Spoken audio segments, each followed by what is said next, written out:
navigator ever! I know you will. I thought it was finally over. Until I heard the whisper of the void.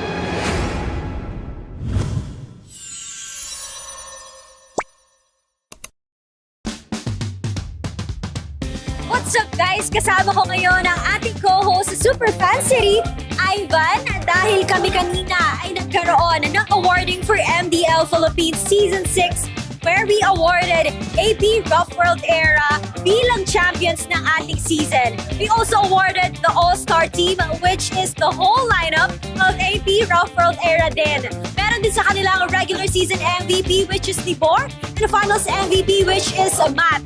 And hindi lang yan, meron din tayong awardees na Rookie of the Season, Evan, at meron din tayong Most Improved Player of the Season, Cinderella.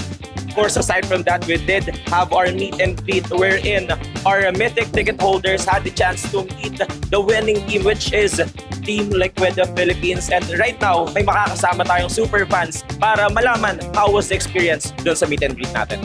And now, we would like to call on here sa ating area, si Miss Kiara and Miss Kim, obviously fans ng TLPH. Gaano na ba kayo katagal na fans ng TLPH? Actually, ako parang 1 to 2 years na yata. Ako yung since echo pa lang sila. Tapos nag-change ng name ng TLPH na Team Liquid ako. Wow, it has been a long time na sinusuportahan natin ang Team Liquid Philippines. How was the opportunity? How was the experience na na-meet nyo yung mga idols nyo kanina? Sobrang saya po, lalo na nakita ko si Sunny. Same din. Masaya kasi nakita ko na sila in person, yung malapitan. Yun nga lang, ang dami nagpa-picture kay ONIC. So, medyo nalayo ako sa kanya. Pero, super worth it yung pagpunta dito sa venue. So, si Oheb ang bias mo? Hindi ko siya. Hindi halata. Si Madam, sinong bias mo? Si Sanford. Natabihan mo ba si Sanford kanina? Nahawakan ko yung kamay niya. Grabe Sana naman all. talaga ang karisma ng ating mga players, Ivan. Ibang-iba talaga ang dating ng ating mga players. And of course, Team Liquid Philippines is moving on to the next round of our playoffs. Kaya naman, imbitahan nyo ang iba pang part ng Cavalry and of course, the other super fans para manood dito sa ating playoffs. Manood po kayo ng playoffs hanggang sa finals. So, sana magkita si TLPH at si Aurora. At para sa inyo, sino mag-champion sa Season 16? Siyempre, TLPH. At yan lamang naman ang mga kaganapan natin today sa ating Super Fan City. Kaya naman balik muna sa inyo, guys.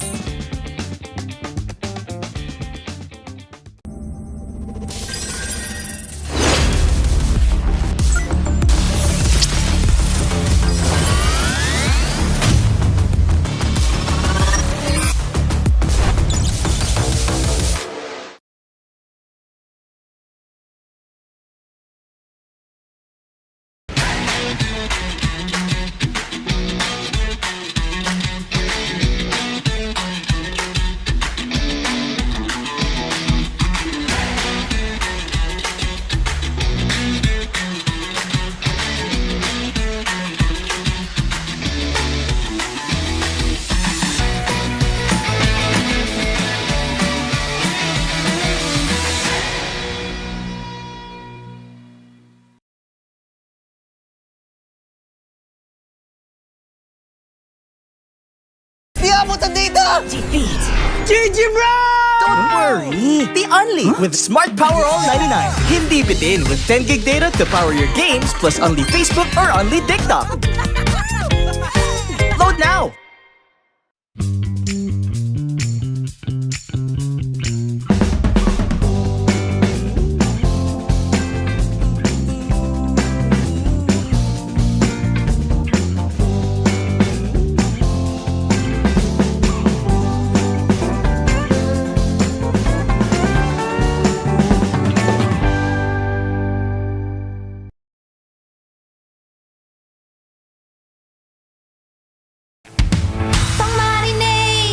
Panggisa!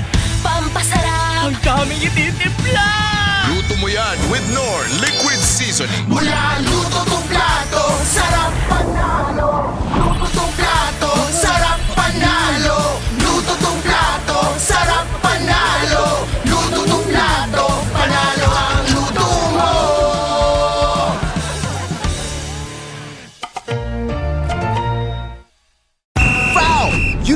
scalp can get up to 5 times more dandruff? Get triple anti-dandruff power. Supercharged with Clear. Hey, you, did you know men have 1.4 times weaker scalp? Get a shampoo that's 100% made for men. Supercharged with Clear. Enemy alert. Your scalp gets 1.5 times greasier, causing dandruff. Get triple anti-dandruff power. Supercharged with Clear. Stop and pull over. Your scalp gets 1.5 times sweatier. For cooling power. Supercharged with Clear.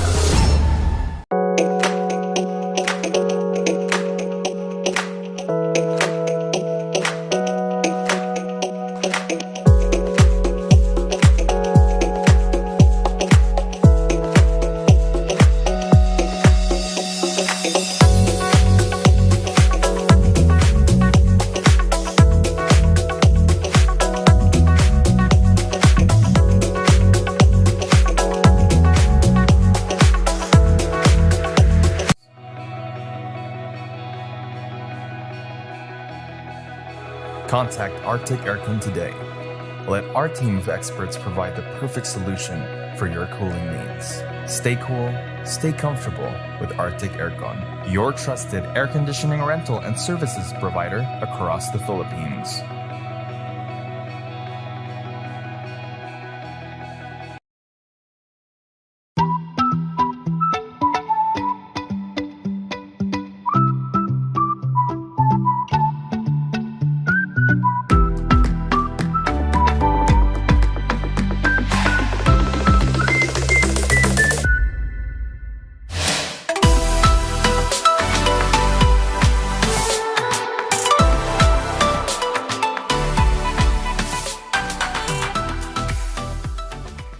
Ito na ang pinaka-inaantay na selebrasyon! Excited na si Bibi!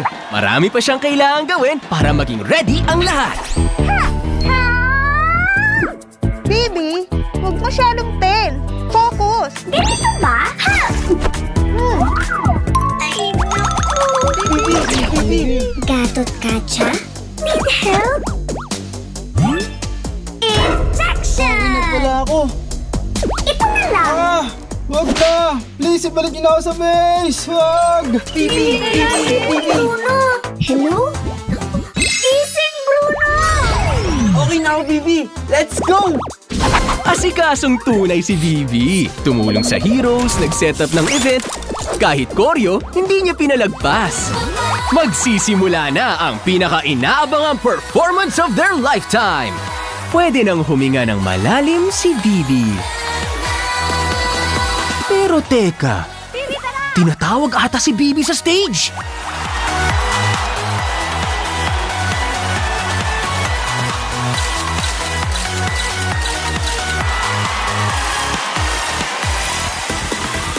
Todo kilig, todo bigay, todo ang saya ni Bibi! Dahil sa pagkakataong ito, si Bibi naman ang bumida. Nice to meet you!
golden sun and repping for the 3 stars. Look at us to the top, no ifs, no buts. Winning any game para to sa PINAS.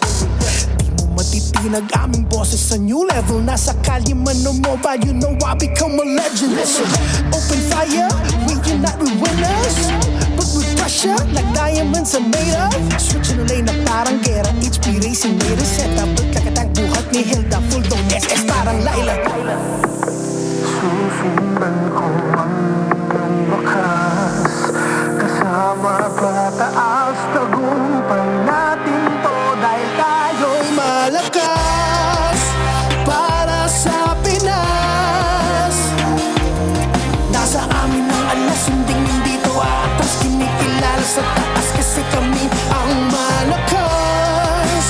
Para sa Pinas, nasa amin ang alas, hindi dito atas. Kinikilala sa taas, ganito kami sa Pinas. Yeah.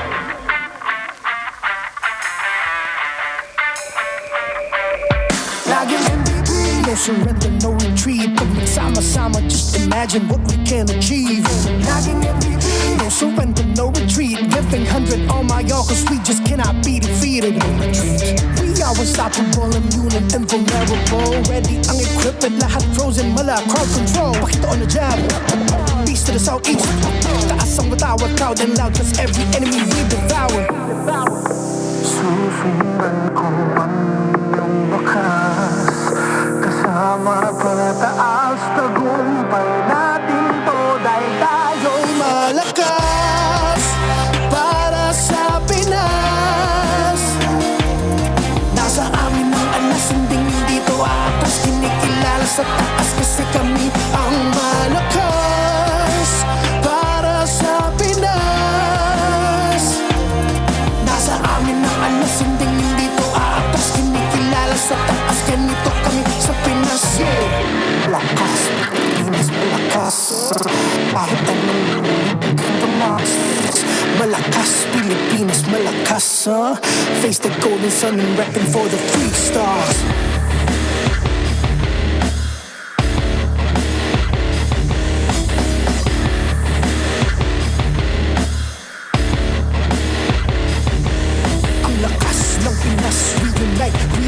Ang lakas ng Pinas, reunite with the stars. Ang lakas ng Pinas, reunite with the stars. Ang lakas ng Pinas, with the stars.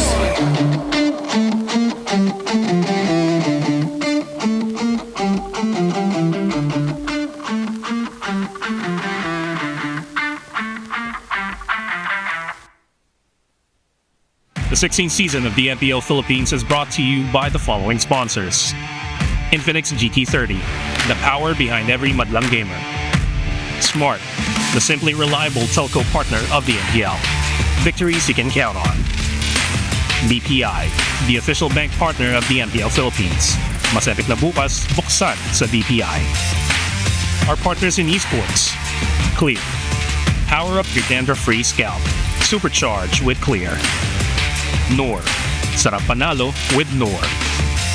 And our official suppliers. SIP. Alis uhaw, sip na. Arctic Aircon. The difference in cooling. And Go Hotel. Tara na sa Go Hotels. Let's go explore more. Don't miss any action by following the official MPL Philippines pages and subscribing to our YouTube channel. Follow MPL Philippines on TikTok for more content. Witness and experience the new era of MPL Philippines Season 16 playoffs live at the Cuneta Astrodome. Go to the official MPLPH website to secure your seats. No ticket, no problem. You can still be part of the MPLPH playoffs hype. Experience the action live at the Superfan City Festival grounds and join the free watch party. Don't miss the fun, freebies, and the ultimate Superfan experience. And to ensure the equality and fairness of our games, MPL Philippines is also monitored and supervised by the Games and Amusements Board. Sino ang makakakuha ng unang panalo? Is it ONIC? Is it Team Liquid? Cuneta mag-ingat!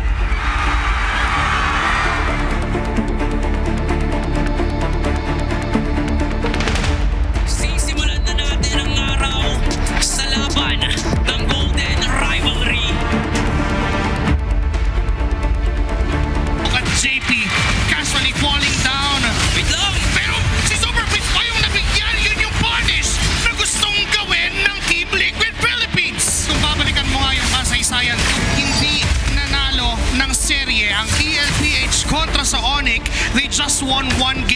po kami kinakabahan. Sobrang na-excite lang talaga kami ngayon. 5 laban sa 3, may Lord pa silang daladala. May makatok sa basit, kundi-kunti ng sinisira. Team Liquid Philippines ang makakaunang hakbang. This is a very scary gamble para sa ONIC Philippines. Sa pagpapatuloy ng Golden Rivalry, pagtutuloy-tuloy din ba ang init at confidence ng Team Liquid PH? At may simple mula sa ONIC kasi saan mo nang gusto nila na full na yung Dragon 4 pero makakatakas pa ito balon. Play and a Dragon Tail combo. Tapos biglang dumating ang tropa ng Team Liquid Philippines. Not the Dragon, not Sanford. Point for the cavalry. Paano kaya mahanap dito ng ONIC yung kanilang pagbawi against sa rumaragasang stampede ng cavalry? Pero ngayon ang ONIC, buong sila naman na maghahanap ng paraan para makakuha ng kalamangan. Picking off Sanji. Narito si Kiko sa paligsahan patungo sa ginto at sa tinatahak nilang gininto ang kalsada ni hindi mahaharangan ng Super Bang ang stampede ng Liquid.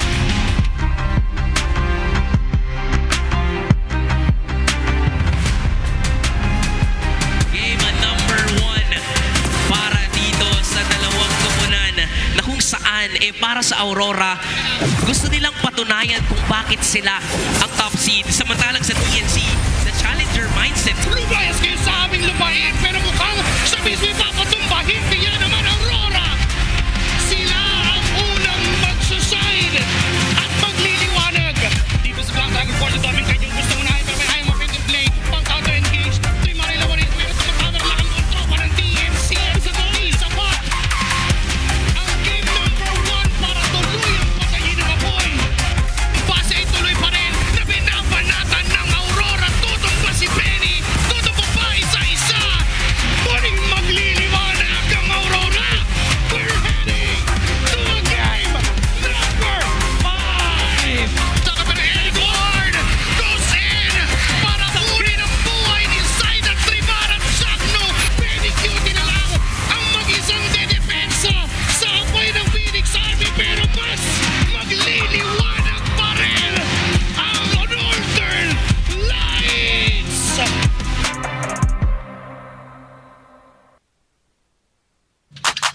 We have made it to the halfway mark of the playoffs. I'm your host, Almira Tang, and I'm just as excited as you are to witness history unfold in the MPL arena. We've got epic rivalry between Aurora Gaming and Team Liquid Philippines in the upper bracket and a battle of survival between TNC Pro Team and ONIC Philippines in the lower bracket. One will secure their grand finals appearance and an M7 slot, while another will be eliminated.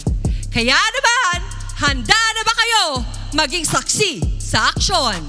Welcome to MPL Philippines Season 16, the playoffs!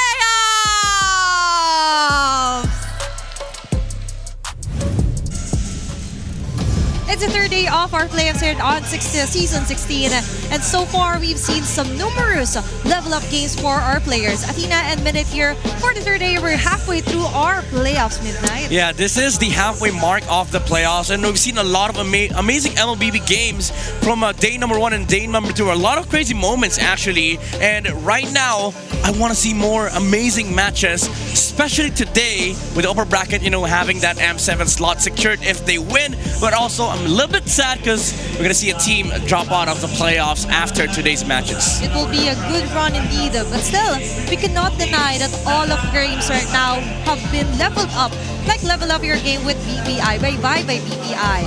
If you download inside of our Vibe, you'll get 50 raffle entries. Last month, actually, 200 lucky winners receive 1,250 MLBB diamonds each. That is a lot of diamonds indeed. And this month, we've raised the amount for you to potentially win. By the way, 50,000 diamonds. All you need to do is download and sign up for Vibe now. Begin an epic tomorrow with Vibe by BPI. That's so much diamonds.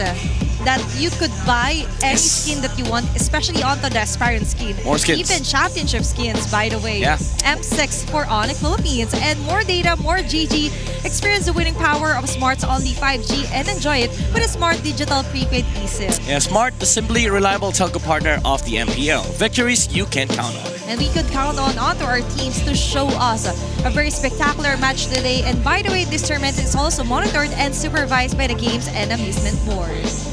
You know what? This day, it brings me gratitude that we will witness the first team to secure grand finals and also the M7 slot. But again, as I've mentioned, it's also quite saddening because like most of these teams, you'd want to reach the grand final, especially with the games that we've seen yesterday between Aurora and TNT. But unfortunately, there were only 3 teams that will remain after today. And with that, we will check out our updated playoffs bracket. From day one, it was sad to see, but we have to say goodbye for Team Falcons and even for Twisted Minds.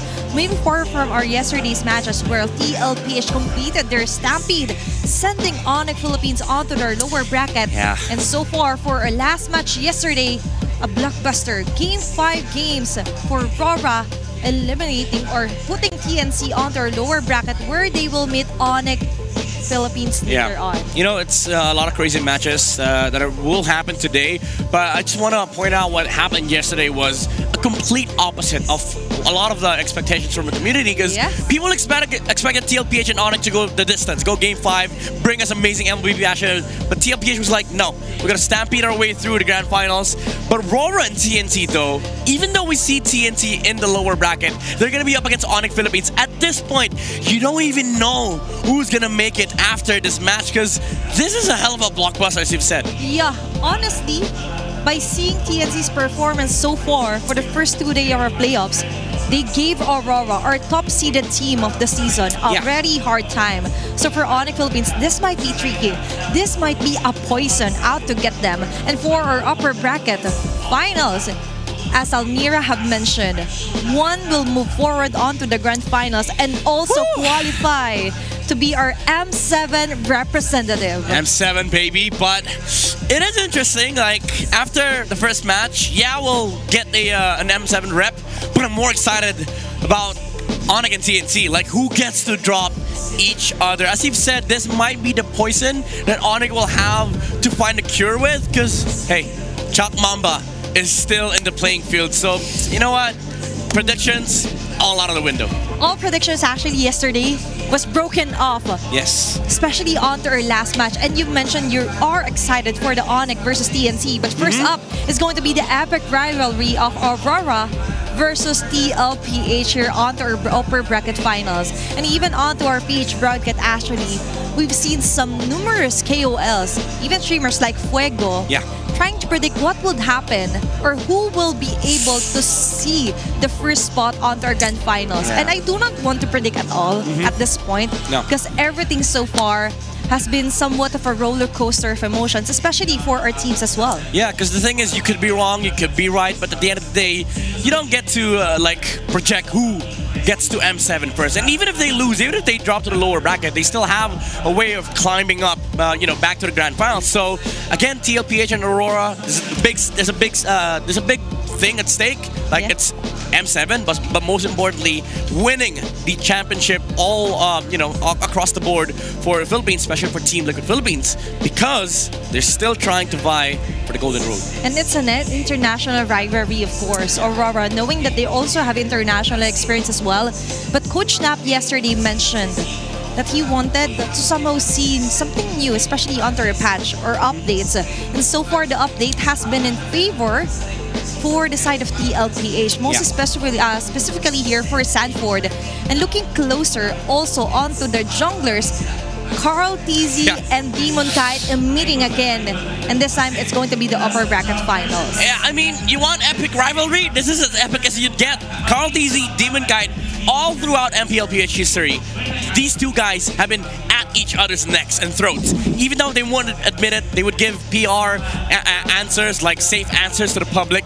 We all know the story. Like Carl TZ had a heated battle against Demon Kite, but this smiling demon has had his smile never faded by Carl TZ. He's always managed to climb up get his foot back in the stage. And right now, he does have the chance to say to Carl Tizzy, no, this time around, you get to rest. Yep.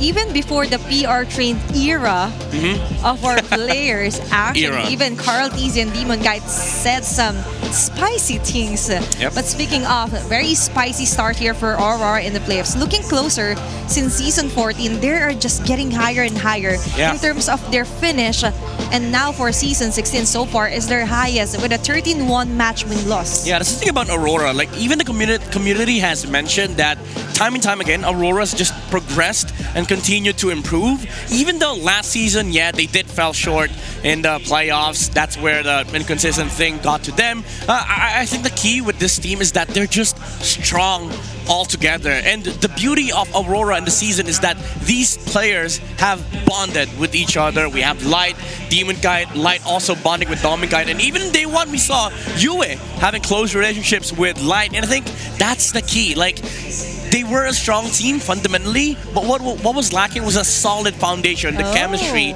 And I think that's what graced them with Light's entry.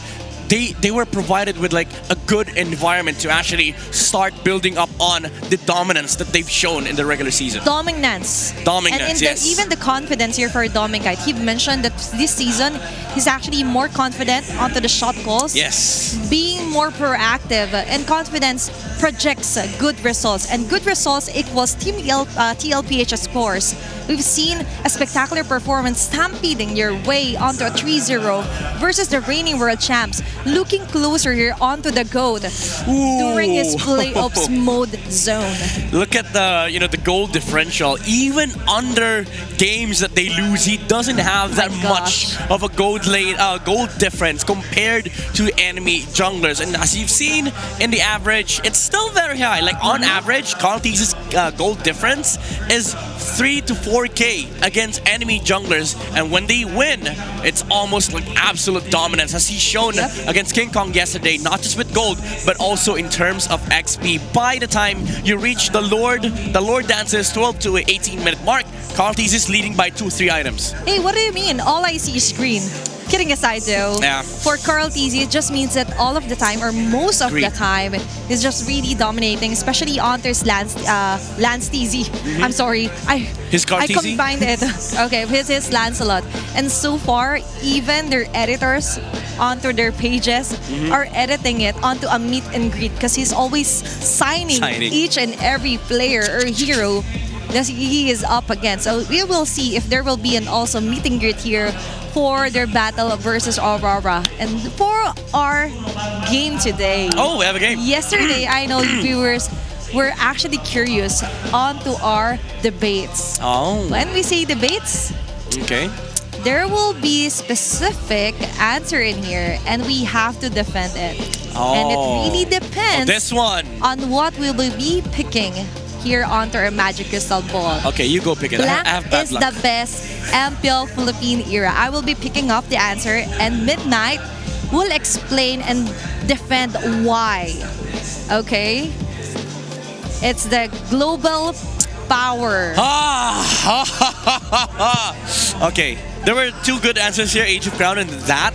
Now, global power is the best MPL Philippines era, because that's when we actually dominated the global stage, and that's where when we retook MSC back, because we already took MSC, we lost it, and now we had it back. And we've had the most dominant teams ever to exist in the international stage. We had ONIC, we have Team Liquid, and at this point, we were still kind of in the global era. Yes. Now we're kind of transitioning out into a different era, a new era for MLBB, but a lot of people would say, especially from other regions, this is when the other regions actually started to look at PH as the #1, because before we were just taking tournaments. We kept on winning the M series, the MSC.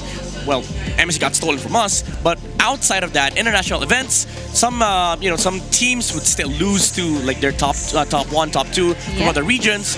But in the global era, it didn't it didn't even feel like it was close.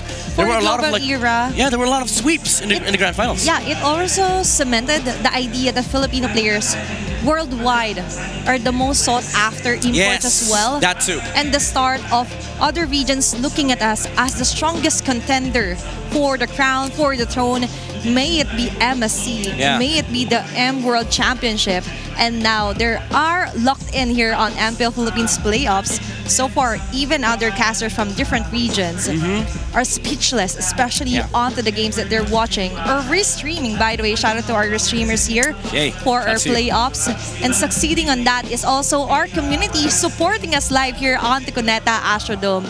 Let's take a look onto what happened earlier today, where Cavalry and even the Lights woke up early, got ready early, and managed to go and support their teams here live on Cuneta Astrodome. Yeah, it's fun because like whenever you're in the venue, and especially if you pop here early as early as you can see some of the parades that are going on. Right now we had TLPH and Aurora, so the Cavalry and the Lights or the Auroras showed up to support their teams. You can also do that, by the way. Just come here to the venue. By the way, get a ticket.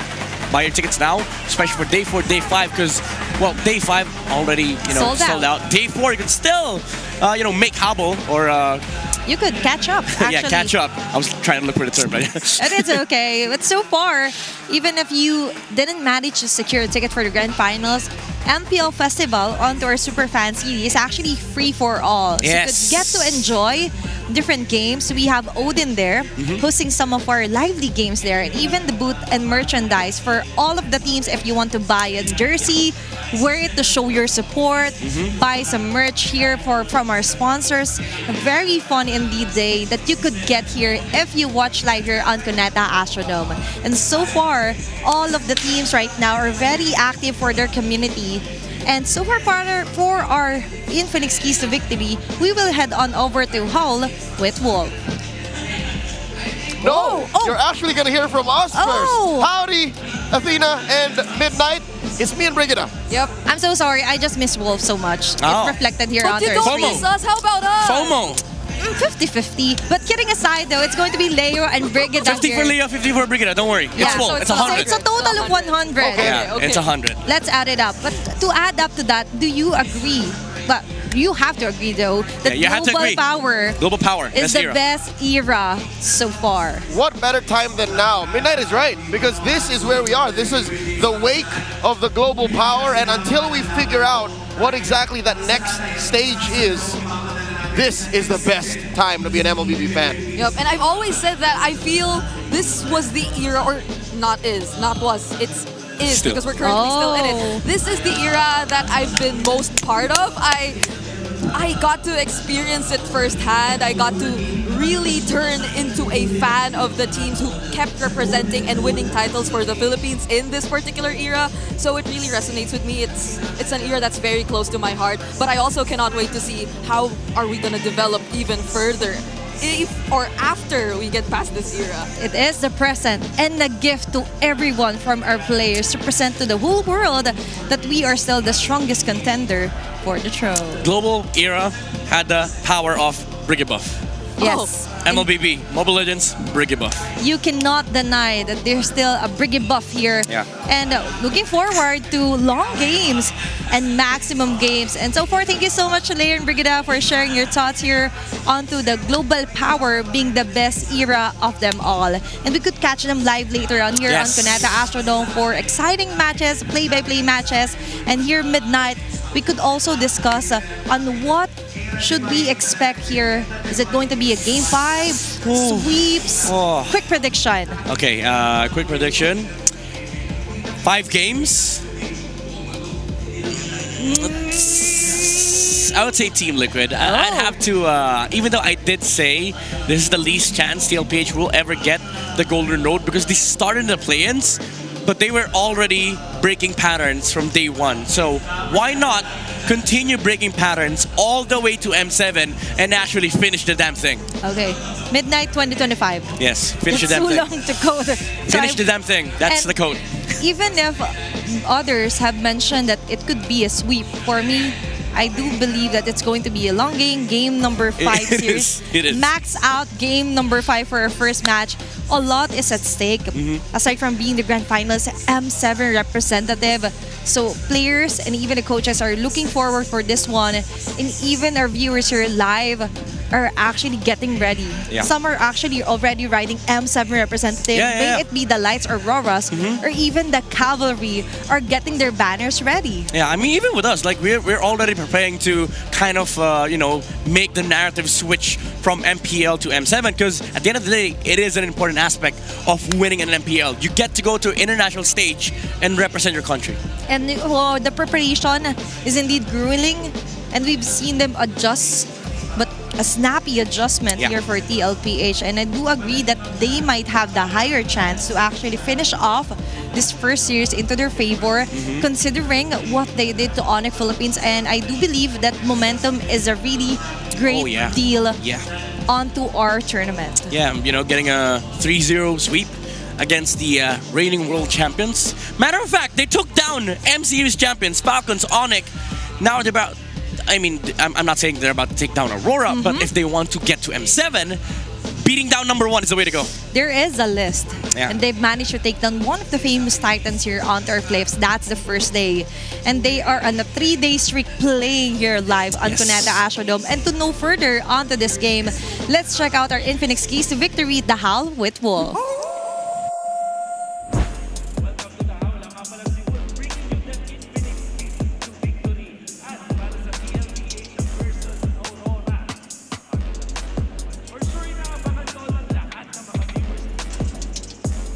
For sure, inaabangan ito na lahat ng mga viewers natin. Pasensya na mga ibit. Alam ko gusto nyong marinig ang Infinix Keys to Victory. Siyempre, dito lang yan sa The Howl. It's TLPH versus Aurora. Para naman sa TLPH, hindi naman to mahirap para sa kanila. Well, it will be a difficult challenge for sure, pero hindi na bago sa kanila mapunta dito sa spot na to kung saan isa na lang ay magi-international na sa kanila. Ang katapat nga lang nila is Aurora, which is para naman sa Aurora, kailangan nilang i-deny yung first turtle mula sa TLPH. This is also not the first time na natakil natin yung first turtle strength ng side ng TLPH. And para sa Aurora, isa rin to sa mga strengths din naman nila in the early game. So, abangan natin laban na to kasi for sure, magkakaroon tayo ng matinding bakbakan sa first turtle fight. Ang kailangan din gawin dito ng Aurora ay pigilan itong si Sanford, the Apex Predator. It is... we cannot deny, napakalakas si Sanford in the previous games, the previous series, lalo na pag nahawakan niya yung signature na Yuzhong from eras back pa. Ngayon ay binabalik natin sa current era na meron tayo with Sanford being very dangerous with his X-Plane hero. Nakatahi din naman yung pagiging malakas ni Sanford sa X-Plane dun sa first turtle strike din naman ng TLPH na kailangang i-deny ngayon ng Aurora. Now for Team Liquid Philippines, kailangan nilang i-watch out yung CC priority. So, ano nga ba yung napansin natin dito sa CC priority ng side ng Aurora? When it comes to the draft, inuuna nilang piliin ng CC. And it's mainly because pwede na nilang i-flex to. I gotta say, mas gusto ko pa rin makita si Domen kahit sa mga marksman. Pero dahil meron silang opportunity na i-flex yung CC, nagkakaroon ng mas maluwag na drafting para sa Aurora. Kaya naman, pag pinarioritize na yung CC, hindi mo alam kung ano nga ba eventually yung strat na gustong gawin ng Aurora. Gagawa ba sila ba ng funnel strategy? Makuha ba sila ng marksman? Kukuha ba sila ng double fighter? Ipa-funnel ba nila yung late game scaling doon kay Yue? Ganun ka flexible ang Aurora kapag na-prioritize nila yung CC. Ito yung kailangan watch out ng TLPH. Also, kailangan nilang puwersay ng Aurora na mag-double fighter. Kakasabi ko lang na mas gusto kong makita si Domen Kite doon sa mga marksman. And I'm not saying na mahina siya kapag double fighter setup para sa Aurora. Pero, it is also noticeable na when it comes to the stats, hindi ganun kaganda para sa Aurora compared to other teams. At syempre, ako naman gusto kong makita ng marksman versus marksman battle between Oheb and Domen Kite. Pagalingan talaga mula sa lane hanggang sa dulo kung paano magbuhat ng laro para maabot ang kanilang mga victories. And for you guys, you can experience victory with the Infinix GT30 with GT triggers and MLBB certified 120 FPS. Enjoy ultra smooth gameplay and outplay the rest. It is Team Liquid Philippines mula sa third seed and Aurora na hanggang ngayon ay nananalo pa rin 14-win streak para sa Aurora. Kaya bang basagin yan ng Team Liquid Philippines? Panoorin natin ang ating mga teams. Let's welcome TLPH and Aurora.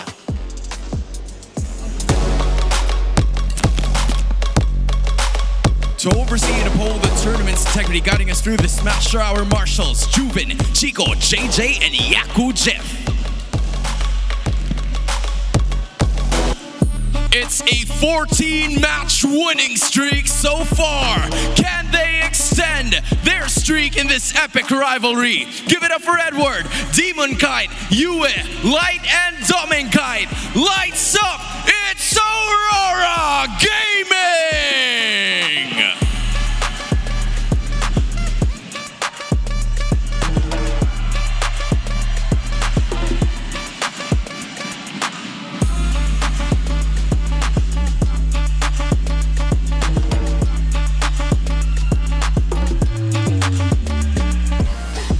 Standing in their way is the Cavalry. Can they continue their stampede in the playoffs? It's Sanford, Carl Teasy, Sanji, JP, and Oheb. Make way for Team Liquid Philippines!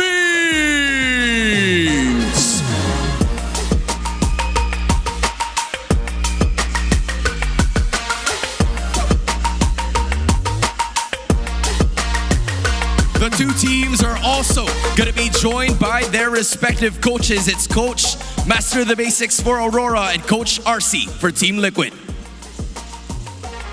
RORA's Cavalry, ticket to M7, make some noise!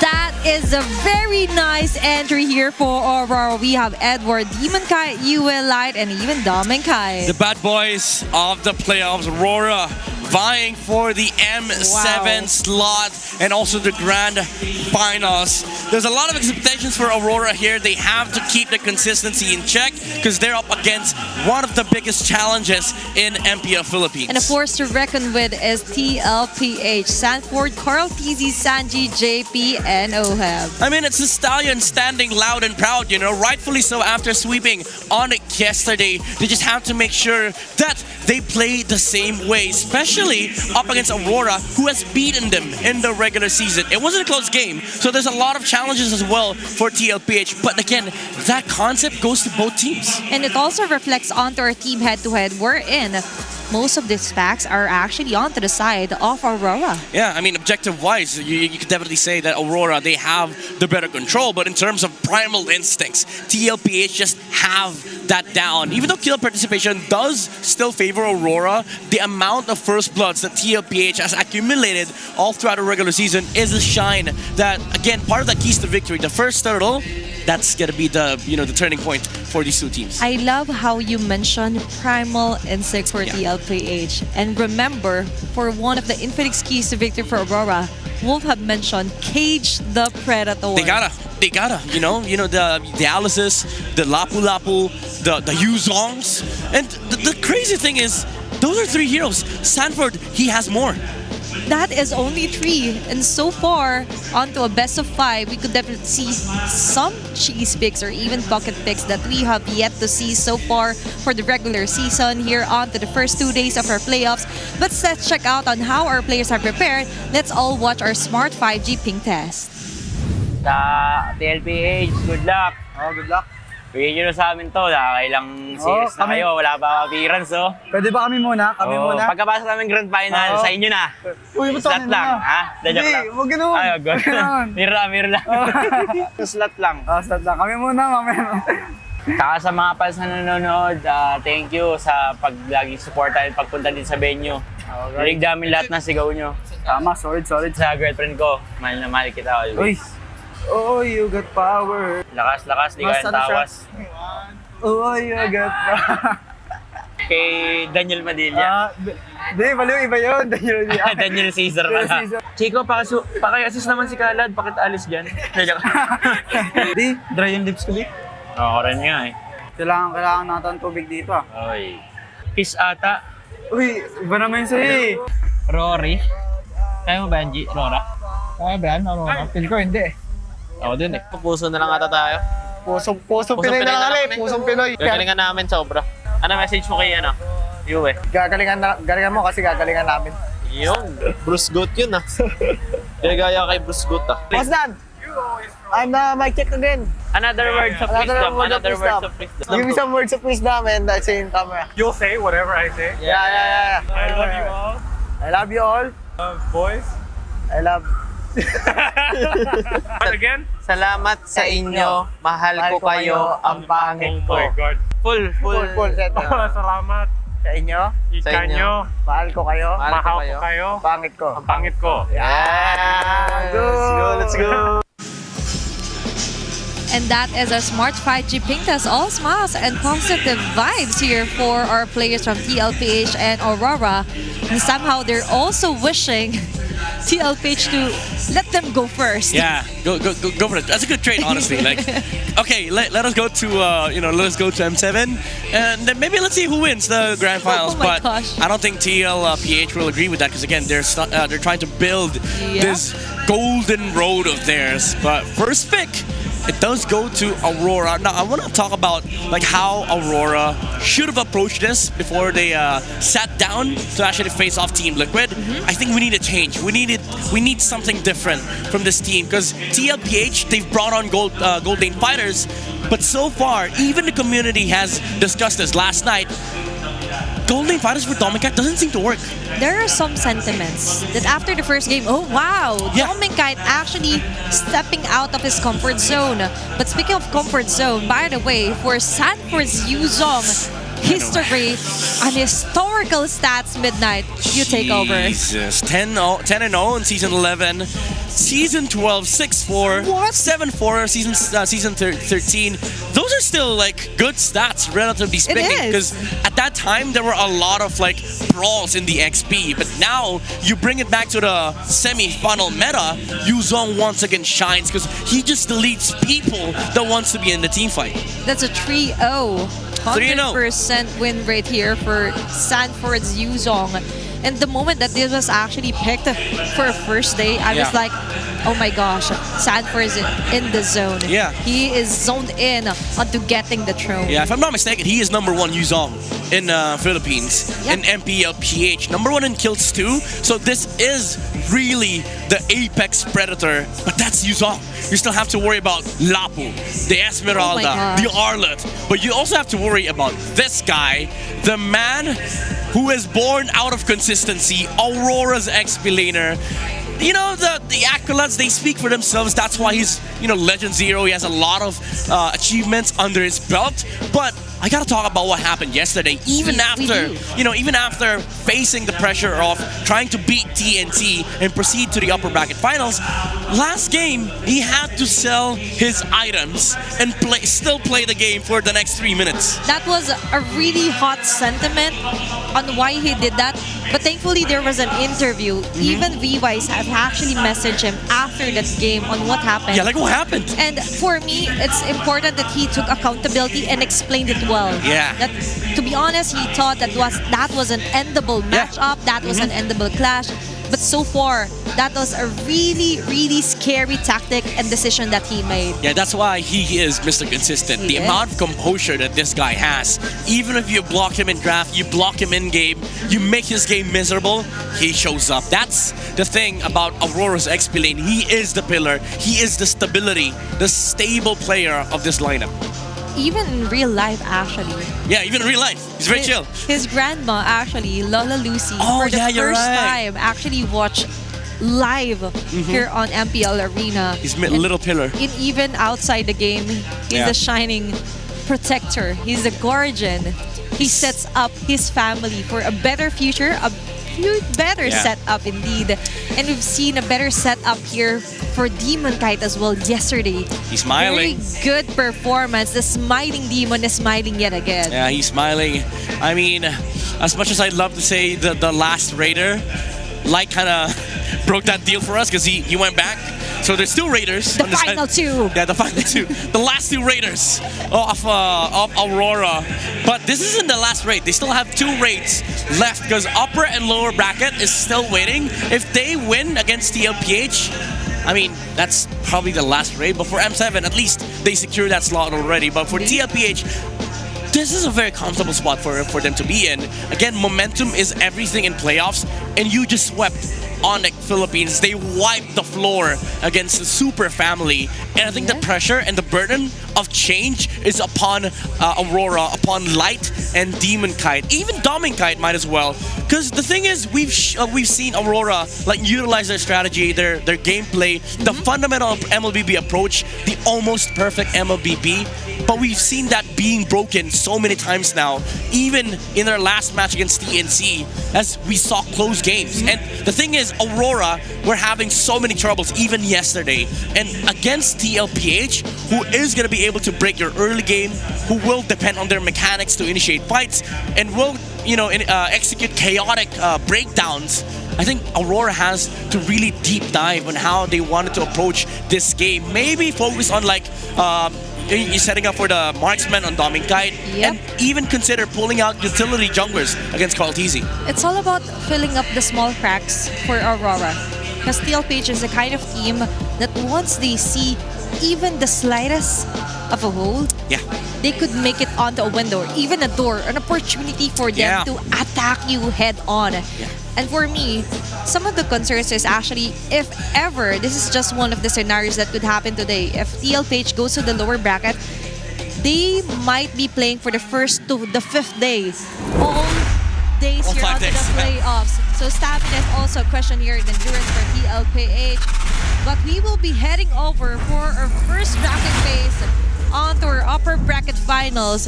It's going to be Aurora onto the blue side and right side here for TLPH. And let's take a look onto what our map will be for the first game. Flying Clouds? Okay. Hispanic Rivers. A little bit neutral, but Lord Dances and Turtle Dances will be important for these two teams. Matter of fact, Aurora's only lost once in this map. And Liquid, they have I would say, I don't mind, I don't really care. Stat line 3-3, 50% win rate.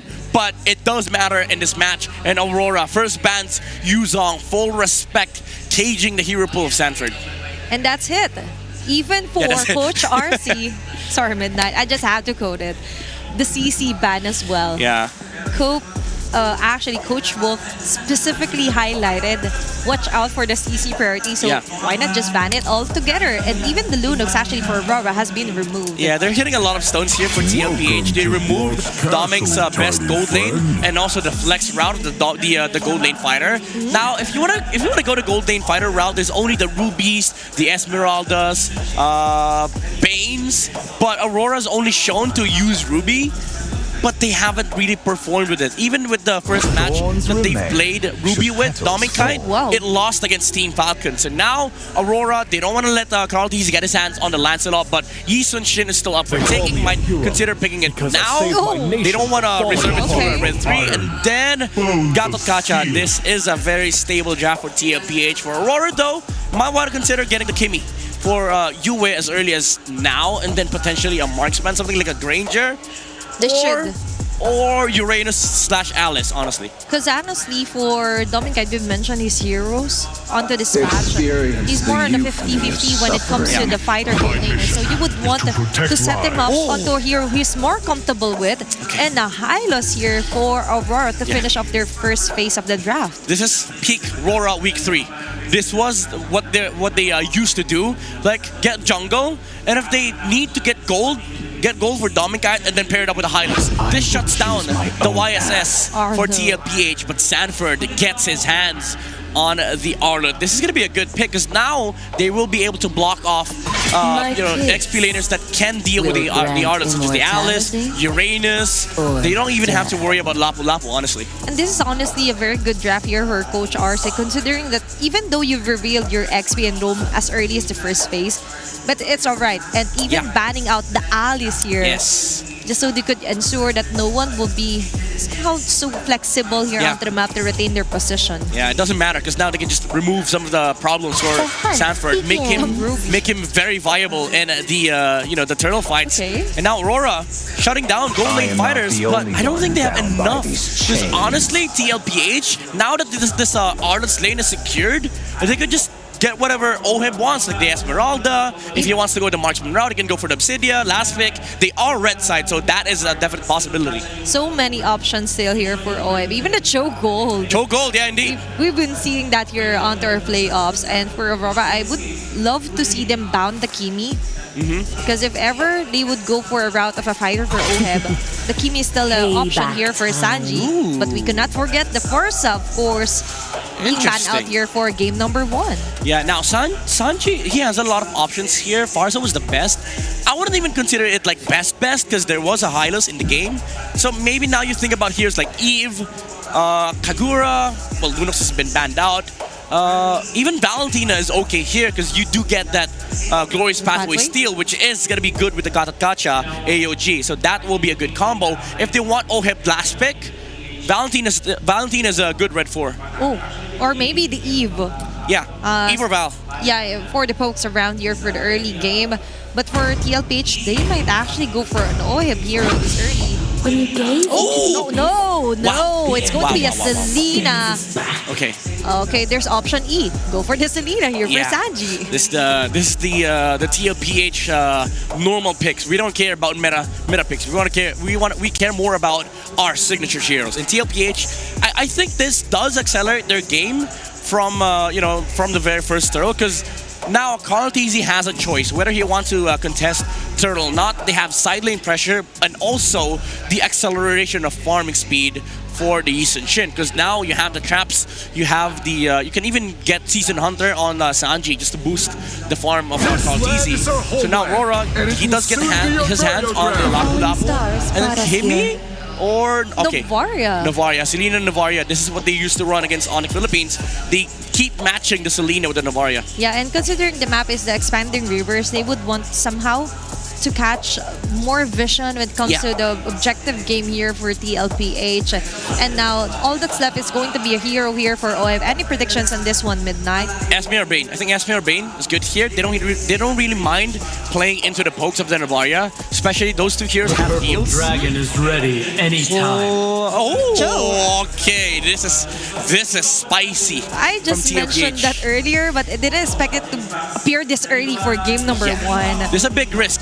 This is funnel strat for TLPH. They're really focusing on Carl-TZ's farm, which might cost them the late game, because there's a lot of ways for Aurora to actually deal with the YSS. It's also reflecting here onto our index, wherein onto the late game potential, there is where it will spike the most here for TLPH. So many crowd controls indeed here. But for Aurora, considering that they've got the Entrance of Demon Kite, this will be a battle for our king onto the jungle.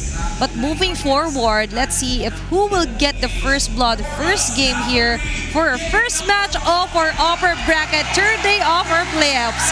Let's get it over and start with our game. Casters, it's your time. The race to Jakarta begins here. The upper bracket finals, first to the grand finals, first to M7.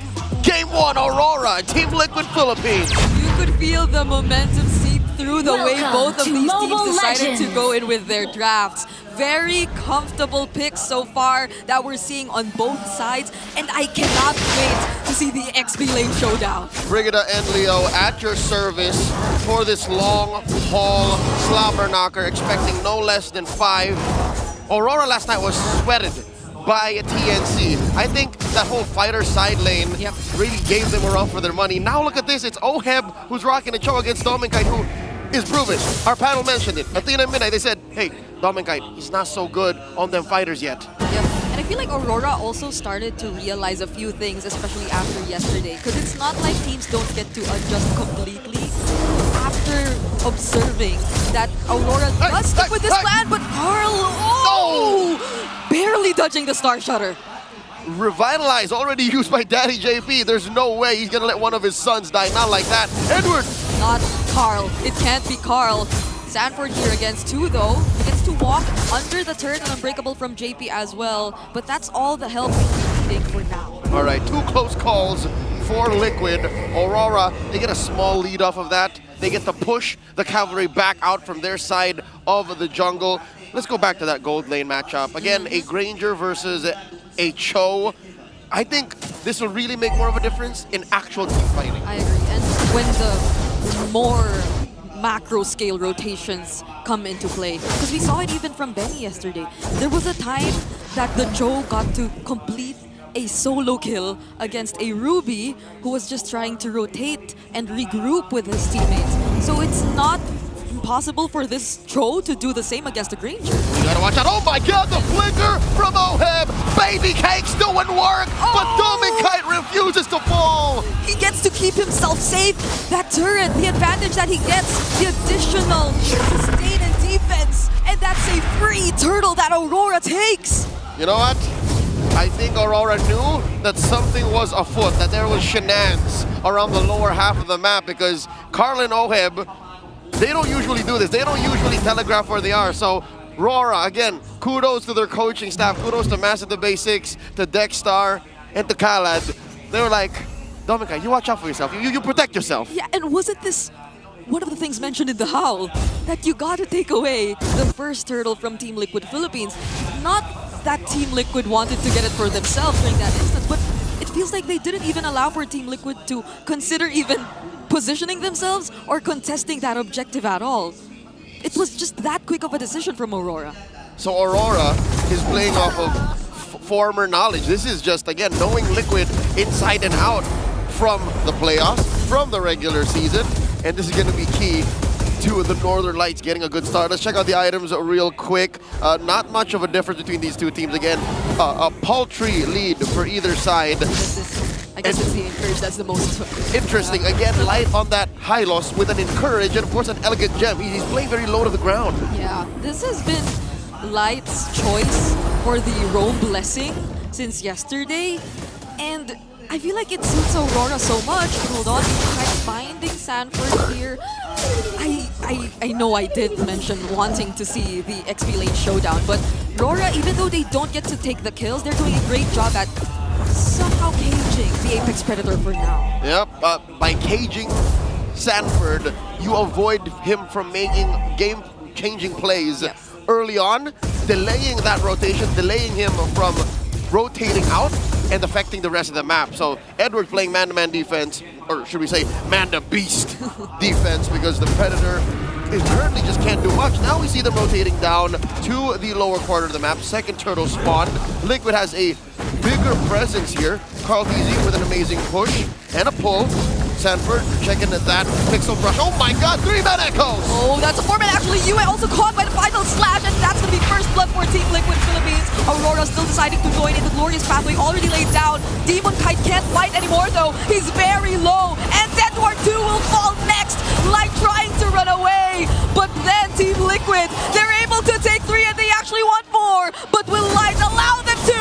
Sanford picks a double. It's not up to Light. It's about that Apex Predator getting unleashed. He joined the fight, went straight for the important targets. And when you say gold lane fighter and you look at a Cho, I think that's a misnomer. This is a gold lane assassin. You see the precision that Oheb put on display. Totally ruining RORA's backline. You gotta look for him if you're Yue.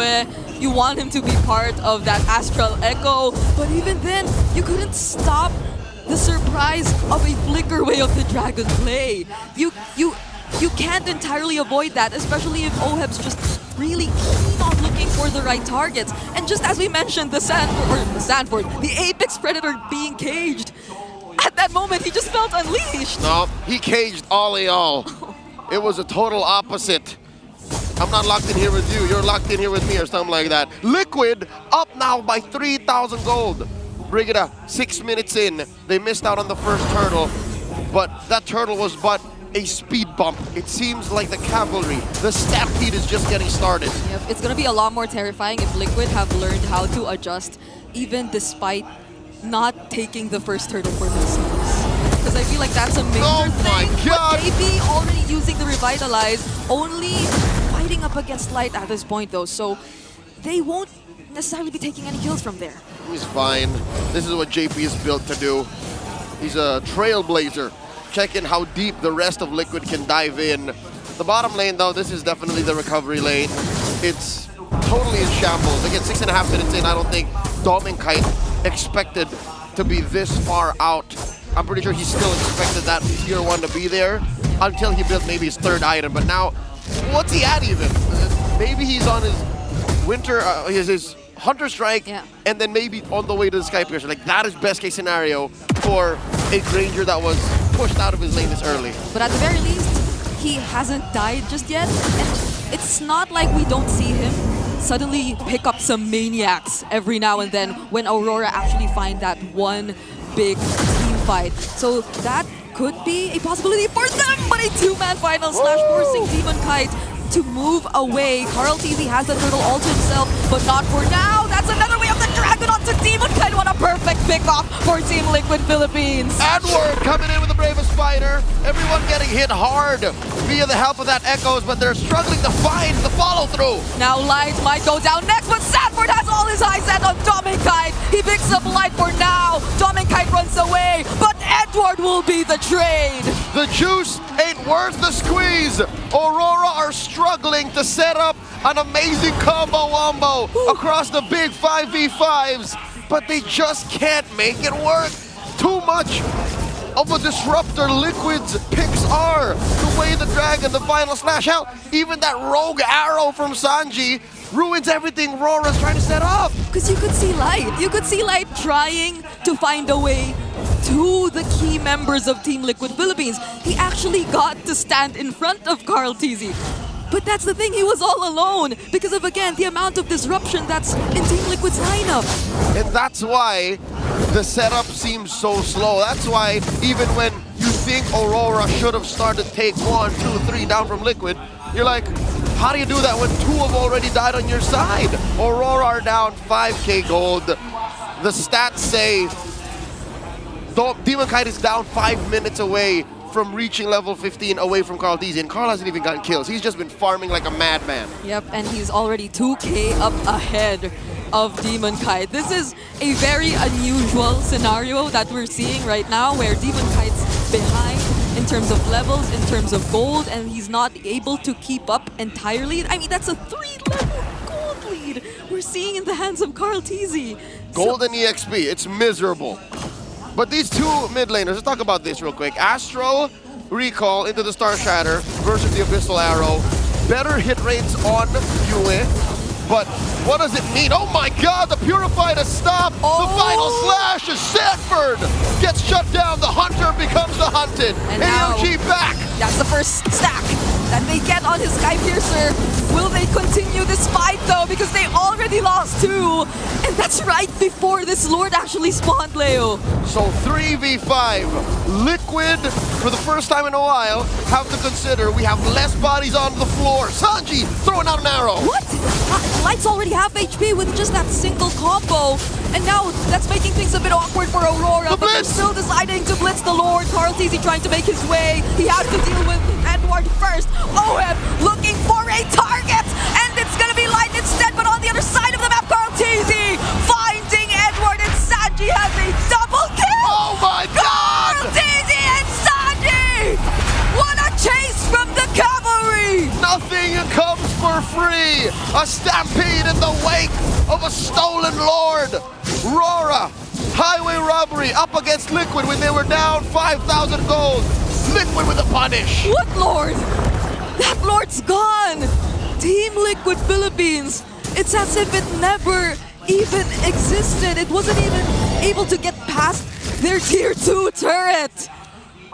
That's how quick they were able to deal with the Lord right after they just forced the fight. And normally, fights that are forced after you lose the objective are very dangerous, but they made it work. This is the prime example of living outside of your means. They spent their whole paycheck to have one night of fun, and they spent all of their resources to try and steal one Lord, and they lost 3, make that 4 members on the way out. Liquid ended up with a bigger lead because Aurora got tunnel visioned from that Lord. 7,000 gold now between them, and all the outside turrets wiped out. And I just said, Dominkite got his first Sky Piercer stack, but then He got shut down. He got shut down. I don't even know if you could consider it to be a shutdown. He just had a single kill. So he has like 5 stacks now, because you lose half of it on the way out when you die. Looking at the items, so far 2,000 between these gold laners. the time-tested Granger and the Assassin in the gold lane, that show. And then between Demon Kite and Carl TZ, forget about it. That's 3,000 gold now. That's too much. Even JP, knowing what he has to do and what his job is, prioritizing the Twilight armor. So that's why you always see him standing in front of wherever Yue tries to throw out those star shutters. But Mountain Shocker, Astral Echo thrown out as a response. But they won't commit anything just yet. But look at how Team Liquid Philippines constantly forces Aurora near the base. Dang, Nabbit, you see how many projectiles were thrown out? The boat, that arrow, a random final slash could come in via a flicker, an AOG from Daddy JP. It's just too much that Liquid is throwing at RORA without even considering that gold lead. Again, 7,000 gold. Calculating now, that's a full item on each of the cores, plus change across each role. And although you would want to look at Aurora's potential in the late game, the way that you could definitely depend on the Novaria and the Granger for their late game damage, it feels like the setups take a lot more time compared to Team Liquid Philippines, who could just decide to fight whenever they want to. Oh, yeah. You could say, I guess, it's the same for Edward, but that's just Edward. When you want Light, Yue, and Dom and Kite to be in sync with one another, then there has to be a certain sequence to how they lay out their skills. Team Liquid Philippines, it feels like all these projectiles you mentioned are just thrown out whenever they want to. Yep, and it's not like Edward or Light can catch them for you. They have to be proactive in positioning, proactive in initiating, and they just can't die. Again, when Light or Edward are at half health, the rest of RORA have to back out. So there's the Mount Shocker. Crown TG sees everyone. What? Why is actually Light still there? I think that's going to be my question for now, because that's going to be a free kill over to Liquid. And who did the zoning for them? It's just JP, I think. It was unnecessary. Light was way too far, light years away from where the rest of RORA were. I don't know what the comms were, bring it up, but one can only assume, oops, something to that effect. Because I feel like they wanted to make their way, but this is an 8k gold lead nonetheless. Huge. We've seen instances of Lancelot stealing away objectives countless times, especially in this season. Maybe only second to Hayabusa as the most steal-capable hero. Yeah, but he couldn't even get past all these walls that Team Liquid are putting up. And I think that is the right thing to do. I'll give kudos to RORA for that, except for the fact that Light overstayed his welcome. He was in too deep. Now Liquid, setting up the push, throwing out that echoes. RORA are taking this very slowly. This is the right way to do it. Okay, they might actually... Or, yeah, Aurora denied that tier 3 down bottom. Every wave is so far well taken care of by Aurora. They're not letting their base turrets down. And Team Liquid Philippines, I'm liking how they're really respecting Aurora's defense capabilities. Because I think the threat of a glorious pathway slowing you down is still there either way. Once you overcommit, you don't have your AOG to get out anymore, then there are still chances for Aurora to punish you. Yep. And Liquid's time ain't exactly running out. You saw how hard that arrow scales. Dominicite caught one randomly down bottom. It was half his health plus the tick damage from the Impure Rage. And that's what a 10,000 gold deal will do to you at 15.5 minutes. What else are they picking up? Oh my, he's just 3 items in! Oh, then the Divine Glaive. The chef is cooking with half a kitchen right now. Yeah, he only needs 1 more item. There it is. Compared to Yue, who needs 2 more. Oh, well, Yue's on his way to Holy Crystal. Yeah, that's also... It should make a difference. So you might, or you should be feeling the damage, especially if JP doesn't catch it, because I think he's looking to catch every single one of them. Like all those star shutters, even those bullets that come in from Dominkite. Oh, but speaking of full builds, Dominkite, I think he should be really ready to fight now. He already completed his item builds, locking in his last item, which is the Sea Halberd. Yep. So all this healing from Sandbird, from JP, the shields that OHIP generates through Only Fast, should slowly be worked on. But again, this is the nature of their lineup. They need setup. They need light to stun the right target. Yeah. They need the echoes to hit at least 2 or 3. And then that's how these bullets from Dominkite will make a difference. And not to even mention his stacks, right? I don't think his energy is in a place where he's comfortable. He hasn't had the best early to mid game. Now that we enter the late game with this Lord spawning in the lower quarter, we'll see if RORA can do both those things. Set up for their team fight and take care of the map. Yeah. If Team Liquid even would let them find that opening, because I think they're so good at splitting the map too, just because they have a Cho in the goal. So you could see how Oheb's just consistently trying to manage the waves, not necessarily putting himself alongside the other members of Liquid, so that Aurora could see and have full information as to where everyone is. But Oheb finds the way of the dragon on Demon Kite, just kicking him away. Oh my Not God. the best angle though. Edward jumping in, gets revealed by the Echo as well. But Light, will he survive this? He gets to survive with the glorious pathway. Light lives! And Aurora pull out so much from Liquid. They spent a good amount of their ults and of course a couple of battle spells, while Aurora only use up their ults and Light revitalize. Look at this, Carl D this whole time was playing with the Lord. Now it's at a 10th of its health. I think Liquid are gonna secure. Yep, Oheb knows where Demon Kite is. Demon Kite's up top, but without a flicker, Oheb couldn't chase. But that was such a bold move from Oheb. The one that we saw in mid where he just decided to commit his ultimate onto a Demon Kite who was surrounded by other members of Aurora. Yep, and again, he can get away with it.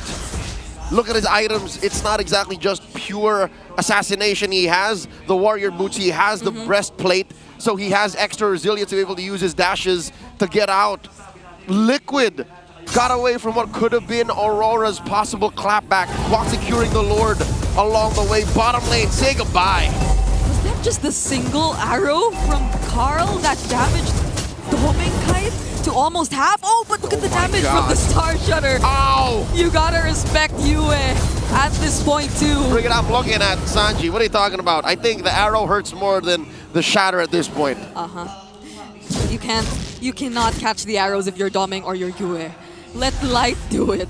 Let maybe even Edward do it, because he has an ability to just immune himself from those stuns and not get caught. But I think if earlier Team Liquid Philippines had a bit more room to let Aurora defend, it's becoming a bit scarier this time that Yue and Dominkite have all their items and damage locked in. Yep, not to mention, even Demon Kite is just but 1,000 or so away from fully building his final item. I would assume that this is a Blade of Despair.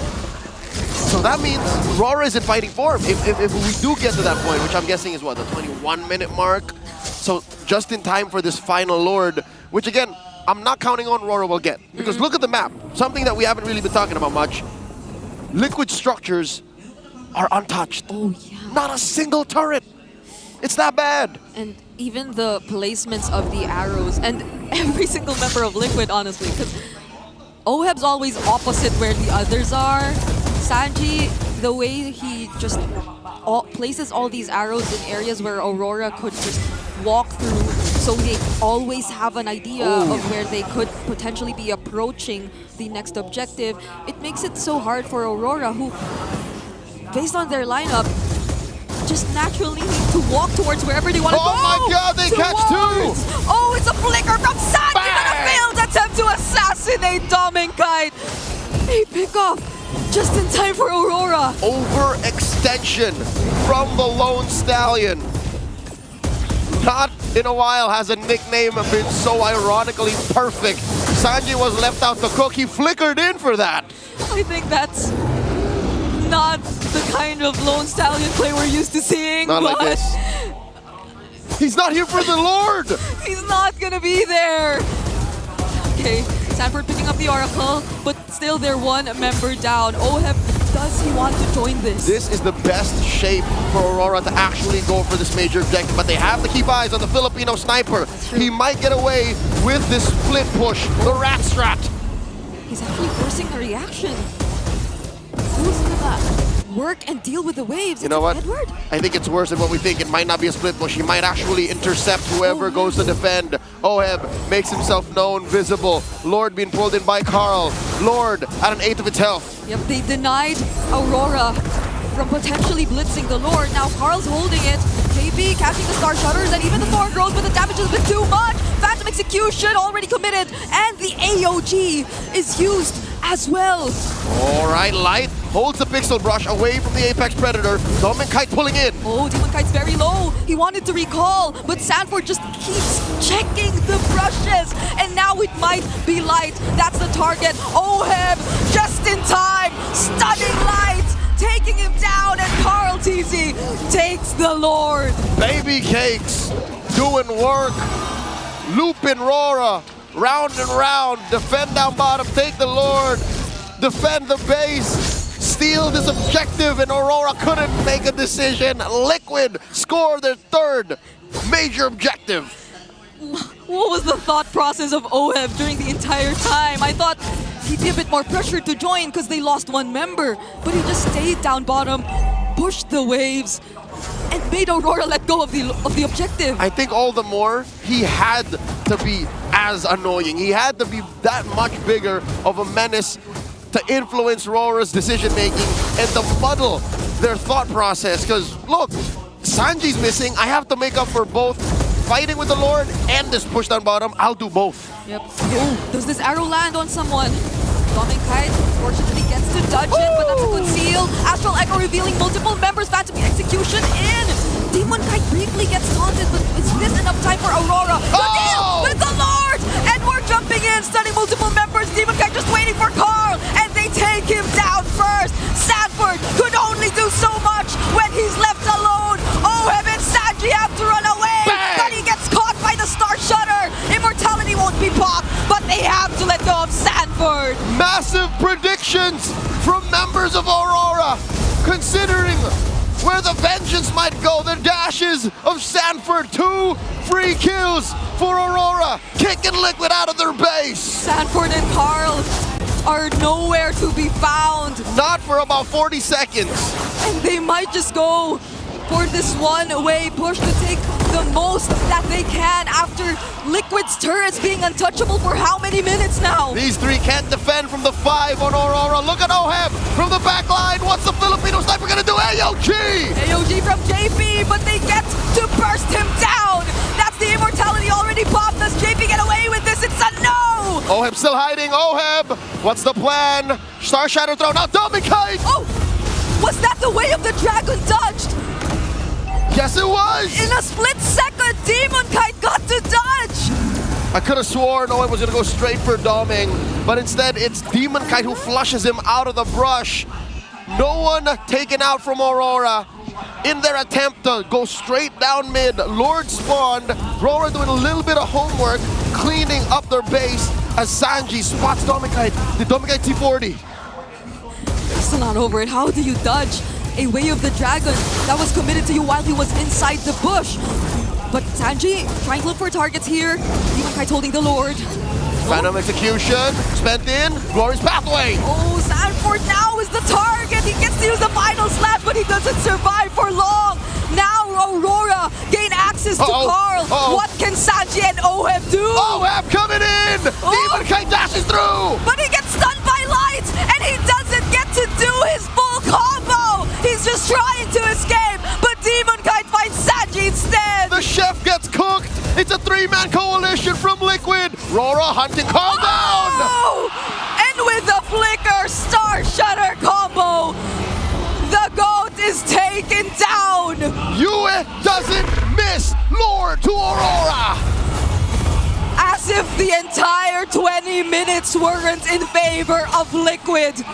Aurora with such a massive clapback, but Oheb in an attempt to find a trade pops the immortality of Dominkite, but that's all he can do. Daddy JP doing his darndest to get something out of the exchange. Takes out Dominkite, but it's too late. He's left alone, and with no one from Liquid to defend. This 26-minute game ends in the hands of Aurora. The Northern Lights first to the board. Game 1 goes to Aurora. My goodness. That was just game one. We're here for the long haul. A best of 5. Aurora pulled that one from out of nowhere. Liquid have to go back to the drawing board, figure out where they all went wrong. Let's throw over to Midnight and Athena. If there is one team that you would count on onto getting a comeback onto game, that's going to be Aurora. 13,000 gold lead in favor of TLPH, but Aurora shuts it off and they claim this game. Edward again in the Lapu, Yue with the snipes, and Doming being so hard to kill. Aurora still finds a way to win against Team Liquid. Mind you, this was almost a stampede from Team Liquid Philippines, but they held on, and Demon Kite on this Lancelot was able to perform after having an abysmal early game. It was an abysmal early game, but late game, he was able to dash through to win for Aurora. What you were saying? That we will be able to get a meet and greet with Carl Easy? No, we will be meeting Demon Kite himself, the Smiling Demon, our Game 1 MVP. My first question was, how will they come back from that huge deficit in gold, turrets, and as well as objective? But the answer is just one thing. Just wait and see what they could do by catching up Sanji. And even Sanford, the Sansan duo, was the one that they picked the most, especially onto the greater or latter parts of our clashes. Yeah, it's all about playing it slow for Aurora, waiting for the mistakes, the cracks in the plays of Team Liquid Philippines. It's also a sort of an eye for an eye. Like it got down to the mechanics of these players, the ability to dodge these spells and skills coming out from TLPH. It made it so that the Cho and the Selena had to work for these kills. Like even the attempt on Demon Kite's life earlier on Doming Kite's life earlier on by Sanji, but also making it very hard for the Lancelot to be caught in these objective fights, which made the game for TLPH kind of a bit of an awkward like skirmish all throughout. But again, it was Team Liquid that started the dominating the show from the get-go. Minute 1 up until the second Lord, I would say. RORA was just playing to the music of TLPH. But the problem was, we mentioned this earlier during the draft, that TLPH's lineup is all about early game, fighting these pickoffs. But when do you go down to the late game? RORA, they do scale, and the team fight is going to be a little bit of a problem, especially if you don't find these pickoffs, and that's what happened. Sanji, Oheb, they had to find weird angles, try and go and force the pickoffs. But at the end of the day, the composition that Aurora has allows for them to actually outplay these kinds of plays from TLPH. It's the sheer willpower to actually stay online, supercharge their way, and clear out core damage dealers here for TLPH. You mentioned that we were all expecting, based on the stats and numbers, that TLPH would get the late game. Not really the early game. And surprisingly, up until the 17-minute mark, that was a huge goal deficit that TLPH already established. But surprisingly for Aurora, for me, there was a specific instance. Even if I'm Doming, I will shout out your name with an I love you. But moving forward there, for me, one of the highlights for game number 1 was Demon Kite dodging out the Wave the Dragon here from Ohel. Yeah, the arrows, the boats, the attempts, the AOGs, the slashes. And also, I wanna highlight Edward here on this Lapu. I've said this earlier, this Lapu isn't a bit of a problem for TLPH because they already had the lanes down. Sanford was performing really well, is able to get out of the XP, showed up for his team.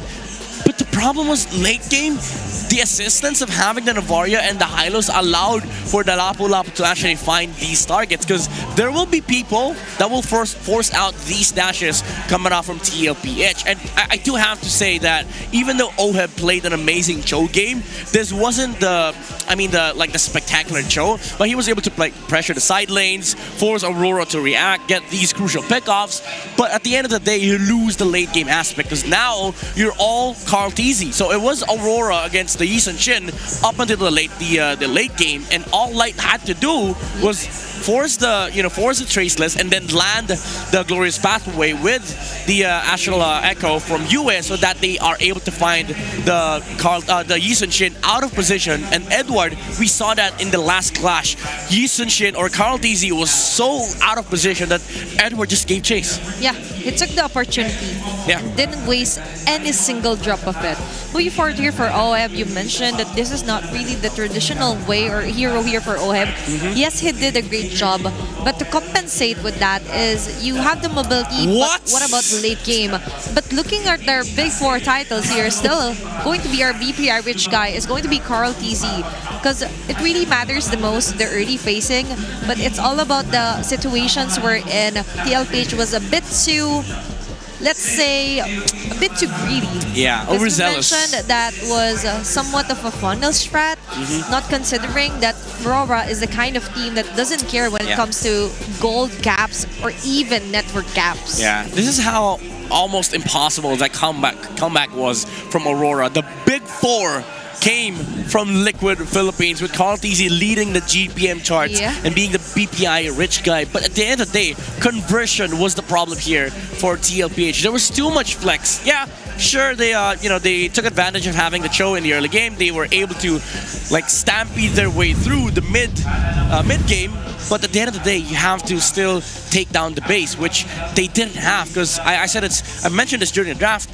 The YSS cannot fully carry this game because of the heroes on the side of Aurora, and because of that, it got down to like weird fights for TLPH in the late game. They were actually having a hard time. We've seen some multiple instances. If ever OHEB didn't have the Cho, he could just go for a backdoor split push here onto Aurora's base. But that didn't happen, because we mentioned that he also has to think of a bigger setup, the bigger picture for TLPH. But moving forward onto our game number 1, there is further information that we could get from our solo analyst. Let's send it over to Wolf. Thank you so much sa ating mga talents, at madami tayong mga matututunan na naman dahil nandito tayo ulit sa segment The More You Know. Ang TLPH at Aurora ang masasabi natin pinaka-established when it comes to their strategy na gustong gawin. At kung usapang established lang, etong side ng Aurora, yun naman ang napansin ko sa kanila. When it comes to their hero pool, masasabi nating hindi ganun kataas compared to other teams. Pero bakit sila pa rin ang pinaka-successful na team natin mula sa regular season up until this very moment? Sila din ang may pinaka-successful na win streak when it comes to the series, and it's mainly because dun sa kanilang very compact na hero pool. Hindi ibig sabihin na wala kayong masyadong heroes na ginamit ay hindi na kayo ganun kalakas as a team. Kung ganito kataas ang efficiency ninyo, meaning to say, yung mga heroes nyo kadalasan ay naipapanalo nyo, doon na natin masasabi na napakaganda talaga ng inyong pinapakita. 83% na hero pool efficiency mula dito sa Aurora means na kapag meron silang ginamit na hero, talagang papalakasin nila yung strat around it. Bubuo sila ng mga compositions that will make it successful. Like their 12 wins sa Harith, 10 wins dito sa Lapu-Lapu, at 8 wins sa Yi Sun-shin, Lance, as well as the Kimi. When it comes to heroes with 0 wins, ito naman ay kakonti lang. Interesting dito na yung Hayabusa at Fanny, yung hindi pa nila naipapanalo. Kahit malakas naman sila maglaro sa ganitong heroes. Well, I guess, yung ibang teams dito din sa Philippines ay malakas din naman para makontra sila. But when it comes to their hero pool efficiency, meaning to say, kapag merong sinolidify ang side ng Aurora na strategy, papalakasin nila at papaganahin din talaga nila. Yan ang ating bagong kaalaman dito para sa Aurora. And sa sarap panalo with Nor, masarap din ang magkaroon ng bagong kaalaman. This is The More You Know. And I hope that you learned something from that. And I hope you appreciate yung ginagawa ng mga teams natin dito sa ating meta. For that, yun na muna. Balik na natin sa ating panel. Thank you so much, Wolf, and that's The More You Know. The More You Know. Number 1. Yeah, we appreciate you, Wolf. And of course, we appreciate the teams as well. Again, perfecting your craft, mastering the basics, and also advancing the strats. It is what definitely allowed Aurora to, pull off this comeback, because Lord Dance was the thing in the late game for both these two teams. It is. But at the end of the day, Aurora just had the answer versus the YSS, and Liquid didn't have anything against the crazy dodges coming out from Demon Kite. And Aurora maintaining a calm composure. Yeah. They've learned from their game yesterday with TNC to just come down, never sell items early, Plus, to note Oh my that God. you just have to wait for the perfect catch here for Edward. He really did his best. Props to him. Yeah. Biggest respect here for Edward for turning the game around, catching Sanji and even Sanford. Yeah. They're on to very latter parts of our game number 1. So be calm, be collected, don't sell your items, and also Don't sell it yet. dodge the kick. Yep. Yeah. It's all about the instincts and mechanics. I do wish I have that kind of awareness. Same. If I'm an XP laner, I suck. it's all about experience as well. No, you don't suck. Actually, Sometimes I do suck. it depends on On the lands, mood. all right? On lands. Okay. Thanks for the disclaimer. But for our audiences here on Cuneta Astrodome, put your game face on and make your smart power pose. All you have to do is copy Edward, making a triangle here. Is this a composure pose? It is. Is this like a ritual or something? Oh, it's a triangle of power. Like Hey. composure, Oh. never sell your items early, and then what's the third one? Dodge. The way of the dragon. Nah, it has to be an Edward thing. So never sell your items, be composed, and also I don't know, man. Put your game face on. Put your game face on. Yeah, maybe that's the triangle of power. Okay, we're seeing All right, well, some students here. Oh, Okay. there's a strong contender here for the Auroras. 1v1. She's actually wearing a jersey, so Yeah, she has a +1. She has glasses. That's Yeah. +2. She's Edward, but a Girl she. version. Yeah, but a she. Because OHEV has a girl version. Yes, a that's she true. version. An Edward multiverse. Oh, we've seen some huge familiar There faces you here, go. and it's going to be our winner for our smart power pose. Congratulations, ma'am. There's another successful fan here for Cuneta Astrodome. If you want to win prizes such as that, all you have to do is buy your tickets, watch the game live here on Cuneta Astrodome, and might as well just participate on other booths as well on our MPL Super Fan CD Festival. Yeah, it's again, if you don't mind spending your weekends, just buy a ticket because it's gonna be a hell of fun watching live in the venue. You get to scream with the thousands of fans that are Spend it with inside us. the venue. So if you haven't, again, you can secure your playoff tickets now. Head to the MPL Philippines website and join us at the Cuneta Astrodome for the MPL Philippines Season 16 playoffs. Yeah, please spend it with us. I'm begging you. For those I who want- hasn't bought their ticket. Yeah, and you could get a chance to also get to meet and greet your favorite players. And by the way, the Alamat Awards is back. Who will rise to become legends of MPL? We will later know that. And so far, all of our audiences, even on our social media pages, are actually predicting on who will be the winners. You could watch it live later here on the MPL stage, October 24. Yeah, Today that's- is October 24, yeah. Yeah, right after this match. Yep. So we get to celebrate and again commemorate these amazing players that have played in our league. I'm actually excited for the MVP of the Who season. is it? I think it's going to be Midnight. No, Because that's why I'm coughing. I'm hardest working no, caster that's ever. that's Wolf. He works every day. So Well, matter of fact, he works 8 days a week. all I see is Wolf. Even though I'm on the English broadcast, I actually called him over earlier Yeah. on to our. See, he's also working English broadcast. That's double time here for Wolf. But check it out, guys. If you're ready at the venue, if you're watching us live there on the MPL Super Fan CD, shout out to you guys.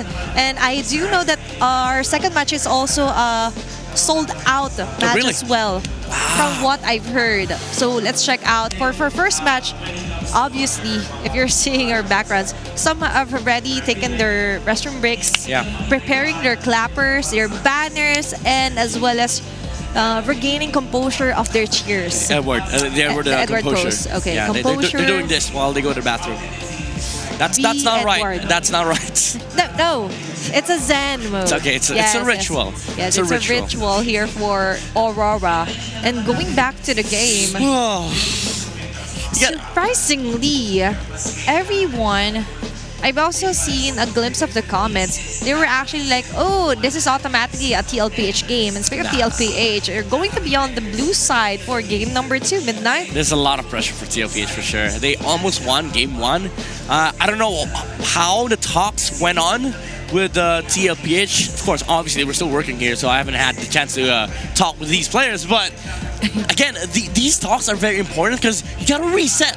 Even though it's a best of 5, it's not an excuse to say that, all right, it's still a long way to go, because momentum is a thing, especially in playoffs. You get a good game like that for Aurora, they're just gonna roll with it. And for TLPH, even though you could argue that, okay, we still have a lot more strats, you still lost with a commanding lead. So reset is a must for the Cavalry. It was good until there was a word until here for TLPH, and now the wait is finally over as we move on forward for our game number 2 drafting phase here. And let's see if they will go for the same route. But before that, let's check out on what will be our map for game number 2. Flying Clouds. Flying Clouds. There Flying you go. Clouds. I think I am so lucky today. I don't know. I'm feeling lucky. You are.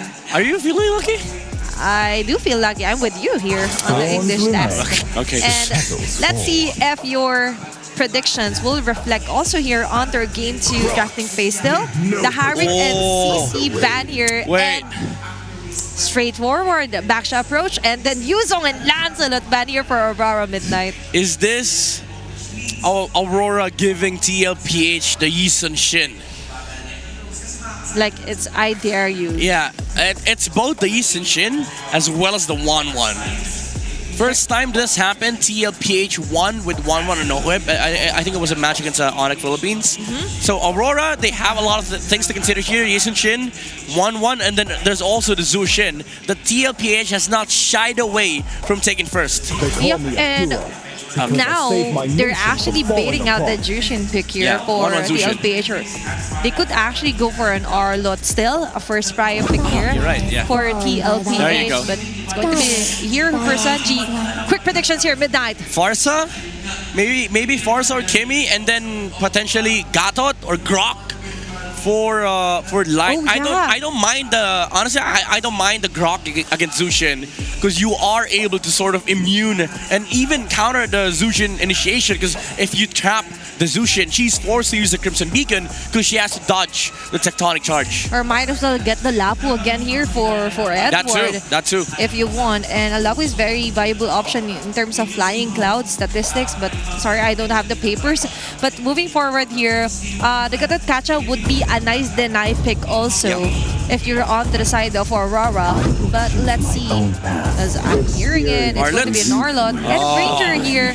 So it's an XP and a hero for Dominkite. So it's a change of scenery and prioritization. Midnight, they realized that they would want Dominkite on a more comfortable positioning in terms of drafting phase than the Alice and Hayabusa for TLPH. I was worried about this. TLPH, they're comfortable playing with the Hayabusa. Carl Tizzi has shown himself to be a very good Hayabusa player in MSC. And then now they find themselves in an Alice situation where there's no Yuzong. They see the enemy XP laner. It's just an Arlot. Sanford gets to pick the Alice on first phase. So now Aurora, what do you answer this with? Do you go for Fredrin on Demon Kite, considering that it is a good combo with the Arlot, but there is an Alice on the table, so I don't know. Even I was actually going to say Doming Light. I'm combining their IGN right now. Okay, Fredrin. Okay. You mentioned a Fredrin, but it's about ONIC Philippines. How is it for Demon Kite getting a utility jungler? I'm not a big fan of this Fredrin pick. Yes, it is an Arlot and Fredrin combo, but you are up against Zushin and Alice, two heroes that enjoy playing against Fredrin. Aurora, they have to buff this lineup up.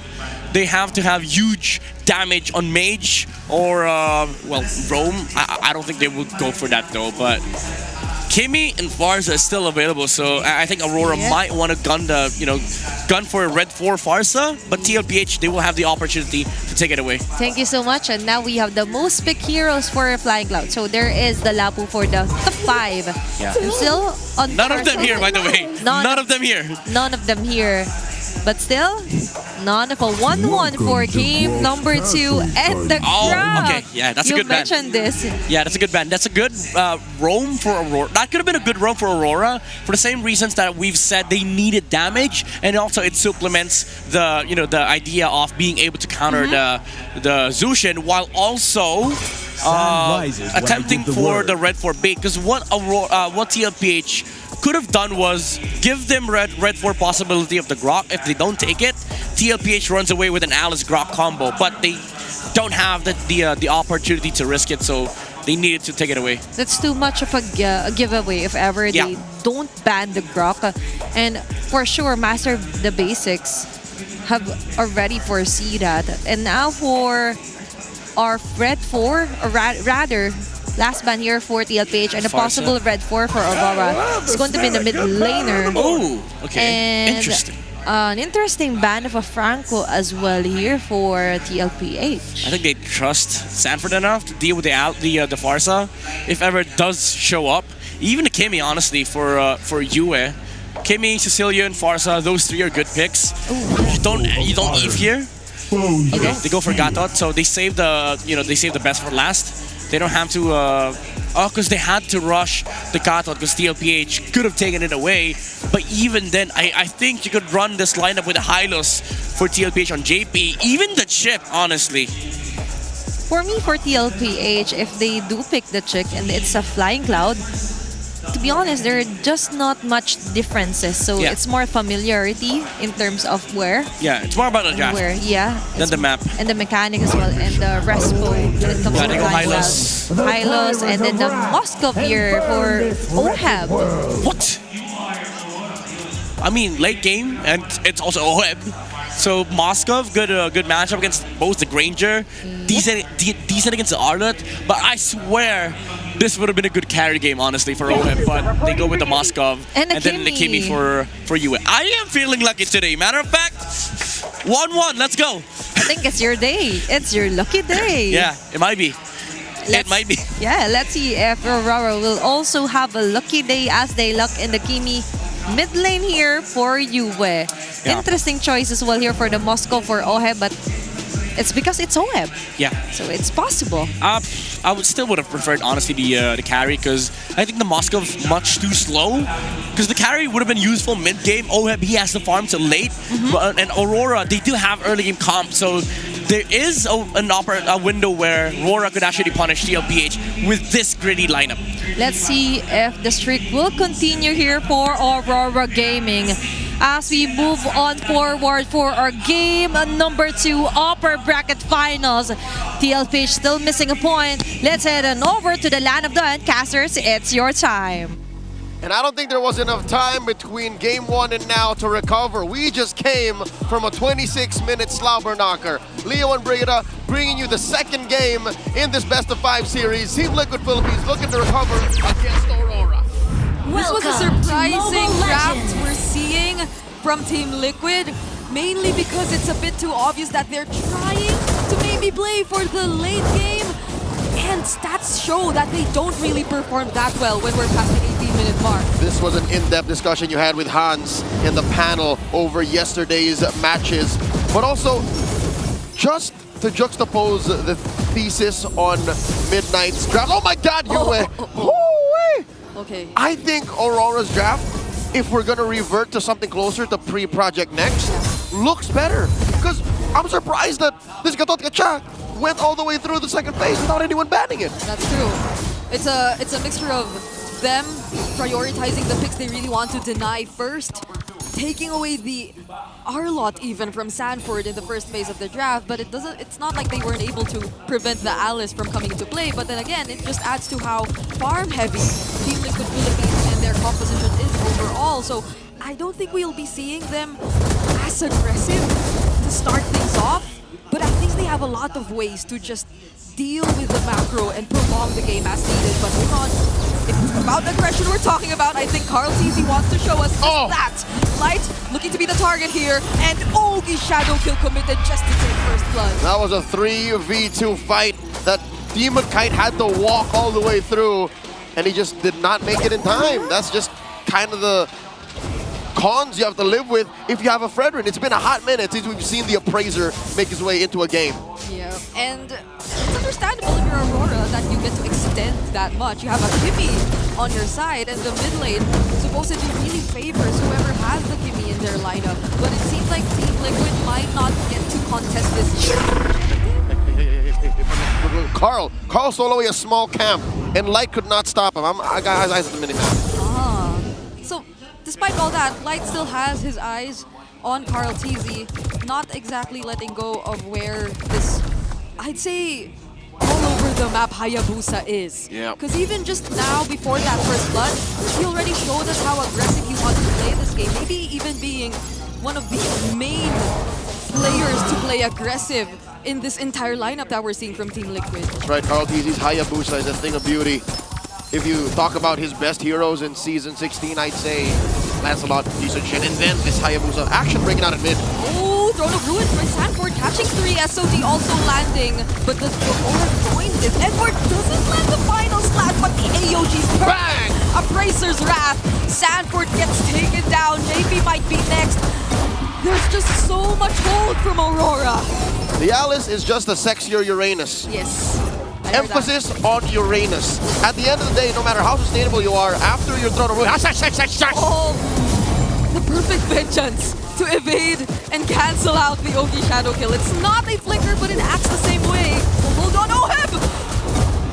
Close call on two different fronts of the map. Back to what I was saying, at the end of the day, after that Throne of Ruin, you're still just a sustainable, annoying XP laner.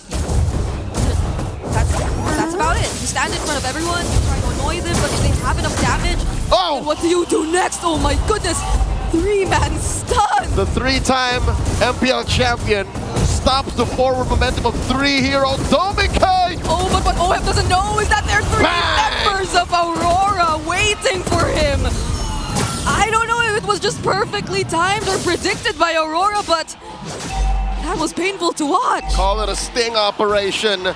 They knew that Oheb had this killer instinct in him, and he saw a lone Granger, but he did see the other 2 members waiting in the wings. It looks like Aurora are going to be scoring their second turtle. Sanji, Sanford trying to grab one, pull a fast one over Aurora. Not going to happen. They're up about 1,000 and change. Yep. This is expected from the lineup. Hold on. Edward still wanting to go in for the fight from Sin Beacon already used. JP gets to escape with the Glorious Pathway, but it's been a very aggressive 4 minutes. Just 4 minutes so far for Aurora. And what does Oheb do? He just has to walk away. He does his best, Brigida. He does his best. RORA have stepped on his neck and stopped him from farming. The first 5 minutes has been hell for this Moskov. Looking at the items and of course what that translates to in economy. He's down about 1,500 away from Dominicai. Could have been more if he didn't use his SOD just to get that gold card that was nearly denied of him, or nearly denied from him, just because of how well Aurora's been controlling the gold lane. And this has been a trend so far. This is expected considering TLPH's lineup. But how do they show us the changes once they don't get the early game? Because time and time again, that's what we've been constantly pointing out as their requirement to win the game, to get to do the Liquid Stampede. But this is something they walked into. They drafted this way. They expected this to happen. You know what? In the playoffs, anything can happen. RORA can even win on Flying Clouds. That's what this map is all about. And they do find Sanford to the bottom lane. Can't even use the Gleam. Throne of Ruin is all he can do, but does he have enough sustain? Oh! Barely tries to survive. And that's another Piercer stack picked up by Dominicai. Carl TZ versus Edward. It's a 1v1, but the final slash still makes it. Fortunately, the other members of Team Liquid are there, but that was a close call. All right, 3 dudes from Liquid, no problem. 4, that's where he draws the line. A little too much for Mr. Consistent to deal with, but what this does is open up the lower quarter of the map where the turtles spawn. 3 for 3, Aurora, 100% on turtle take rates. Look at how US just defending this turret. Carl TZ has to escape. Oh, he walks away, but does not escape death. Light and Yue take down Carl TZ. The GOAT got tunnel vision. He really wanted to push in. Did not have enough backup. Down bottom, Demon Kite has 2 on him. This is what you can do with a utility jungler. You're able to really put your foot down and say, the rest of you guys do that and hold on. That's why it's a macro-centric hero. Oh my God, JP! That's the tankiest member of Team Liquid right now. But Aurora, without hesitation, committing the final slash. That's how confident they are at this point. Demon Kite, though, He does not walk away from that. It's a little too much to expect to survive all that, but again, RORA, sleight of hand. You're looking at the right hand, the left is already committing a crime. They pushed into you to up top. As I was saying, if you're a utility jungler, you can do these kinds of things. One of those things is sacrifice yourself because you're less of a asset to your team, so you can afford to die. Second is you can hold down fights so much longer. Carl Teasy, when he died in the top lane, there was no business for him doing that. Not for that long. So Aurora, they're still on point here, on course. 4,000 gold up, 8 minutes in. This time it's Aurora who's had their turrets untouched for the entire past 8 minutes of the game. Team Liquid Philippines are struggling. They might be waiting for one team fight that they get to win, and it's from that where they just pivot and try to convert into objectives, because the way it's looking right now, could they even split up? Like, I know that's something OHEB would want to do, but based on how Aurora's been rotating, they're not making it easy for the Moscow. I think they can. They just have to be very specific about it. Like now, see this? It's clear where Aurora is. They show themselves on the map. It helps that the Lord is going to be a beacon, a magnet for TLPH to try and consider where they're coming from. But look, we're still looking at the maybe #2 best hero to steal Lords with. That's a high boost. Oh, Edward steps in. Behind Edward, final stack already going to Throne of Ruin. Might just stun 3. Oh! Dominkite gets taken down by Sanji, but before he does, JP gets taken down as well. It's a 1-for-1 trade so far, and OHEB, that's what you were talking about. So he finally gets to push the waves. And it's also very fortunate that Liquid found Dominkite. If it was anyone else that died, maybe even Edward or Demonkite, that would have been okay. RORA would have forced the issue, but no, it was Dominkite. It was their main damage source. It was just unfortunate that he was right behind that wall, and once he flickered, he found himself right beside the Lord and in front of Sanji's Crimson Beacon. So that was a very awkward position to be in if you were Dominkite, but they also probably didn't expect that there were other members of Liquid who could come in from the mid lane, because they were probably expecting everyone to just hold those brushes down bottom close to the back of the wall where the Lord is.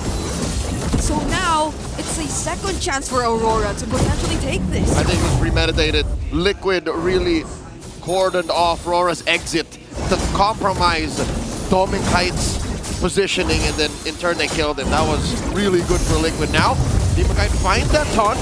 Lord at about half health. That was a knockup from the Lord. Edward working on Sanji though, but Demonkite goes down! OM joining the fight as well. This Lord is going into the hands of Liquid. Carl will get traded, however, and they're trying to chase after Liquid, but all they want to do is walk away. Liquid definitely winning out on that trade. They pick up Demonkite, take the Lord, and everything else is extra. Collateral damage, Carl Teasy is, but it's worth it.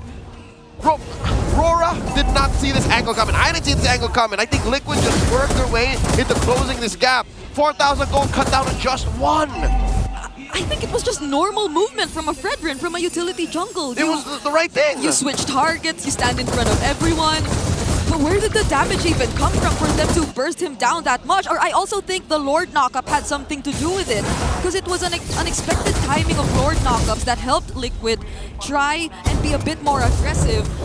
And that's where Demonkite found himself bursted down. Yeah, something tells me Sanji sitting with 2 stacks on his Skypiercer, maybe 3 stacks. I have lost track of where exactly to count from. Made that death on Demonkite, that kill on Demonkite so much more possible, so much more faster. And the Appraiser's Wrath almost made no difference. We couldn't even feel it. I mean, JP was already expecting to receive majority of the damage from the Appraiser's Wrath, but at this point, that's what you want to see from JP. That he can just confidently stand in front of these members of these annoying heroes of Aurora, so Liquid can know where to position themselves, and finally, after trying to be a bit more careful for so long, they get to take away some turrets from themselves. Oh man, the map has equalized. Literally, 2 for 2. RORA now just have barely 1,000 gold up over Liquid. Where did this go wrong? It's not like Yu is not in the right position to deal damage. Dominkite only died once. Demonkite died twice. One of them was kind of warranted. So it's just Liquid finding their groove. Looking at the items now, it is a Swift Trinity for Oheb. Carl TZ also has 3 strong, hard-hitting items. And Sanford, I think Sanford's last death might have been his actual last, because he's on his way to a full Cursed Hell. Once he builds that Winter Crown, I don't think we're gonna ever see him die again. Maybe this is where a bit too much attention on caging the Predator starts to backfire. Because it's just not worth it. It takes too much time. And I don't think, like, maybe Sanford even wants you to pay so much attention to him at this point. Majority of the damage, of the disruption will come from him, yes, but not the damage. And he's not the guy who needs to be there until the very end of the team fight. Oh yeah. So maybe essentially kind of similar to the Fredrin. Yeah, at the end of the day, it's got to be Oheb, it's got to be Carl. Sanji is the finisher. The fact that Sanford is so annoying and could impact a team fight so much from the XP lane on this Alice is that game changer. So Aurora, how do they react? Maybe don't pay attention to Sanford as much. Like, as much as you can avoid the Throne of Ruin, that's easier said than done. Because either way, he's gonna show up anyway. He is definitely gonna use that Throne of Ruin and try to position himself in front of as much people as he can. So he will voluntarily walk up to you and you don't need to work so hard to do that, but where are they trying to come from this time? Look at the angle that Sanford's coming through. Edward spots him. Glorious pathway. Maybe already low. Edward using the final slash, but Sanford stuns so much. It's UN. Dominkite now very low. Demonkite looking at the next target. Carl TZ with a double Oki Shadow kill now. Trying to go for Doming. Fortunately has a dash, but that's 3 members already taken down.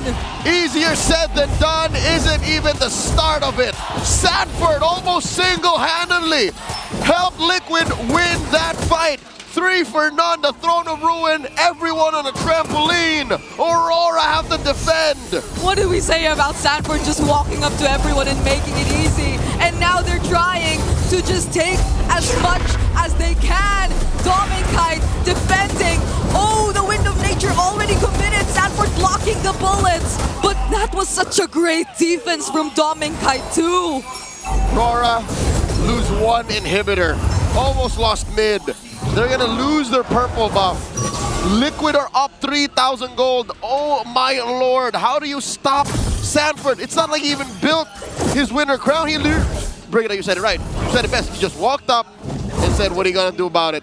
Now, I hate to cry over spilled milk, but did Rora not respect Liquid's propensity for crowd control? Not a single Purify. Yeah, I guess there was a bit too much attention on JP as well. It looked like JP was or on Carl definitely going down in that instant, but who would have thought? Again, even we were surprised to see Sanford holding that bush. And now he just comes in with the flicker and we might see another one. But they'll be a bit more patient this time because Aurora already takes care of the Lord. They're still breathing, they're still in this. Glorious pathway by Daddy JP. Liquid looking to scare Aurora away from defending. They do keep that inhibitor up top and the base intact. Okay. Aurora still in this game. We're looking like we're about to approach another 20-minute game, honestly, if looks like it. Aurora are able to still hold this a bit longer. But I think there's not much in terms of the damage dealers if we're looking at gold. Because Sanji, Yue, Oheb, and Dominkite, there's not even 1,000 gold difference existing between these heroes. No, it's not about a difference in firepower. It really is everything else that goes with it. It's the garnish, the meat, the protein is sound. It's tasty. But what else do you partner it with? Let's watch that sequence once again. Look at Sanford. I don't think it was enough that Edward was there to check him in. All right, 40 flickered in. He didn't walk up. He gleamed, flickered in, and I think that scared the bejesus out of Aurora. Yeah, and he came from the left mid-bush at that. Yep, it was an ankle breaker. He came from the left, gleamed to the right, and then flickered again to the left. All the while, Aurora probably thought they had everything under control. Nah, not this Predator. Nah. Not the Apex Predator, Sanford. Okay, so they have 2 anti-heals, right? They have the Sea Halberd on Doming. They have the Glowing Wand on Yue. Is that enough? JP, oh my god, trying to split up RORA. Hold on, he's in the middle of 4, but Sanford once again finding Yue, forces the flicker as well, but Edward and Demon Kite doing all the zoning! The Cyclone Eye actually did not help Aurora there! Sanji's unstoppable right now! Wise is watching from home. He knows how much that hurts. Dominkai backing up, almost gets choked out by Sanji. There's another Lantern Flare, Light trying to walk away, but there's another knockup play! A monster kill for the Lone Stallion, Dominkai and Yue! Can they defend this? OHEM doesn't care! The Cavalry will equalize the series! Now we have a ball game. 1-1. Liquid on the board. Bring it on, they deny us the 20-plus minute slobber knocker. They did. Liquid came to play. I can't believe my eyes. It's a reset for now, best of 3. Let's throw it over to our analyst and panel to break it down. Never letting expectations down. Another one here for TLPH. All one score for Aurora and TLPH. I think I am indeed lucky. 1-1 is the score. Not because TLPH won, but because we get to see more games in this series, Athena. I do love the fact that, again, Aurora, they maximized the window that they were given because of this early game comp. They were able to pressure Carl TZ away from his jungle, utilize the Fredrin and the Arlot, but when it came down to business, TLPH, they had the execution, they had the Alice, but most importantly, the Zushin was not alone in this game. The Lone Stallion was with the entirety of the Cavalry. Is putting on the lights and spotlights onto the Roras here with his Jushin pick. Our game 2 MVP 605 and then locked in item build. Even the brute force for the last item. Yeah, 100% kill participation. You want the lights, you get the lights from the Zushin. And Sanji was phenomenal in this game. The amount of clutch Sky Piercer kills that he had, and also the controls that was amassed by TLPH prevented the Fredrin and the Arlot to actually maximize their frontline combo. It was basically Aurora trying to find these initiations with their engages, but their frontline was dismantled by the Zushin. Light, Demon Kite, and Edward, they all what they're doing in the fight was to sort of like look for angles that they were able to maximize, but the window was very short because maybe 2-3 seconds, that's too much already against a Zushin, especially add to the fact that there's a glorious pathway coming out from JP that allows TLPH to just constantly find Dominkai behind the lines. Yep. Just being a lookout isn't enough. So what do you do with the info, right? So for the info for TLPH, on the other hand, Leo have mentioned they have multiple crowd controls, and for the side of Aurora, no one even got a Purify. Yeah, that's the greedy problem. Like, they were very aggressive. I think they were capitalizing on the fact that they're much stronger early game. But the problem of their line as well is that they're one directional. By that I mean not because they only do one thing, but how they approach fights, it's all forward. But in comparison to TLPH, there's multiple angles. There's the gleam, the flicker coming out from Sanford. You have to watch out for the Hayabusa shadows, the glorious pathway, the shadows. The lights coming out from Sanji, but also the spear of destruction from OHEM, which literally comes from all angles. It really disrupted members here of Aurora. And you've mentioned multiple times again that Sanji, when he finds anyone from the side of Aurora, even if it's the Lone Stallion, he will do his best to just eliminate anyone on his pathway, even getting a monster kill right until the end of this game. That was an almost 18-minute mark. If I remember correctly, there was a stat wherein TLPH actually has fights or win most fights before the 18-minute mark, and after that mark, they're having a hard time onto closing the game into their favor. They almost got the deadline. There's a curfew. Yeah, 7 seconds. They were like, guys, we have to end. If we go past 18 minutes, we might lose to RORA again. But even then, like, if you look at the lineup, RORA, I think they're the ones with the deadline here, because if you think about their composition, they have to establish like a huge or a commanding lead by minute 12. TLPH, they're sort of allowed to go past that liquid timer because they have the Hayabusa who is out farming the Fredrin. Matter of fact, Brigida brought up the fact that between Sanji, Oheb, Yue, and Domikite, there's not much of a gold difference. But when you look at the junglers, that's where the gold difference comes from. Carteezy was 3,000 to 4,000 gold ahead against Demon Kite, which also ties into the stats that we saw earlier from the GOAT. And whenever he does have this stat line, you just have like an additional damage dealer for TLPH. Bottom line, Hayabusa. Yep. Even Leo Higher acknowledged damage. that this Hayabusa here, the higher damage here for Carteezy, is really one of his most pick hero, or rather, most successful pick hero here throughout regular season and now heading on to the playoffs. And looking closer on the success also of Sanford with multiple stunts on his Alice. We have to acknowledge that. We have to put the spotlight on him. Yeah, this protection from Sanford and JP as well. Not just the offensive terms, but also the way they juggled for Oheb, they juggled for Sanji, and the amount of times that RORA was trying to like lock on a target and then Alice just gleams forward. You see the glorious pathway and then you get set by the Throne of Ruin. It's annoying for Aurora, honestly. And of course, we all know who it is. It's the BPI rich guy, Oheb, 772 GPM. Was having not a great start. He was 2k gold behind against Domikite at one point. I think minute 6 or minute 7. He was 2,000 gold in terms of deficit against the gold laner of Aurora. But it came down to the late game. They were able to stretch the game long enough so that the Fredrin didn't exist, basically. He was a non-existent factor for TLPH. Maybe during the lore dances, he is a target because he does have the retribution. But during team fights, they don't even care about a Fredrin, honestly. And I know, Midnight, it's going to add up to the list on why you would want a Fredrin onto Demon Kite. Yeah. Because technically speaking, when it comes to the latter portion of the game, you cannot control on what part you would want the game to end, not unless you're a prediction teller.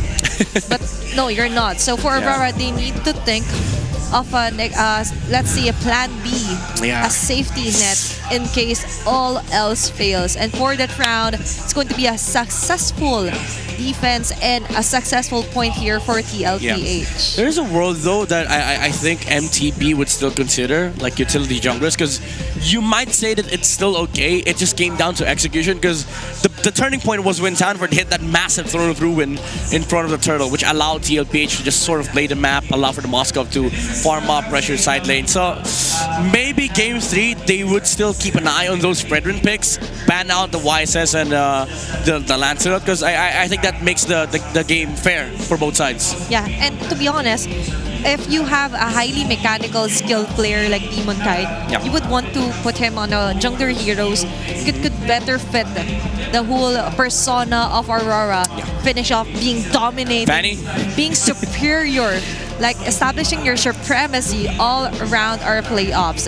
And looking closer onto our head-to-head stats, talking about Carteezy and Demon Kite here with their Hayabusa and Fredrin. Yeah, looking at the goal that they have at minute 12, this was a time when this was post massive Throne of Ruin Sanford. Goal at 12 minutes. They're still close, but you start seeing the cracks of having a utility jungler who doesn't farm as much. And I would say that this became a problem because you don't have the same amount of damage that TLPH outputs, while also not being the reliable front line that you are. Because even though you're a Fredrin, again, the fact of the matter is there's an Alice and a Zushin on the lineup of TLPH. That's why when it came to that point at minute 12, it didn't feel like Demon Kite was a big factor to Aurora's lineup, because every single time that they see Demon Kite, they just jump him. Once they see Domikite, they start switching targets and keep their eyes on the Granger of Domikite. This is what I was talking about at the Pure Aurora. You have to fill in the cracks. Yeah. Because TLPH is just darn good onto finding the spots wherein they will insert Sanford and then just erupt chaos, just go for madness here for Aurora. And we've seen numerous teams attempt to do that, but so far TLPH is one of the most successful so far here onto our playoffs. Yeah, that's why they're gunning for that M7 spot. They're still 2 games away. Both these 2 teams, there's still 2 wins from getting that Grand Finals championship slot and also the M7 slot. But they're getting close. These matches, I think they're giving it their all. Even switching back to the youngers, Sanford pulling out these amazing XP laners on first phase. It feels like they're just gunning for these winning conditions on both sides. And so far, I would love to see this continue onto the bigger stage, onto the world stage. This kind of meta, this kind of brawl-like clashes here. Imagine in the Philippine region, we're this deadly, we're this sassy, spicy place. Imagine what the world thinks on looking. This is just the lower upper bracket finals, by the way. It's not yet the grand finals, but we're seeing some previews from our titans, the international epic rivalry here for our first match. I think that's one of the upsides of being the first playoffs of all regions. Like, they get to see the very first taste of what the meta looks like. I mean, there's a downside for it for us, for PH especially, because they get to see our strats, like our cheese picks. But after this weekend, almost all regions are gonna get scared because they get to witness, the grand finals. Or maybe they could have some lessons along the way while watching our playoffs and adapt it to their strategies. Maybe steal some strats away from TLPH, or study the fundamentals of Aurora, or maybe even look at ONIC and TNT, because hey, they're still also vying for M7 slots. And talking about ONIC, by the way, Right and Q. Yeah, ONIC, not just PH, but also in Indonesia. We see the stats here for the ex-undefeated team in ID, because they just lost to, I think, 2 teams. And they're still pretty much, on record to reach the M7 stage. And Kyrie, man, Lancelot, Kyrie, always spectacular. Kyrie! Yep, and talking about the Lancelot earlier as well, and this is why most sought after import players are Filipino players because of their mechanical skills. Yes, sir. Their innate capability to be adaptable in each and every environment that you put them in. And the environments inside the map, actually, especially onto Broken Walls, is one of the highest win rates so far. Considering the expanded race, that's a 5-0. But 7-2. That's 9 games in total here for Broken Walls, and a high win rate here for the whole ONIC Indonesia. Yeah, I like how honest these stat lines are for ONIC, because it does show you what their play style is. They love playing with each other because they like brawling with each other. That's why I think expanding rivers for them is just a cheat code, honestly, because they get to fight with Skylar. Sans is able to utilize heroes like Zushin, Sparsa, and be a threat on the map and allow the Sky King to just get a very good start and dominate the game. Matter of fact, I want to see an average of their match time, because I think they fall under 16 minutes. They've had a lot of 10-minute games. Yeah. And even post Project Next. Or maybe after their playoffs, there will be a change onto their stat line. Maybe. Because they're going to be watching or adapting some of the places that we will be watching. But moving forward onto another team to highlight and put a spotlight for M7 is BTR by Vitality. I'm pretty sure Mirko is happy right now. In fact, if you hop on over to the Filipino broadcast, he's yapping about BTR with Wolf. But yeah, looking at the line of BTR, there is a lot of promise for this team, by the way, especially because of the fact that they have a Filipino marksman. So stop getting our gold laners. But also just the sheer chemistry that this team has. This is the team that Light left, by the way, and I do think Finn fits well into this team. But Niall's addition to this lineup as well, being a sort of like a pillar on the jungle role. He's the most stable player in this team. And I do feel like the character of Nala as well is a perfect fit for BTR. That's the kind of spiciness that I was looking forward to. Before, it was Eman that they were constantly pushing off onto being the face of BTR by Vitality. But now with Nael, a new addition here to the family, says a lot here for BTR. Huge team to look out for onto the upcoming M7 World Championship. And we do know that Mirko, in fact, will be happy with all the stats that we're seeing right now. He's glazing BTR. He is. And for our viewers out there, if you want to check out this kind of stat lines, we will be posting this onto our official social media pages as well. And if you ever have teams to watch out for, you could comment it down below from different regions. We have Singapore, Malaysia, and then there's Mirko. Look at this guy. Go! This nerd. Look at this nerd. Mirko, I'm pretty sure you're going to watch this at some point. Biggest shout outs, Mirko. He's wearing a BTR jersey, by the way.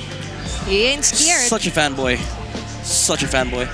Being Mirko, just Mirko things. Yeah, just Mirko things. But yeah, I do understand because at this point, I didn't expect BTR to perform this well too. Matter of fact, we had a conversation about how BTR's best form was last year. But then Lyle showed up, Moreno showed up, and even Shogun showed up, and Mirko's like, huh, okay, BTR is actually a good team. He was like, okay, guys, we're back. Yeah, we're back in business. We don't have to back it up. We're back in business, boys. He's ready to shout it. Like, No! I'm 7! I'm just imagining things, but so far, it's images that you can hear when you see your Mirko. But they still have a playoffs. Yeah. Oh. So, I don't know about that, you know? Mirkers or Mirbless? He tries to avoid, like, you know, predicting for both these two teams. But he did predict here for our grand finals. He did predict Aurora to win, if I'm not mistaken. Yes. So in Aurora. Yeah, but I can't remember what he predicted for Upper Bracket Finals though. Maybe I'll backtrack that later. I'm pretty sure he put Aurora Upper Bracket Finals, and it was a straight run. Yeah, and then TLPH going down to losers. So if Liquid ends up winning and Aurora losing, Rora's you got Mirko to you go to his live stream. But there was we're breaking curses, not streaks. There was a banner earlier from the lights. Yeah, that's Have true. you seen that? Yeah. They're breaking curses. They're breaking curses, but they have to break Mirko's curse. The mirror curse. Yeah, so it's them versus TLPH plus Mirko. It's Mirko versus everyone. It's Mirko versus everyone. It's Mirko plus BTR versus the world. But kidding aside though, even Burrito on the PH broadcast is actually doing his own predictions. Oh yeah, the quick predictions. Yeah. Yeah. I've seen those. And matter of fact, he recorded one beside me while I was sleeping.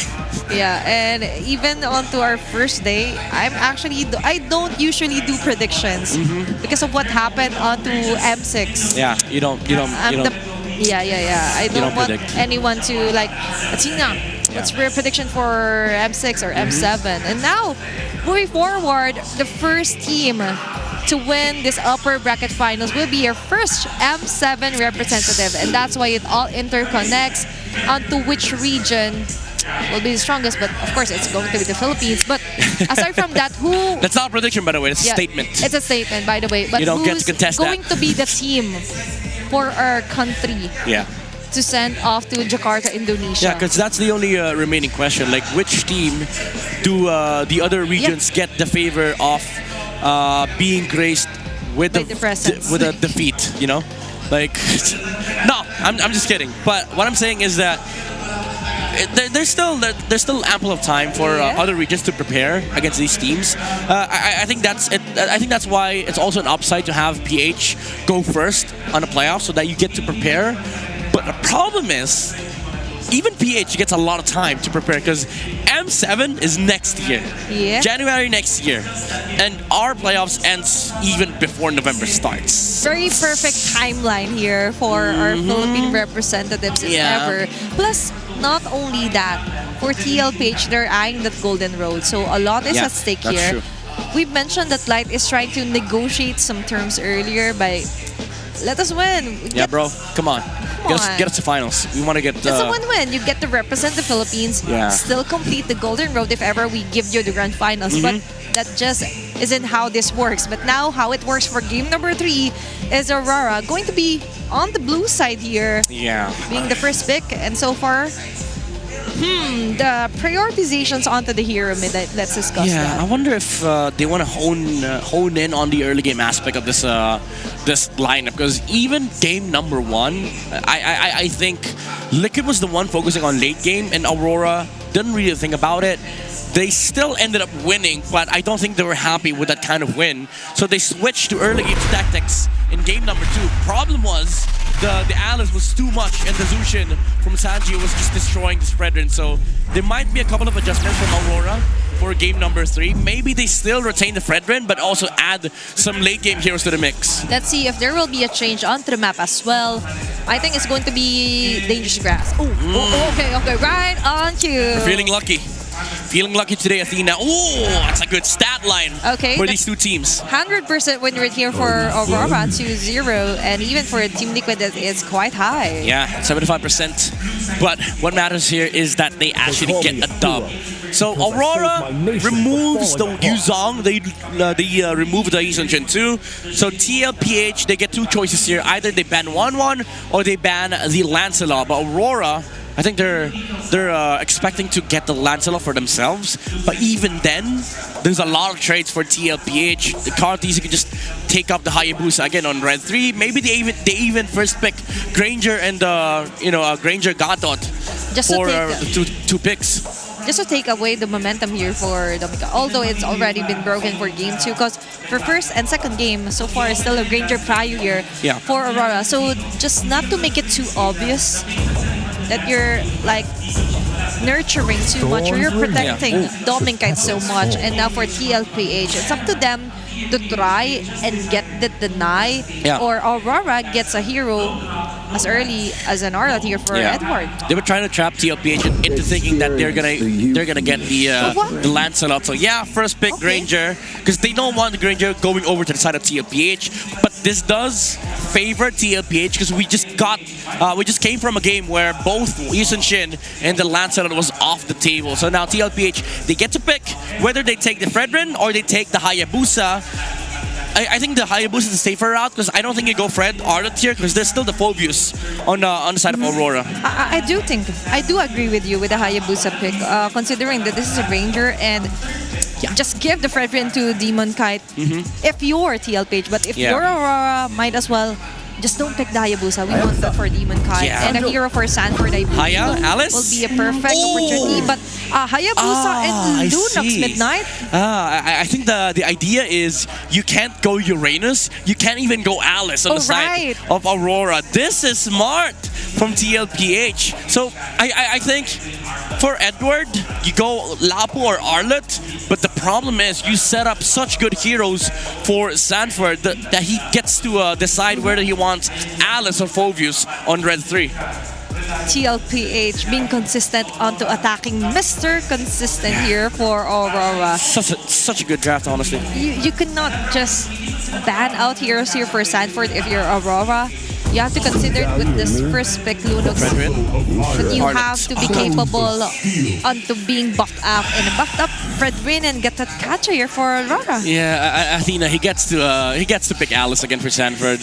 He might go Lapu, honestly, but there's no downside in taking the Alice now because it's still the same thing. Like you get Alice now, you remove some of the counters, and then Aurora's left with nothing.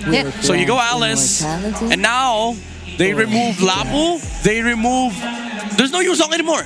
So just the Lapu, honestly. It makes it easier to draft if you're TLPH. And Sanford is like, okay, don't mind if I do. Okay, they still remove the Arlet. They respect the Arlet Edward.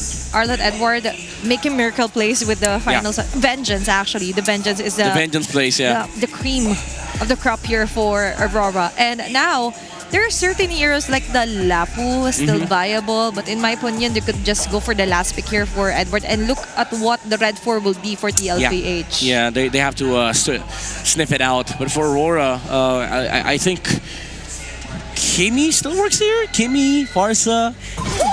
I don't see any other heroes for Edward though. Cho being removed, I think just to limit the the flex factor on the gold. Oh, okay, nice. Mad respect to Sicilian. That guy hasn't lost in Sicilian, by the way. That is a nice see-through here for Coach RC, and you're right, being it win streak here. Wait! I want to see Oheb Gold Lane Lapu. I want to see Oheb Gold Lane Lapu. I've seen this in one of his live streams, by the way, and I think that's the reason why they removed the Arlet and they didn't care about the Lapu because they wanted to pick it gold. Will they take that as a challenge? Will they grab that opportunity? What do you counter it with? You can't go Esme, you can't go Uranus. There's a Lunox on TLPH. Different scenarios running through our minds right now. But even for Aurora, different heroes that are running on their minds to ban out. Still, the Khalid removed here for game number 3. All right, I want to see it. I want to see it. Oh, give me Lapu. Give me Lapu. No! Oh, okay. Okay, at least it wins both matchups. Okay, it's the best of both worlds Yeah. for the CC. Deny, priority, and then somewhat of a flex still here for TLPH. Because the thing is, Aurora, if they want to get Lapu here, I think you put the CC on XP and then you put Alice on gold. But for Aurora, I think best pick here is honestly Uranus or Esme. But still, they didn't go Lapu. You're going to have a hard time, but it's the reality. You have to face it, right? You kind of have to like address the elephant in the room. You're gonna melt to the Lunox. But the thing about TL's lineup is that they don't have a hard lockdown. So that's like, you know, the benefit of having the Esme and the Uranus. They're forced to get the hard lockdown. But they go for the Lapu. I still don't like the Eve though. Yeah, sure, it's up against the CC and the Alice, but this upcoming last pick from TLPH might just ruin everything for Aurora. Because honestly, a Hylas is still good here.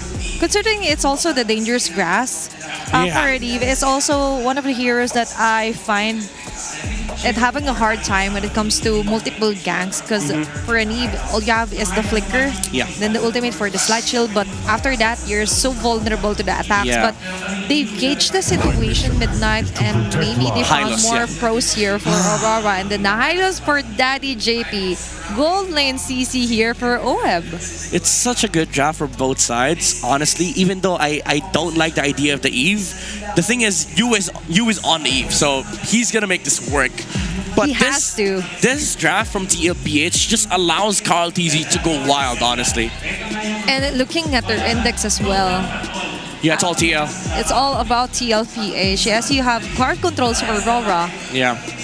But some of this might be somewhat of a disadvantage. Yeah, it looks like the same game as game number 2, but TL has way scarier team fights in game number 3. Same, but different scenarios here for TLPH and Aurora. Lock and loaded for our draft.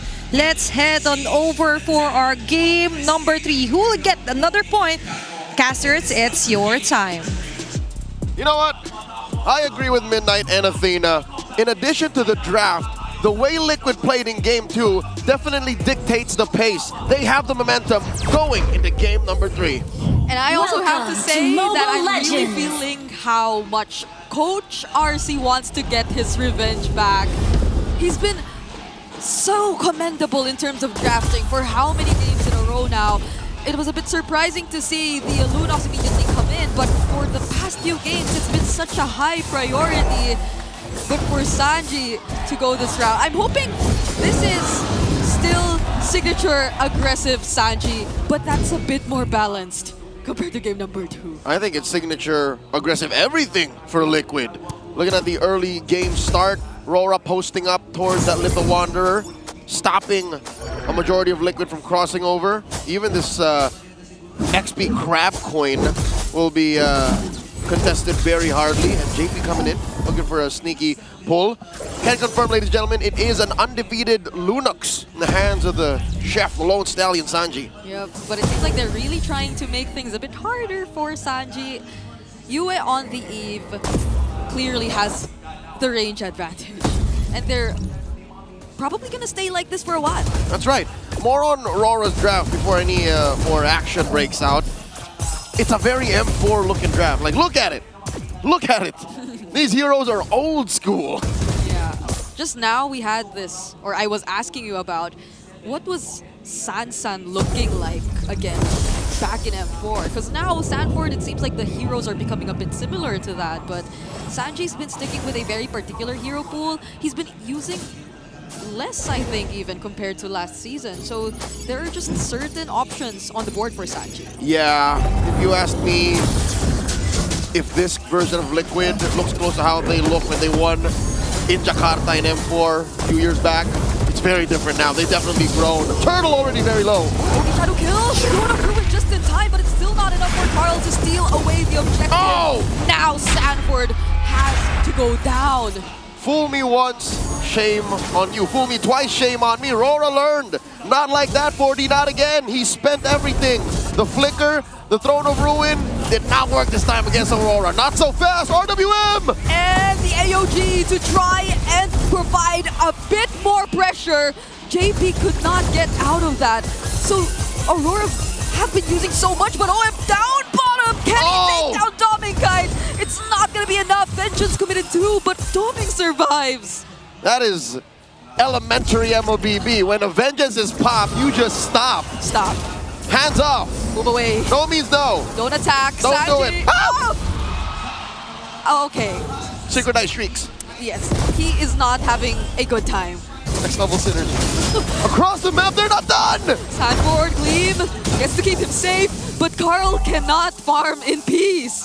Demon Kite's in his jungle. He even might steal away this orange buff. Look at how Light's blocking everyone else. JP and Sanford trying to help him, but can he take it this time? He doesn't have the retribution. Nor does Carl. They push him, or they push Demon Kite away. That was a close call. If Demon Kite stayed there maybe for 2 or 3 more seconds, that retribution would have come off cooldown and RORA would have committed Grand Theft Orange. Demon Kite the main culprit, and the rest of them accessories of the crime. Looking at the rest of the map, the bottom lane I think is the closest thing you can say as a neutral lane for Liquid, because everywhere else RORA's winning. Yeah, I'm liking how Aurora are starting to put in so much respect to this Hayabusa of Carl Tizzy, because even in the previous game, it's like this Hayabusa single-handedly tried to hold down the early game for that very farm-heavy lineup that they tried to go for. Oh my god, the flicker to save him! Oh my goodness, the curtain call. Is it going to be enough? AOG! Everything's there, but Domingkite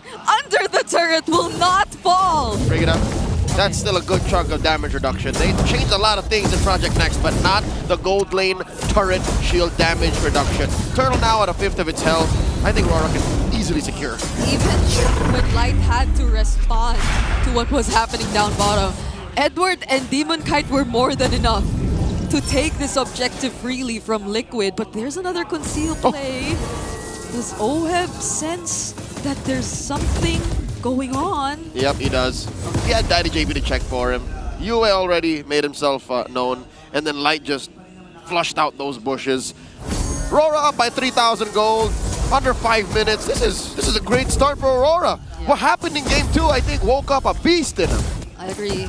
Now they're using this utility jungler, this Fredrin, so aggressively. And just as I mentioned that, he's walking back towards Liquid's jungle. Yep. That's something you can't do as an assassin. That is... Oh! Thought Sanji was going to use the brilliance there. Hold on. 2-lane push, top and bottom.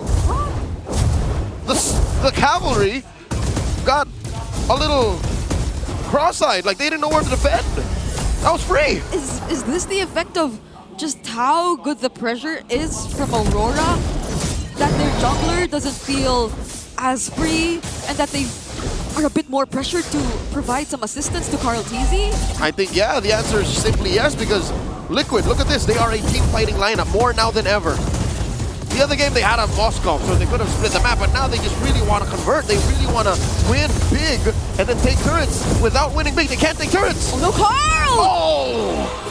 The energy eruption. The taunts from Demon Kite.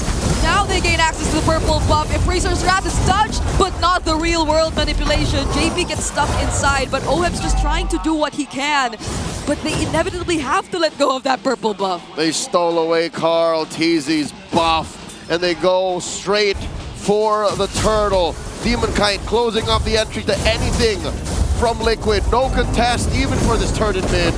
Yeah, they really want to take it this time. This is the fastest we've seen both of these teams actually get objectives away for this entire series. Another turtle might go into the hands of Aurora. Never mind, I take it back. Carl Tizzy just pops in, steals it away. But do they want to fight? Throne of Ruin committed. Light will not pursue. Bring it up, they did not respect the fact that Carl's retribution was off of cooldown and Demon Kite's was not. And I think it was correct for RORA to do that, but they needed to clear the jungle first. They needed to make sure that there was no attempt. And Liquid, they rolled the dice, they flipped the coin. They dropped everything to be able to secure it. Now they're looking to punish. 5 gold, 5,000 gold still in the middle of them. Oh, they're going for Sanford. Oheb will not show himself anymore. He cannot afford to show himself. Aurora making quick work of all the remaining turrets. Sanji goes in, but all that just to prevent any more damage. See, this is RORA just cracking that whip, reminding TLPH that, hey, you're still down this much gold, all right? 5,000, 6,000. Just the gold laners alone, 2,000 between them. That's what RORA needed to do. They needed to make sure that this lead would be all that mattered.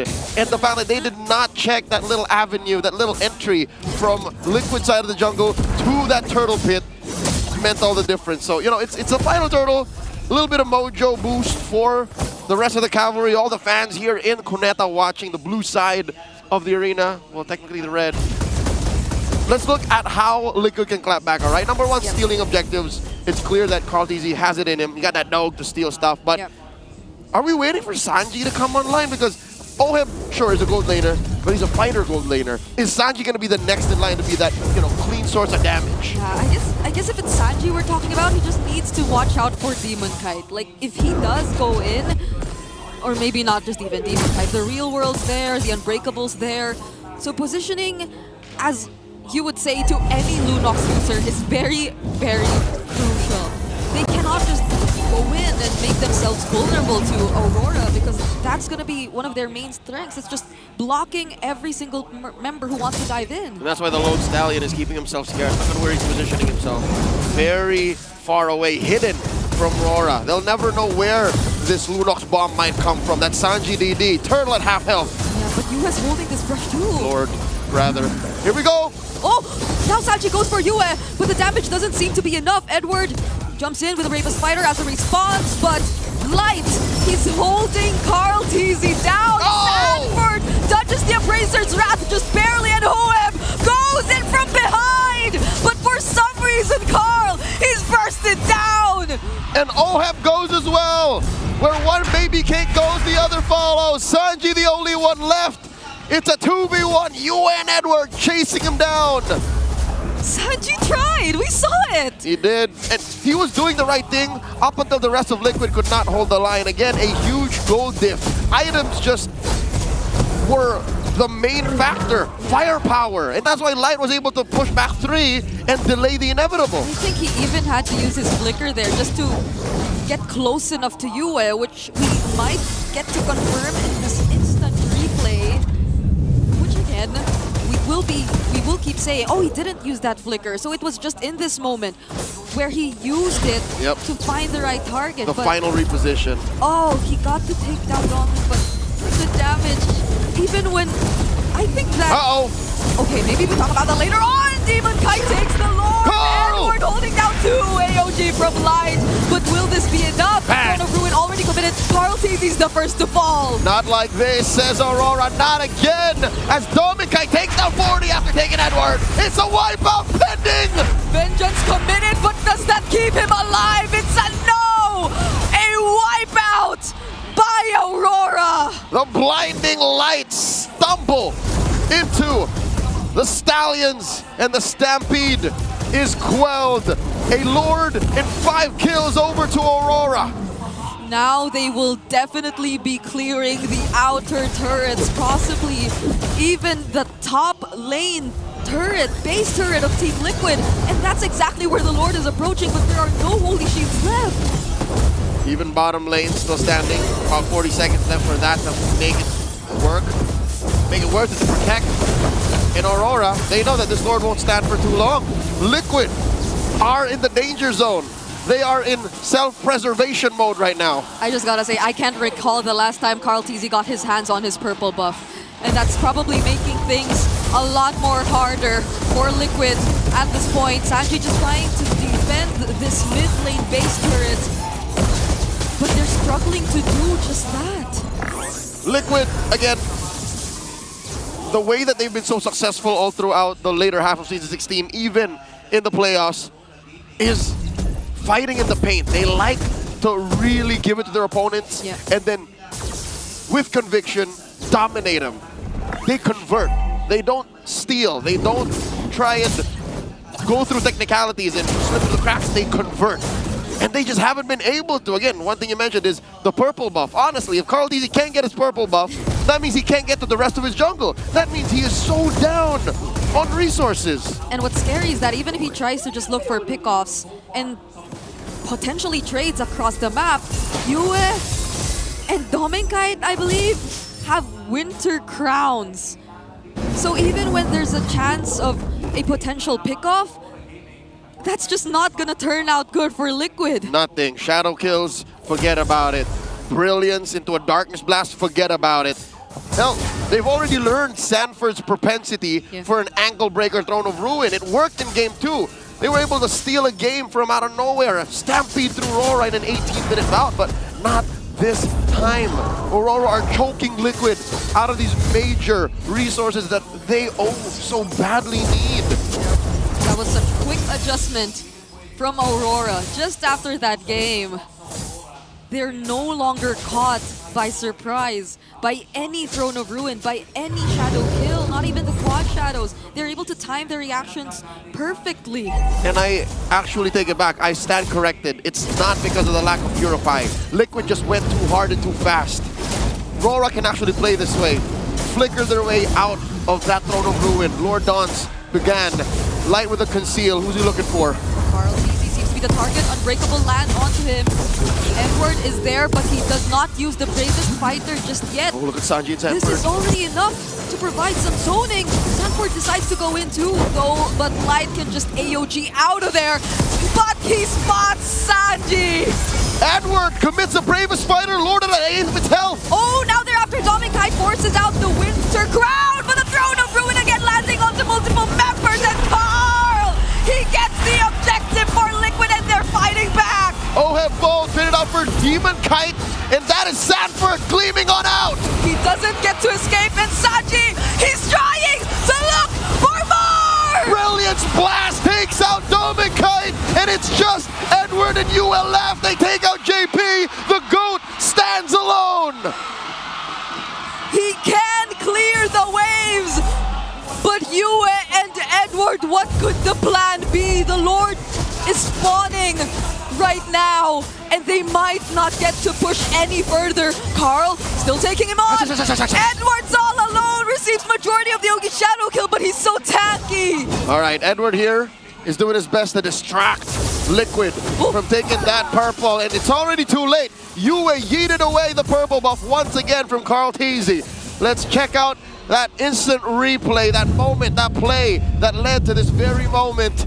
Again, I could have sworn that Sanford and Sanji, the way they're positioning themselves, and we thought they learned their lesson. We thought Sanford was all out of tricks, but no, he still found a way. It was perfect, because they knew that Doming did not have the Winter Crown anymore.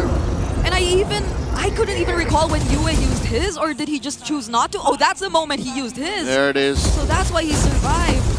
But even Sanji, those last-minute decisions of still trying to fight, even when it was that dangerous, they probably had it all calculated either way. So for a majority of this 15-minute game, Aurora have been getting away from the Throne of Ruin flicker, replace, instant transmission combo from Sanford, shoot through sheer mechanics. But the Apex Predator evolves, adapts on the fly, and finds a way to make it work again. So they cut that lead in half. RORA are now just up by barely 5,000 gold. So that means the firepower on Sanji and even Carl are catching up. Yeah, he might actually go for, or the way it's looking right now, maybe a Holy Crystal next too. He has room for 2 more items. Yeah. So that could be a Holy Crystal and what? One could assume Lightning Truncheon, or people don't build that anymore. The Lantern. Yeah. More extra damage. And it's not going to be a great time for all those who keep standing in front of Team Liquid, of Light or Edward. They're just always the guys tanking the damage, but it's not like Sanji takes them head on, because he's always looking for different targets. Yep, Sanji has been very patient with his approach. Yeah, but even if that's been the case for him. Once he gets all those items locked in, it may be a bit different. Carl, I think he finally got purple buff. Without using its retribution, if I'm not mistaken, Demon Kite used his. He did! I mean, no harm, no foul, right? We know that they're going to dance in the next minute or so, but that's a clear sign, again, for those of y'all who are superstitious, who have a certain set of routine and beliefs. Much like Team Liquid, you know that Liquid have a set of beliefs that if they do this, they will win. Yeah.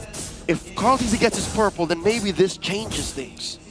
Especially as we're looking at a potential objective fight that started right now. Demon Kite's holding it so far. Oh, wait. No, that might have been an animation bug. I think Demon Kite did secure. Look, it's gone. Or, yeah. So it wasn't... He did it, he did it. That retribution was worth it for Demon Kite now. The dance fully breaking on out. That's a fourth of the health left on the Lord. Oh, now it's a bit different. Light going in. Sanji already forced to use his chaos.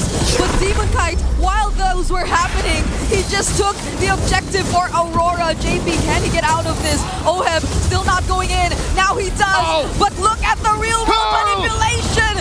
Stopping them in their tracks. When it comes to honesty, no one can be RORA in a fight like this. Sanford going in. But JP, he had to receive the damage from the Appraiser's Wrath. Sanji goes in as well, but this does not look like it's gonna be good for Liquid. It's gone sideways. Oh, but he still survives. Sanji still takes out Demon Kite. Oheb holding on. Down goes Sanji. Oheb the only one left. And now there goes another wipeout with no one left to defend. Aurora will take match points. One game away from the grand finals. One game away from that slot at M7. Aurora 2-1. Every single player just keeps adapting. Just keeps learning. I don't know what to expect in the next few games anymore, if any. Honestly, the writing was on the wall. RORA was just waiting for that one window. Let's go to Midnight and Athena. The match keep getting more exciting as the game goes by. A match point for Aurora. One game from the grand finals and one game from Jakarta for M7. Amazing stuff coming out from the Northern Lights. That Lord Dance though, that last part, I thought it was gonna be TLPH like going to late game. They will have damage. They do. But this is the dance. It was the dance from Aurora that allowed these guys and Yue as well from the Eve, that real world manipulation that locked this game down for Aurora, shutting down Sanford, shutting down Carl TZ. Even though it's a small team fight, it's a big win for Aurora.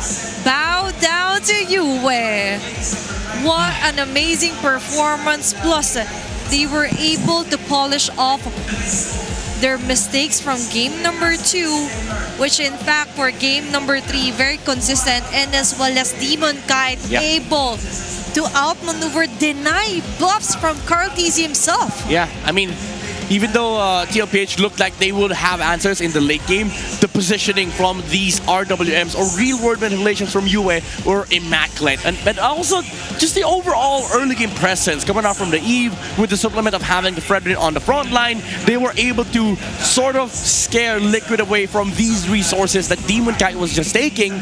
But again, we reached the point where TLPH had like the right tools. They had the right initiations. Carl TZ finally had damage, but it's the real world manipulations. We said this during the draft. I personally didn't like the Eve because of what it brings to the table, but Yue made it work. He was able to find angles, he was able to find these spokes, even though they were losing some turtles against TLPH. He was the constant force. This Eve was not playing too aggressive, like beyond the limit. He was pushing the edge of what the Eve could do, and these little edges from the RWMs are what disrupted the team fight from TLPH. I mentioned that the Eve is one of those heroes that has a hard time when it comes to dangerous grass, but Yue took that to his advantage. He found a perfect angle for him to be untouchable, unseeable here, and all throughout, even ensuring a double kill, maybe a triple kill here. And for TLPH, they just weren't ready for that yet. And looking closer mid that we've mentioned that there was kind of a question mark here for the E for Yue. But all in all, it came hand to hand here onto the combat of Edward as well. Finding the spots where Sanji was accompanying, trying to get pickups, specifically in this instance. Yeah. We thought that it was over. TLPH managed to get a comeback, but no, that wasn't the end of the story yet. Yeah, again, we just reached a point where TL, they got the items that they wanted. They're able to win a team fight where they're not supposed to yet. And this Throne of Ruin from Sanford, by the way, very misplaced from the Atlas. He was not able to cross the walls over the Lord Pit up until the bush. And RORA was able to capitalize on that mistake onto positioning. And speaking about positioning, look at Yue. Maximum spacing from the Eve. Didn't even die in this game. And that's why he deserves this MVP commanding performance coming off from the mid lane. And Aurora, even though they were feeling the pressure of the late game aspect of TLPH, they played that Lord beautifully. Light providing himself as the sacrificial lamb, he suicided, literally dashed into the bush that Liquid was holding. But Aurora, even after that, they got the Lord. They tried to fend off this Hayabusa, and they got the punish that they were looking for. Even after all the damages that he was able to tank, he didn't even die. Yeah. And for me, that spelled GG for TLPH. The moment that they've used up all their resources just to stake down this roamer from RORA, and then they didn't manage to do that single thing, that was doom. That was DOOM for TLPH. Yeah. Then moving forward here for the Hayabusa for Carl TZ. We mentioned that, yeah, this is one of his most successful heroes this season. And with Demon Kite, there was a bit of a question mark with his Fredrin after game number 2. But still for this game, he did a spectacular job. What we were missing was a utility jungler more proactive onto jungling, plus enabling him to get very good advantage for his taunts. Yeah, I mean, so many aspects from Aurora. You also have to commend Doming's, stability on the Granger. You also have to commend Edward with these frontline engages that stops TLPH on their tracks. And I think that's the reason why I mentioned, even before the series started, I think the key here for Aurora is for them to switch up, because we saw TLPH play in a very aggressive manner, and utility junglers just stop that. There is a risk that you're running into like inevitable late game advantages, but the thing is, you look at the players of Aurora, they're not shy away from taking these early game comps towards late game. Dominkite, time and time again, has proven himself on the Granger, even in the faces of like the carries, the Moskov. He stands atop the KDA. He's gonna be able to get those double numbers on the kills, 10 kills. In this game, not so much, because TLPH was not able to fight Aurora in the early to mid portions of the game. And didn't even matter, because even then, by that time, Aurora was just holding so much gold onto their inventory that he was able to dish out so much damage with the Granger. And that's why he's the Be Very Rich guy, 743 GPM. But the most important stat line here is the carry. Even Wolf, I asked Wolf from PH Broadcast, we did not like this Eve pick, but Yue says otherwise. We like Yue though. Acknowledge me. Acknowledge me. It's a small thing, but it's a big win. Now it's a bow down here for our BPI rich guy, Dominkite. And for me, this is a huge statement as well, that others may say that you have to adapt to the patch, you have to adapt to the new meta. Yeah. But you also have to consider where you're comfortable, where you're best at. And Aurora Gaming is not shying away from the fact that, yeah, we do tend to baby Dominkite a lot, especially onto prioritizing his heroes with the Granger. 3 straight games Granger here for Dominkite.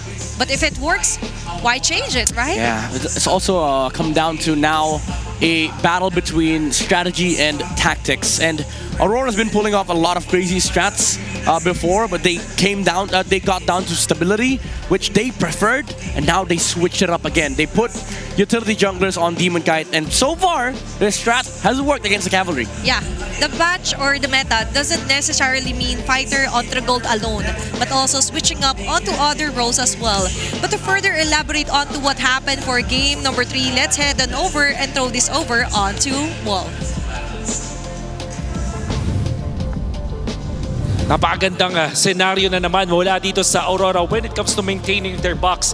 What you are about to see is yung placement ng mga pyesa ng dalawang teams natin with Aurora having the more superior box kumpara dito naman sa Team Liquid Philippines. To be fair, ang TLPH ay lugi naman sa gold. So ibig sabihin, pag tinignan natin yung mga pwestuhan nila, hindi ganun kadali para sa kanila makapag-deal ng damage. And ito yung sinabi ko kanina na kakaibang ginagawa nila ito playstyle from this Gatot Kacha. As you can see, ang Gatot Kacha ay typically ginagamit pang peel or pang protect kung sakali man nandun siya sa may, hindi naman sa harap na harap or likod na likod, nasa gitna lang, tapos gagamit ng AOG para tumulong sa kanyang mga teammates with the Revitalize and with the Taunts. Pero in this scenario, nakita natin si Light na siya yung naka-advance. And typically, ang alam natin ang AXP ang nag-zone out. Pero this time, it's actually Light. Etong si Edward, nandito siya sa way para matulungan niya etong si Yue kung sakali. And then Yue also helping out within arm's reach nitong si Fredrin. Ganun din naman si Demon Kite na nandun sa pwesto na hindi siya makukuha ng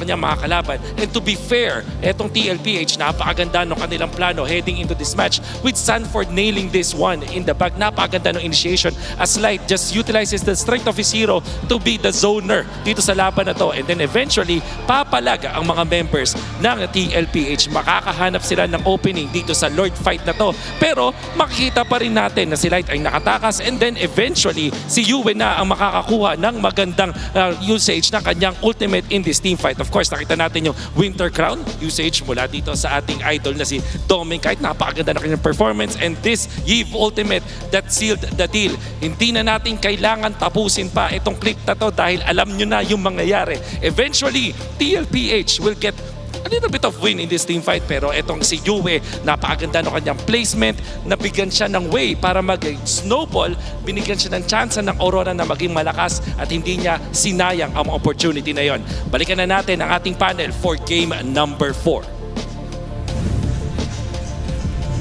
Thank you so much, Wolf, for breaking it down, yo. And we've seen some highlights, arrows as well, specifically onto Light and Yue.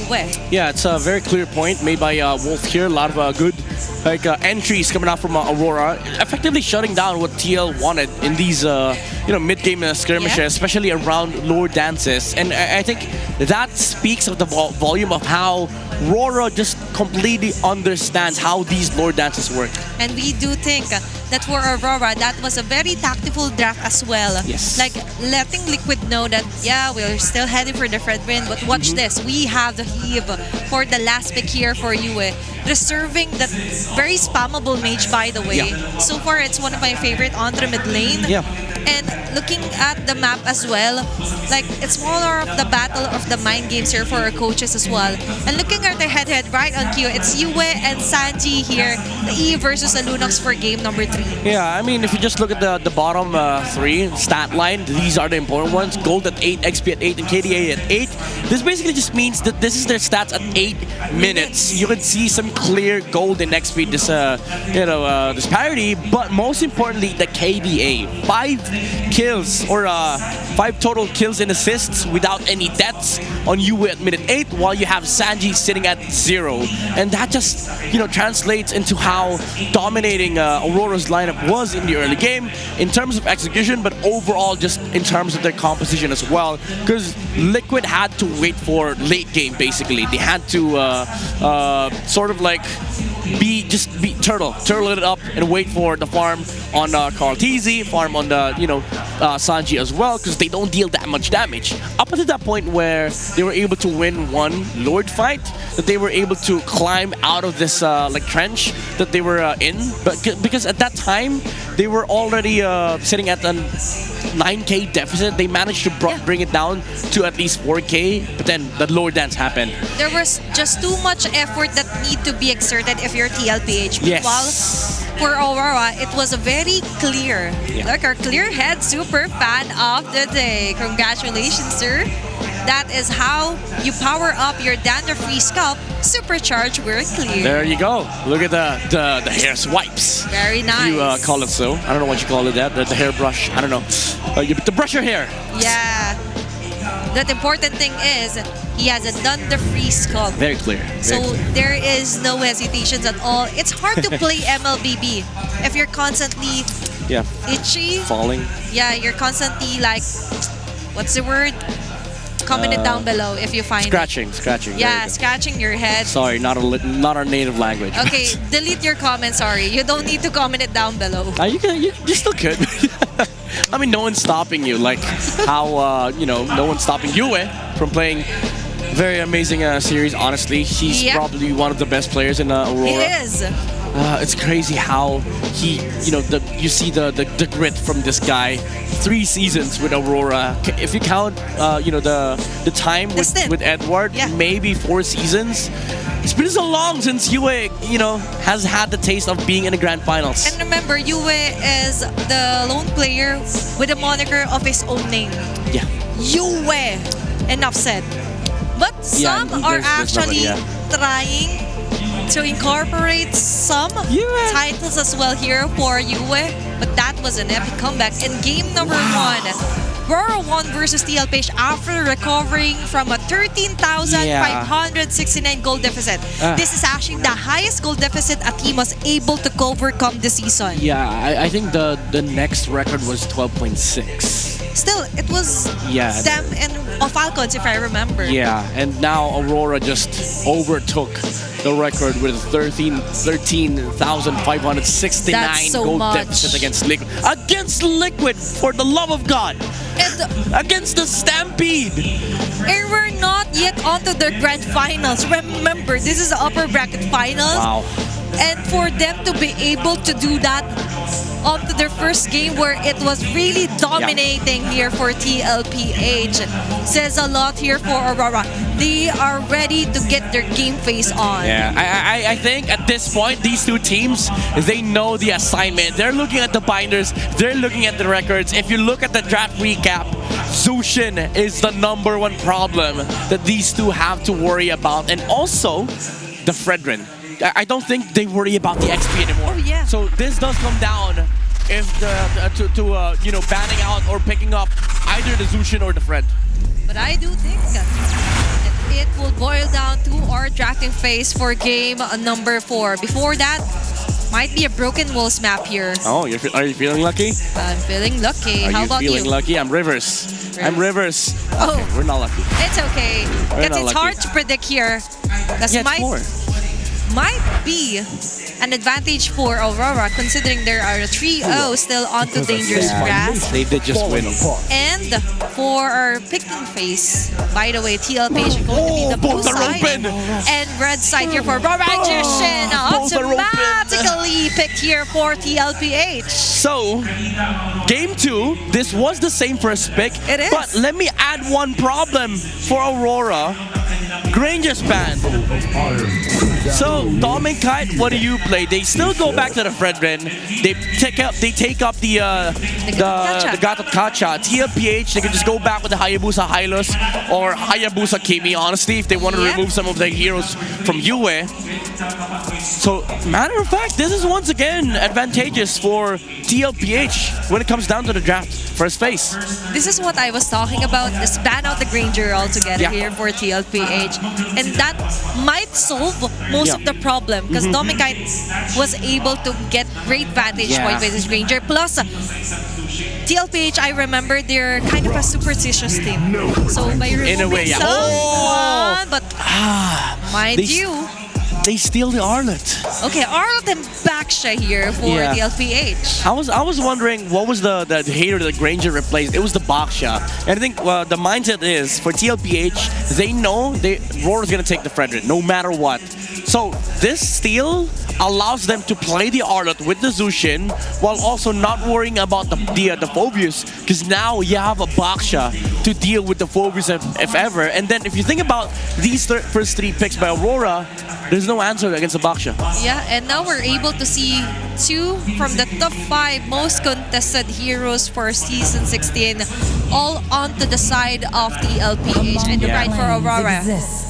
Okay, I like this. Okay, that's an Eve here for Yue. Yeah. So at least it attacks both the Zushin and also the Baksha.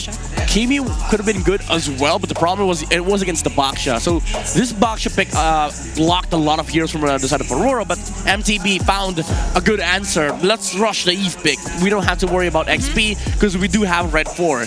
So I think for Red 4, if you want to go down to the nitty-gritty, I think Lapu still works for Edward. You don't have to worry about the art of matchup. You have the bypass against the Zushin, you get the stun or the control against the Baksha.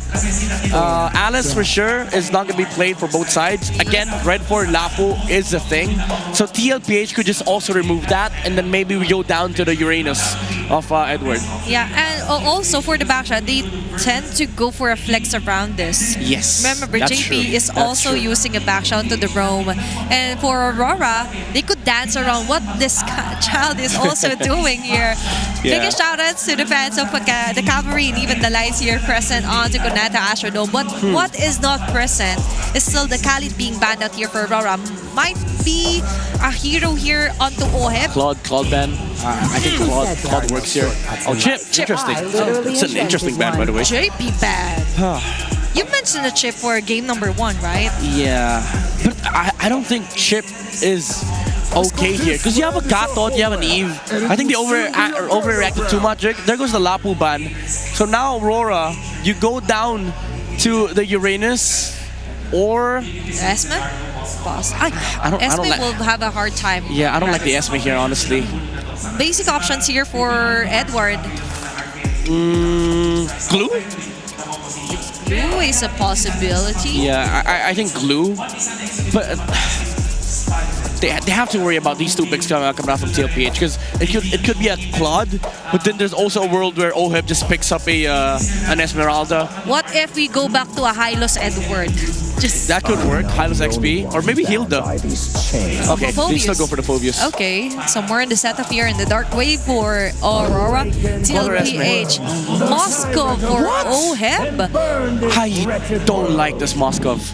I don't like this Moskov. Maybe it's all about the vantage point here for Oheb and the Matilda for JP. So it's going to be a jungler Baksha here for Carl. I mean, if you ever wanted a gold lane fighter for Doming, I would say Esme is very good here. Even though there's a Baksha, I don't think you die against this composition if you're Esme. But so far, Doming Kite's success onto fighter gold heroes is not yet that high. Actually, never mind. They don't have a final, so they need a marksman here. Let's see. He's not hovering over any heroes at all. Very nice catcher for camera guy. Yeah. What about Natan? Natan, Bruno. Go back to the carrier Brody here. If ever. I'd say Natan. Natan's the better pick here. The 1-1 is actually open if ever. Obsidia. So it's going to be...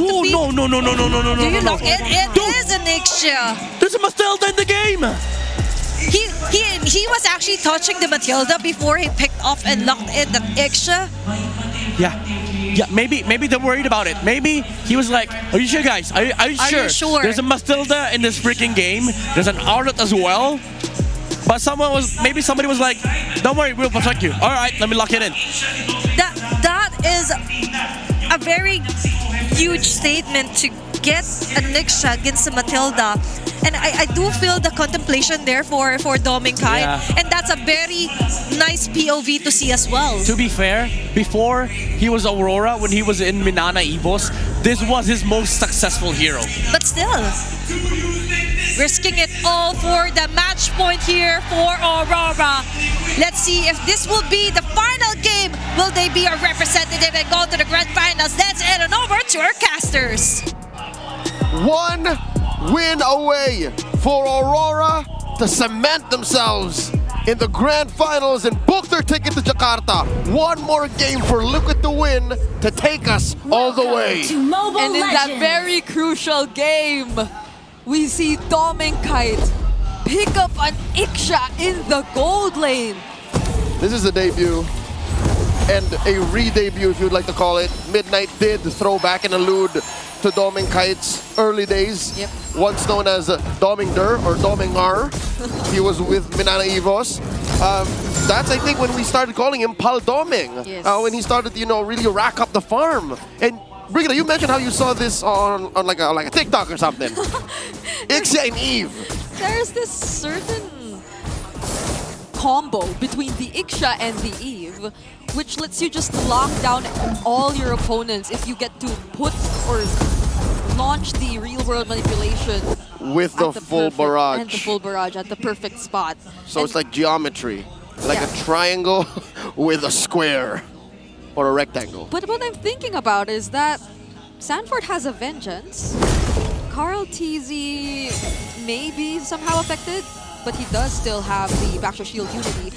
And there's a Matilda that can just yeet them out. Yeah, but there's a Guiding Wind and the Crimson Beacon. So there are just so much blink skills That for could Liquid. get you out of that box. Which is, again, something Aurora is willing to play with. Again, this is the threat we present. What are you going to do about it, Liquid? While Liquid is sticking to a very Liquid identity. Look at their draft and look at how brazen Carl TZ is taking that small cap away in the bottom lane. They're up by about 200. Like, that's what that small, sneaky rotation got. Yeah, if anything, I feel like Liquid have decided to just pour all of their attention to Doming, because it's been a bit too obvious that Aurora are sticking with the Fredrin. So now they have to target Doming. But now, who is going to be the first target? Carl TZ just goes for Demon Kite straight up. There goes the RWM. And they just try to get out of the box, as mentioned. And it's so easy for them, but Edward flickers in with a Dark Wave! Coming in with a demonic pursuit by Sanford! That's gonna be the first casualty of the game. First objective goes to Aurora 2, and they just get more out of that. With that first trade, would have been worth it. And the turtle made it even more, giving both of these gold laners what Joseph would like to call the gold lane experience, and I think Dominic is having the time of his life. He is making things harder for Oheb. Oheb just barely tried to get the remaining gold from that wave. His SOD didn't even land at the right moment to get the last hit on that second minion. Dominic sidestepped. And he just had to risk it to take that last minion down bottom, but maybe it's also about the laning advantage.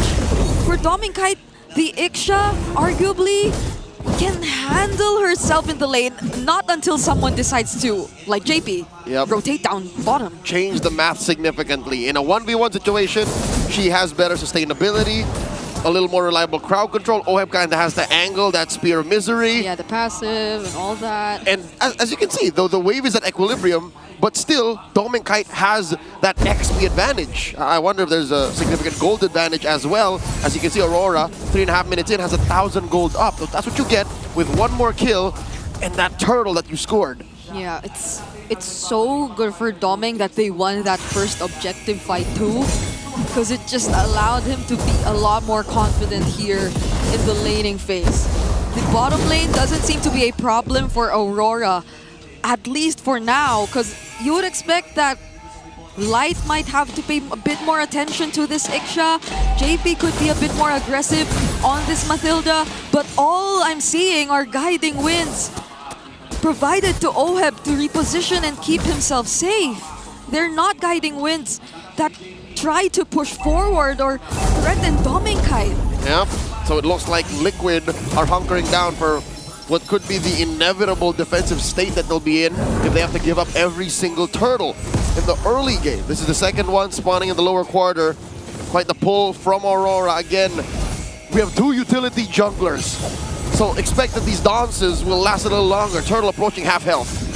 Yep, no one's really committing just yet, but Aurora decides to go in first. There's the real world once again. Sanford using the final slash, but no follow-up will happen. Aurora are just going all in, and Carl TZ's the next target. Saji's Crimson Beacon out, but Edward follows him under the turret. And that's two members down for Team Liquid. And one of them is the Retribution holder, so Aurora can take their sweet time. Oh my lord. You mentioned all the dashes. You mentioned how it should be easy to dodge that RWM full barrage combo, but guess what? Mr. Consistent likes it when you dash away. He gets to chase you with the Infernal Pursuit. And guess what? They're not doing the combo. They're using it at different times. Exactly. They're layering it.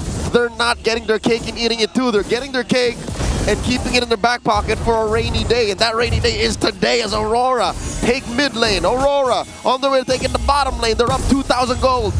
All theories are gone. Aurora have a different approach at playing this lineup. And Team Liquid Philippines, they're clearly surprised by how they're doing this. Rick, it's a full 1,000 between Oheb and Dominkite. And Dominkite just went full greed. Oh. Sky Piercer on this Ixia. Sky Piercer first even, maybe. Or was it second? Item. Okay, it's he has second. one fully built Corrosion. item. Yeah. Okay. So he's on his way to a Swift Trinity. But first, a little stopover, a little break there with the Sky Piercer. I think he's That's reading the still room. something, yeah. He's reading the room like, you guys are going to feed me the kills, and then we're going to go to Jakarta. Like, that's what's going to happen here. They're just so close to making that happen.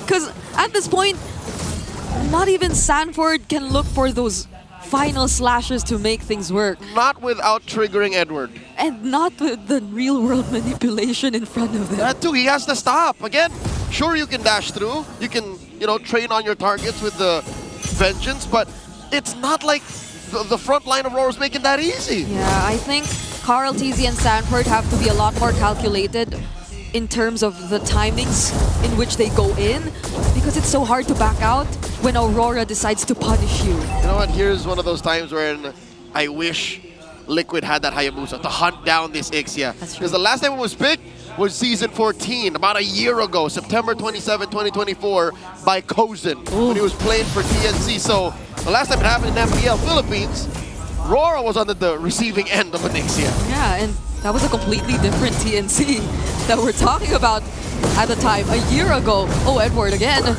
has all his eyes on Sanford. But could he be the target? They're gonna settle for whatever they can, because at this point, Team Liquid, they could not get close to the objective. Little trade though. Rora did have to open up that bottom lane. Oheb doing work, getting farm on him. Maybe that SOD missing was a little bit of burnt toast. even if it did hit, like he wouldn't have to press it. Like he should keep himself scared. I think that's step one in Liquid's recovery. Don't pick fights. Guiding wind away, saving Oheb from Edward. That's all we're seeing for now. Unfortunately, they have that, but how else can they utilize the tools that they have? They're not able to play as aggressively because of the threat of an immediate punish from Aurora. Either the real world, the full barrage, or Edward just blocking every single member of Liquid from running away. Oh, smart move from Carl, but Oheb gets caught by the Unbreakable. Oh my goodness. Something tells me Rora have put the fear of God into Liquid. You see how fast JP flickered away? Yeah. I think he was expecting a full-on collapse. He's like, no way! Because it could happen. Edward was so close nearby. That was a jump scare. And now all they're doing is just going for the split push. Team Liquid Philippines, they're stuck in this position of they can't even pick a team fight. Nope. They can't even try to look for pickoffs. No one seems like a safe target if we talk about Aurora. Not until Oheb is ready. And Oheb is so far behind. He's almost 2,000, full 2,000 behind Dominkite. And he only has 2 out of 3 on that Swift Trinity, while Dominkite is on his way. He's 2 in, but also he has a Sky Piercer. Luckily, no stacks on yet. Yeah, but he also has the Sea Halberd, so like, even this early on, they're finding ways to deal with every single form of sustain that Liquid has. Right, shield, heal, and given an Ixia, again, it's been a while, folks, since we've actually seen one in professional play. Might not even want that Swift Trinity. He might just want that Corrosion Sight, and then a smorgasbord of other damage items that you put on marksman. Lord spawns, upper quarter, Aurora approaching that 5,000 gold lead over Liquid, and I'm not so sure this is the right call. I don't think the cavalry wants to smoke. Does JP really want to stand up front? Edward, once again, it's always Sanford that he's trying to look for. Oh no. Carl TZ trying to close in. Edward forcing a fight down or on the other side of the map as well. But the AOG's already committed. SOD finally connects. Sanford goes in and Demonkite actually falls. But Edward gets the launch! Mr. Consistent secures it! And and they take down so many! The Liquid Stampede is quelled! RORA finds the wipeout! Dominkite is a maniac! A sidestep full barrage from Dominkite to take down 4 members from the cavalry. 40 couldn't flicker, JP couldn't flicker, could have maybe saved someone with a guiding winds, but Dominkite was too damn deadly. Fortunately, the death timers aren't that long just yet, but they'd have to say goodbye to their holy shields. And Aurora, they're so terrifying, they actually go for Yue, but is he the target?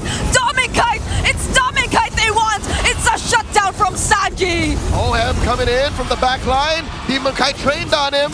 Traded 2 for already. JP and Sanford. Oh no! 3 members of Aurora are on him. Down he goes. Yue gets him. That was time for Liquid to clear the Lord, but was he the best option to get that time? To buy that time for the cavalry? It's gone sideways as the RWM comes out of Yue. Carl TZ and Sanji, they still have to deal with a single minion and another wave in mid, but Carl, he's trying to close in Demonkite. Sanford trying to catch up, goes for light, but he has the Unbreakable to move a bit further. Carl TZ gets blocked by the minions and the chase will not continue. RORA makes that decision. We can't force the issue. Dominkite just spawned, and we need our marksman to be able to finish this. Put a dot on this match. End it with an exclamation point. 6,000 gold up. Dominkite just built that malefic gun. So as if that range difference was already huge enough, he can now shoot at you from where you can't even see him. That's gonna be a lot more problems for Liquid. Imagine how much resources they had to commit just to find that kill on Dominkite. A lot, Brigida, a lot. But here's the thing. OHEB has his Swift Trinity already, and he's on his way to his Wind of Nature. So that means he'll be relatively safe from a good chunk of Edward's damage, from Dominkite for sure, from even Demonkite, but not Yue. So Yue, as you can see, is on top of damage dealt. So all these swipes, all these hard presses, if you may do that with the RWM, are making a difference. That's something that Liquid has to deal with too. And this Yue, this Eve, has a purple buff on his hero. That's Carl's. It's not like Carl needs it. He's not a Hayabusa in this game, you know. But Liquid needs it. But they need all resources that they can, because we're still talking about a 6K gold lead in favor of Aurora. We've seen worse gold leads that feel much worse. This is a very dominant 6K gold lead, and I think they're in the right spots. Dominkite builds his final item to fill up his kit, has a Wind of Nature of his own. So in case OHEB finds him, Sanford finds him, he should be fine. Lord getting blitzed by Aurora. Oh, wait, they're actually moving away. They see majority of Liquid trying to position themselves in the Lord.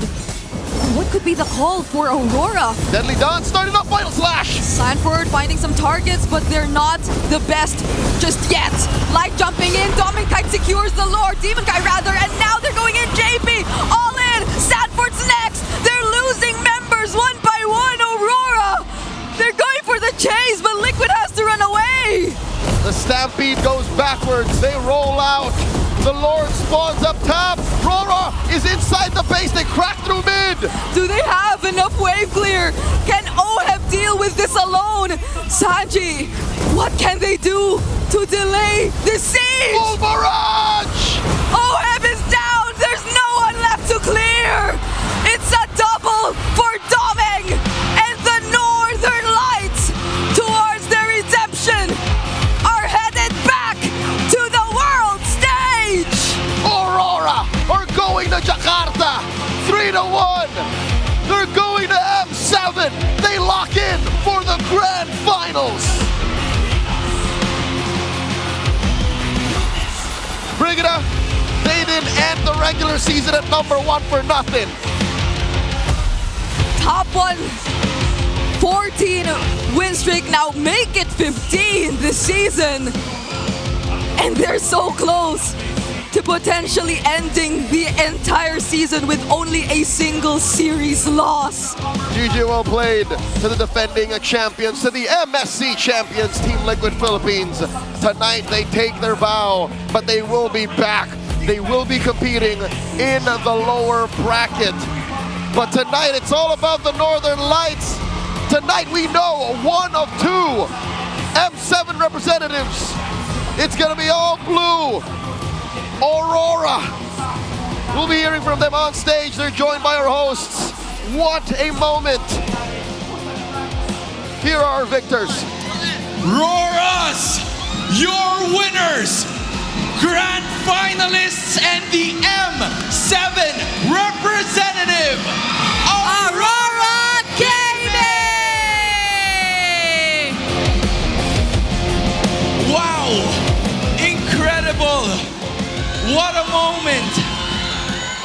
Almira, let's just give this to them, an incredible opportunity. Coach, team, congratulations. Edward, I have to look for you. Welcome back to the M World Championship, Edward. Yun. Pero ano, Edward, may tanong ako. Sa Game 1, ikaw nakakuha ng 3-man stun with the lapu-lapu para ma-set up nyo yung comeback. That's right. So ano yun? May communication ba kayo? Kailangan, alam mo ba na may mag-follow up ba ng setup mo? Sabi ko lang sa kampi ko, tiwala lang sa akin, mahuli ko si Carl, parang ganun. Parang sabi ko, tingin lang sa akin lagi, anytime. May mahuli ako sa kanila. Alam mo, Almira, yan yung nakikita ko all throughout the season coming in from Edward. Talk to us about yung communication nyo kasi less than 12 hours ago, kinailangan nyo pang maglaro against TNC. Naka-apekto ba yun ngayon? How did you guys condition yourselves? Ayun, nag-review lang kami ng saglit sa against TNC, tapos mas prioritize namin yung tulog namin Tapos yung draft, hinayaan na namin sa coaching staff. So, ayun. Okay pa rin naman kami ng 8 hours tulog, ganun. And Coach MTB and Dexstar made it happen. Coaches, congratulations. Doming Kite! Doming, yung Iksha, hindi ko alam kung saan ang galing, Almira. But hey, I think we have a different question for him. Doming, kahit may tanong naman din ako sa'yo. Nahirapan ka pa sa pag-adjust sa fighter gold lane meta ba? Hindi naman totally nahirapan sa pag-adjust ng fighter gold. Siguro tinatiming lang din yung tamang composition ng pagpasok ng gold lane ko na fighter yun. Hindi ka naman kinonvince sila coach, sila Dexstar na gumamit ng iba pang mga fighter heroes. Actually marami pa talaga, hindi pa talaga nalalabas yung iba.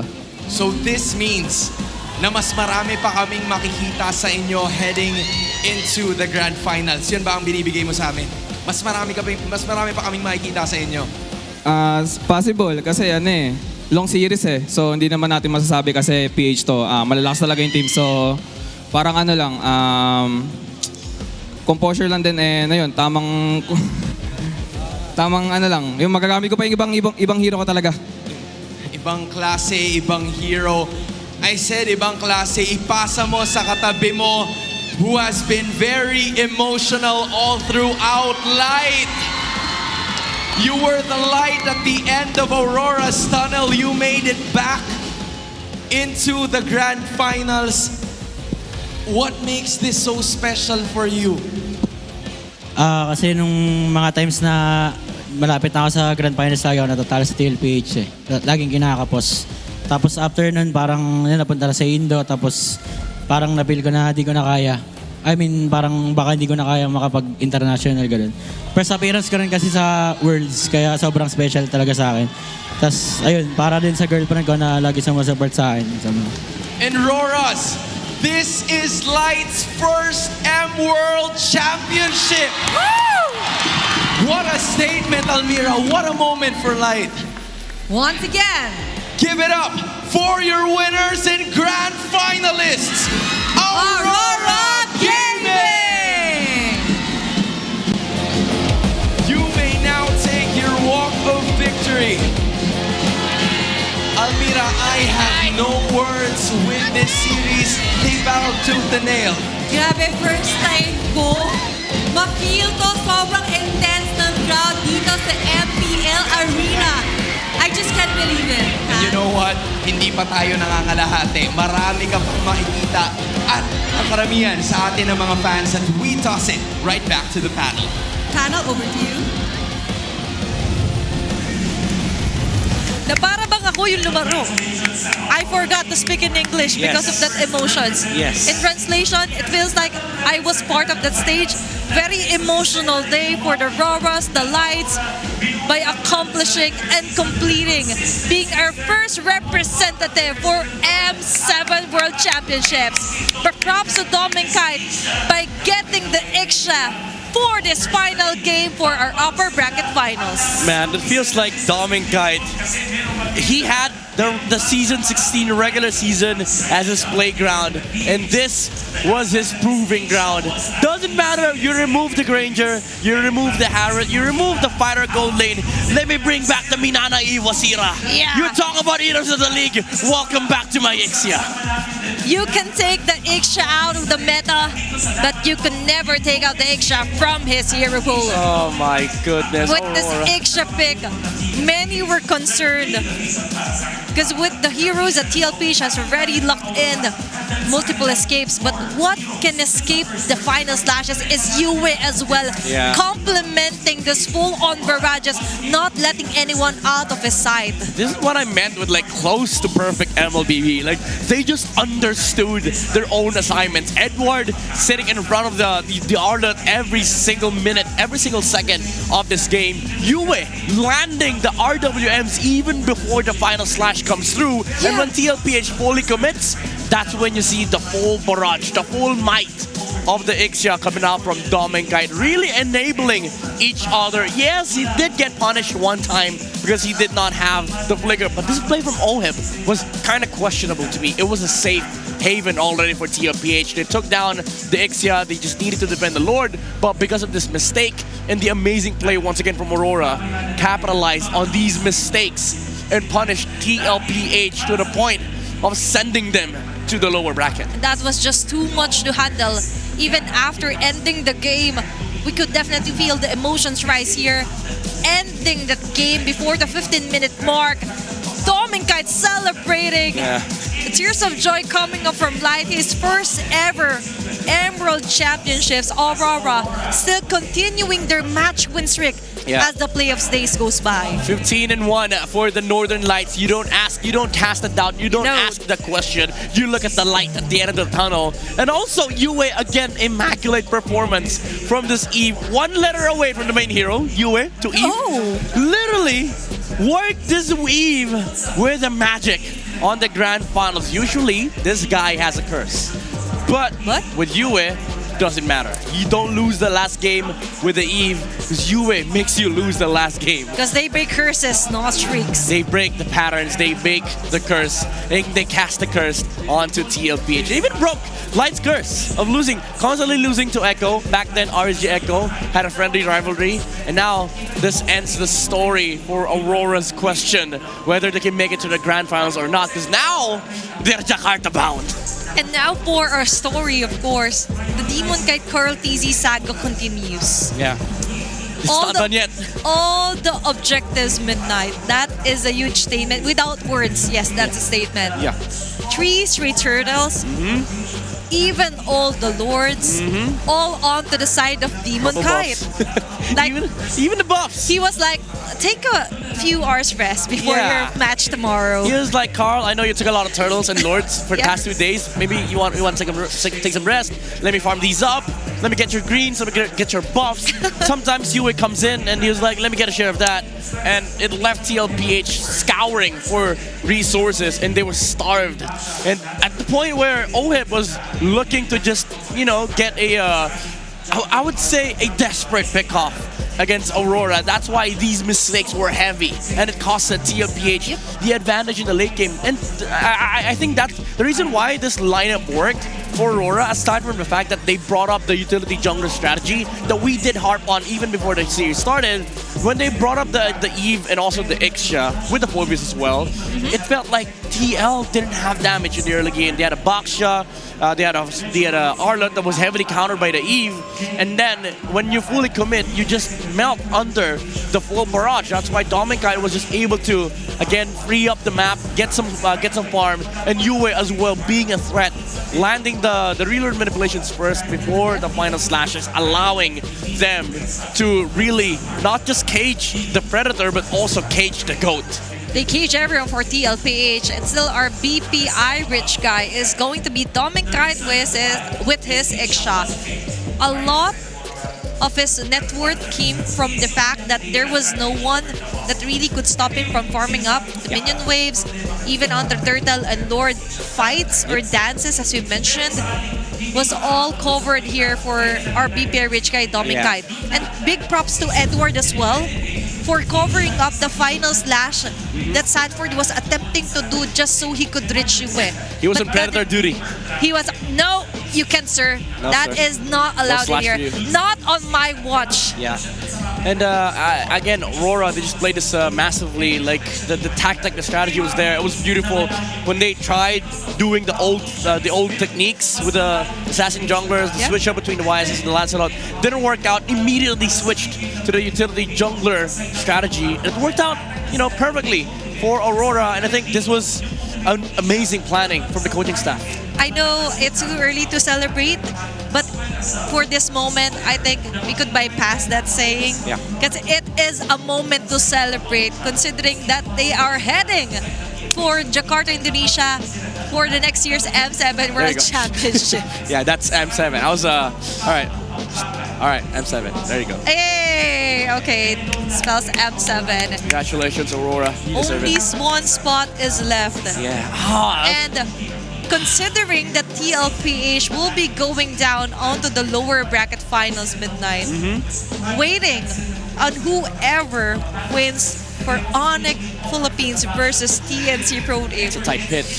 It's really hard to say if it's going to be an easy fit because it's not. Remember, TNC was able to get 5 games out of Aurora, our grand finalists. But let's check on how it went with their communications, their shot calls onto that last game.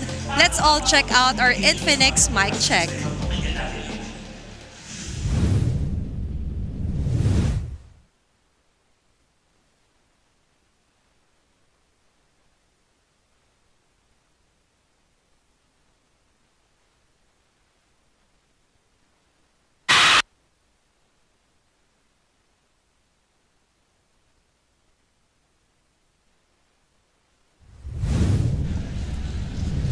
That was our Infinix mic check.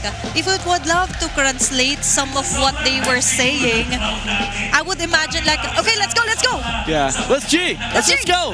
Let's go to Indonesia. Yeah, let's go to Jakarta because now they are Jakarta bound. They've booked their flight. I mean, the ticket's already there, so yeah. But the thing is, they still have to worry about the grand finals in 2 days. Jakarta is January, so that's like November, December, January. Okay. January is 3 months away.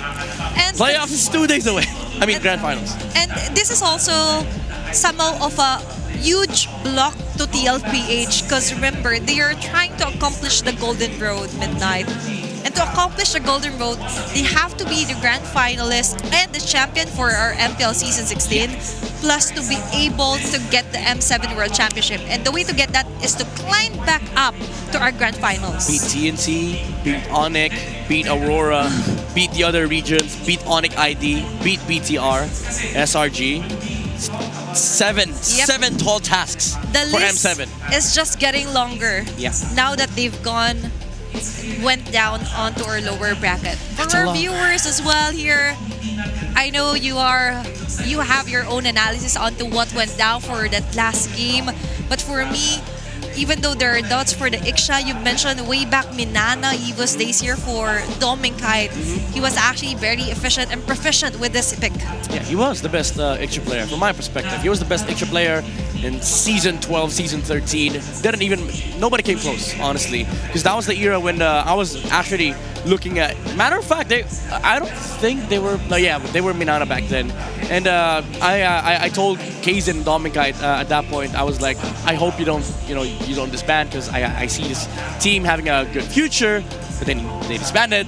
And then Dominic moved on to greener pastures. Definitely obvious with being a part of Aurora. But somehow you have to take different roads. Exactly. And somewhere along those roads, will you meet your very friendly foe, familiar faces, and we will see familiar faces onto the world stage. Yeah, it doesn't have to be a golden road though. But for TL, it does have to be golden. It does have to be. It's gotta be golden. It's going to be a bloody match-up later on as well. Oh, lower bracket. Even before their match has started, they're already thinking there's already a TLPH waiting for us. I can't. I need a break. I need a breather, honestly, because the last match, it's gonna be heavy. And realizing now that Aurora finally, it will slowly sink down, that they are waiting on to their grand finals. They are going to be sitting pretty, watching all the games today and for tomorrow. And for our fans out here at Cuneta Ashodo, we really do appreciate the fact that they came in early, and a full house yet again for the Cavalry and the Lights, and a full house of games on what happened onto our upper bracket finals. Yeah, I mean, we expect more, of the fans and the supporters, and of course the die-hard fans out there wanting their teams to reach the grand finals to come in the next few days. So again, if you haven't bought your tickets, get your tickets now, especially for day 4. Day 5, I mean, it's kind of hard to get your tickets now because it's sold out. But for day 4, still available. And remember, after this matchup, there's going to be the Alamat Awards. Oh yeah, you're right. I'm excited to see who will be crowned. Who will be our season's MVP? Imagine you just got to M7, and let's just say if some of the players from Aurora get some of those rewards, it's a double win. It's a double W. Double dub. Yeah. WC the chat. WC the chat. Okay, I was really... I'm just saying. Yeah.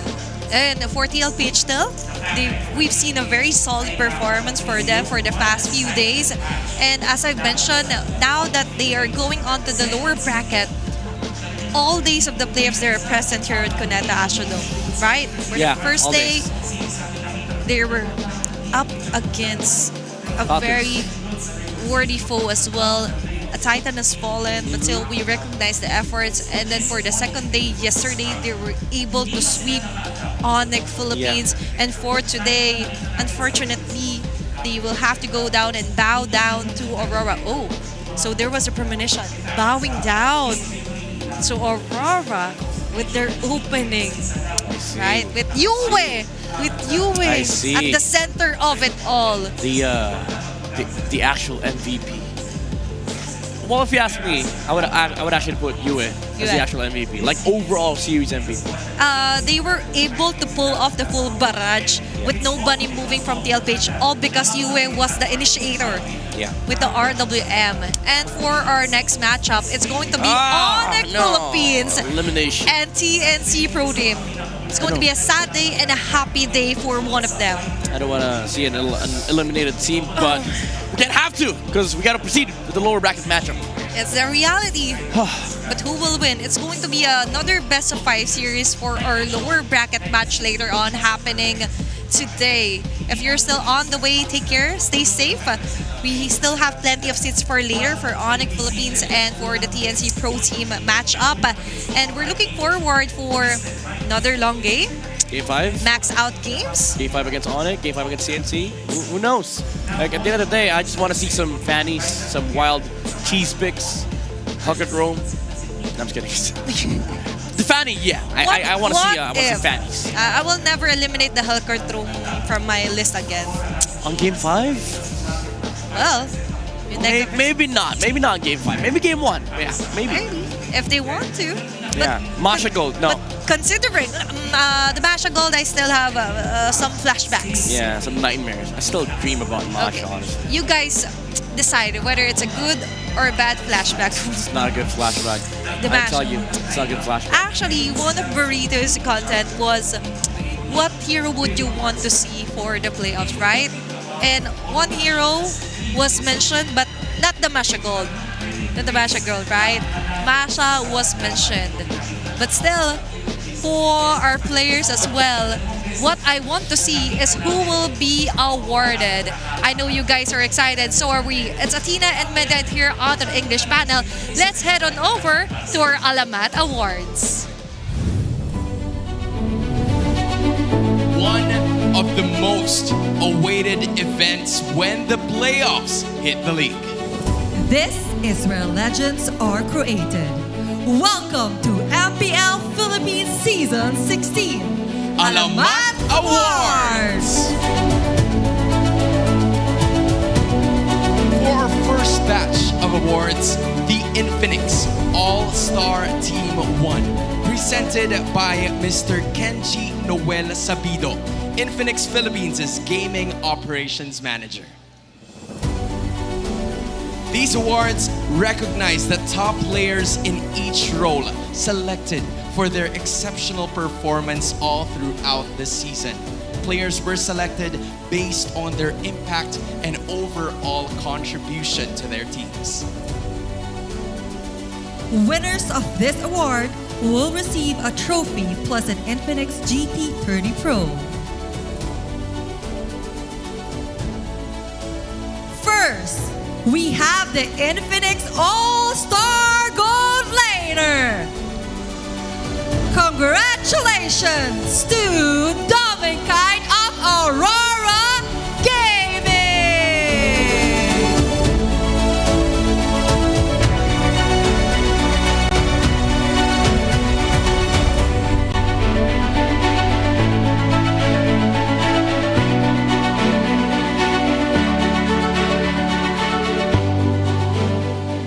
Next, the Infinix All-Star Jungler. Congratulations! From Team Liquid Philippines, Carl Teasy!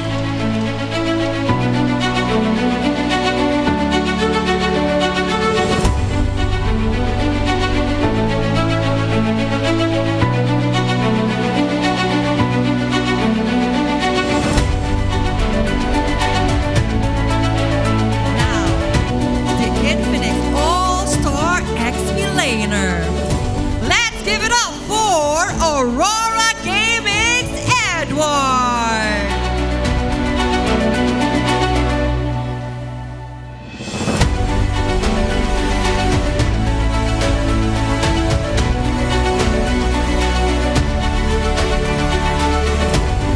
Now, in the mid lane, the Infinix All-Star Mid Laner. From Aurora Gaming, UA!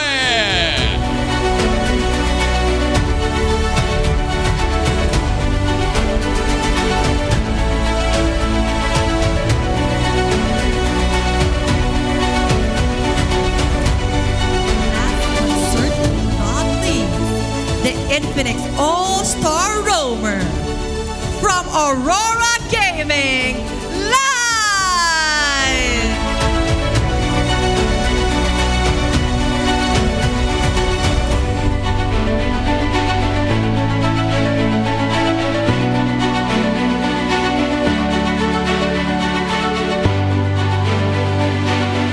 Congratulations once again to our Infinix All-Star Team 1.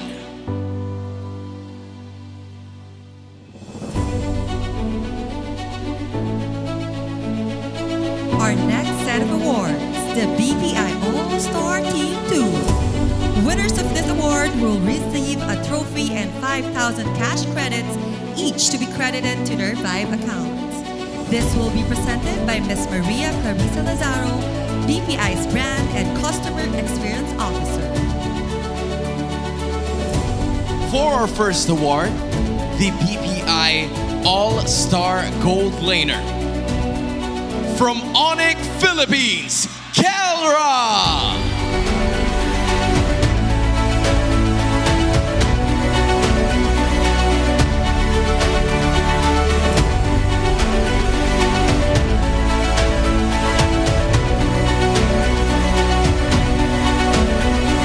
Our next winner, the BPI All-Star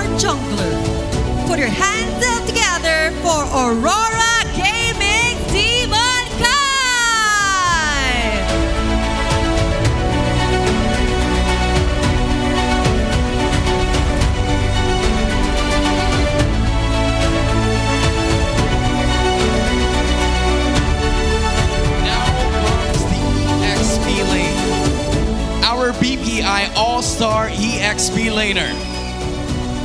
From Team Liquid Philippines, Sanford!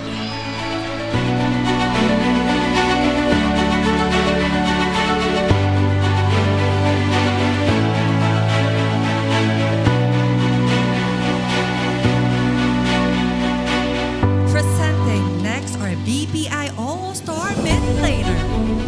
Let's give it up for ONIC Philippines Super Friends!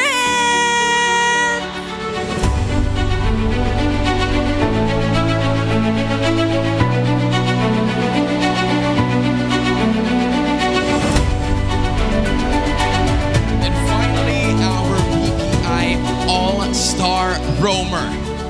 Let's hear your cheers from Team Liquid Philippines, JP!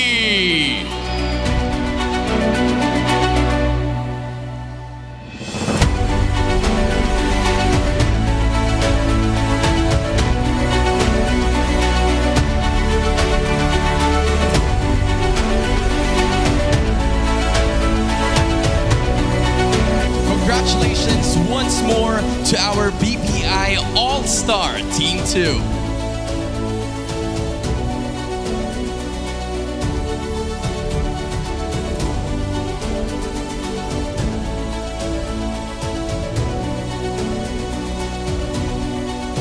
For our next award, it is the Smart Fans Choice All-Stars. The fans were asked to vote for their top players of the season. This awards reflects this player's influence and overall contribution to the team and community. The winners will receive a trophy and a Smart Multi-SIM eSIM plus 5,000 pesos in load. This will be presented by Miss Francesca Palafox, the Smart Prepaid Brand Assistant. For our first winner, the Smart Fans Choice Gold Laner from ONIC Philippines, Kelra!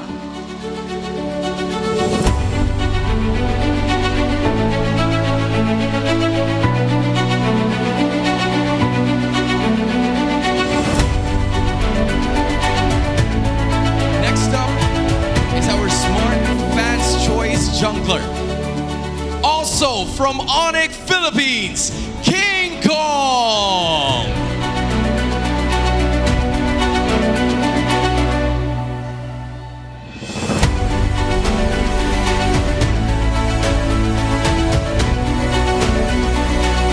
Our next award, the Smart Fans Choice SE Laner from ONIC Philippines, Kirk!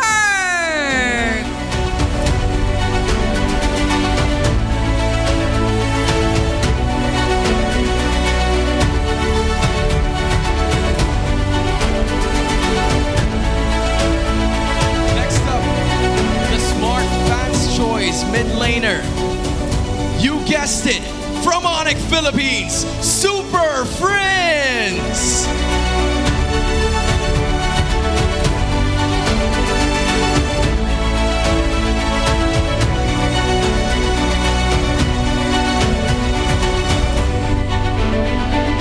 For the Smart Fans Choice Roamer, completing the roster of ONIC Philippines, Brusco!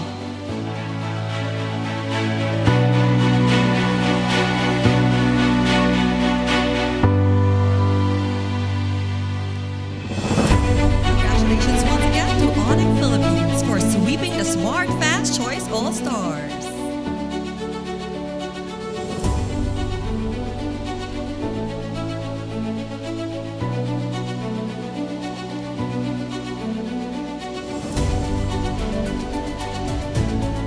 Our next Alamat Award is the Infinix Most Improved Player of the Season.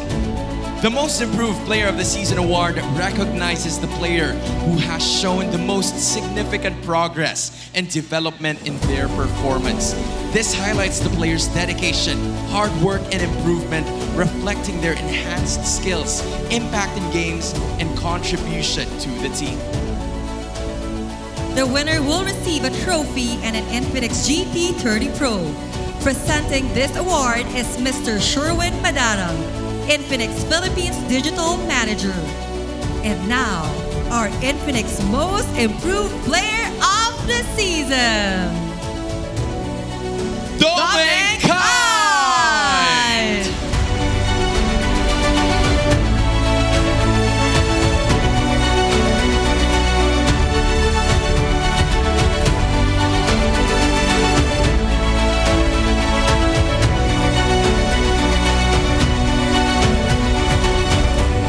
Congratulations once again to Dominic Kite, our Infinix Most Improved Player of the Season.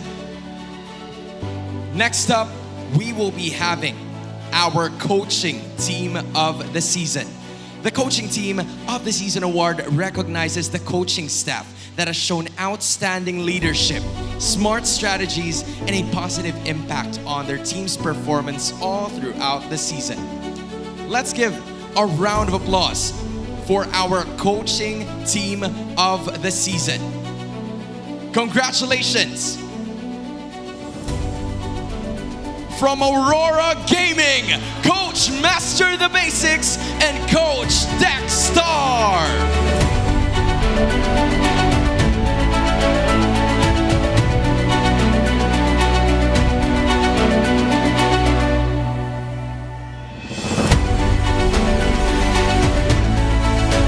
Congratulations once again to Aurora Gaming and their coaching staff.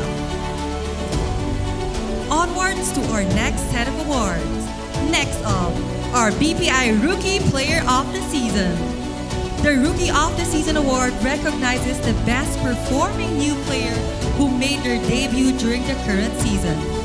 This award highlights the impact, skill, and contribution of first season players to their teams, showcasing their ability to compete at the highest level and their potential for future success. They will be receiving a trophy and 5,000 cash credits each to be credited to their 5 accounts. Presenting this award is Miss Maria Clarisa Lazaro, BPI's Brand and Customer Experience Officer. Congratulations to the BPI Rookie Player of the Season, Twisted Mind Sean!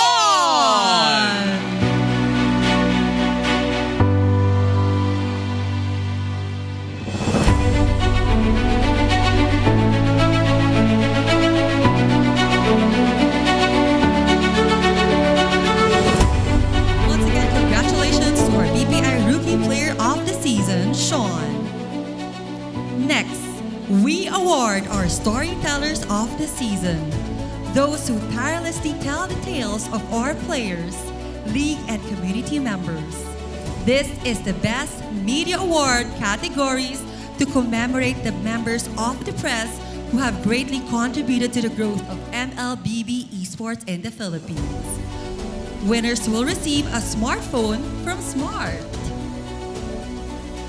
And first things first, our Smart Legendary Features Writer Award, presented by Ms. Francesca Palafox, the Smart Prepaid Brand Assistant. They will be receiving a trophy, Smart ZTE Blade, and certificate.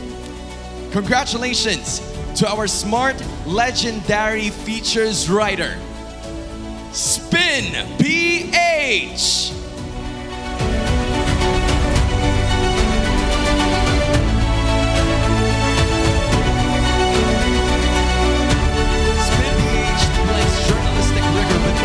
Storytelling as shown in its features on Carl Tizzy, Light, and Blacklist International's Ubistrat.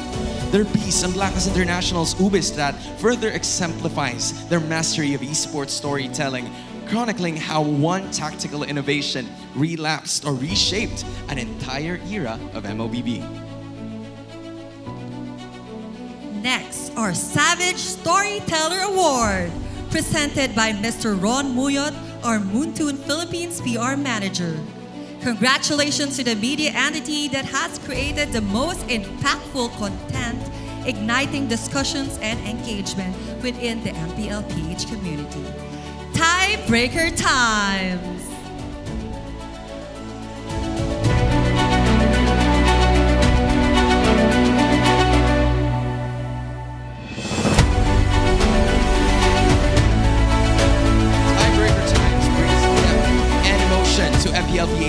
narratives from Aurora's lessons under Coach MTB to Sanchi's tribute to his first Savage.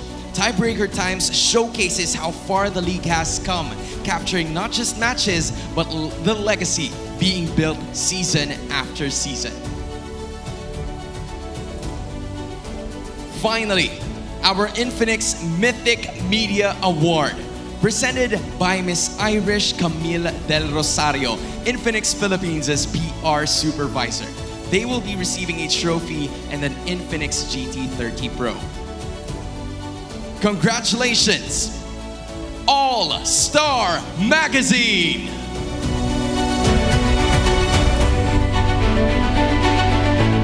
All-Star Magazine set a new benchmark for esports coverage, spotlighting Carl TZ and other MPL-PH icons through refined, in-depth, and masterful storytelling by portraying esports pros as national figures and role models. The magazine helped push the industry further into the mainstream. And Almira, I think this is the moment everybody's waiting for. That's right, Hand. And finally, the award everyone's been waiting for. The regular season MVP award honors the player with the most outstanding performance and impact all throughout the regular season. This award recognizes their exceptional contributions, consistency, and key role in their team's success. A homecoming when he began the season and now an MVP. Let's give it up for our regular season MVP from Aurora Gaming Live!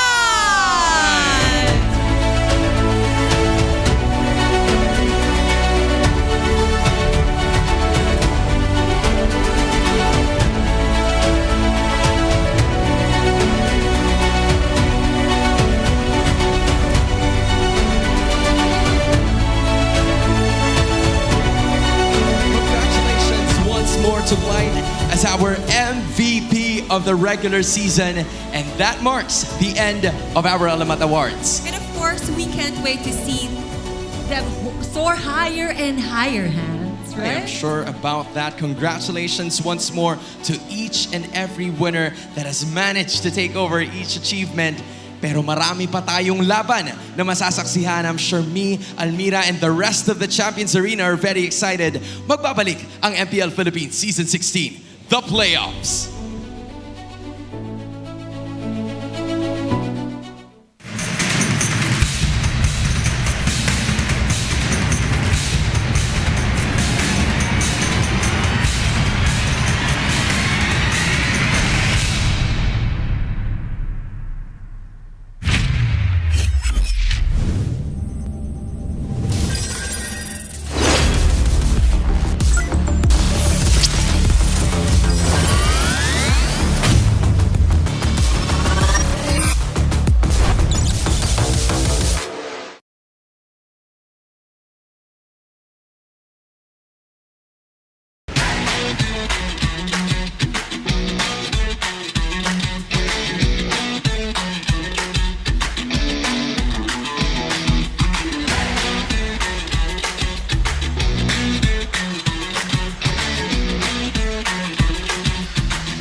Di abutan dito! Defeat! GG bro! Don't worry! Be only with Smart Power All 99. Hindi bitin with 10 gig data to power your games plus only Facebook or only TikTok. Load now!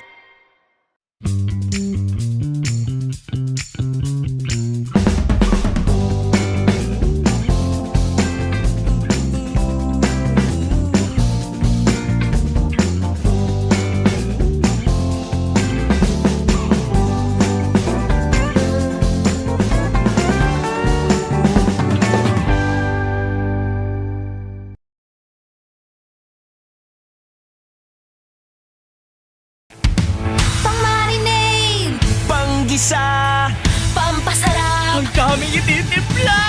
Luto mo yan with Knorr Liquid Seasoning. Mula luto tong plato, sarap panalo. Luto tong plato, sarap panalo. Luto tong plato, sarap panalo. Luto tong plato, panalo ang luto mo.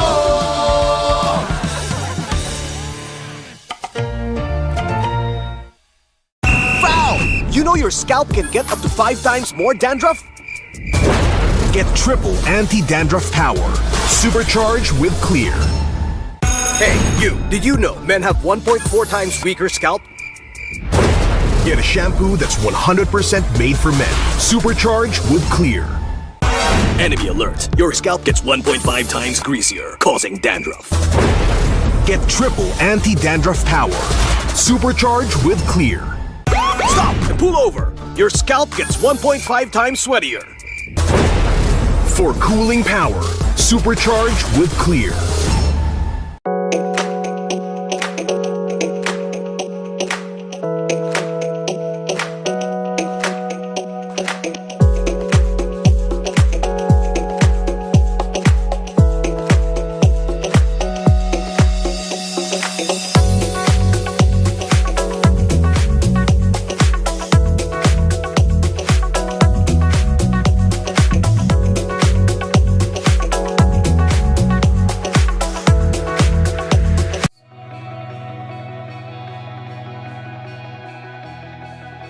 Contact Arctic Aircon today.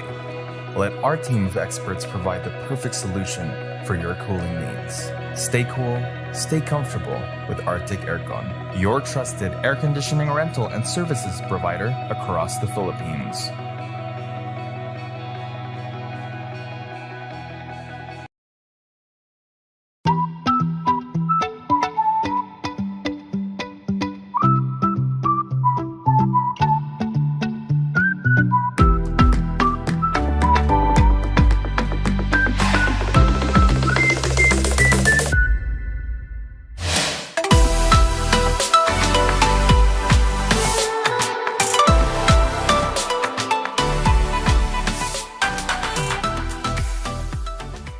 Ito na ang pinaka-inaantay na selebrasyon! Excited na si Bibi!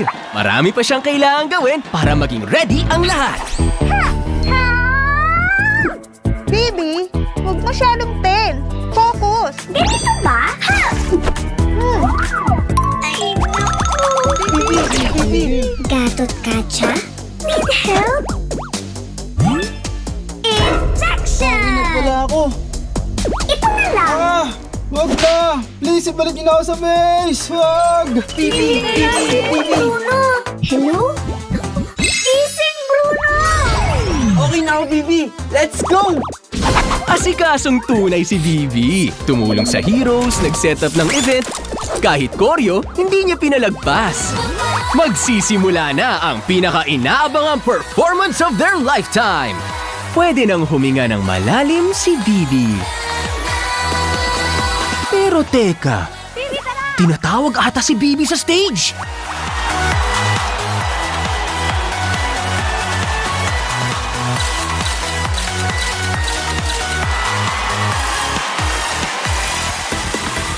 Todo kilig, todo bigay, todo ang saya ni Bibi! Dahil sa pagkakataong ito, si Bibi naman ang bumida. Nice to meet you!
Daddy, what's a navigator? Navigators safeguard the lighthouses across the Nexus Sea. It is a responsibility that we must uphold.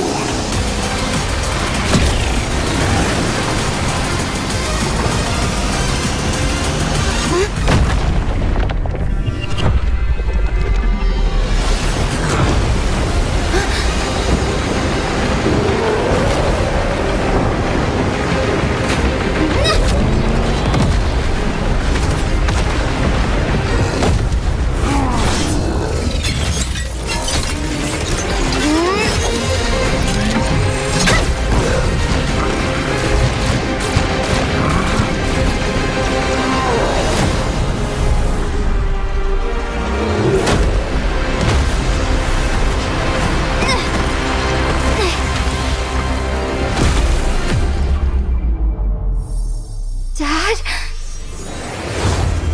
I'll always be with you.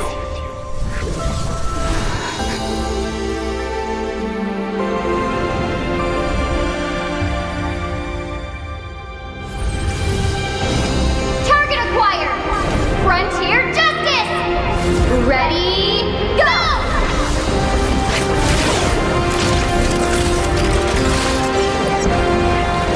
For all the Laylas out there!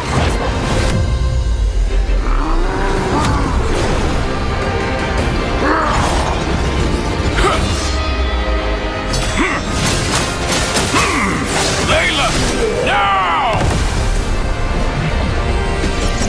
You should have never tampered with the lighthouses. Because I am a navigator!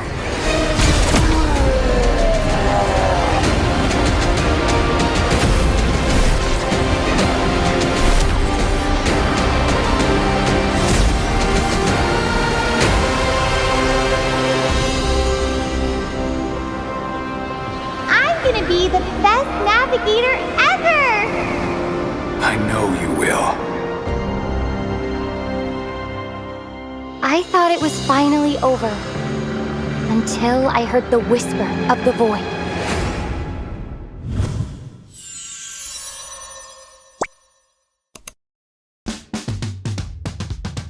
What's up guys? Kasama ko ngayon ang ating co-host sa Super Fan City, Ivan, dahil kami kanina ay nagkaroon ng awarding for MDL Philippines Season 6 where we awarded AP Rough World Era bilang champions ng ating season. We also awarded the All-Star Team, which is the whole lineup of AP Rough World Era din.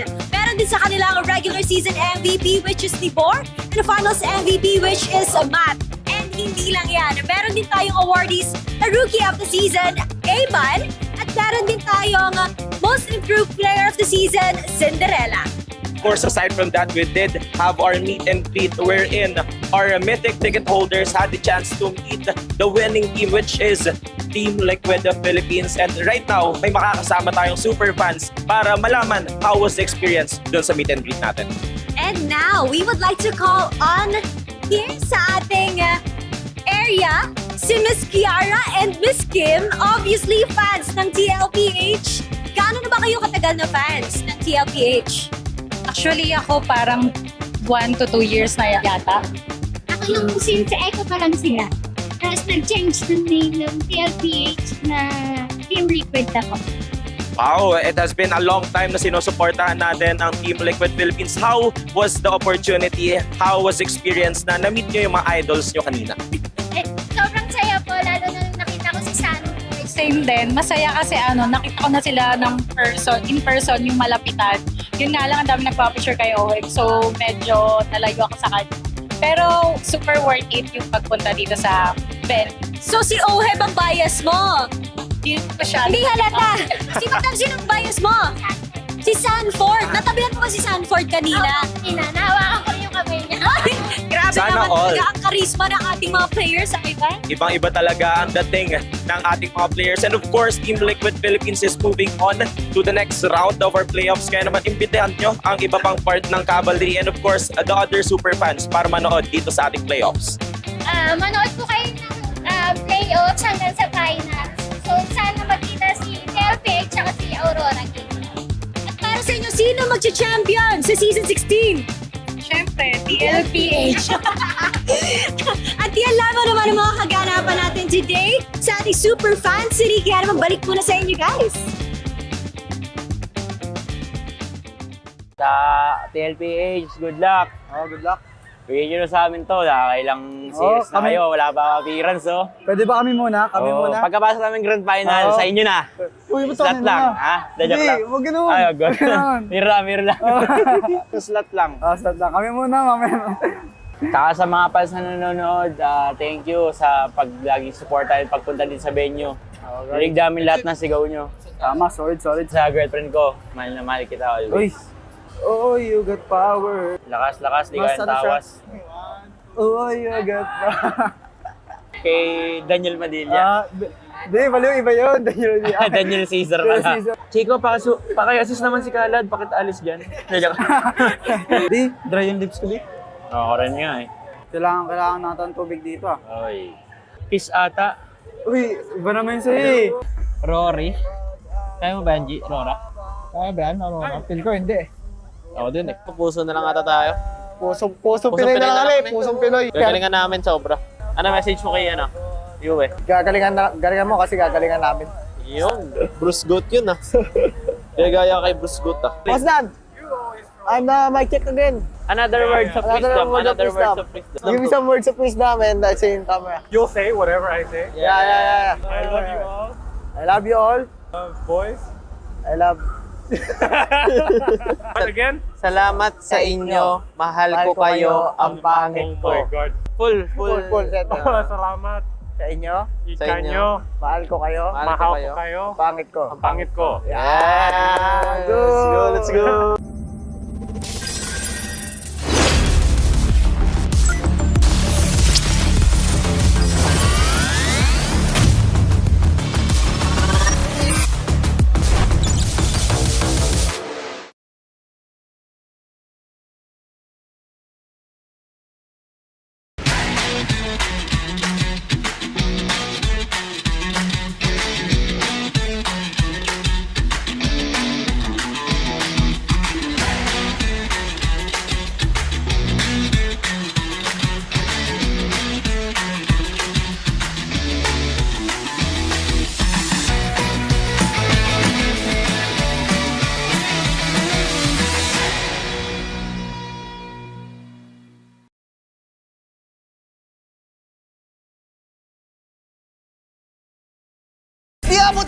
Defeat.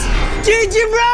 Don't worry. Be only with Smart Power All 99. Hindi bitin with 10 gig data to power your games plus only Facebook or only TikTok. Load now!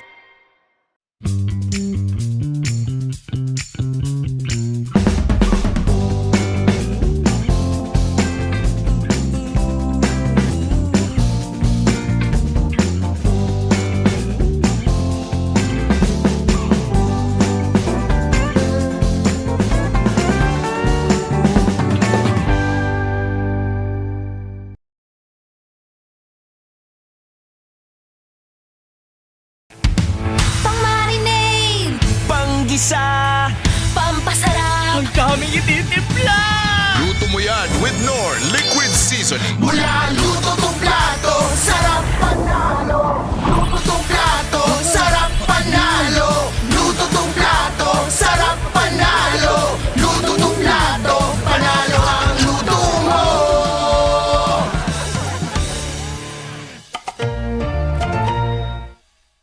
Foul! You know your scalp can get up to 5 times more dandruff? Get triple anti-dandruff power. Supercharged with Clear. Hey, you! Did you know men have 1.4 times weaker scalp? Get a shampoo that's 100% made for men. Supercharged with Clear. Enemy alert! Your scalp gets 1.5 times greasier, causing dandruff. Get triple anti-dandruff power. Supercharged with Clear. Stop and pull over! Your scalp gets 1.5 times sweatier. For cooling power, supercharged with Clear.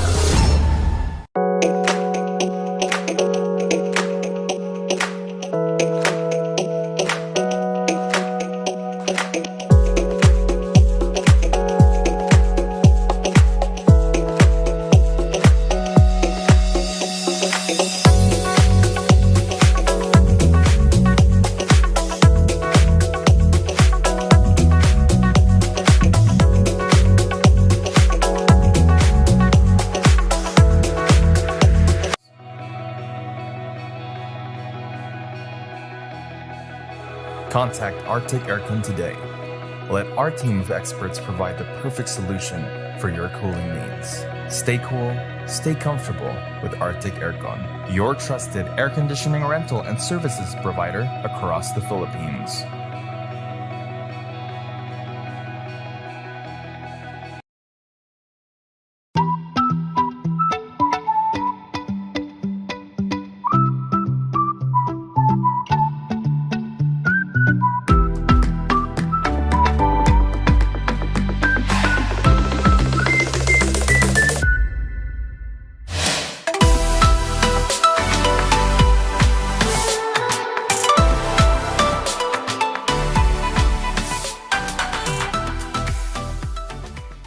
Ito na ang pinaka-inaantay na selebrasyon! Excited na si Bibi!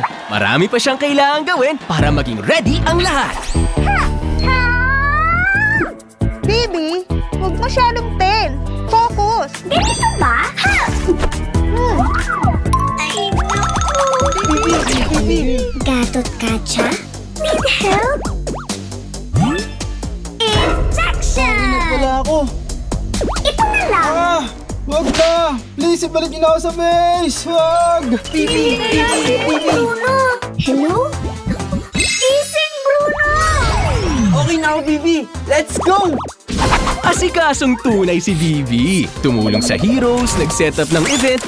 Kahit koryo, hindi niya pinalagpas. Magsisimula na ang pinaka-inaabangang performance of their lifetime. Pwede nang huminga ng malalim si Bibi. Pero teka, tinatawag ata si Bibi sa stage.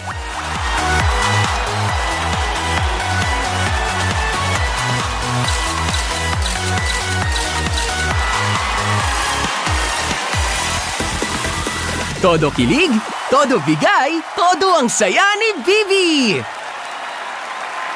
Dahil sa pagkakataong ito, si Bibi naman ang bumida. Nice to meet you!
Daddy, what's a navigator?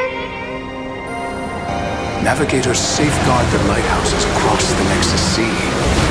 It is a responsibility that we must uphold.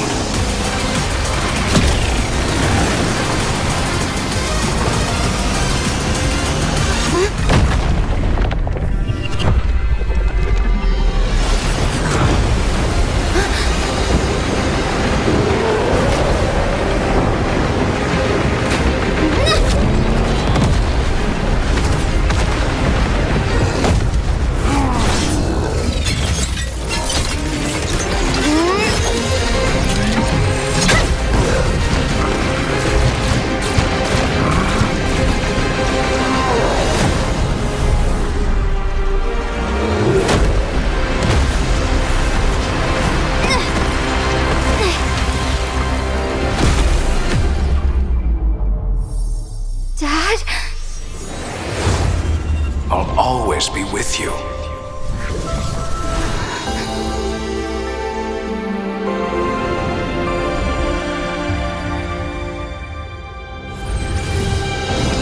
Target acquired! Frontier Justice! Ready, go!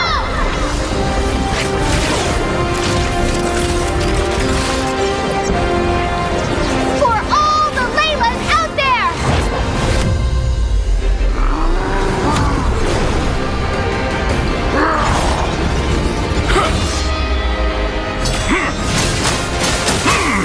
Layla, now! You should have never tampered with the lighthouses.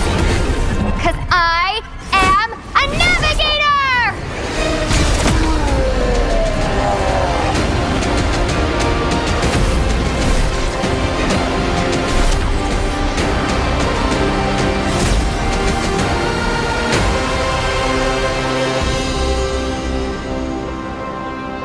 I'm gonna be the best navigator ever! I know you will. I thought it was finally over. Until I heard the whisper of the void.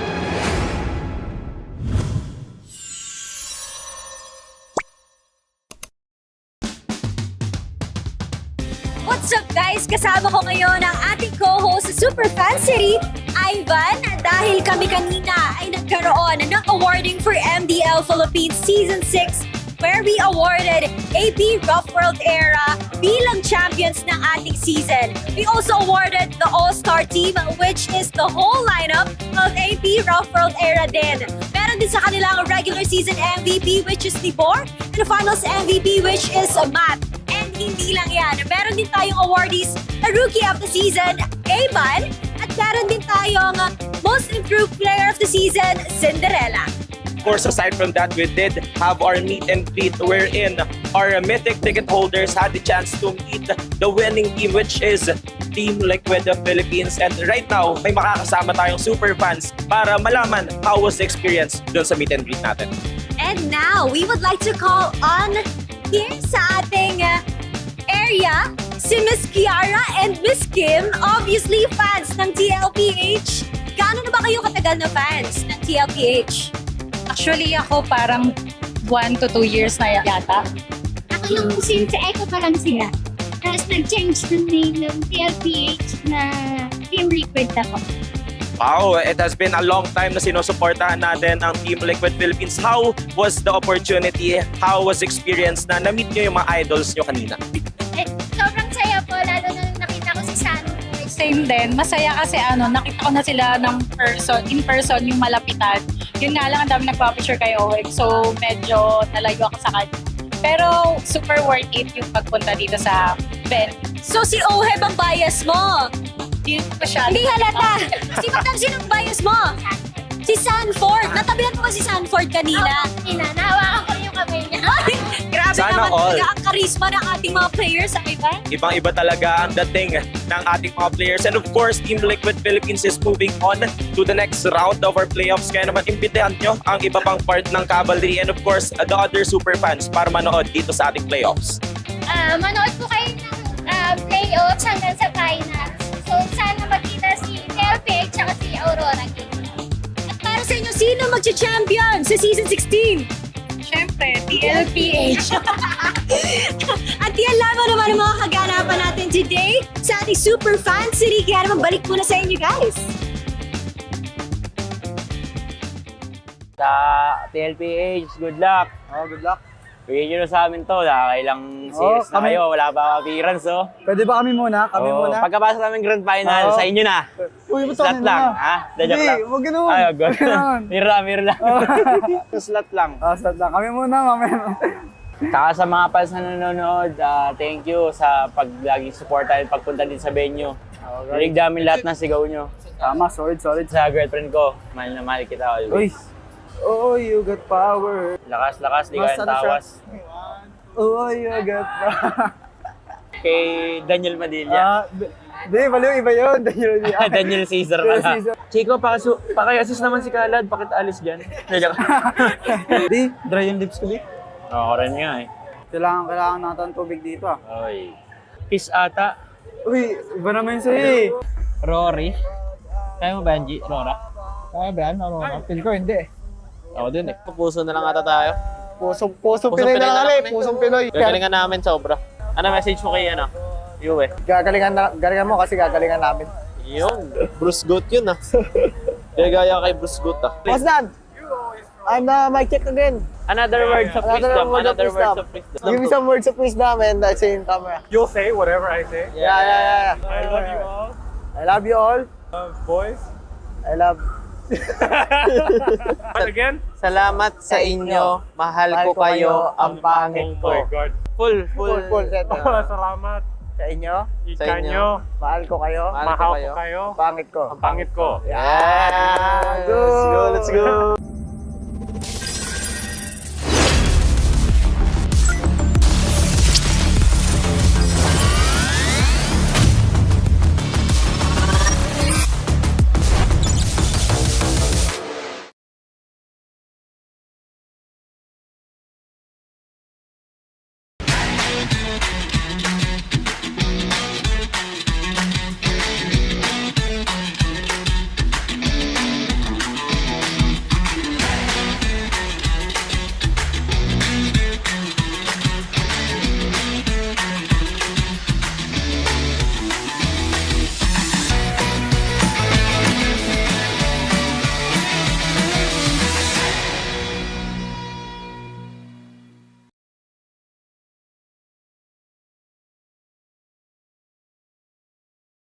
Di abutan dito! GG bro!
Malakas, Pilipinas, malakas kahit anong lane, we become the monsters.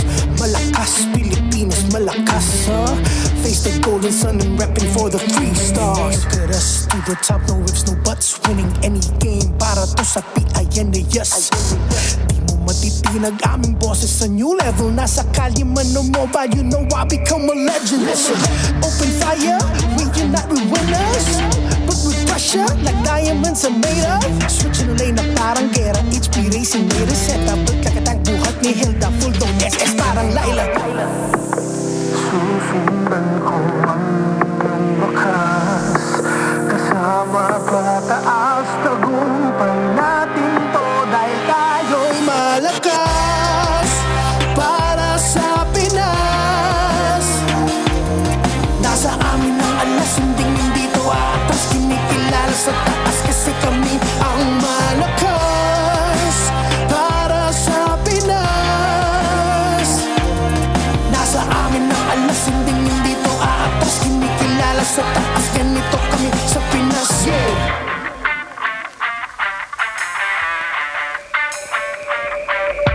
Laging MVP, no surrender, no retreat. Pag nagsama-sama, just imagine what we can achieve. Laging MVP, no surrender, no retreat. Giving 100 on my all, cause we just cannot be defeated. We are unstoppable, immune and invulnerable. Ready ang equipment, lahat frozen, mala, crowd control. Pakita on the jab, east to the southeast. Taas ang matawad, proud and loud, cause every enemy we devour. Susundan ko ang iyong bakas. Kasama pataas, tagumpay natin to. Dahil tayo'y malakas para sa Pinas. Nasa amin ang alas, hindi to atas. Kinikilala sa taas kasi kami ang malakas para sa Pinas. Nasa amin ang alas, hindi to atas. Kinikilala sa taas, ganito kami sa Pinas. Malakas, Pilipinas, malakas kahit anong the monsters. Malakas, Pilipinas, malakas face the golden sun and repping for the 3 stars.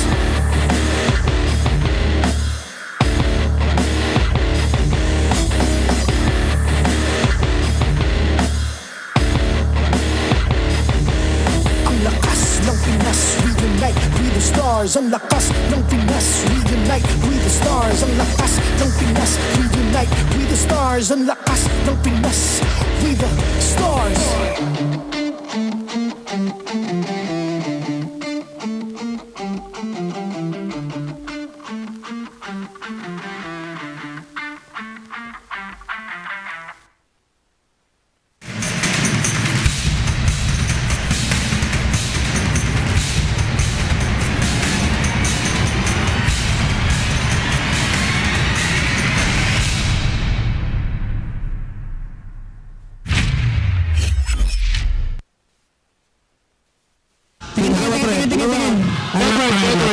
Patay Sanford, back shot na. Back shot, nakad ko pre. Naulpan ko itong mga ito. Pero pre. Patay. Kalma. Ang ano talaga, men. Pataplakan niya. Pengimid, pre. Ang salagaan niya ako, pre. Promise, panalo to. Missing back shot. Ano po gamitin ng hero na to, Ito back shot, ito niya back shot. Kalma. Mahabang title dance to.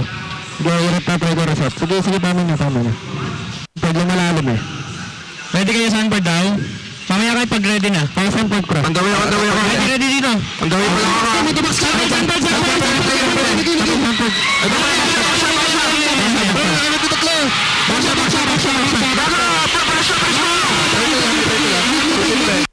Alright, busy nga guys. Protect niya lang ako pre. Lahat yung papasok. Promise. Pag na-protect niya ako panalo to. Kami na iuwi. Matik yan. Okay, ako ba? Baksa ako. Okay, malaki si Sanford pre. Iruan natin pag lumapit pa. Ayun na, mula malapit na.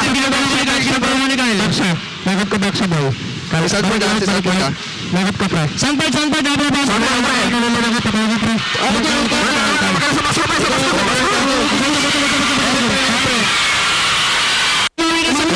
Harapan na.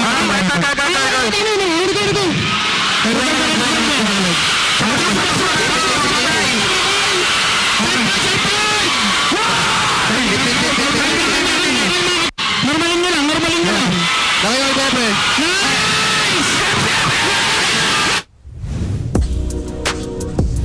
Ladies and gentlemen, confirmed we have our first grand finalist in the MPL Philippines Season 16 playoffs and our first M7 representative. That is Aurora Gaming. At your service, my name is Leo, here with Brigida to bring you the next best of 5 in today's broadcast. That was a very intense exchange of comms that we heard in the previous game, and a huge majority of it was actually onto a single player of Team Liquid. That's Sanford. If you watched that series, you'll know that the single win that Liquid had was off of the back of a well-placed flicker and Throne of Ruin. We'll talk more about that match and, of course, its conclusion in just a bit. We'd like to thank SIP Purified Water. It's filtered through volcanic rocks for a crisp, clean taste that quenches like no other. Alis Uhaw, SIP na! Yesterday, Naisu said that. Yep. And Hans and I couldn't believe he actually did say that, but you know what? If you have no funds to shell out for air conditioning units that you will only use once, worry not, because now you have Arctic Aircon Rental, and they have a wide range of packages that will surely fit your budget. Be it an indoor function, an outdoor affair, Arctic Aircon Rental is here to make your events cool and fuss-free while keeping your guests comfy. Arctic Aircon Rental keeps the MPL Philippines Arena cool and comfy. Let's go to Go Hotels. Let's hashtag go explore more. I think we're all excited after the end of a very long day to head over to Go Hotels and rest. And we thank them very much for accommodating us for the playoffs. It's such a nice thing to have, especially since our games and our days end very, very late. That's right. Given how intense our first matchup was, again, the Upper Bracket Finals, Aurora takes it 3-1 over Liquid. Could have sworn it was going to go one more, but as soon as they locked in that Ixia, again, a combo you've seen on social media, alongside that Eve, the writing was on the wall. And it wasn't the exact combo I expected, or probably a lot of us expected. It was a bit different, but it worked. And I think that's what's great about Aurora. Because even when you think you know them enough, they just keep coming up with more. And that's also while having a very low hero pool compared to all the other teams, but they always find a way to make things work. That's right. They are now in the grand finals, given how tight and fundamentally clean their play was in the regular season and how they're redefining their game in the playoffs. They've made it this far. A single best of 7 stands between them and the Immortal Cup and their fallen opponents. Liquid drops to the lower bracket. Their opponent tomorrow night, waiting. It's going to be ONIC or TNC. I can't believe just yesterday we thought that there was a possibility we'll be seeing ONIC versus Aurora instead of TNC, because that's how well TNC actually played against Aurora last night. And I think a lot of us are looking forward to how they're going to carry that over into this match against ONIC, who I feel a lot have been quite surprised with how they were actually able to play against Team Liquid. Count me as one of those surprised. My jaw dropped yesterday when they got swept by Liquid. I'll tell you now, that is not the super fan we all know. Not from the regular season, not in any time in their recent history. These are not the same players that played at the Mid-Season Cup, not at the M6 World Championships. What is going on? That's right. You did mention yesterday, ONIC, the surprises usually come from everywhere. But none of it showed up yesterday, and I think we do need to dive deep on how and what's going on. To do just that, we have our panel host and our analyst, Midnight and Athena, to break it all down. Thank you so much, Leo and Brigida, for breaking down what happened onto our match number 1. Once again, Athena and Midnight will be here onto the English panel desk. And so far for our first match, that was a heart-stopping match. But it doesn't stop there, because there's going to be a heartbreaking match for our second match of the day. It's ONIC Philippines versus TNC Pro Team. That's why I'm pulling out the Edward post. I'm trying to compose myself, because as you said, this is going to be a heartbreaking match for these two teams, because for only one will proceed to fight against TLPH and potentially fight for the M7 glory and also the chase to the Immortal Cup, chase to immortality. And this match is going to be heavy because there's a lot of stories behind these two teams. For one, Chuck Mamba will have the chance to poison Onyx run towards M7. But aside from that, before we head on to our second match, there were numerous players awarded for our Alamat Awards. And one of them is actually the King of the Jungle versus the King of the Junglers. We have King Kong and Zaida. This is an interesting matchup. It's a story that's been written for like 6 seasons now, but it wasn't highlighted as much as like the other big names. But Zaida has made a big name for himself this season, being named as one of the best players in Season 16. And that was actually right on cue. Before, or yesterday actually, Brigida and Hans already debated about who is the best player amongst all of TNC. Many have regarded of him as the best jungler of the season, and so far he's making waves with his usual or unusual picks as well, and very signature like Fanny. But now he's up against the King of the Jungle. We have King Kong, the reigning world champion from M6. He is indeed the Sigma King. The world has seen his ability to just carry games with his Sigma rotations, going through mid and then weathering all the storm for his family.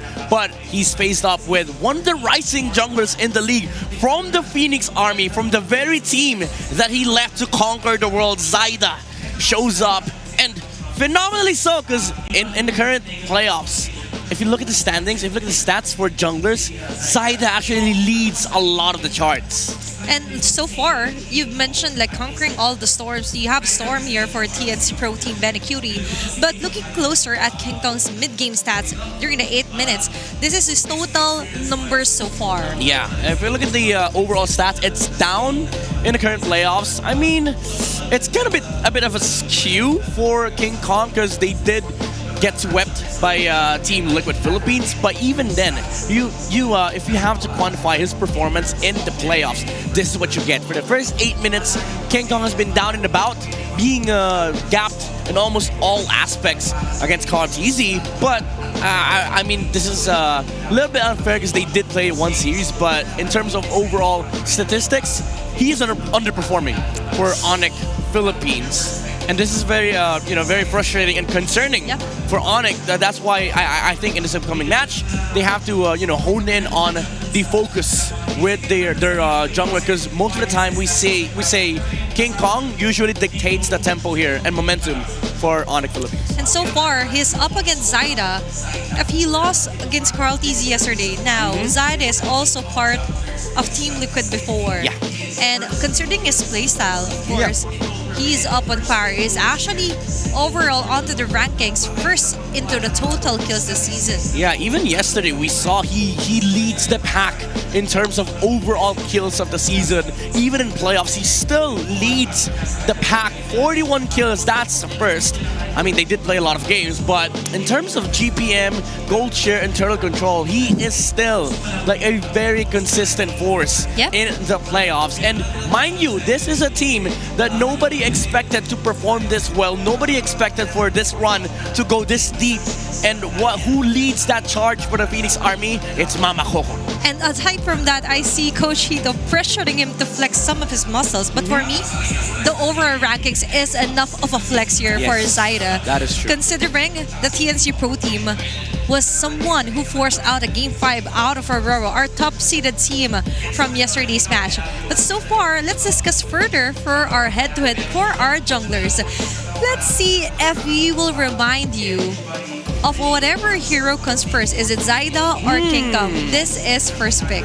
Okay. What are the here? Am I? Are you ready? Okay, I'm ready. Okay. I don't know what I'm doing, but I'm ready. I don't know what it is. Okay, for Oh! Zaida. Zaida. Yeah, I'd have to say Zaida. Okay. I'd have to say Zaida. It's a unanimous vote. Yeah. Zaida for the Fanny. Next, please. Let's see which next hero. Oh, Lancelot. King Kong. Yeah, King Kong. Okay, King Kong. Next, please. This is fun. Yeah, this is like Leo's first pick, honestly. Yep. Right again, Yisenshin. Zaida. Oh, we didn't talk beforehand. Okay, next for the fourth hero for the jungle, Yin. Zaida. Zyda. Can I say Zyda? Yeah. Zyda. I'm a Zyda fan. Because I remember way back MDL, I've seen the first Yin being played out on the regular season. It's more flexible. Yep. And concerning Zyda's gameplay, actually the Yin is between them. But for Fredrine, Zyda, of course. Let me just say though, both of them. Do you want to defend? Both of them are statistically they're bad with Fred, but Zyda's been more of unstable Fred, I would say, than King Kong. For me, King Kong fits best onto the heroes like the Joy, right? Yeah, but next, please, let's see who is the next hero. It's going to be the backshot. Zyda. Okay. Yeah, that's his. I would say that's Zyda's best utility, not Fred. The backshot is his best utility. It's more of a go-to, and that's why I really reckon that Zyda somewhat mirrors some of the hero pools for Carl TZ because they've been together for a long time. Next, please. It's going to be Balmond. I can't recall a King Kong Balmond game. I do recall a Zyda Balmond game. Season 10 MPL against X-Play. If I remember correctly, he also used this for his MDL season run. So I will say Zyda for this round. Okay. You're surprising us, Direct. Harley, King Kong for me. King Kong, Z4 against Euphoria. I remember that. Yeah, very nice memory here for Midnight. Okay, let's have the next hero. Gushan. Zyda. Sure. Live streams, bro. For sure. Yeah. He's one of the Gushan gods, and even KLVJ acknowledged that he wants to be a teammate with Zyda. Okay, next, please. Joy, King Kong. King Kong, you gotta be fast. You gotta be fast with the answer, you know? King Kong. Okay, no questions at all. Suyu. King Kong. Zyda. Suyu. Zyda. Come on, Athena, what? Sorry. Zyda. M6, man, M6. Okay. King Kong. Hayabusa. Zyda. Okay, it's going to be Zyda. Oh, that's hard though. I mean. But King Kong is also efficient when using the Hayabusa. All right, Zyda. I'd have to say Zyda. Okay, Zyda. Okay, the Ling. Oh my God. King Kong Z4 days. Yeah, I mean even there's an era. What was this? I think season 13. It was the first time we saw King Kong play. It was against Echo. It was his first time playing Ling against Carl's Fredrin. Okay, and he was acknowledged, right, with his Ling play. And that's it for our first pick. That's so interesting. I do like games like that for the first pick. Props to Lee, of course. He also has a content like that with our players. Yeah. And also to creating the perfect player, if I remember correctly. If Bane showed up, I would have immediately said Leo. Yeah. Hands down, Leo. If the Gord showed up, immediately, nice too. And with that, we conclude our first pick, and let's check out our parade from earlier from the community of the Sonics. So many bubbles indeed.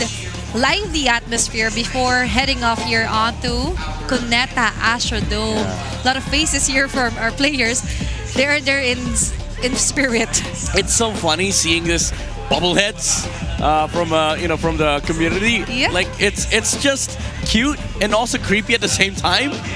But yeah, it does give you the fighting spirits for the fans to support their teams, and I love the energy that they bring.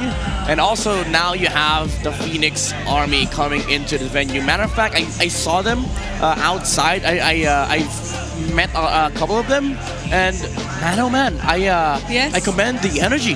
It seems like they're really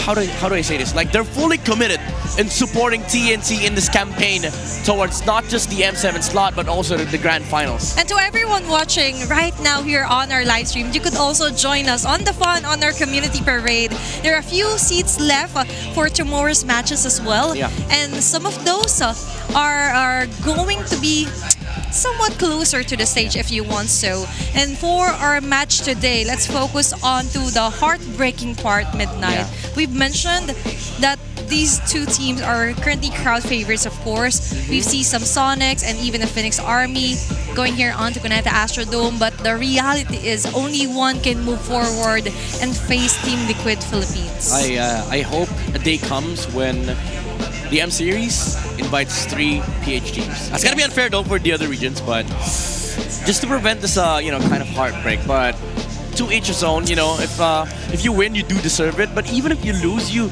still kind of deserve it because again, you come from the toughest region of MLBB. By the way, huge shout outs to Sean from the Filipino Sean, desk. the rookie of the season. He ran away from us, by the way. Yeah. That's heartbreaking too. He was like, Ate Tina, I could speak English so well. Yeah. He called me Ate and then he was like, no, I'm done. Yeah, and I was like, you wanna do a panel for English? And it was like, yeah, but I gotta go home. Look at what home is. MPL is home. MPL is home. That's a good line. Okay. MPL Philippines is home. And it's okay. He's a rookie of the season. That's true. Oh, for yeah, season 16. Congratulations. Congratulations, Sean. And for our All-Star Team 1 and Team 2 and a regular season MVP line. Yeah, amazing players, amazing achievements for a lot of these young fellas, and I'm really excited for more. I'm really excited to see more from these players as we progress with MPL Philippines. And also interested on what we could pick onto what the players could actually help them win this round. Let's head on over onto our Infinix Keys to Victory onto the Howl with Wolf. At ang ating bakbakan ngayon, it's going to be TNC with a hot streak going up against Aurora ng 5 games. Although natalo sila recently, makikita naman natin ngayon na nakakalabanan nila ang ONIC na nag-struggle dun sa unang round ng playoffs na nilaro nila. Nung pag-uusapan ng dalawang teams na to, ano nga ba ang kailangan nilang gawin? Ito yung mga keys to victory na kailangan nilang sundin para sa ONIC Philippines. Una na dyan, protektahan ang farm ni King Kong. Hindi nila ito nagawa dun sa TLPH. And it's clear na kapag hindi na poprotektahan ng farm ni King Kong, hindi nakakakilos ang ONIC Philippines. Hindi natin nakikita yung malakas na early game para sa kanila. Yung aggression, wala doon kapag hindi nakapag-farm si King Kong. Now, kailangan din nilang i-limit test yung TNC sa mga mid-lane heroes. Nakita ko kahapon na ang TNC ay nagre-rely dun sa Lunox exclusively. Kung sakaling hindi yun yung mahawakan nila, nagmamadali silang nakawin yun sa kalaban o kaya naman hindi sila nagiging successful at all. Dun sila nalulugi sa ating first turtle at ito yung pwedeng gawin ng ONIC Philippines. Now, for TNC, magaling silang mag-draft and I'm very impressed dun sa nakita kong draft pattern. Mula kay Eto Max at kay Hito, dun sa mga games sila just recently. Ang kailangan lang nilang gawin ngayon dun sa execution na. Solidify muna lang yung box nila. Ito yung mga team fight formation nila. There was that unboxing na napanood natin kahapon mula sa Aurora nung game number 5 versus TNC. Kaya naman nagulo yung neutral objectives na laban para sa TNC. Nagugulo sila. Hiwa-hiwalay. Zaida is all over the map. And then nauuna si Trimar, hindi nakakapag-connect. Kapag nangyayari mga ganitong bagay, natatalo ang TNC. But if they solidify their box against ONIC Philippines, they will have a much better chance. And also, yung strong lane na side lanes, yan ang magiging susi. So hindi lang ito dun sa mga fighter or double fighter setup na makikita natin sa TNC, pwede rin naman to doon sa draft. Kapag mas nakakalamang sa draft in the laning stage, ang dalawang strong laners ng side ng TNC, mas madali sa kanila yung laban. In fact, doon nalulugi ang side ng ONIC Philippines. Para dito manalo ang mga manlalaro natin, kailangan nilang sundin ng Infinix Keys to Victory na yan. Pero excited na ako makita ang ating mga teams. Let's welcome TNC and the ONIC Philippines.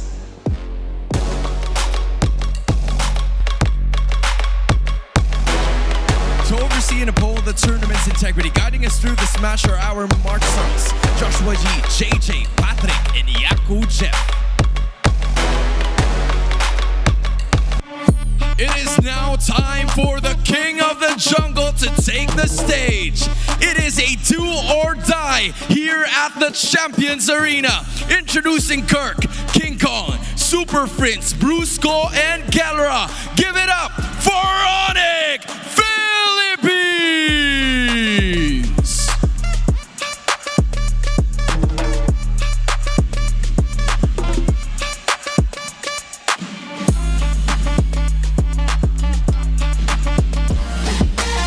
The skies are ablaze because the Phoenix Army has risen from the ashes in this battle for survival. It's Trimar, Zaida, Lancy, Chaknu, and Betty Cutie. TNC Pro Team!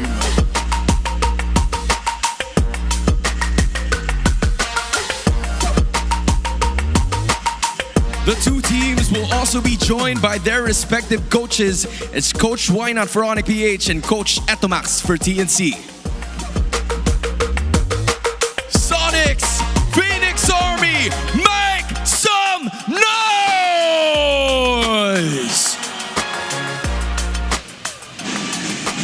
It's a do-or-die match day. We have the King of the Jungle leading the pack here for ONIC Philippines. Kirk, King Kong, Super Prince, Briscoe, and Kelra. It's the Super Family on their campaign to defend their world title, but what stands against them is the Venom. And like what Wolf said, they have to hone in and regain the Sigma pattern of King Kong.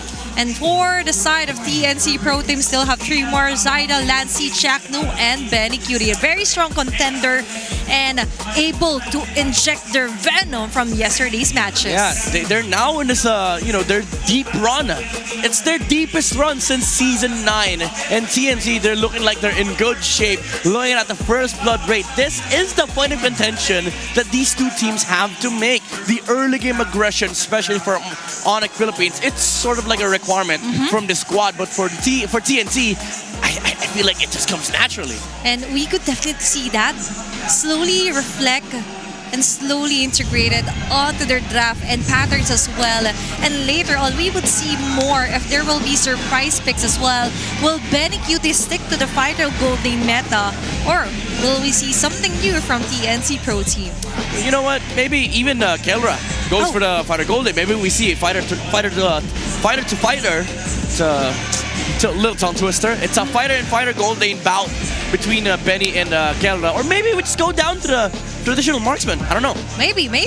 Or the Masha Gold coming back here for the do or die. No. I just had to say it. I'm so sorry. But ensure the quality and the comms of our players. Let's check out on what they have to say onto our Smart 5G ping test. Sana wag mo sanang masamain. Nabaliw. I'm a flirt. Hoy, ano? Hoy. Chaku, shut up. Hoy, plano ko. On a first sight, sa akin si Curse One. Choros at first. Nakamakita ka ba?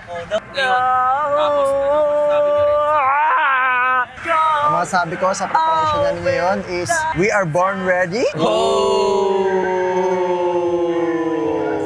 Sa Aurora, congrats. Palo Aurora guys, palo. Good luck. Try namin silang abutin guys. Nasa baba muna kami. Hello, mic check! Sa kamusta ang lahat?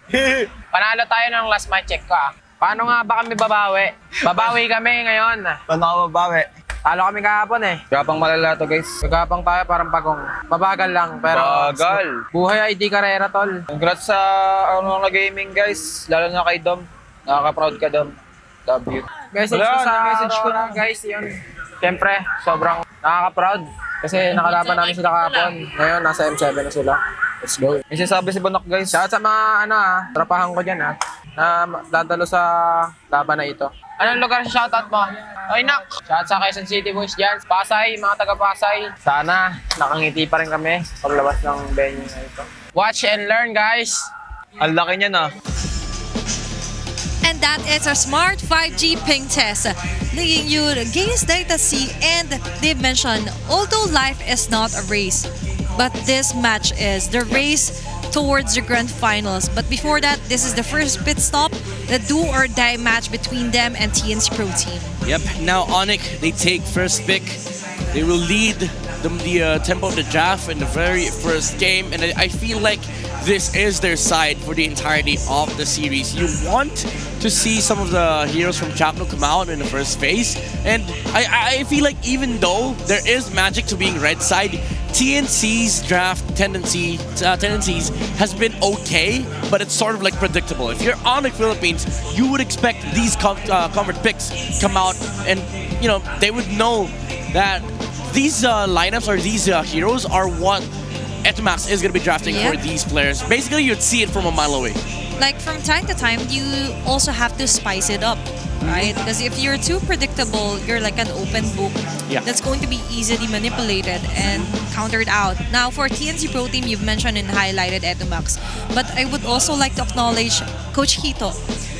He was also, like, even though he's a joker from the crowd, But some may say that he is also one of the secret weapon here for TNC Pro Team. He's Weapon X. And the environment that the players have with the happy atmosphere also reflects and somehow relieves some of the stress. And I do like that he mentioned that he gives confidence to Zyda. Yeah, that's true. To be that confident to use a Fanny on a playoffs run. Yeah, it's a twisted way of life coaching in a way, because he makes the environment basically a happy workplace. Like, it's like what they say, you know, you don't work a day in your life if you're just having fun. And I feel like that's what Hito brings to the table here for TNC, and he's ensuring that his players are always playing at their maximum potential. And we did see that in the very first day when Zyda pulled out the Fanny in the match against Twisted Minds. That was incredible, by the way. Yes. And that's gonna be very important against ONIC Philippines, because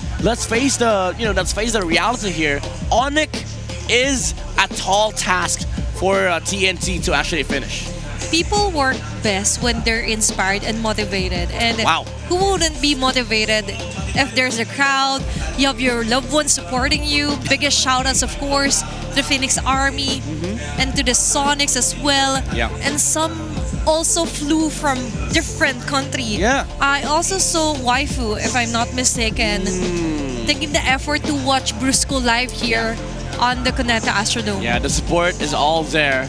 But the question is the focus, is the tenacity, is the will there to actually take them to the lower bracket finals? Let's find out. Drafting page for game number 1. Again, ONIC is blue side, and we will be drawing map. I'm feeling lucky, by the way. Go! I think we go Broken Walls, game 1. I think it's Expanding Rivers here for game 1. But let's see as we tune in onto what a randomizer will be. Okay, it's Expanding Rivers. Sorry, Midnight. Yeah, pack it up. I'm going home. No, don't leave me here. But anyway, though, looking at the win rate for our teams, it's not that high, but of course, it really depends on the heroes that they will be locking in here also. And speaking of which, direct ban Fanny and Hayabusa Midnight. ONIC, it feels like they realize this draft is not against CNC. This draft is against Zyda. We don't need to worry about the Lance and Shin, probably. We don't need to worry about the Lunox, the Zushin, the Valentina. No need to worry about the Chakno heroes, the Grok, the Gatot. Because all of those, ONIC plays. What they can't replicate is the success that TNC has been able to do to boost Zyda's game. Exactly. And one of their Infinix keys to victory, according to Wolf, was actually to protect King Kong's farm. And the way to do it is to actually limit the hero that could interrupt King Kong and Zyda getting the most out of it. And eliminating also the Lancelot here from Coach Etomax. Now, we're down to if the Yusin will be open or banned out here for ONIC PH. They probably think that they could leave Yusin open because they have a Joy player. So, you know, ONIC Philippines, they're not too crazy about first picking Yusin. I think they're more worried about, there you go. They're more worried about like phenomenal XP laners that could come out from 3MAR. Heroes like Alice, Yuzong, Arlott, and also just the ability to move around the map with Zyda. Because funnily enough, TNC in this current playoffs, they're the ones who have been implementing the Sigma pattern. Zyda's always rotated towards the middle lane, given enough space for Lancy and Chakno to walk out of that lane and make sure that 3MAR0 is utilized. So now I think that's the idea for ONIC Philippines. They shut it down completely, and TNC, they have to find a new variation from this draft, or maybe find a different draft that executes the same. You're right about that. Like, if you would want to somehow tilt the balance here for TNC Pro Team, don't let 3MAR get solid heroes such as the Yuzong. And considering that the King of the Jungle is threatened because there's a new challenger here. Actually, he's not that new. They call me a hero, but this for me is one of the strongest seasons yet. And the Yusin Shina, as we mentioned, will be the first pick here for ONIC Philippines. Meanwhile, for TNC Pro Team, they could go for a 3MAR and a Lancy hero as early as possible. I think TNC, their last remaining choice here is to go utility. I don't think you go Joy on Zyda. Or maybe even the box shot. I mean, you know what? You can actually consider the utility jungler route here for TNC, similar to what Aurora did against TLPH. So since Zushin's out, I think you go Fred or Baksha, and then maybe supplement it with a Kimi so that Lance has a hero. So they go for the Gatot. It's Chaknu's best hero in the playoffs. And they go for okay, I thought they went with a Zetyan. Or a Lunox. Lunox. Okay, Lunox. Yeah. That's alright. I see a very stable performance so far for Lancy with his Lunox. But so far, and partnered up with the Chaknu hero, you mentioned you need a very signature-like setup here for Chaknu. Now, for ONIC Philippines, it's up to them to somehow get a hero that could escape and could also be solid onto the mid lane for Super Prince. Options like Kimi, Arlo, CC, these are the options. And I think that these are great options for ONIC. Maybe you go mid here. My tail's been itching for a real fight. Oh, they bring it back. Brusco, Kalea on blue side. It's funny. You know what? Where was the Kalea for the past games? Where were you? Against Yisun Shin. Actually, it wasn't even banned out. Just wasn't. Exactly. There were so many like Yisun Shin games without any Kaleas in them. It was the counter back in the regular season, but maybe it's because of the fact that the Gato was just overly prioritized by a lot of these teams. But now TNT's gotten themselves the Gato. You go back to the to the Kalea route for ONIC, and it is a signature pick for Brusco. Yeah, and you would want a instant pick-off hero here if you are ONIC Philippines, but they pick Joy with the in-game sounds and basing. They picked Joy, I think, for TNC.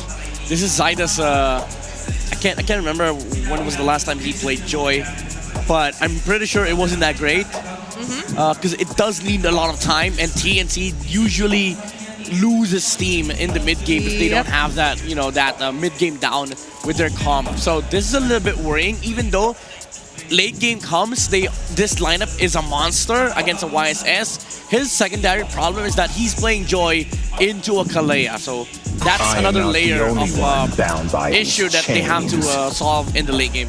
But isn't it ironic to use the Joy and then use the ONIC championship skin if you're Zyda? Some of the baton also, like I could also do that, or he can do better, but let's see. Because he's a strong challenger, as I mentioned here, a threat to the king of the jungle. But now Alice has been banned out, even if Poby is here for Coach Eto Max. And for the side of ONIC Philippines, they could also try and limit an XP hero here for Trimar. I think Trimar has been one of the most consistent when it comes to TNC. Alongside of what Zyda is doing. Yeah. It was all made possible by Trimar and Chaknu. Yeah, and now, again, ONIC is just honing on this these heroes that gives Trimar the ability to change the tides of the game. They remove the Alice. I also like the fact that TNC removed the Farsa. It is annoying, even though they have a Gatot and Joy. It's annoying for the Lunox. So if the Lunox can't play, then the Joy and the Gatot will just fall victim to the CC and the Kalea. So this does open up the route again for the Joy and the Gatot to be able to play this game. But I still think this Kimi is a big problem for TNC. If they ever manage to get the Kimi on the hands of Super Prince, yes, you have damage, you have frontline. But what ONIC PH have is early game. I don't think that ONIC Philippines could also go for the Evo if ever. Just so when Brusco catches someone, it's already inside the RWM. But Ruby is a very good ban here for ONIC Philippines. But there's going to be a Lapu prior here for a Trimar. I thought it was gonna be Arlet, honestly. It's either Arlet or Exberg. You either deal with the CC early game and then provide team fight for mid game, or you go full greed. Like late game heroes for the side of TNC, Exberg would have worked against Kalea and the CC. But now ONIC Philippines, if they want, if they want the gold lane fighter, Esmeralda is the way to go. Even though there's a Lunox on the other side, Esme is just overall good against Lapo and Joy. Or maybe just go for the traditional route here Because considering they also already have the CC, but basing on the perks of Hero so far, they might pick a new hero as well and give the CC to Kelra Selena for Super Friends. Okay, Arlott against the Lapu and then CC Gold Lane. I still think Xborg works here for TNC. You go greedy route. There's no harm. If you're TNC, put Benny on the Lapu and utilize an Xborg XP for 3 Mar. It's not as heavy on playmaking, but it's more so like ONIC PH. If you don't capitalize on the mid game, you just lose out late game. That's it. Or maybe they want a late game hero here, like a Moskov for Benny Cutie, or something like the Xborg as you mentioned. And they will be picking it off onto their last pick here for first drafting phase. Now, with the stage set and the hero set midnight, for TNC Pro Team, they kind of got the gist of what ONIC Philippines is trying to do by getting the Selena for Super Friends and even the Kalea. But looking at the index now, it's more of a late game spike here for TNC Pro Team. Yeah, I mean, again, it's as we've mentioned earlier, ONIC, they do have mid game. They have the capacity to snowball, but if they don't get King Kong enough, if they don't give King Kong enough farm and space, they're just gonna naturally lose to this lineup of TNC. Let's see, because it's going to be a do-or-die match for our second match of the day. Only one can survive. Let's head on over to the Land of Dawn to get to know more on today's game. Casters, it's your time.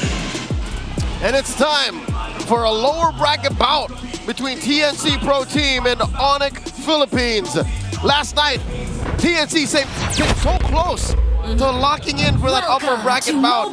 At the same time, last night, ONIC got hard swept. This time, though, it's elimination that's on the line for ONIC and TNC. And that's what they're fighting for, to get into the top 3 and to stay in this tournament. And possibly even redemption, especially if you're talking about ONIC Philippines. Looking at the lineup that TNC brought in, we've known them to have this very specific brand of MLBB. Post-Project Next, they have played so much Fighter Gold Lane. Benny Cutie, the Storm, we know that he does this often, but here he's rocking an Xborg. Yesterday, we saw Kelra hovering over an Xborg, but in a post-match interview, he confirmed that it was always going to be a Moskov. Yeah, that's something ONIC hasn't fully committed to trying again, because it's not like they didn't try using Fighter Gold lanes at all. In the regular season, we did see them try Explore, but this was the first one. This was the first one, and then we saw another hero, I believe it was along the lines of a Ruby, but it wasn't as successful of a campaign from ONIC. But maybe after what happened against Team Liquid, they've realized a few things that maybe they have to find a way to make it work. This first game will definitely set the tone for what has elapsed and what transpired in the ONIC boot camp to try and reset after yesterday's tragedy. Again, a sweeping loss against the Cavalry. This is their recovery. It starts now. Turtle about to spawn in the lower quarter of the map. Chakno gets knocked up here. TNC members are very low. I'm not so sure how they're going to be positioning themselves for this first tournament. I'm surprised he's not actually trying to reset prior the objective. This is expanding rivers either way, but Chakno's still staying here. And now they're not able to do anything. Nothing, Bree, nothing. 10 seconds after it spawned, again, same question, like, what was the play? Usually when teams concede a turtle, there's always something else that they're looking at. Here, TNC seem to be going at half speed. Yep, and it's not what I'd expect for a team who's always been so committed to fighter lineups and have shown us such brawly games the previous day. This feels like TNC when they entered Game 5 last night. It's a much more careful, conservative approach to playing the game when in fact, this is not what worked for them at all. Yep, they've always been more successful in their element when they're constantly fighting. With a lineup like this, I don't exactly see how they can pull off a Phoenix Flash. That's the random fights that come out of nowhere that end up in a beneficial trade or totally free kills for TNC. That is their MO. That's what's been successful for them in the playoffs. And at least for ONIC, I'm liking how good they're holding the mid lane. And now speaking of mid lane, Chapnu might actually fall here. He's trying to sustain everything, and he will with the revitalized. Super Prince fortunately had the flicker. Oh, but that's the Tsunami Slap from Brusco. Still not able to pick up a kill though, even if Kellra, or even though Kellra did join the fight. You see that? Both teams had their own fair share of doubts. Ult's thrown over here. Revitalize is popped over there. Flickers even from Super Prince. That's a lot. Yet no one fell. I'm even surprised that Chapnu still lives. Because those are 3 members of ONIC who poured out so much of their skills in an attempt to take him down. Maybe not the Tsunami Slam, but it's not like they needed it for that kill, supposedly, towards Chapnu. That's veteran Wiles, the wisdom that comes with playing for so many years in the MPL. He debuted in Season 4. He's been playing since 2019. That's 6 years that Chapnu has been doing this for a living, and he knows that he would not die. Benny Cutie gets his Myrock armor pop. Yep, and that's 9 playoffs appearances too. But then Lancey going in, Super Prince has nowhere to run to. First blood for Lancey on this Lunox once more, but the Tsunami Slam gets committed onto the right target. Saida's nowhere to be found.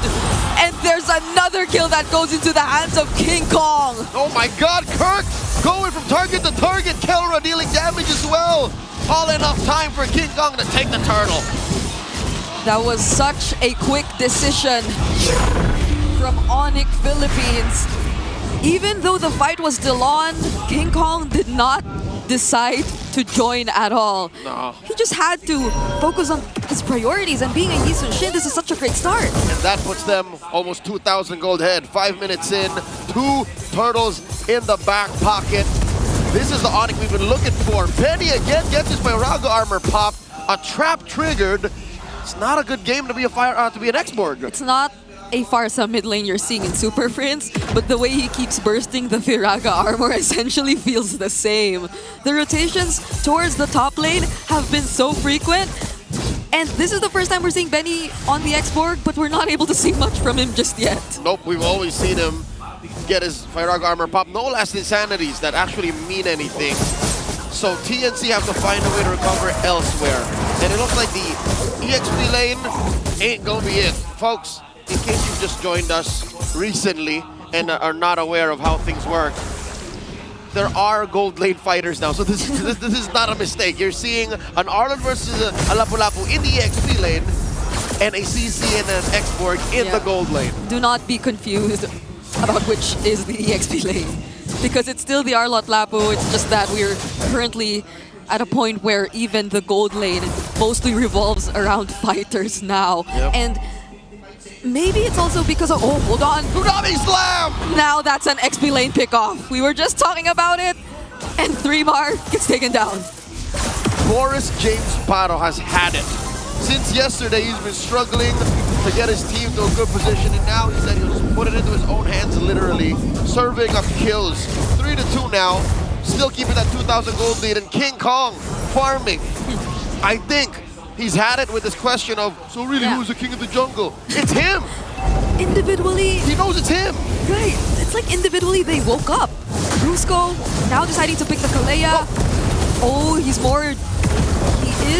a bit more decisive in terms of the pickoffs. Hold on though, there's the Firaga armor, he's intact. The last insanity we finally see it. Saida actually gets the objective this time. Will Lancey survive though? He gets to walk away. The flicker knock up from Brusco. Lancey does not survive, and that's the last insanity just to escape. Kirk making things work as well. But so far, it's just TNC who lose a member! Oh my god! And it's no longer just one! The Monster Mage shows up! A flicker and a kill on a Betty! Okay, I know we mentioned things about waking up. Now even Prince does, but Kirk gets taken by Zaida. So that's at least one trade TNC got. But in the past few team fights we saw, King Kong, Brusco, Prince, they've all had their individual highlights already. This was what was lacking from them yesterday. That's right. And now TNC are looking for a way to get into a dominant position. You need to get some offense in there. And Kellra pops that curtain call, throws it between Lancey and 3-Mar, almost takes down Lancey. Oh, he's gonna get punished hard. Zaida. He finds him there. Could have been really close for Lancy though. They're not letting Lancy serve as a secondary core in this situation. Nope. It's like they know that's what Lancy's supposed to do. So maybe that's also why they put so much emphasis towards the mid lane. A lot of fans online, armchair analysts, and everyone who has an opinion thinks Lancy needs to step his game up, and ONIC are pressing hard on that. They're applying pressure on TNC's mid laner, their team captain. And I'll tell you now, I get it. This is the right thing to do. If Lancy gets into a position where his damage is real, and he can start acting as a threat magnet as well to Selena, so that, oh my god, oh my! There's another setup from Brusco. He's mad, I could feel it. Yep. Now there's a Mountain Shocker too. It's a combo wombo. You're gonna get hit by one of these things, these arrows, those tsunami slams. Everything. Even Kirk is a real threat to Lancy. We don't even get to see the final slashes yet. It's like everyone else is able to look for openings even without Kirk starting things up. Brusco doesn't have the Tsunami Slam, but that's already enough to take out the Braga Armor. There goes Kirk. He finds a 3-man setup, and every single member of ONIC just decides to go in. Betty Cutie keeping himself safe under the turret, but another knock-up, denying sight of his attempts. And the double for Keller on the CC. You know someone else who's had it with these haters, these naysayers? Who? That's Kirk. Kirk has had a rough season 16, and on this Arlon, he is earning all of the trust that was once there from the online community. Lord for ONIC, now they're up 4K. Wow, that's even a Rose Gold Meteor pickup by Kirk. I could feel how aggressive he wants to play this Arlot. And even just now, that was a really aggressive one. He was already under the turret, and I'm surprised he still survived. And he's third in farm. Super Prince ain't even that close. Super Prince is like 1,000 gold away, so you understand why Kirk is farming this way, why Kirk is building up this item kit that allows him to do just that. Again, an Oracle, that casual Fury Hammer. Even 3 more can think twice with how the economy is going for the Phoenix Army. Yeah, we can't see 3mar confidently jumping in with the bravest fighter at all. No. And maybe at this point, ONIC might even consider him as a target, as a viable target for whatever setups they want to go for, just because of how much damage they could already throw out. But what they'll be prioritizing for now are the turrets. That's right. In a fighter gold versus fighter gold type of lineup and matchup, the map is your #1 enemy because you don't have a marksman, pushing isn't as easy. Lancy catches an arrow, does not pull the trigger just yet. No Purify, no Brilliance. And look at the 3 damage that ONIC has laid down on him. Oh no! Oh, you just said it. You cannot feel at ease when you're against this lineup of ONIC. It was this close to a fight actually breaking out. Super Frizz's consistency on the Abyssal Arrow is out of this world. 42% over 11.5 minutes of competition. Yeah. This guy's been... I don't think Frizz slept last night. I think he just practiced Selena. All these skill shots are landing on every single member of TNC. And again, if maybe Chakdu did still have his AOG there, they might have considered fighting back, but it was a no, so they couldn't afford to risk anything. Not when ONIC was that close to their base turrets, to potentially doing a siege that they'll forever regret. And look at how close supposedly things were, but not until you look at the map. Yep, no, big picture, it's more than just this 2,000 gold gap between King Kong and Zyda. And it's not like Zyda looks like a chump, all right? Zyda somehow finds a way to always get what's left on the map. And it makes sense because he is technically the funnel. Without it's not an East-Asian lineup, yes, but he's doing the same thing. Farm into me. Let me get the burst damage I need so that some way, somehow, Chakdu's set up their bait plays with 3mar will make sense. If anything, I feel bad for Benny. It's Benny who can't catch a break. And imagine this guy, just yesterday, was using heroes like the Cho. So he could do and find openings all by himself. He could even try and go for pickoffs all by himself, but now it's different. He's an export, and since they're playing from behind, they might need him a bit more for defense.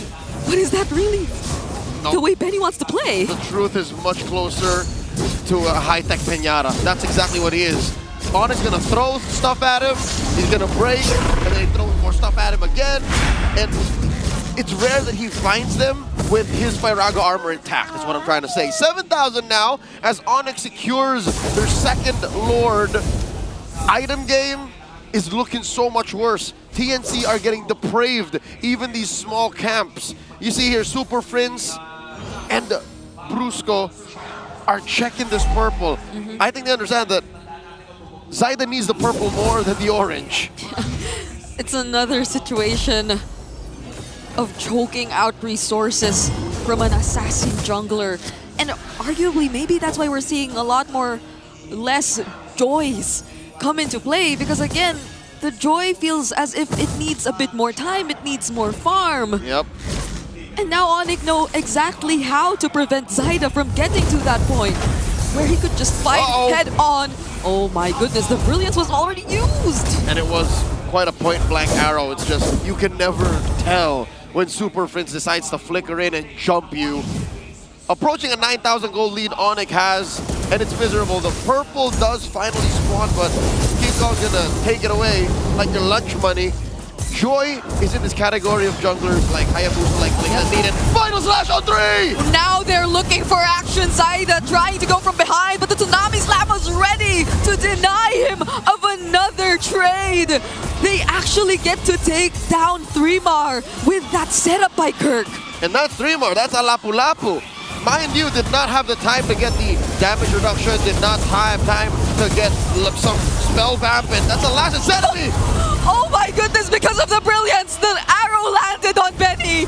And now Chakno's next. Zaida trying his best just to clear the ways, but it doesn't stop ONIC from clearing every single base turret left. Mount Shocker by King Kong threatening a TNC. There's a Tsunami Slam! That's a fleeting time, Kalea. And ONIC will not prolong this game any longer.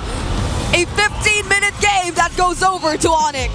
The Super Fam are back with their first win in the playoffs. A lightning round against the TNC. Pro team 1-0. It's been a while since we saw the Kalea, and it's great we saw it in Brusco's hands. Now this looks like TNC. I want to hear what Athena and Midnight have to say about this quick one. ONIC Philippines finally secured their first win for our playoffs this season. Yeah, even though TNC looked like they are going to be able to match up the tempo of ONIC Philippines, once the actual power spikes and the timing came through, we saw the aggression coming out from ONIC Philippines. Even the, just the sheer presence of the CC, the Eason Shin, the Arla, they're able to group up on the map.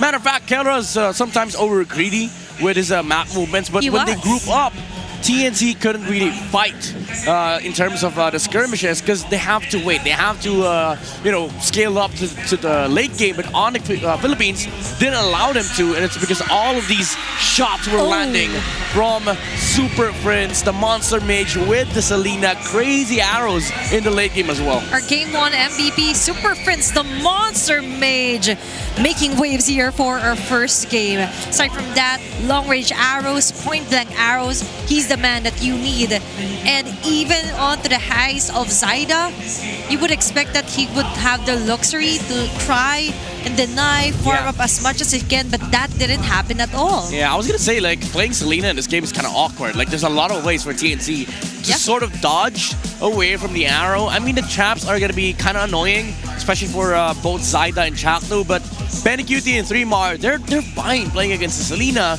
but what they're not fine with is ONIC moving as 5. Every arrow that lands it converts into a natural kill for ONIC, and they understand that this is the way to play this game. Every single thing, every single kill that they could get should be taken, even if it doesn't necessarily convert into objectives, because what it converts into is map pressure and also resource advantage. Yep, and the resource actually was in favor of King Kong all the time. Like, most of the time, there wasn't even a moment that he was even denied, he was even visited here by TNC Pro Team, maybe in the earlier portions of a game, but up until the 8-minute mark, up until the 15th minute mark rather, it was all pure ONIC Philippines time and again. And also those, those kill shots were disgusting from ONIC. Aside from the arrows, aside from the jumps coming out from Brusco, that final slash from Kirk really sealed the deal here, nailed the nail in the coffin. And for TNC, they couldn't answer back. They were still waiting for the farm, the items, and the actual damage to come through from Zaida, but even the Joy was underfarmed. He was super underfarmed. By 10 minutes, he was 3,000 to 4,000 gold behind of King Kong. And just when you needed Kirk to step up, this was this moment. And Leo mentioned that Kirk is just, he's finally had enough. Yeah. Like, it's time to step up. It's time to boot up here for ONIC Philippines.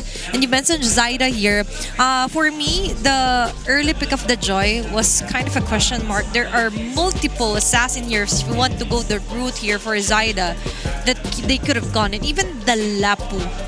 There were certain questions as well on their comments, like there are more viable heroes here for 3-Mar, and Lapu for this game against an R, the first pick, just isn't it. Yeah, I think they just wanted to see the flex of the CC. Because they didn't know where ONIC was gonna put the CC. They were right in like hoping that they would go gold and then pull out an Xborg last pick. But then again, they were racing against time basically, because ONIC Philippines, they had a deadline. But this game was just an an overwhelming example of if you're all greed, you're just gonna lose fights in the early game. And it's not TNC's fault, honestly. The draft, it had an idea behind it, but they had to delay ONIC's overall objectives, which I think it lies when TNC actually tried contesting the objectives of ONIC Philippines instead of forcing trades. That's the way to go if you want to play to late game. But ONIC Philippines, they were more than happy to take these kills that TNC's presenting them, because every hero that shows up and fights, nobody could actually handle ONIC. Like, what is a Gato gonna do against a CC, a Yi Sun-shin, and also an Arlet that could just displace him, which prevented the Gato from actually being a proper tank. Yes, he did tank so much damage, but there was no actual conversion for TNC. Yeah, there was just too much to handle here. And most of that came from Super Friends here, the carry for this round. And our BPI rich guy, King Kong, still, that was definitely one of the best games so far for them, considering they were stumped yesterday by TLPH. Now we finally see the Sigma pattern yet again here for King Kong. Yeah, they want to do the same thing to TNC. It's a short route towards the the golden rivalry against TLPH, but they have to win 2 more. This is, I would say, pretty much a blueprint game for ONIC Philippines, considering that they have King Kong on the the Yi Sun-shin, they have Kirk on the famous Arlet pickup for the Kirk deck. Even though Kelra is on a CC, it actually helped in terms of ramping up the the timings, the power spike for ONIC Philippines. So it is a worry for TNC that Kelra is able to do this in front of Benny. So I think for TNC, maybe not banning Lancelot is the way to go, because slotting in a Lance ban just forces you to go, Joy against Yi Sun-shin, which prevented Zaida from actually playing the typically known TNC game where they play aggressive from minute 1 up until they just win the game. And for minute 8 here, onto our head-to-head, the Yi Sun-shin versus Joy here for King Kong and Zaida really reflects on what you mentioned, that it kind of backfired that they banned out the Lancelot. So it was kind of like Zaida was forced onto this Joy, not like they were really planning out this one. It just meant that for TNC Pro Team, they have to really think about their next steps closely here, as there is no more lower bracket for them after this match.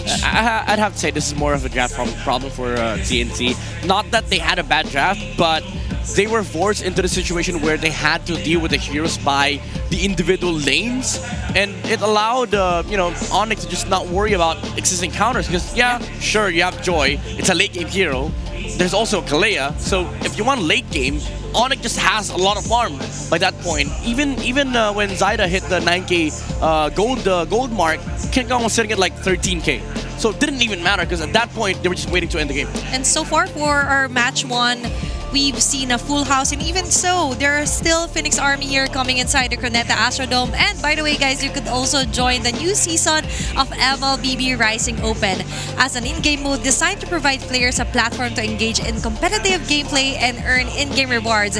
Gather your squad and jump into action. Yep, a lot of things that you can actually join in MLBB. And speaking about in MLBB, there's also new skins that you want to check out. It's the Aspirants new skins that are now available. Participate in the Aspirants Unite theme draw event. The first 10 times draw using diamonds is 50% off. Every 10 draws guarantees an epic or higher quality skin.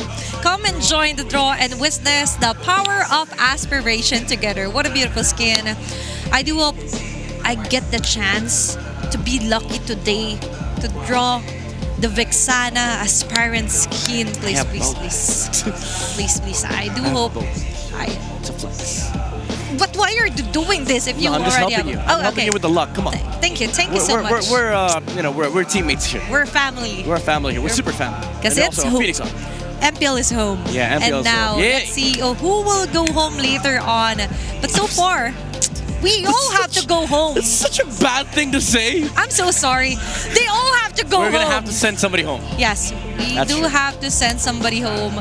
And we all have to go home later on. So take care for everyone who will be commuting their way home. I'm so sorry. Honestly. Yeah. Don't clip that, please, to everyone watching the English stream. Clip that. Please, this is our secret now.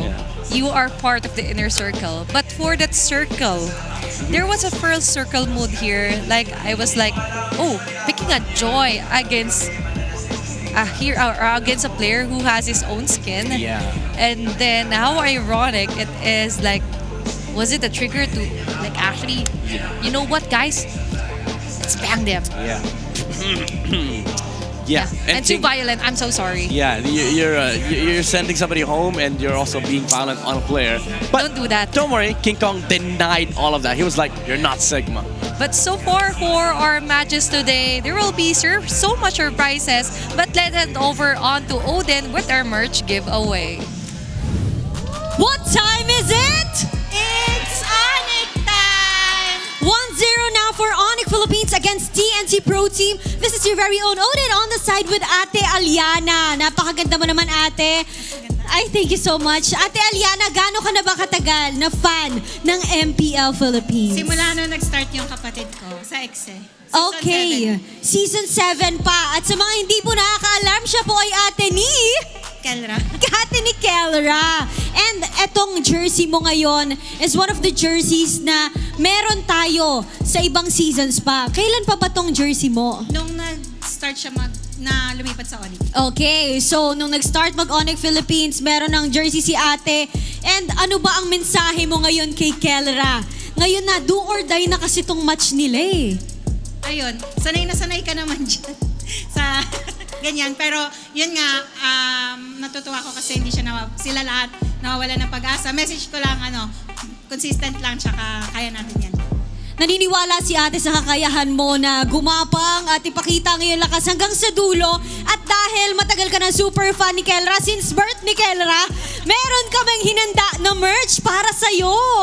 Thank you. So this is 9th to meet you. Dahil 9 years na ang MLBB, i-unbox mo na, i-unwrap mo na kung ano nga bang meron sa loob ng ating tote bag. Ay, ang cute, di ba? Ate, bagay yan sa'yo. This is bucket hat with BB. Meron ka pang sticker. Ayan, meron ka pang... O, di ba ang ganda? Gusto mo ba yan, ate? Ipakita natin. Ang parang blanket na banner. O, hawakan natin pareho. O, di ba? This is limited edition at hindi siya nabibili. Dahil pinamimigay lang siya sa mga super fans ng MLBB. At kanina lang din, nagkaroon tayo ng mga palaro off-broadcast dito sa MPL Arena at namigay din tayo ng ganitong merch, tote bag sa ating lucky super fan. And Ate Aliana, I would like to ask you to do the honors na ipa-cheer naman ang Sonics dahil kailangan nyo na manalo this match. Guys, what time is it? Diba? Grabe ang energy ng mga Sonics. Ate Aliana, invite mo rin ang mga MPL fans na manood dito. Punta na kayo dito sa Cuneta Astrodome Pasay. Iba yung feeling pag nanonood ng live. Maraming salamat, Ate Aliana. And once again, thank you so much sa ating lahat ng super fans na sumusuporta sa MLBB. At ibalik na muna natin sa aksyon kasama ang ating mga panel. Salamat. Thank you, Odin, together with our super fan, the sister of Kelra. She is actually the older sister, the ate in Tagalog here, and all support since the start of Kelra's career here on MPL Philippines. Yeah, I mean, she was with us when, ONIC Philippines won M6 and Kelra was named the MVP of that tournament. She was very ecstatic and was literally crying in tears and, of course, in happiness. Even Kelra's dad was there with us. Yeah, they were there. And that's the happy thing when we see on-site viewers as well, and it turns out they are loved ones, family. They're very low-key, but now they're very vocal onto their support to her brother. Of course, Kelra playing, finally getting the first point here onto their playoffs run. But let's see, because as she mentioned, sanay na kayo dyan is actually in translation in English like, you're used to it, Kelra. Yeah, you're used to it. But he's been with Omega for like a couple of seasons, and he's always like down there.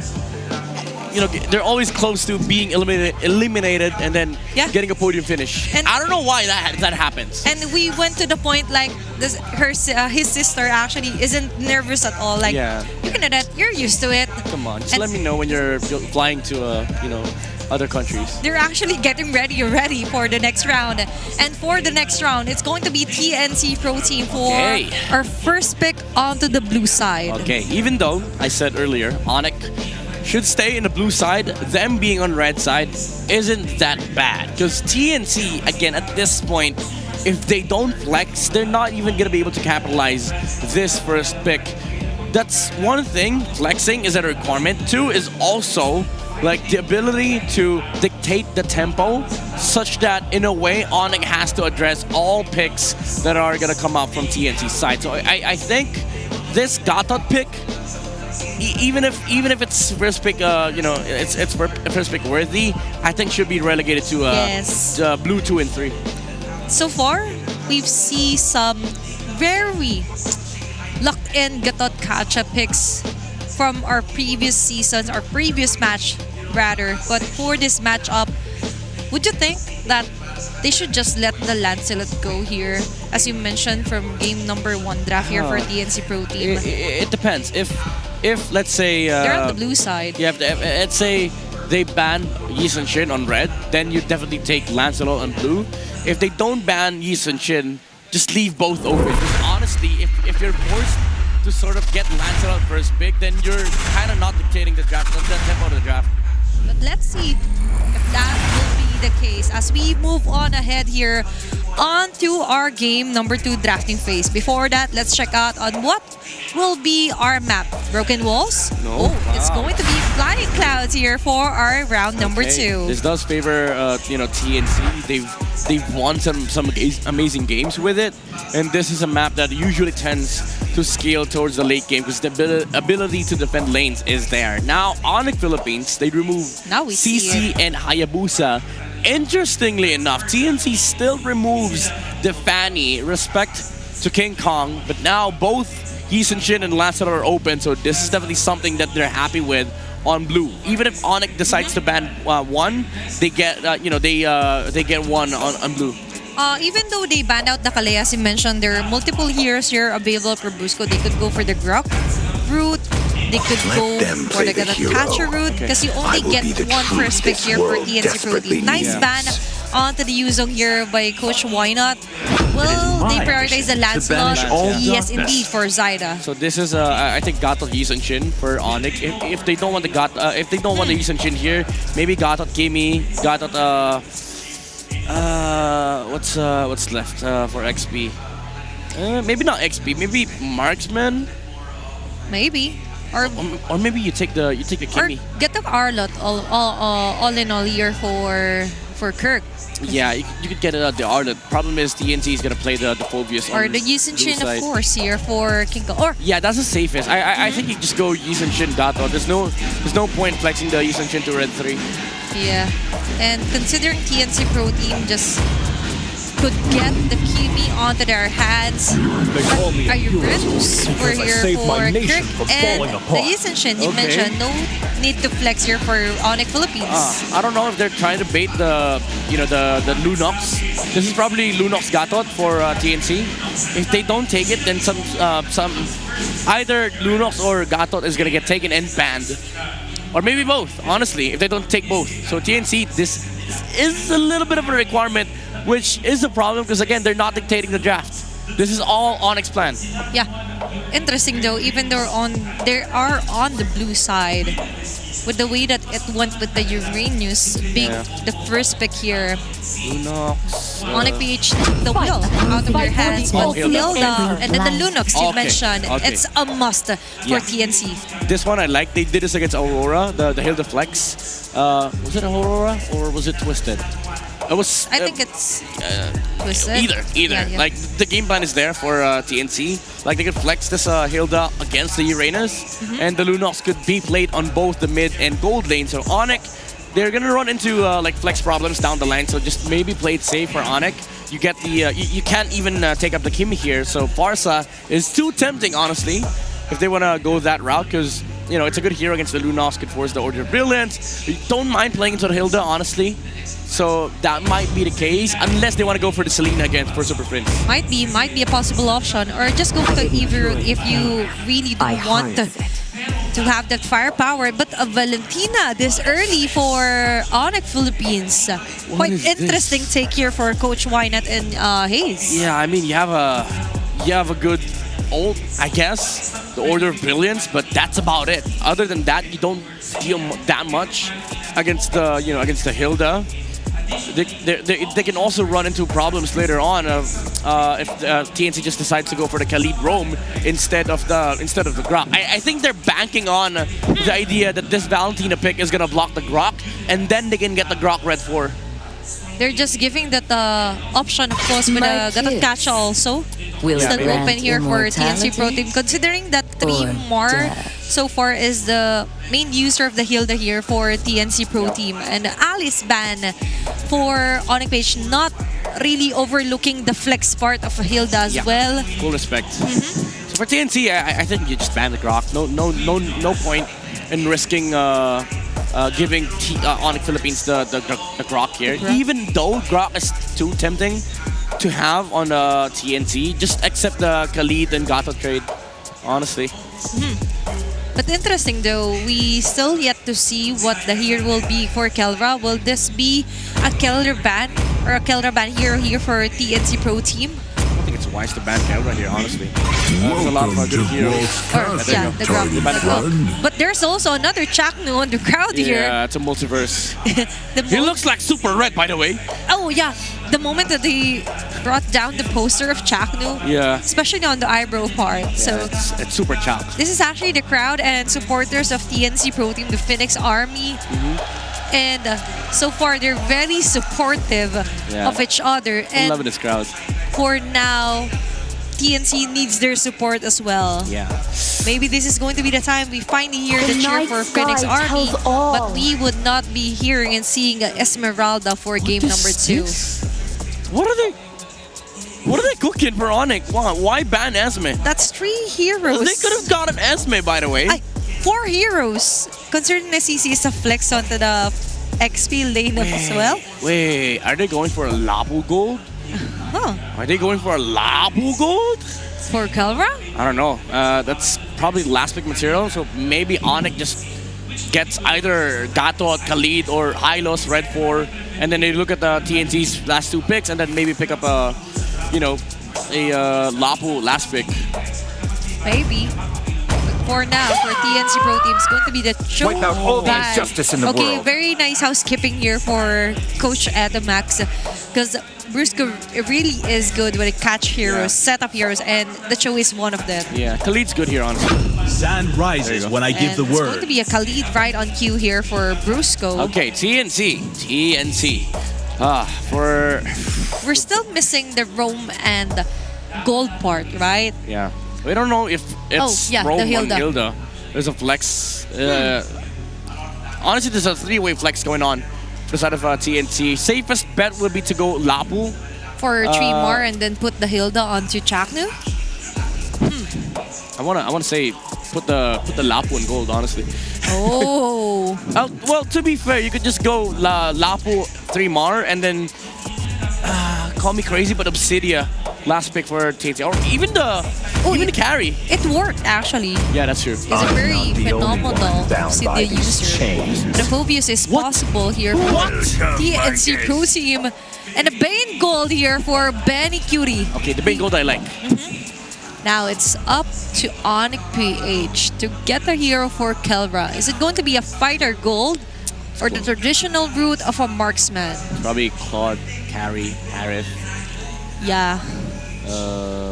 Even though there's you can argue some rubies, honestly. What if? Masha. Wait, I'm trying to lip read what Coach Wynut is doing. What if you go Clint here? Clint, Natan. Claude? They're hovering over Ruby. They're hovering over Ruby. That's the best choice. Lock it in. That's the best choice. Okay, that's I going. like this. I don't understand this Phobius pick, by the way. Maybe I'm more on the comfort. Here for 3 more, they just don't want to use the Lapu yet again. Considering he's up against the Uranus here for Kirk. I don't know. I mean, even if I try justifying it, I still don't see. I mean, there's a lot of like sustain on the Phobius, I guess. There's always a rainbow. I'm trying to find the rainbow after I can't find it. We have to wait and see till the game starts. But let's look at how will TNC Pro Team work their way up as ONIC Philippine locks in the Ruby here for Kelra. As you mentioned, you're liking the Ruby last pick here. Yeah. It seems like a great team fight comp, honestly, for ONIC Philippines. But let's see if it will reflect on the way that they play this game as we move on forward onto the Land of Dawn, onto this do or die match, game number 2 between TNC and ONIC. Casters, it's your time.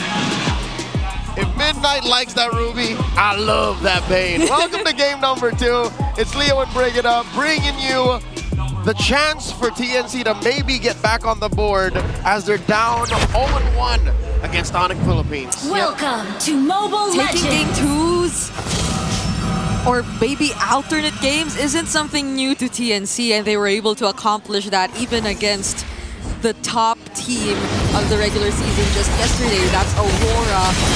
And now let's see how they do that, because I'm liking the adjustments from ONIC so far. There's so much respect towards TNC's key heroes, but this time they get the Lancelot too.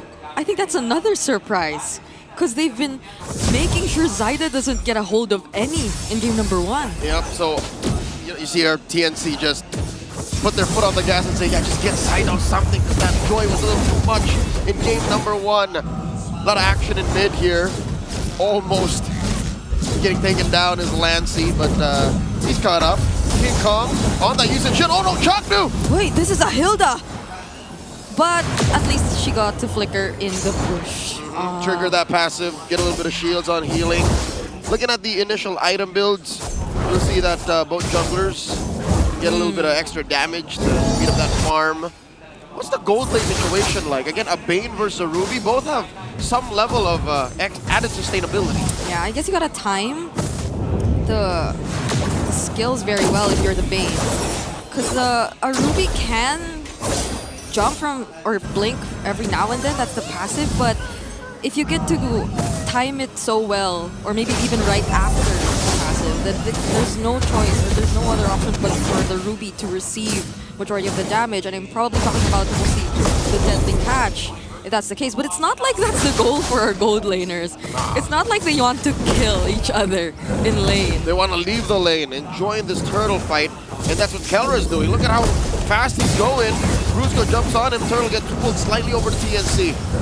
They're really trying to make things hard for Zyda here. He still has vision of the objective, though. Everybody's jumping in, and who gets the turtle? What? It's 3 Mar who actually gets it. The Deadly Catch deals so much damage to ONIC though because Benny Cutie joins the fight as well. And Lancy takes a kill on Kelra. The Phoenix Army come alive. Suddenly the red side of the Cuneta Astrodome makes some noise as TNC score that first turtle, get 2 free kills as well. But I don't blame ONIC because looking at their lineup now, they can't do much in the early game. What were they expecting? What was the best case scenario here? A Raging Sandstorm into a Time of Fend and into really, they don't have damage output yet. Yeah, but it was clear that they wanted the objective. Benny has the flicker to survive though. And Benny did so much in that previous fight. I guess that's true. ONIC, they just tried to see what they can. But Chaco right here, could he be punished? Mountain Shocker will be used, but that's about it. Yep, the best thing that ONIC can do is, I don't want to think that I'm being a pessimist by saying this, but accept the fact that the early game ain't yours. Maybe even a part of the mid game. And then use that Uranus as the tool that it's meant to be. A blunt force object. Yeah. You just buy time away from 3-Mar and own that half of the map so that you can get farm on King Kong. That's the only solution I can see now. I guess even despite that though, it's clear that they're trying to keep themselves in the game. Maybe through, let's say, Brusco and how he keeps trying to invade. Or maybe disrupt Zyda. Pay attention to how his farming patterns are because I guess the Khalid's just that capable of doing that. He's been trying to scout Zyda for a huge majority of the past 4 minutes, but now it's TNC who just keeps grouping up and applying pressure to ONIC and their farm. Yep, and what that'll do is you'll end up with a dead Khalid. You don't want that. You can't afford that. You can't give more gold over to TNC. They're up 1,000 gold now, and they're owning this turtle pit. Mount Shocker by King Kong. 3-Mar drops on Kelra. He's liking how his passive is almost always active because of the blink skills. But now Jaknu going in gets punished instead. There's the Infernal Pursuits from 3-Mar though, but he gets dragged all the way in between their 2 turrets. Kurt fighting back. It's a double kill for him already. Lancy though using his ultimate. Will he get to buy the trade? What? The damage from Benny Cutie! He spit on that thing as if a deadly catch wasn't enough. He hit that ale on a Kirk too. Again, Kirk had it coming, all right? He's but a baby Uranus. He's just a little small floating boy, and he can only build so much. I want to see the items because I want to see what he's prioritizing first, right? Is he going physical defense or magic defense first? And looking at it, it seems like it's magic first mainly. Yeah. Benny flickered there. Had to survive that attempt. See? So it's majority magic because, you know, tough boots, and then he just has a singular Jerkin. So he had the right damage profile read out. It's just, it's too much coming from Bane this early. And this Bane, I think they've tried to at least take him out twice in this game already. Never didn't work yet. But every single time he had his flicker intact. So it's just an easy escape that we get to see from Benny Cutie all the time, and he already gets to pick up his Sky Piercer as well. See how hard the Sigma jungler is working. He's using that Infinix GT30 Pro experience victory for every Madlang gamer. This is your Infinix handcap. He's playing on the Infinix GT30 Pro. Chaknu, wow, takes a good chunk of damage. ONIC's got that yellow Ubi going. Yeah, there are 5 members approaching mid, and Zyda's at the opposite of the map. So could they be looking for a fight or just a quick way to blitz the Lord? Or the Turtle rather? What's he thinking? Went for that conceal and force to use the Raging Sandstorm defensively. Yeah, and now Zyda's back. He can join the fight if he wanted to. So this could potentially break out into a 5v5. Kurt's already here as well. But I have my eyes on Benny. How do they deal with Benny and not get taken out by the surprise burst damage when they've all committed their resources onto a team fight that broke out even without him there just yet? I think you and ONIC are on the same page. They have their eyes on Benny and they see that he's in mid. So any time that he just sidesteps, he could be part of the turtle. So they'd rather pay attention to what side is doing first.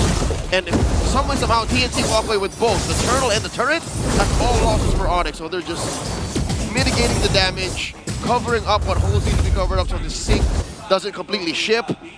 Looking at the items, oh my god. Benny already has a Sky Piercer and a Holy Crystal. He's fully breeding out, Bree. I do not want to stay close to that kind of pain at this point. Not when I'm in this spot, not if I'm ONIC and I have a bit of catching up to do. And even if you have so many potential crowd control sources, if you put yourself up close, then that's not going to be a good thing either. Super Prince already using him. Oh, what? How was Lancey caught there? A sudden response from ONIC. I'll tell you how, Bree. I'm offended.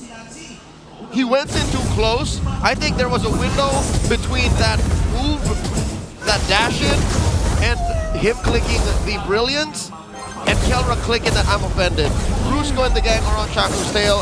I'll tell you now, it's a small window of time, but ONIC found it. I guess you can't really assume that ONIC gets tunnel visioned when they want to chase after a target, because it's so easy for them to just switch on the spot. And I guess that's also probably what happened to Lancey earlier. Maybe he thought they were actually trying to just go for the chase, but then they saw Lancey and in the blink of an eye, they just suddenly shifted targets. Yep, that's the secret in ONIC's success, especially in their height in the M6 World Championships. It's so scary because they're so good at macro, but also mechanically speaking, any and all of them are always so on point. That's what's keeping this gold lead on a manageable scale. What is that now? About 3,000 gold between ONIC and TNC, despite everything that TNC has walked away with. And a good chunk of that gold is still on King Kong. So between him and Zyda, there still is a chance that if ONIC can find a good position, they could steal this war. Because now TNC are the ones holding it, so maybe stealing the objective will be the way to go. Super Prince, though, already forcing the Brilliance out of Lancey. But Kelra, look at the amount of crowd control they're able to use onto 3mar. That's going to be a kill over to ONIC. Deadly catch and the retribution from TNC to take that objective. TNC just had too much distance. A lot of space they're working with. Chakno with a conceal, thinking if they're going to go for the counter attack. He jumps King Kong. Superfam ain't having none of this. They know that they've already lost Turtle, Lord, everything belongs to Zyda. So Yumar was the sacrifice. And they had to put 3 bodies over there just to deal with him. And no one else could have went near TNC. Nope. It's worth it, I'll tell you now. I think it's a good trade. Look at this. Kelra on his old teammate Chakno. It's interesting how Chakno's using this Hilda. Is it just their lineup, or how Chakno seems to have unlocked a new way to play Hilda? Is he some sort of like bait for majority of the game? Yeah, usually you see Hilda like want to try to whack dudes out, but this is like man-to-man defense, Hilda. He's just the guy who shows up first. Like a shadow. And then he gets poked down really low, like what's happening now. Runs away. Runs away. But then TNC, it still seems as if they're in the perfect condition to fight if ONIC chooses to. There's just too much going on for ONIC to deal with. And they've been trying, they've been holding on. Again, putting farm on King Kong, being on point for Kelra's I'm Offended on the turnaround. But TNC have been able to flourish under that, approaching the 4K gold lead. Maybe it's really that one fight to enable King Kong that they're looking at, that they're waiting for. A team fight where Benny isn't as free and where Lancey feels a bit awkward to go in. Clearly you should feel awkward. There's a Khalid, there's a Ruby, there's a Terrify threat from Super Prince, but no purple buffs yet again. Oh, King Kong gets denied his purple. Grant the purple right in your face. What you gonna do about it, King? At least Zyda had to use the retribution. Well, sadly King Kong did too as a response, but looking at the items, he's behind 1,000 gold. You know what? In perspective, that's not so bad. Yeah. King Kong has damage. It's nice and it's really great how they're able to somehow keep up. But it seems like they have to work together just to provide for King Kong. And maybe that's what ONIC, that's what ONIC's doing right now. Like maybe sacrificing a couple of structures because all they really have to pay attention to is King Kong and him not getting left behind too much. Because if you look at their lineup, they really have to invest a lot, and if not everything, on King Kong. But Super Prince down low, Phantom Execution, but at least he has the brilliance from the IMU to get away. All right, the answer from ONIC. It's a 4v5, and all this while, hey, ever seen a split pushing Uranus? That's what Kirk did. And TNC, they respond by going at the Lord. They know that they can't take this because Kirk has already rotated. Yeah. He can catch up anytime and come from behind, but I'm pretty sure TNC already know that. They have vision. Lancey already sees Kirk. Chaknu, though, already half HP. What's the plan for TNC here? The plan is to just keep disrupting and zoning as Zyda takes the objective, but it's not just zoning that they do. They take out King Kong and Brusco too. I can imagine the communications. Let him hit the traceless, let him in! And TNC punished now 3 more, chasing down Kirk. Kirk's trying to run away. It's a Uranus, he can! What? Off camera, Fringe gets popped! By Zyda and Benny. Zyda is a monster! No, rather. They got a Lord coming through bot. Mid lane's gonna go down. There's very little things that can stop a Bane from taking your structures. We're at 7k up now.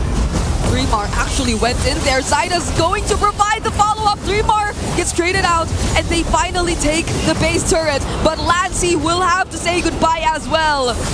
ONIC defend as much as they can. King Kong still alive. Does TNC still force this? All right, Prince looking for a target. Can't exactly use IMU while you're in the air. Gets that deadly catch, takes care of that Lord. But they lose their last inhibitor up top. Okay, they just force the base turrets at least.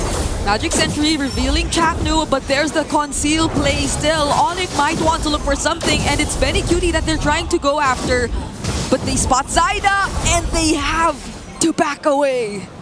Here's the real dilemma. How do you stop Zyda purely? Like, how do you take him down? Because Prince doesn't have exactly the best crowd control. Brusco has just one big one. Kelra, it's temporary. You know, you displace him, but yeah. Phantom Execution, Thorn Rose, Puncture Puncher, I'm good. I think that's a huge dilemma here that ONIC has. And ideally, in those brief moments, you should have enough burst damage to deal with the Lancelot, but it seems like they don't! Phantom Execution gets held for a bit, but still, Zyda making his way, dealing enough damage, forcing Super Prince to walk back to the base.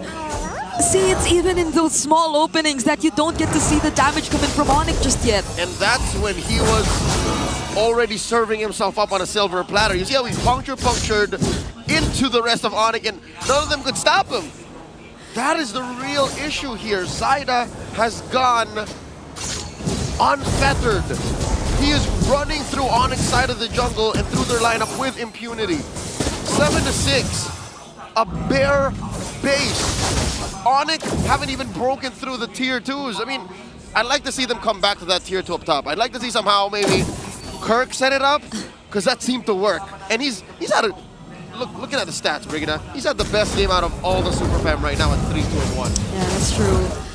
But Zyda and the rest of TNC might not let ONIC do that anymore. They've been paying attention to the top lane even, especially now that we are about to see the next Lord spawn. So they're managing everything before this objective, which feels like it heavily favors them either way. Yep, again, that's what you get when the map is on your side, when you got a huge 6k gold lead, and when the opponent's utility, I'm talking about ONIC, just isn't enough. Like, there's so many things to set up for you to even clap back. This ain't even a dance. This is literally a sting operation. It's an entrapment by TNC. They're gonna do the same thing. They might even let King Kong trace this in just for them to kill him again. Yep.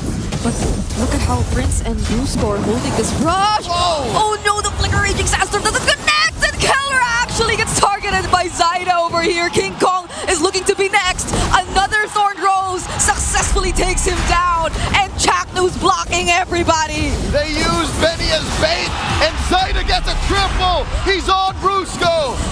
A failed attempt now turned to this. A flicker from Benny, and they're With Kirk left on the map, there's no way this Uranus defends. Godlike for Zaida as he gets a hold of the Lancelot. TNC are not letting us have a sweep. 1-1. TNC snatch back the momentum as they take game number 2. Could you hear that? I could hear the Phoenix Army. They're alive. Very affectionately called the Phoenix Boys by Chakno. Let's hear from Midnight and Athena. You like? Oh, yes, we like that. And now we finally hear the cheers from the crowd of the Phoenix Army as they finally get a point versus ONIC Philippines. I just don't like, I love the way TNT played this game, the aggression. Again, this is what I was saying earlier, like, now you see TNT, they're the ones doing the Sigma pattern. ONIC lost mid lane control. They didn't have anything on his Valentina pickup. Super Friends, I gotta say, this was an underwhelming performance on the Valentina, and also they did not really address the the phobias of Trimar, and Zaida was just allowed to puncture through game number 2 and get the win for TNC. Almost perfect game for the Lancelot. In fact, he didn't even die in this game. Our crowned MVP for that game. So far, that is how you jungle. Strong contender indeed up against the King of the Jungle with this Lancelot prior pick. Yep. Now we are talking. Now we see that you finally get a hero that really complements Zaida the way that he plays. Yeah, we did say, if they leave both open, stay the Lancelot. And Zaida took that. They've gotten themselves a very comfortable draft. This is very TNC-esque, especially with the Hill Deflex. That was very wonderful coming out from TNC. I still think any other XP laner would have performed better, but you gotta commend the player. Trimar, he performed he played a fantastic Phobies game. The Dark Waves, the constant catch onto the backside. Also Chapno shutting down Super Prince and Brusco, even though ONIC Philippines had a better team fight comp. The fact of the matter is these team fights are awkward. It's all scattered. Every position has to be accounted for ONIC Philippines for them to actually engage. But that's what made the game for TNC so good, because Jackson was just constantly breaking these positions and these orders from ONIC, and this is what I love about TNC. They bring in the chaotic gameplay. And that's how you do it. The Chapno way, of course, we have to acknowledge that Super Prince wasn't able to maximize the IMU because all the time he had to copy the Order of Brilliance for Lassie just so he could survive once Chakno pounces on him. But now for TNC Pro Team, this is the way that we saw them get 5 games out of Aurora. Yeah, and same not vibes. only that, we finally see Lancy as well on why he really locks in this Lunox. Yeah. We see him shine. Yes, for game number 1, there was a struggle. But for this game number 2, perfect play for his Lunox. That's why I was worried when they, ONIC Philippines took the Uranus. It's more like, yeah, sure, we could beat the Lunox, but didn't you watch their game against Aurora? That man has played 5 Lunox games, even though it's, some of his plays are questionable. The thing is, TNC made Aurora work. And now you force them to play this lineup, and this is what you get. They got the Sigma treatment in the middle lane. They got Landseed on their Uranus, and the late game it was basically just Zaida. Even though Benecuti, it was a phenomenal Bane game. He was unstoppable. Honestly, nobody could actually catch this guy, because even if they tried, the deadly catch is gonna come out, which begs the question. Where was the deadly catch on the Valentina? We only saw it twice. And you did point out that, Chakno being always in the face of Super Friends, the Valentina was essentially forced to always copy the Order of Brilliance, which again brings me back to the question, why was the Valentina picked up in the first place? If you're going to have a hard time, just pick a hero that would suffice Super Friends with his mobility, right? For TNC Pro Team, acknowledging Benecuti as well, you mentioned. And for the latter portion of the game, he was like, Zaida, no more Maniac. I would just love to finish off this round. Yeah. Just went for the deadly catch and actually finish off this round before the 18-minute mark. Now, looking at the bigger picture onto the stats, this is why I'm mentioning that Zaida really plays so well to be able to do this against King Kong.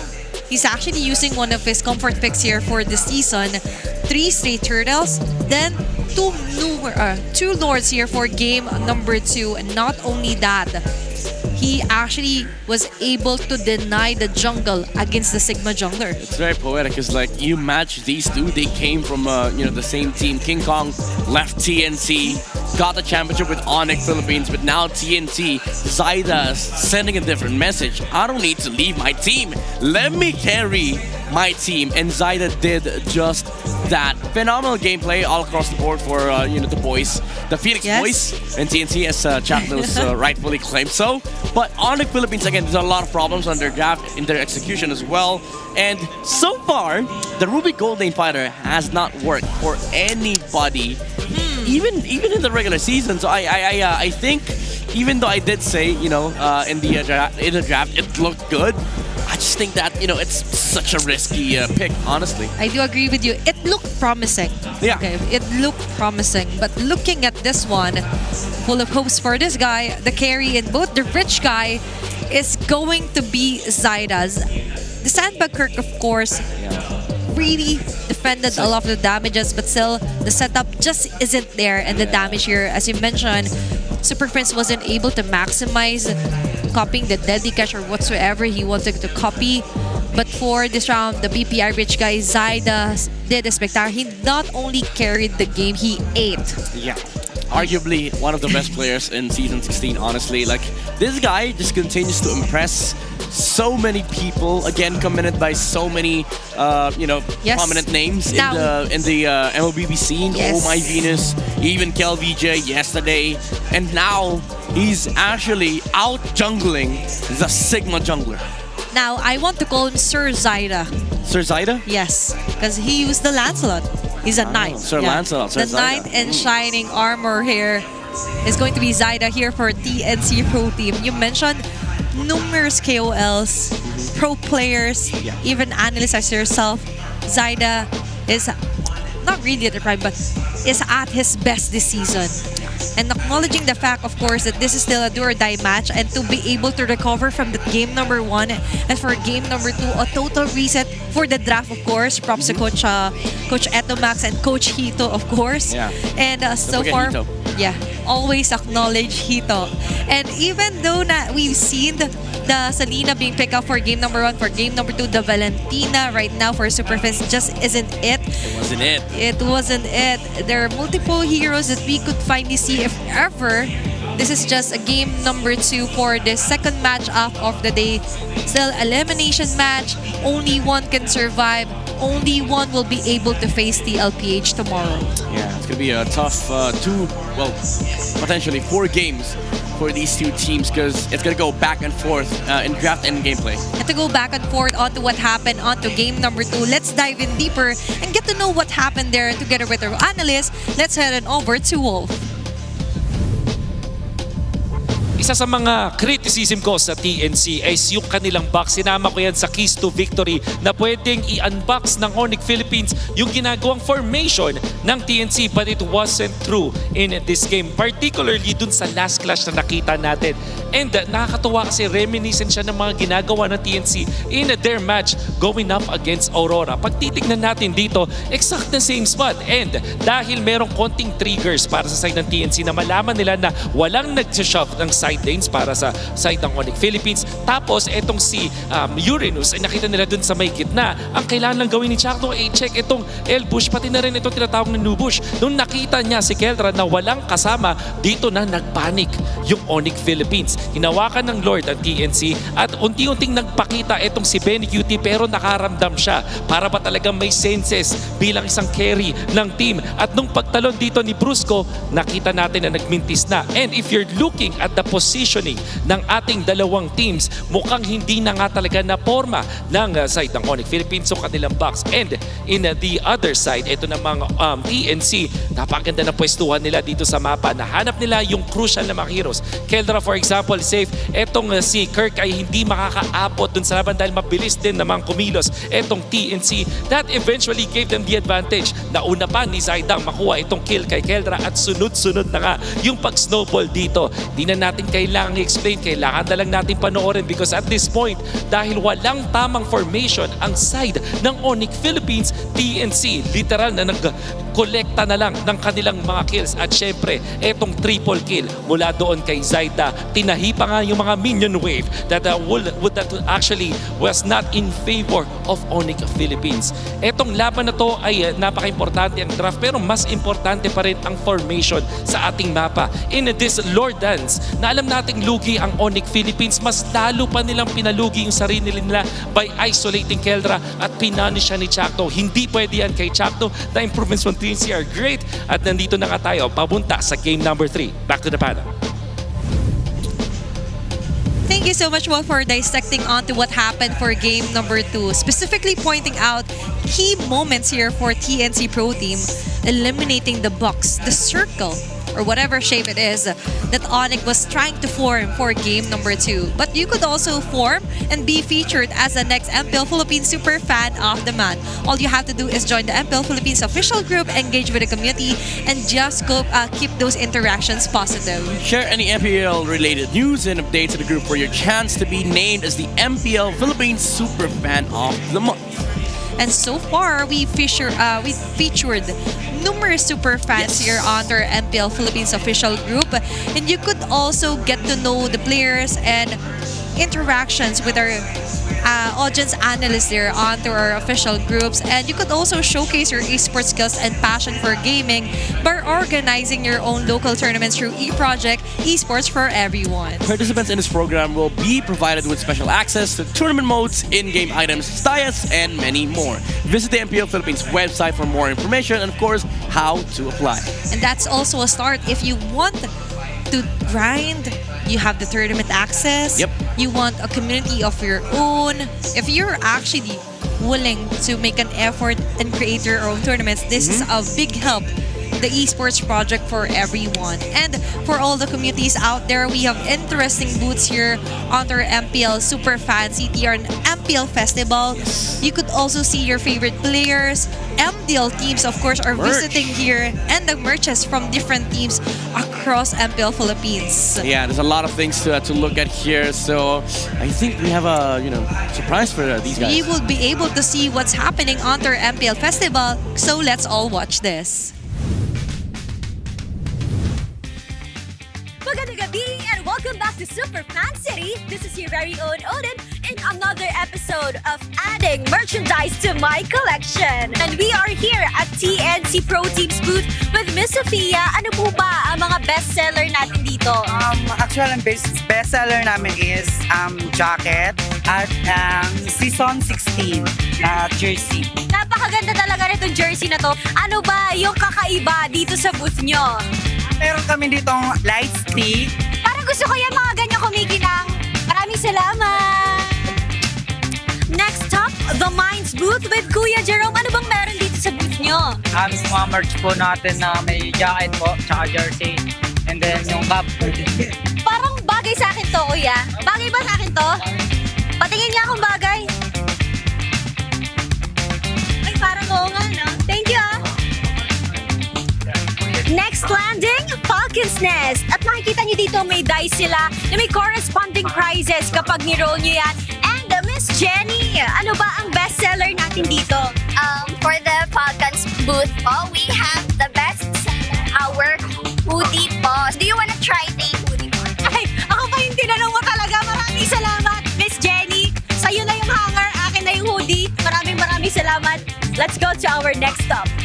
Ngayon naman ay pupuntahan natin ang ONIC booth. Ano po ba ang bestseller natin dito? Sa ngayon po, ang bestseller natin is yung jersey na yellow po. Fancy edition. Tapos meron din pong black. Thank you, Kuya. Favorite ko yellow eh. Salamat. Thank you po. Meron din po tayong freebies. Ay, meron pa. clip? Yes po. O, diba? Salamat. Malapit na makompleto ang aking collection pero parang kulang pa. Kaya nandito tayo ngayon sa Aurora Gaming Booth. Ano po ba ang bestseller natin dito? Of course, available pa rin yung Season 15 shirts and they are still our bestseller. Official Tai Chi uniform is still available in Aurora. Madam, ano yung para sa akin dito ngayon? Lanyard. Love it. Thank you so much, madam, ha? Dadalaw naman ako dito sa kabilang barangay ng Smart Omega. Kuya, ano ba ang meron tayo dito? Meron po tayong iba't ibang jersey at saka mga jacket po. At tulad po ng S16 na jersey po namin, bagong-bago. Ganda naman yan. Ano ba yung para sa akin dito? Mayroon po kaming photocard ng mga players at saka mga sticker po. Tina Magic, sino kaya? Ikaw na to, James. Thank you, kuya. And last up, dito naman sa TLPH booth, ano po ba ang bestseller natin dito? Ang bestseller po natin is itong jersey, yung home natin. Ating varsity jacket, naka-discount po siya 10%. And sa lahat ng mga products natin ngayon playoffs. Maraming salamat. Bagay ba sa akin yan? Bagay na bagay. At nakompleto na nga ang aking merch sa lahat ng booths dito sa Super Fan City. At kung hindi ganito ang itsura mo na aalis ka sa venue, kailangan na dumaan dito lamang sa MPL Philippines Festival Super Fan City dahil marami din discounts and meron din mga freebies na naghihintay para sa inyo. Kaya naman tara na! Balik na muna tayo sa MPL Arena.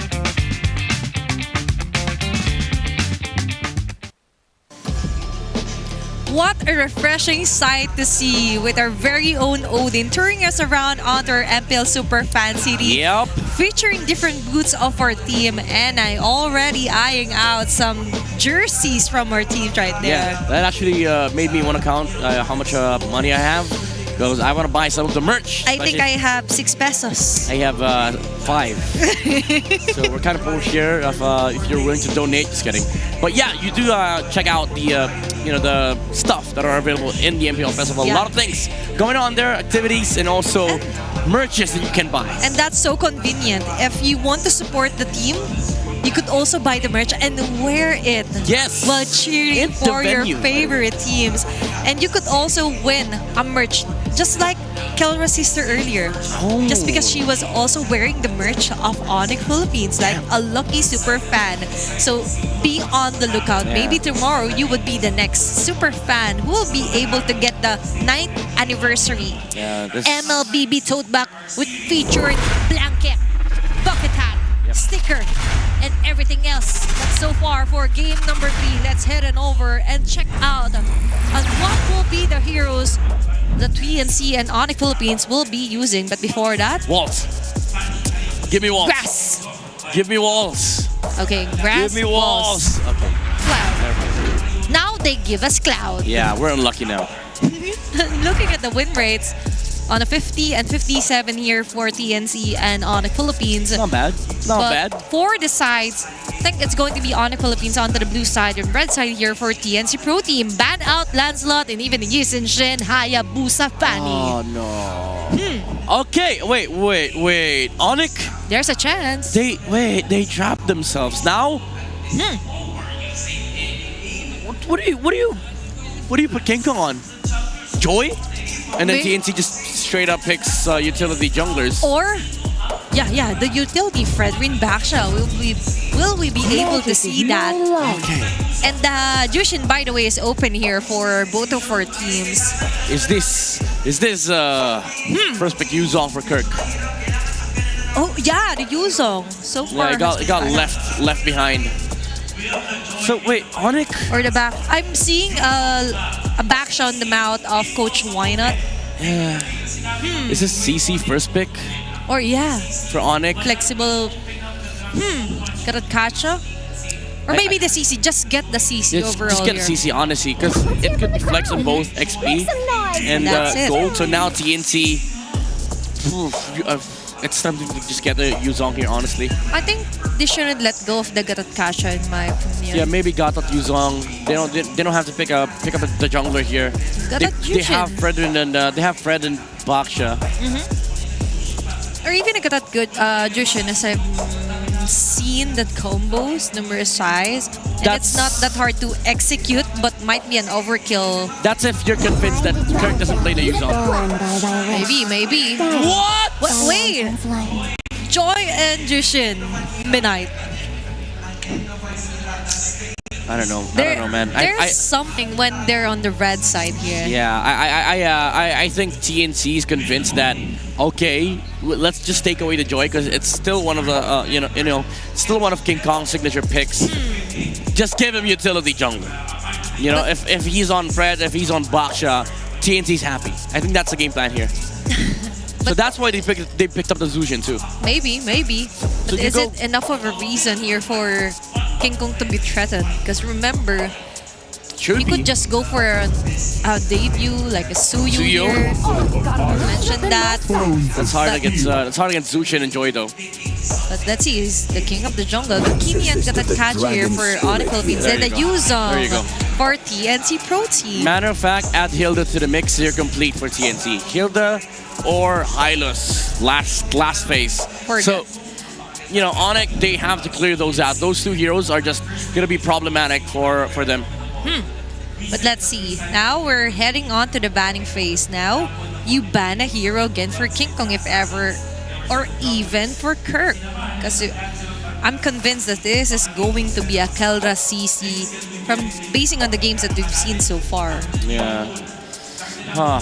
This is a big problem for ONIC. I think this will come out to bite them after this game. If they ever lose, this limitation is going to expose them for the remainder of the games. Yeah, and remember, whoever wins this game will get the match point, and now they ban the Fredrin. Okay, maybe they just don't want the Joy to be matched up with the Fredrin. It's still a decent answer, but the box should still open. That's I think TNT hopes to give King Kong the Baksha so that it gets heavily countered by the Yuzong and the Zushin. So if you're ONIC, this is the time to bring out new junglers. Okay, Hilda gets removed. That's a good ban from ONIC. Yeah. This is the time to showcase how wide King Kong's hero pool is. Suyo's still there, but it's just a terrible choice for him to make, especially seeing these three heroes. I think Lucas could also be a good good pick. Yep, for and ONIC. we just want to put it out there. And that's a very deep dive here onto the bans for Coach Etomax and Hito. Considering that even if King Kong picks off the Ling, you will be having a hard time being chased down again and again. You have the Yuzong here for 3 more, but there's a obvious possibility here for ONIC PH, by the way. Yeah, I don't think they don't care about the Phobies, honestly. 3 Mar's gonna have a good time dealing with the Phobies. Grok, they demand Grok instead of the Hylos. It should be an easier Hylos for TNC, honestly. Need no protection. They could just go for a Baksha. They took the Baksha! Oh my god, there's no hero left! There's no hero left for King Kong! Now they go for that checkmate. What do you pick? Barats? What do you take for King Kong? There's none left! Lucas, Suyo, Hellkurt, Heck, Amon! They ate and left no crumbs. Yeah, they cleaned up. They were like, okay, we're gonna eat it in your room. We're gonna order room service for you. They licked it clean. They licked it clean. They washed the plates, and they called room service. On King Kong has no hero left. He's exposed. This guy's exposed. Now they're contemplating. We have to show them something new. Okay. And it's going to be Anakai. That's a good jungle. Close call there. Yeah. Midnight. That's a remedy. They still are able to pull off a combo between Arlet and Akai, but these are terrible heroes against Yuzong, by the way. Now, Benny, let me see some fighters. Let me see some Esmeralda. Let me see some Yuzong Gold. Because honestly, Phobius is open for a 3 Mar. I was actually counting on the Phobius for ONIC, but you're right. It also fits onto TNC Pro Team's lineup after that Akai and Arlet pick. Whatever they want to pick, just go for it. Go for fighter, Benny. Just don't get an absolute trash hero, honestly. Let's see. I like this pick. Now He counters 4 heroes in this lineup. Now he's back. out for redemption, out for revenge for his ex-Borg. Midnight, with the way that the draft went. 2 words to describe for each team. 2 words? 2 words. That's a challenge. No. Oh, wait. Okay. I'll make it 3. 2 words for each team, right? Yes, for each. The draft. Okay, make it 3. Okay, make it 3. TNC, you should win. Oh, okay, that's 3. That's 3. ONIC, you should lose. Oh my gosh. Is this a hot take? An epic take? Yeah. A mythic take? No, after that draft, TNC should win. If they lose, the loser deserves it, honestly. But let's see if that will reflect onto their game as we move on forward. And let's head on over to the Land of Dawn with our casters. This honestly wasn't in my bingo card for day 3 of the playoffs. Hack a King! TNC are deploying Hack a King in an effort to get the match point first against ONIC Philippines. This probably wasn't on my bingo card at all this season. The whole season! All season! An Akai in King Kong's hands! The mechanics! All assassin picks gone! Hey. In defense of Akai, right? Okay. I'm an Akai user. Yes. There are some moments where you really need to be in the right place at the right time. So there's some mechanics involved. But that's more so if you're a flicker Akai. I guess, you know, the reposition. That just makes all the movements more deliberate, okay? Let's not count it out. It's not like it's Uranus. Okay. Okay? Jungle. Still a debut pick though. Yeah, for the first time, possibly in forever, we need to go back as far as older seasons of the MPL to check if King Kong has played the Akai. But overall, this is a return to form, not just for ONIC PH, but even TNC, because look, 3mar picks up the Yuzhong, Chaknu picks up the Baksha again, a Baksha in the roam for God knows how long, and then Benny Cutie. He started the series with this X-Borg. Yeah. Now he's gonna give it the old Phoenix Army try once more. I feel it's a lot better for the X-Borg now though compared to game 1. Oh, hold on, Kirk against 3mar! Oh my God! The Shah! The Shah takes him down! I do not want to go 1v1 against an Yuzhong ever again. Zaida nearly got a kill there.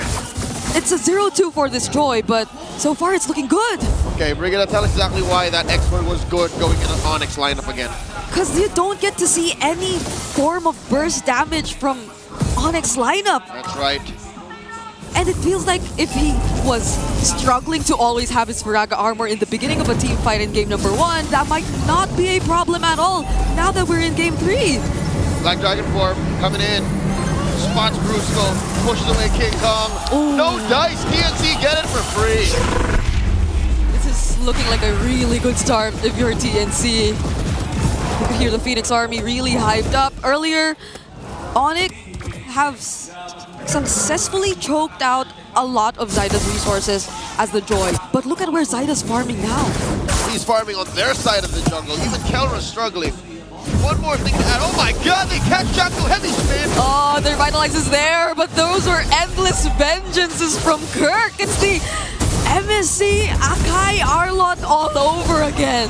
Lancelot at home, but 3mar finds sweet revenge right here, right now. Kirk falls. This Yuzhong is no joke. There's a reason why it's prio banned so far. It's handling the Arlot so well. Oh, Zyda though. Chaku going in. Baksha Shield Unity, but he gets to walk away instead. Could have been really dangerous if only he was a bit more further into the turret, but again, at least there's no threat of sudden burst damage. Yeah. So they can just take it easy. That is on the defensive side. Offensively speaking, I think the X-Borg is great going in on it because look, utility jungle, huge HP on that Gatot, on that Arla, on that CC. And they're just going to stand in front of him, and then he can get all those true damage stacks. Yeah. So TNC, this is a dream situation. A great start. 3.5 minutes in, they're already up 1,000 gold. They're making this Joy look good. How does this feel for ONIC? This Joy on the M6 championship skin, by the way. That is literally King Kong. which we did just show right now. They're using this exact skin against ONIC, and they're not having such a great time. Zaida's first to position himself near the objective as well. And Benny, the export, finally gets to join. What could you expect? It's not going to be easy for ONIC to start things off, but instead it's TNC who starts everything. Brusco already using the AOG, but 3mar. Dog, 3-man gank on that Yuzhong. Didn't even get to use the Black Dragon form. Now ONIC repositioned, going for the turtle. Now with 3mar gone, there's no Black Dragon form, but that's a surprise. Final slash. Benny Cutie also throwing out those flames, and he gets the turtle. How did that happen? It's Benny who secures the objective for TNC. Without a retribution. I mean, Zaida helped for sure, but in the thick of things, it's that last insanity. Now in comes the Black Dragon form. And he's just going to zone every single member of ONIC in an attempt to take this mid turret, but 3mar. That might have been a bit too dangerous. He was short and Shaw, and he gets taken down by Prince. The super fab clap back. Kelra takes a turret down bottom as well, but Zaida clearly wants to trade as much as he can. ONIC starting to be a lot more aggressive now though, but does King Kong get the purple buff? It went to Lancey. What? Lancey took it. And Zaida got his! All the purple go to the Phoenix army. Off camera, Kelra takes down Benny. That's just to the right of the current camera angle we have now. This is pandemonium. This is mayhem. Game 3. This is a long shot from what MPL Philippines looks like on the daily. Still a bit more closer than we thought though. Crimson Beacon. It's less than 1,000 gold lead, but Brusco, Lantern Flare stacks coming in. The Revitalize was already used. And that's just because of Lancey and 3mar in mid. Could have been lethal if 3mar stayed a little closer to Brusco with another big choke slam. Could have been it for the Bruiser. All right, ONIC able to recover just a little bit. Truth be told, they're doing so much better than we expected, given that they've taken down 3mar.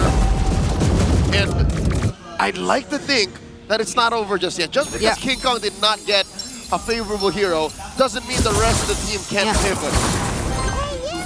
We just don't see ONIC choosing to fight and sync up just yet. They haven't, the kind of lineup that they have doesn't need to sync up. Like, it's a fighter lineup. So everything has to happen all together. Black Dragon form starts it up, turns out a quarter of his health. But I guess it can't be too messy either. But Benny Cutie, oh no, Zaida really takes this objective. Everybody's just pulled back in. Benny Cutie takes down Brusco. Last Insanity already committed. And the heavy spin was used just to escape. So now they don't really get to sync up anything. See, that's what I'm saying, Bree. ONIC, they don't need to sync up, but they all have to be there. It's a front line heavy lineup. TNC, they love that. Benny Cutie welcomes that all day, any day.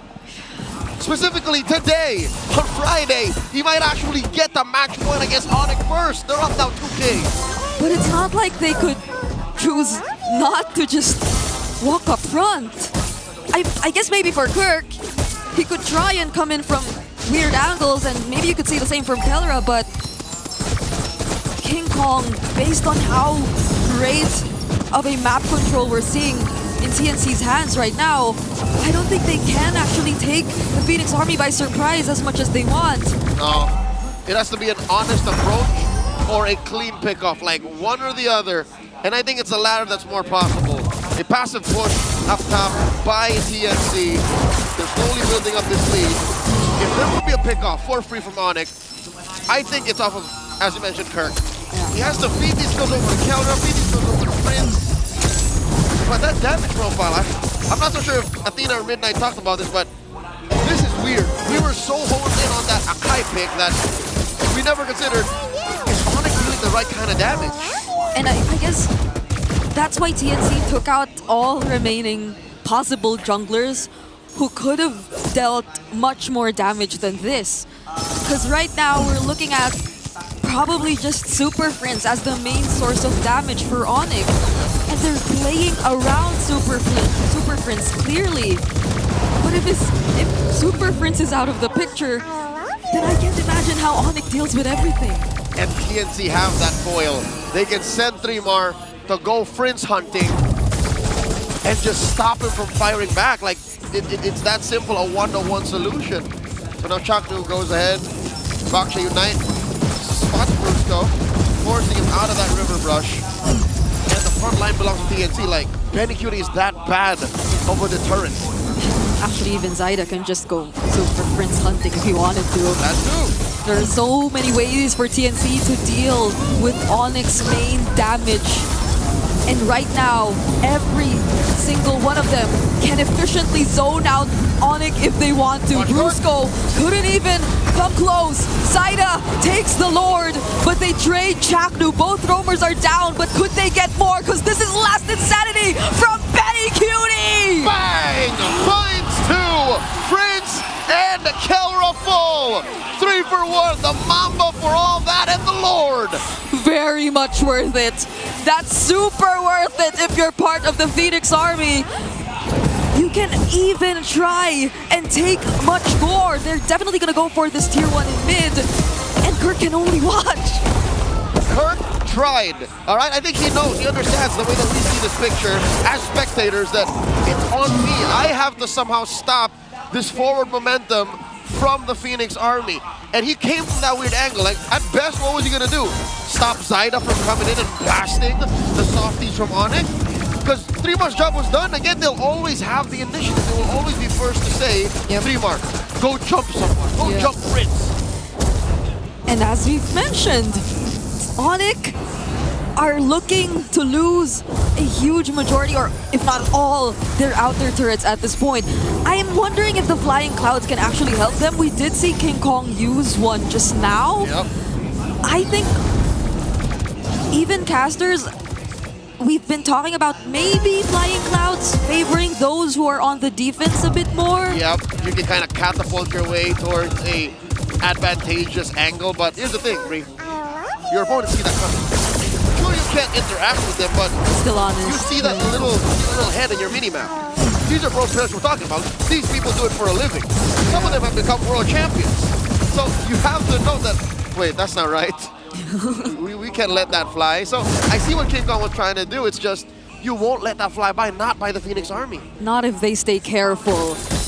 And that's what they're doing right now.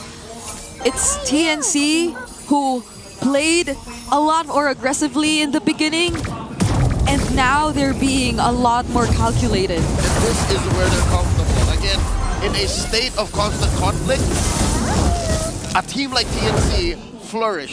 They are a team-fighting team, and they forced ONIC to draft this way as well. Again, Kelron's in a fighter cold lane, so you have to fight and win from there. You can't just be sneaky. That's why the map will never look blue unless they start winning team fights. But how do they do that? Even this purple buff gets denied from them. Traction Pulse already used though. Could they be dealing with Benny Cutie first? But it's not just the Firaga that he has. If we have to look at him, he also has the immortality picked up already. Effectively 4 life bars. Effectively, multiple ways to trigger the Last Insanity, even if you get bursted. And again, we mentioned, we agreed, there is no burst from ONIC. No. Not now, not in the mid game.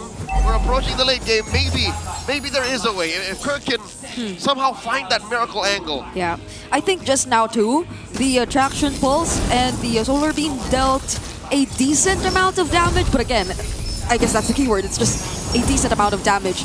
Nothing that Benny Cutie couldn't really recover from, but they get to force out the Crimson Beacon. But does Chaknu want to look for a target? They don't know where King Kong is too, by the way. King Kong gets spotted though, and now they flush them out.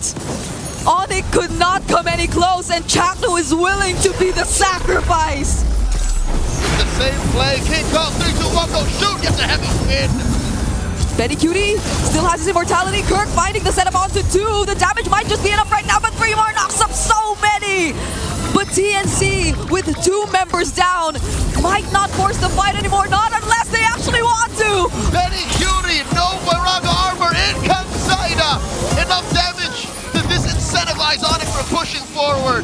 This is a blunt push by TNC. I think ONIC should be thankful. ONIC did a great job there. King Kong did a great job. He stopped Zyda from using the electrifying beats to potentially go for the cleanup, but Brusco, he doesn't get to stun anyone, even with the flying clouds. But it was enough to force TNC away. Brigida, I see exactly what TNC is doing here. That's why Chaknu sent himself over to ONIC. That's why he said, hey, kill me now. I respawn sooner. I join much faster via flying clouds. But the timing wasn't perfect. I think TNC lost more than they expected they were going to. And that led to that Lord getting neutralized by ONIC in about 0.2 seconds. Yeah. So it sounded like a really good plan, but I think it was a bit too specific for TNC to have been able to pull it off. They did get the objective, they're still in the lead, but it's starting to not feel as significant if ONIC get a bit more confidence to engage in the team fights. It's not impossible, it's still pretty miserable, but there are solutions, as you saw. I think ONIC should thank the Lord for that, because again, that's all that TNC had their eyes on. Possibly, my theory is they tunnel visioned into just the Lord and finishing, assuming that ONIC would take this lying down. It's clear that the M6 World Champions will do no such thing. A minute before the Lord spawns lower quarter, TNC have to be very particular about how they approach the next fight, because Prince has racked up quite a few stacks. I don't know if he died post Skypiercer stack take, but he's starting to hurt. Yeah, and I think it was Prince who actually started that fight. He used the traction pulse, so Lancey had to use his Crimson Beacon. And that's only when Chaknu just kept running towards ONIC. That's when he decided to sacrifice himself because of maybe, again, the flying clouds theory. Yep. On the other hand, Lancey has 0 stacks. So his Skypiercer is about 1,500 golds worth of nothing. King Kong struggling to keep his own purple, and they will. Traction pulse thrown out, TNC scramble. So this is what TNC is doing. They're just keeping ONIC busy, so the map belongs to them up until the Lord spawns. Yep. ONIC, it's so hard for them that they have no choice but to group up and just fight TNC head on. Because there's no right sequence to doing things. I think there is one universal truth for ONIC. Deny Benny Cutie the last insanity. That was the key to that whole fight post-Lord about 4 minutes ago. Like, that was the only reason why ONIC is still alive, is because they started to whittle down Benny's Pyraga armor first. And they popped his immortality. That's another one. Right now, Benny has no Pyraga armor, so effectively only has 2 life bars, not 4. Yeah. He doesn't have the immortality right now. So ONIC might see this as a small opportunity or something they can risk. There goes the traction pulse already, and now they're definitely trying to take that Pyraga armor out, but he still has it, and his immortality came back just in time. That's right, and Kirk used the final slash, displacing the wrong target. Chaknu happy to be of service as TNC go back to the dance. Time's up. Now those 4 life bars are back for Benny Cutie. Pretty miserable if you're a fighter lineup, and this is the kind of damage profile you have. ONIC are playing this on hard mode. Yes. There's so much going on. So many heroes from TNC even effectively blocking ONIC from what they want to do. Yep, and ONIC want to take care of the map too. So that's what Zyda is doing. He's overloading the choices that ONIC has to make. And if TNC learn of this decision to send Kirk over there, then all the more it becomes clear. Just go burst the Lord. They can't get us from the back line. No solid amount of CC here. And King Kong shows himself. Yeah. Because I think if there's anyone who needs to work together in this, more than the Gatot KB, maybe it does have to be King Kong and Kirk.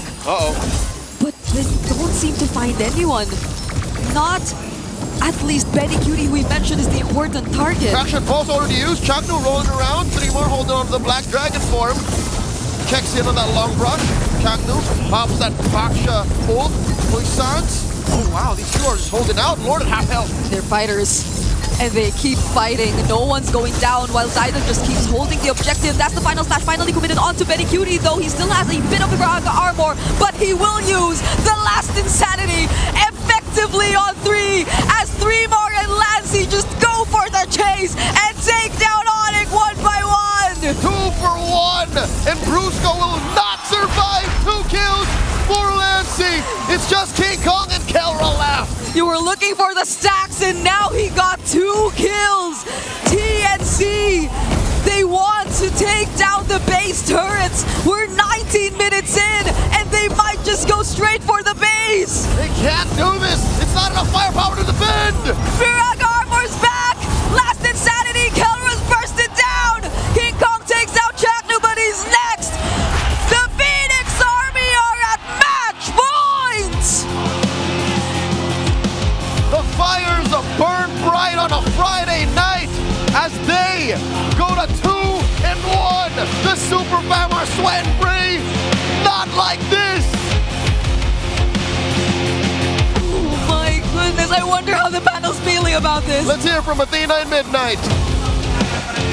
After that match, now it's a solid proof that TNC Pro Team really wants to stay.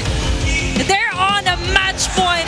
The Phoenix Army is going wild as they accomplish another great match versus ONIC Philippines. Imagine being able to outdraft them during the draft and even through our execution.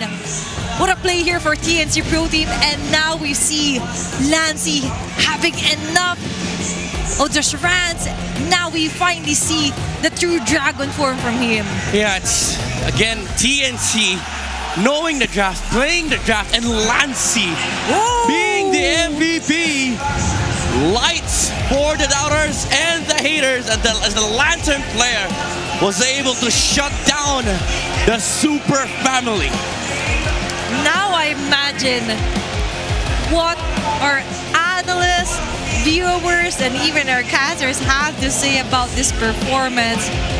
Lancey, 0 deaths, 4 kills, and all throughout the round, very spectacular Lantern flares and drop here on the ONIC Philippines. Yeah, I mean, this lineup from TNC is designed to win, even though there were some couple of lapses in the early to mid game coming out from both Chaknu, 3mar.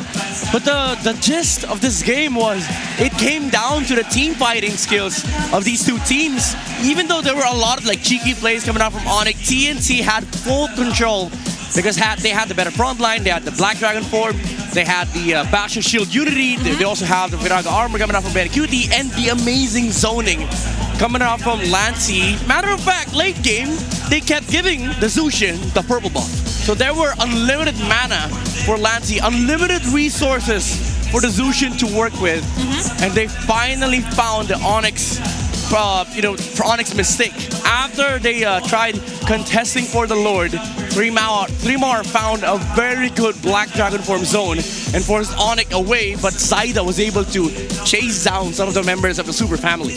Plenty of I love yous being thrown around for that game number 3. And now Midnight, we finally see Lancey rising from the ashes, being the phoenix that he is. And that's how you do it under MVP highlights. Him getting the right stacks for his Sky Purser. Yeah. The casters we were talking about, that's like, Lancey needs another stack. He needs numbers. And right on cue, getting a double kill onto those Lantern flares and actually finishing up this round before the 20th minute mark. He even left the Arlet in the middle lane. Man. And the Arlet died to the burn and the Sky Piercer of the Zushin, and ONIC couldn't do much in the late game. ONIC Philippines was trying to find the right timing. They were able to actually equalize the kill score around 7-7. Yeah.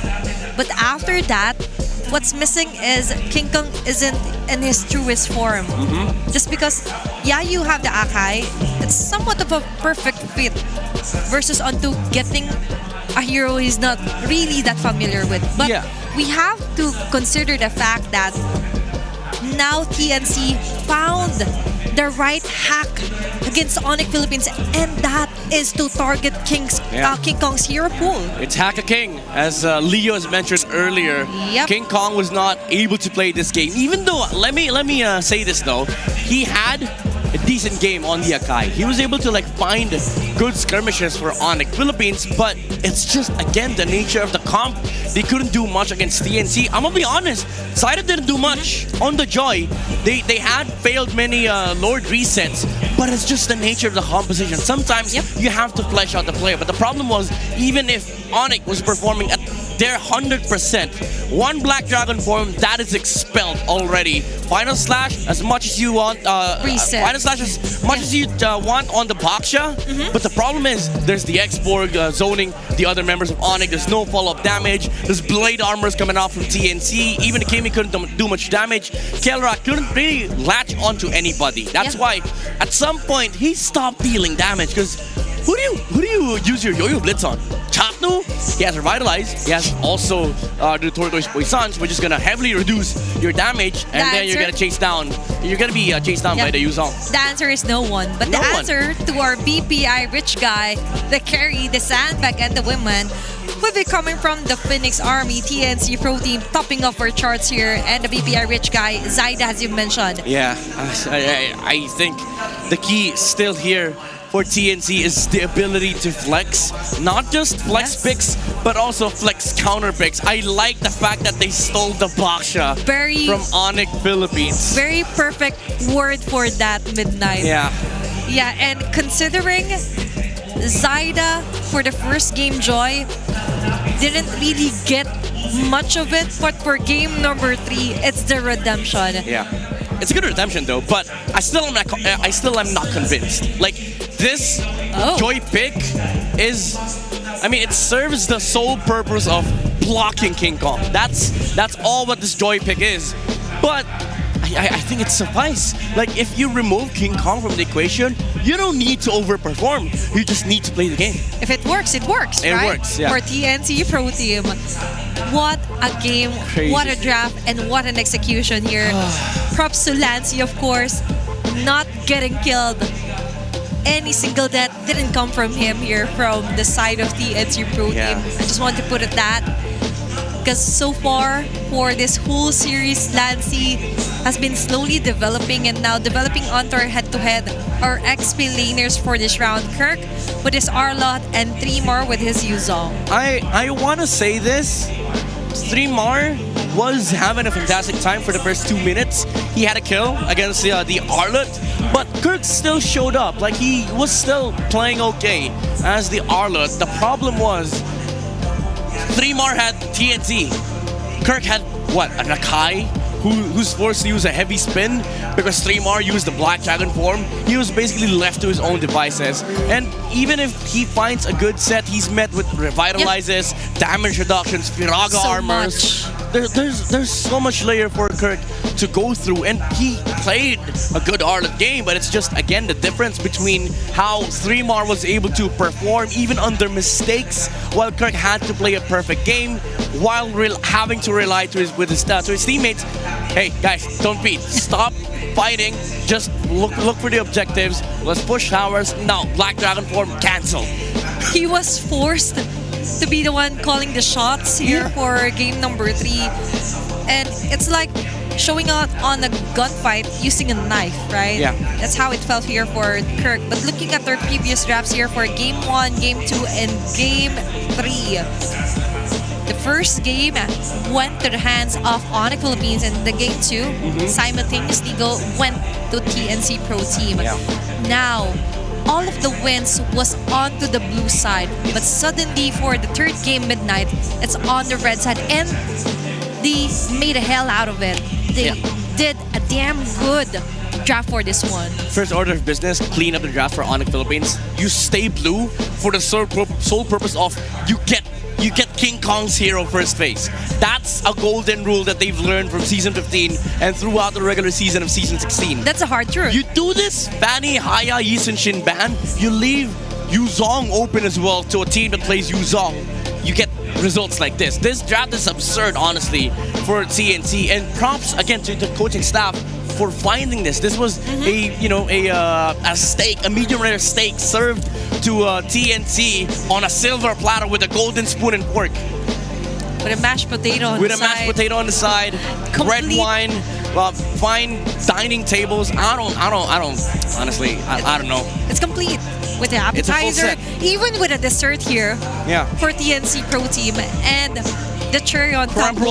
Oh, that's yum. That's my favorite dessert, by the way. But anyway, though, the dessert will be, and the sweet treat will be to survive this lower bracket match for TNC Pro Team. Don't tell me this is how ONIC goes out. The last course of action is to get another game win versus ONIC Philippines. And you're right. Is this the end? Is this where it ends for ONIC Philippines? Is this how you end the Herald's era? Is this how you end the global power? Is this how you end the reign of the M6 World Championships? After making noise with your thunders, taking the time to introduce yourself to the world, even going to the MSC, and now you want to defend your throne. But you have to defend your spot first before taking a step onto the Emerald Championships. And there's a TNC Pro Team ready to block you in any point you make. Oh my God, it's the Chalk Mamba. Time and time again, it's always the Chalk Mamba. Oh my God. To be fair though, it is a collective effort, but it's just so funny that ONIC, after today, imagine if they lose, we lost to Chalk now. The Venom is back. He's with Etomax, Benny Cutie, you know. And Krelo's gonna have like bad nightmares about this. I lost to my own Venom. Let's also consider Hito. I don't want to forget about Hito. Hito, of course. Sorry. I'm sorry. I just want to acknowledge him. Acknowledge me. Yeah, and that was a very masterful draft. And of course, props to Lancy for showing us better development. Yes. Even though people tend to say that you only always use the Lunox so far here on all the games that you played. But for a Jushin pick, now we're talking. And we love it. Now we love it. Yeah, for the Lancy doubters out there, you gotta type I like. Because they just won. Just beat ONIC with the Jushin. But that's the main concern though. Like next game, if those get taken out, we might be forced to switch back and forth again. Maybe choose a different hero for Lancy. But let's see of who will have the chance to pick off their sides with what happened onto game number 3. Should be TNC, blue, right? red, blue. Yeah, should be TNC. Should be TNC on the blue side, if ever. But so far, we've seen numerous chances as well here for the Phoenix Army and, of course, for the Sonics out there. But we have a quick update before we head on other game number 4. Let's all watch this video from MTL Festival Update. Welcome back to Super Fan City. This is your very own Odin. And for today, we will explore the Infinix GT30 Hub at sasamahan tayo ni Sir Mido para explain sa atin kung ano nga ba ang meron dito sa booth. Ano meron dito? Hi, welcome to the Infinix GT30 Hub. We have a lot of activities stored for you. First and foremost, meron kaming win streak photo booth na kung saan all you have to do is like the Infinix page and also follow the community group. And then take a screenshot of the photo na kasama yung favorite MLBB hero mo, and you can have your printed photo. And then we also have the GT Trigger Challenge na kung saan kailangan mo lang din mag-follow sa in-games of TikTok and then also get a 500 points at makakuha ka ng push. Yay! And then we also have DIY backpack na kung saan you just have to join our KOC and FL program at makakuha ka ng libreng backpack. And then at the end of it all, meron kaming raffle na kung saan once you posted our UTCs, pwede ka sumali sa aming raffle and pwede kang manalo ng Infinix exclusive merch and also a GT30 phone. Wow, napakarami pala naghihintay dito sa Infinix GT30 Hub. Maraming salamat, Sir Mido. Pwede ba ako mag-explore dito sa inyong hub? Pwede. Feel free to explore. So maraming freebies, kaya alam nyo na, kasama nyo ako lagi sa mga ganito. And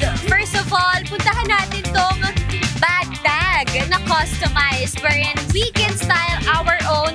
Meron mga letters, meron dito mga characters, meron din dito mga different elements na napaka-cute. So now, I will design my own. Isa to sa mga pinakamahirap gawing decision sa buhay ko ngayong araw. You can be creative with your bag tags. Pwede nyong ilagay yung pangalan nyo or even yung mga characters and elements that we have here. This is now my final product, my bag tag from Infinix GT30 Hub. And this is my plushie. Sabi ko naman sa inyo, marami kayong pwede makuha dito sa kanilang booth. And hindi lang yan dahil ang mga kasama sa Infinix Fancy Cluban will receive prizes sa dulo ng ating Fansig. Una na dyan, ang second and third runners-up will receive Metro Zero tote bags and 5,000 MOBB diamonds. Our first runners-up will receive Metro Zero tote bags and 10,000 MOBB diamonds. At syempre, for our grand champion, they will receive Metro Zero shirts, 25,000 MOBB diamonds at tumataginting na Infinix GT30 phones. Katulad na nila ang ating mga pro players inside the MPL arena. This is the fruit of hard work na ginawa nila all throughout the regular season up to the playoffs. At ngayon, naghihintay na ang The Beast sa mananalo between Auroras and Kabarangay para sa Grand Finals ng ating Infinix Fancy Cluban. Ito lamang ang update natin dito sa Super Fan City, kaya naman balik na muna tayo sa MPL Arena.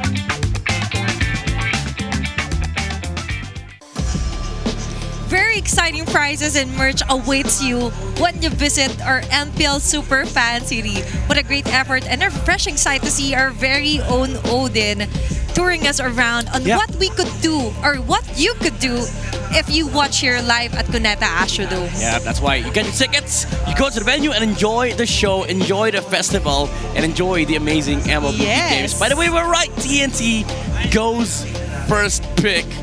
And this is a lot scary for ONIC. Now that we've seen King Kong exposed, I swear to God, if they don't first place King Kong, we might just see our defending champions go out of the tournament. Let's see. Because right now, we're too focused on King Kong that we also have to consider that maybe now they will have the chance to actually let just one hero here for King Kong to pass through with the help of the red side here for ONIC Philippines. If ever. Because they're going to be on the first two picks.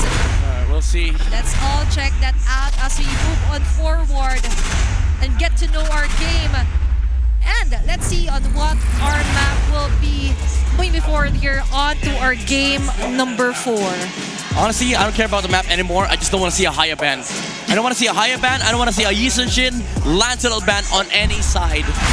Broken walls, the most neutral map, fair fighting ground for both sides, but TNT is first pick, so they do have the power to dictate how this draft will go. Let's see the bans. Okay. Okay. Oh my God. Thank you, Lord. The Lord in the game also help, of course. Yeah, I mean both. Yep. And now for TNC Pro Team, they're allowing for the YSS and even Lancelot being picked midnight. I'm seeing you. Yeah, you go ban Lance. If you're ONIC, you ban Lance. If you're ONIC, you ban Lance. If TNC takes Hayabusa or any other else, you can just go back to Yizenshin, Gacha. What will they ban in this universe? It's going to be Hilda. So they're going wild. They're letting they're letting the Yizenshin, the Lancelot being opened up, even the Hayabusa, just so they can ensure that King Kong wouldn't be boxed out. I think if you're TNC, you take the Lance. Saita's been really, really good at the Lancelot. And ONIC, the sole reason why you remove Hilda is so that you can flex your jungle, and it also removes the flex factor coming out from TNC. So this is good for both sides. TNC, again, Lancelot is very, very good. And the response would be the Yisenshin Gatot for ONIC. Bottom line, just take the Lance. Just take the Lancelot. For TNC Pro Team. So ONIC Philippines will still have the option to get the Yisenshin. And then they are willing to let go with the Yisenshin. And now even the Arlot here, if ever Kirk will prioritize that. Gatot. There you go. Okay. So, if you're TNT, you go Lunox.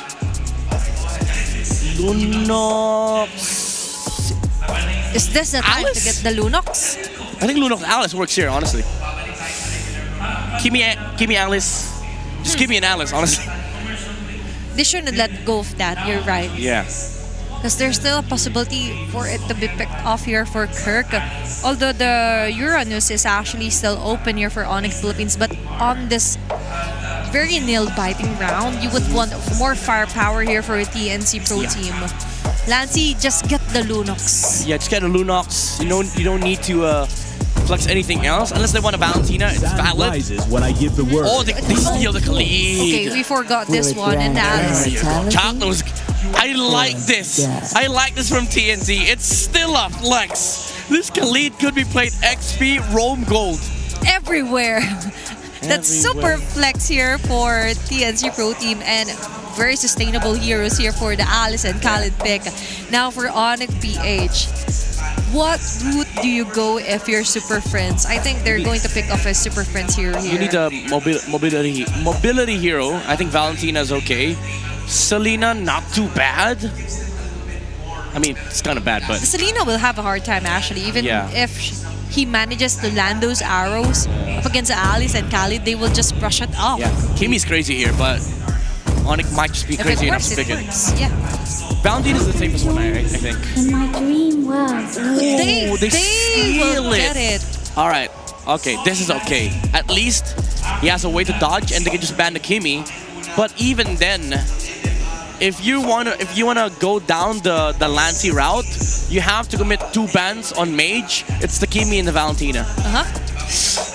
Kind of tricky here, if ever. Now, what we're not yet seeing here for ONIC PH is actually here for Kelra. We do consider the Ruby still viable option here to show, but I haven't seen him yet. I think you go traditional marksman here for Kelra. You can't go fighter. Alice is just gonna Alice enjoy. and Khalid, Yeah. So ONIC, I mean, to be fair, you can play the Lunox and gold. Oh wait, Eve back. TNC, call me crazy, but Novaria might just be hell of a pick here for TNC. If they find it, if they find the Novaria on blue 4-5, that could work. We've seen a successful Navaria so far here on our playoffs, but let's see if they will be able to see that. Okay, ban Phobius. Phobius. I think Lapu should be the next ban here for TNC, honestly. Options for Kirk as well. Let's discuss that one. Yeah, Lapu. I think that's the best one. Is the Arlet still a possible option if the Lapu will be banned out? Even if you take Arlet, they have an Alice on the side of TNC, and against this lineup, I don't think they're worried about like displacements. They have a lot of ways. They actually want to be in front of you. So if you use Final Slash and these guys commit, like the Isenchin, God of Kacha, Alice is gonna be like, hey, I can flicker on you. I can use my Throne of Ruin and then just kill off the other members of ONIC PH. Let's see, that's a beautiful ban. And featuring Chao as well here for... Well, 1v1. Let's go! Let's go, 1v1. Dance off. No, I'm just kidding. A face-off from Chao representing the Sonics. Yep. And Madame representing the Phoenix Army. Yes. Now we're talking. Things are getting more interesting here. I love the prod. I like the fun. Very fun to watch here at Cuneta Astrodome. What I don't like is his Farsa band though. Why? They already have a Farsa. Oh, alright. Sorry, they already have a Gatot and a Isenchin. I mean, the Farsa is okay because we have a Lunox. This tells me this is a mid lane Lunox on the hands of Super Friends. So for ONIC Philippines, for them to save this flex up until the last pick, you go XP/Rome here. Lapu again is open for ONIC to take.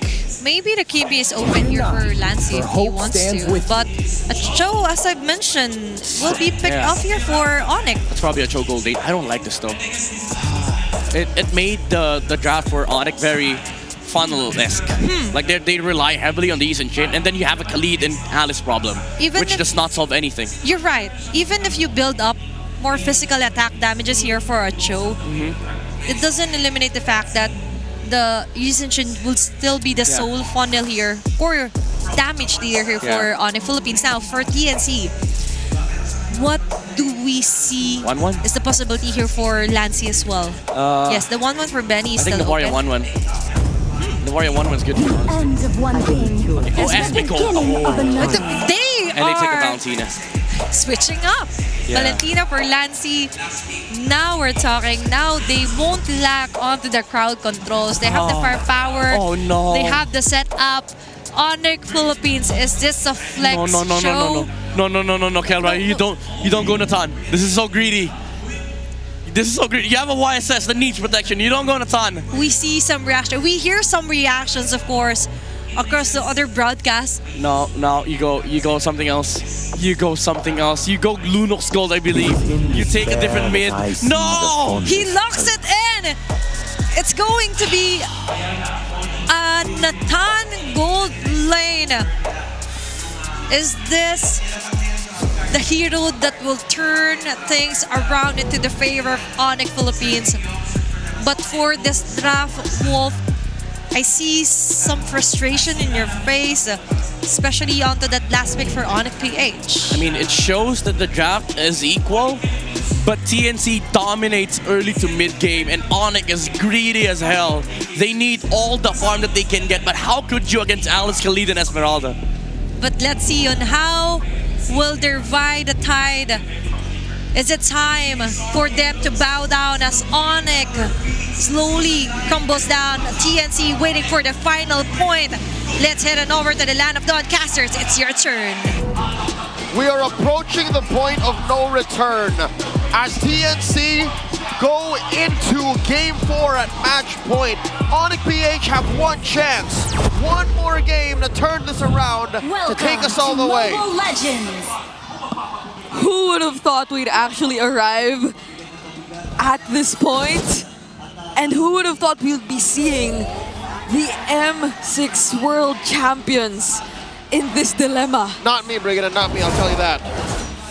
I'm gonna throw my predictions out the window. The way things are going, TNC are changing the game. And if I look at ONIC's draft, heading into this very important game, I'm feeling a mixture of accepting the fact that there has to be some change, while also still banking on comfort, on Kelra's signature playstyle when he is on a marksman. It's a hard carry game for the Super Fam, as he and King Kong will take up all the farm, and just the same, they put a hero on Brusco that can playmate, that can disrupt Chaknu's quick sand guard, which again, he's played this already in the playoffs, and we've seen how he can build in full damage.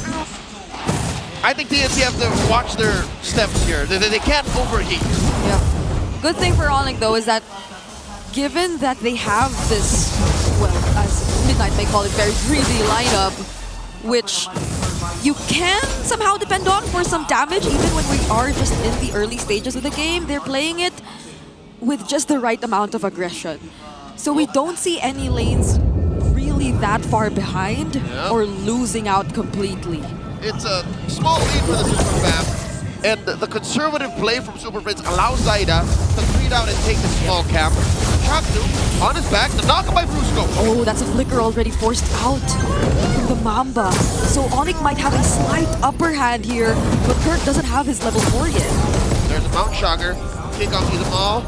Turtle at half health. I'm so not used to a back out in the EXP lane, but it is what it is. Right now, who will get the turtle? It's King Kong! A clutch knockup from Brusco, denying him that off cam, though Kelra goes down, and now ONIC are trying to look for more. They take down 3mar, but I can't imagine what happened down bottom. Yeah, no. Besides what happened in the turtle pit, very sad. TNC miss out. Moving on. That fight in the bottom, what was that? We missed out. We can only speculate, but then he committed his flicker. Kelra did not. But a kill is a kill. Like, I would take Benny's position any day. It's an Esmeralda. So you would assume that Kelra should be keeping his distance, but I don't know if the flicker was just able to force his way through. That means Kelra overstayed. But then he has... Because you see, entropy is used up. To be fair, it did not cost him too much. It put him down to be 200 gold. On top though, Kirk! It's just very uncharacteristic of the gold standard. Oh but Chaknu! We did highlight Chaknu, but ONIC with the damage they have might just be enough. Kelra here with that half health. click that entropy defensively. TNC signs of overheating. 3.5 minutes in, they may be forcing too much away from ONIC that it's costing them. Yeah.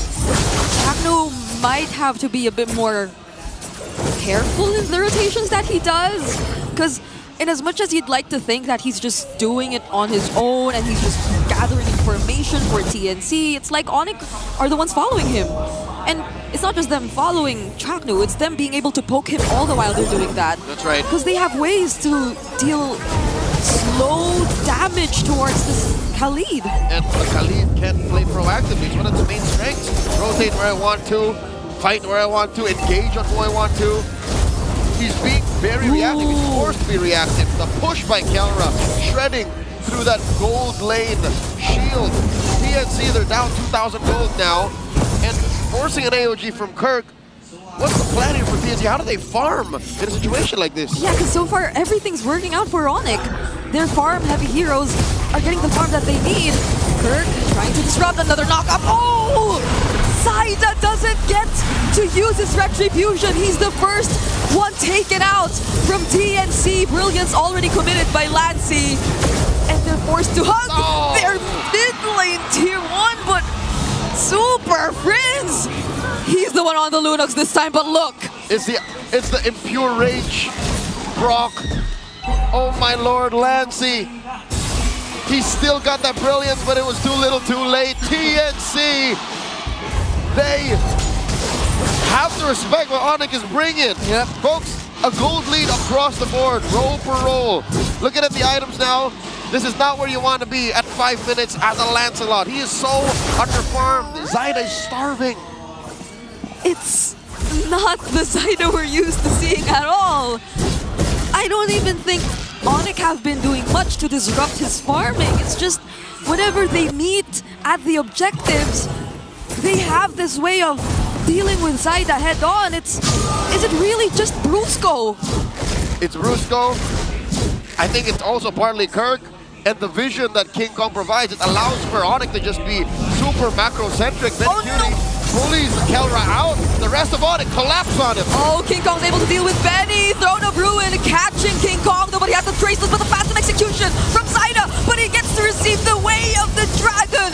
2 junglers down, but 3 bars chasing after everyone. But he'll have to gleam out. 2 for 1. Finally, TNC gets something in the exchange. Kelra's not done. Almost takes down Lancy. He gets on out of there. Close call. I think TNC are just giving too much away to ONIC. That's the story in the early game. Brigadier, you were wondering, is it because ONIC is attacking very specifically the farm of Zaida? No. It's just Zaida's been out of position too often.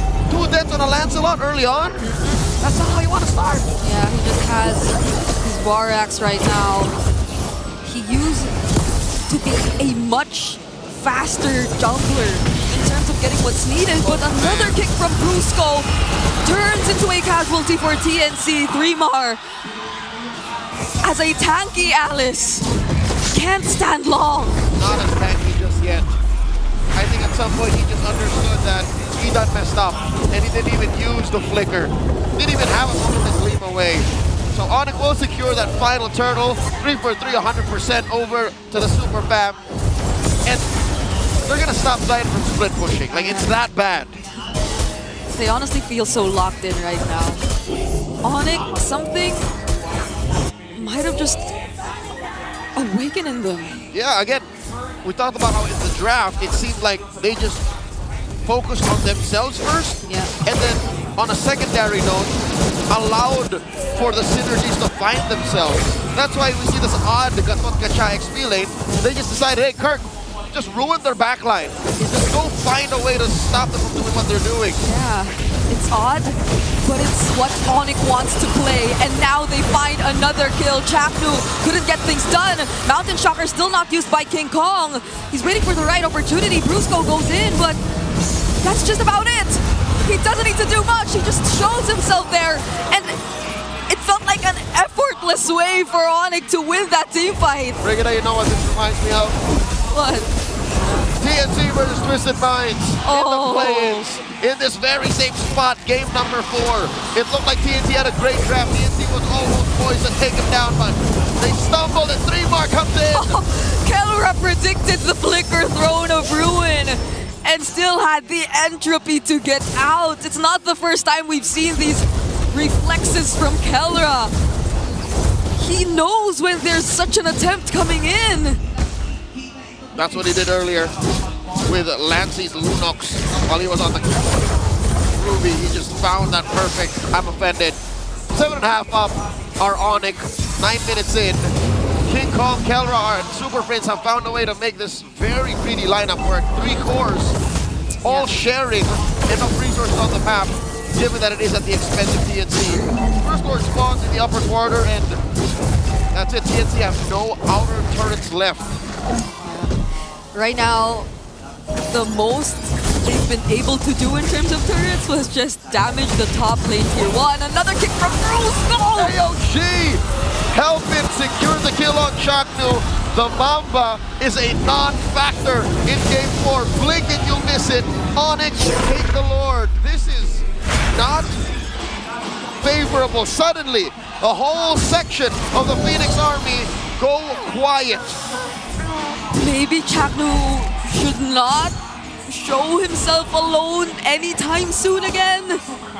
Brusco, without any hesitation, just goes for him when he sees him. To be fair, it is a delicate balance as a roamer, as a Khalid, to say, I'm not going to show myself, so we have more beneficial jumps. And also, I have to clear these bushes so my cores can farm. Like, where do you put yourself if you're in the Mamba's shoes? It's a lose-lose.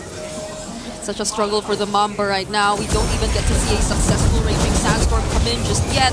Maybe the most they could rely on is a counter-engage for ONIC's attempts. But they're not risking it just yet. They're just trying to clear the base turrets. The Super Fam are in the base. Top and bottom have fallen. Mid follows through. Super Fam, ONIC, PH, they smell blood in the water. You can feel the micro decisions coming in. There's just so much damage right now from King Kong. Chaknu's already half HP. TNC clear the Lord, but Kelra just went for the base! The drums of war beckon. The inevitable 5-game series we were gonna watch. TNC get stopped in the tracks. ONIC, take us all the way. You could see them, you could see the Sonics. They're saying that it's not over just yet. We're going to a game number 5. Let's go on over to Midnight in Athena to talk about what just happened. And with that, the crowd goes wild as ONIC PH stays on the game, ensuring a game number 5 in the making. I gotta ask, where was this ONIC yesterday in the past 3 games? This is the swag that they've had for 2 seasons now. Even with a comp like this, they make it work.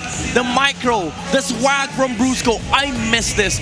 Being able to get in your enemy's heads and be able to outplay them. Brusco was phenomenal on this show, alongside the combination of Super Friends. Even though I would say Kelra was left to deal with Esmeralda by himself, the other 4 members of ONIC, they were having fun. King Kong was having fun. He was getting neutral objectives. And then, finally, the Sigma pattern is able to come through. And with that is the help of the Bruiser. Brusco, our Game 4 MVP.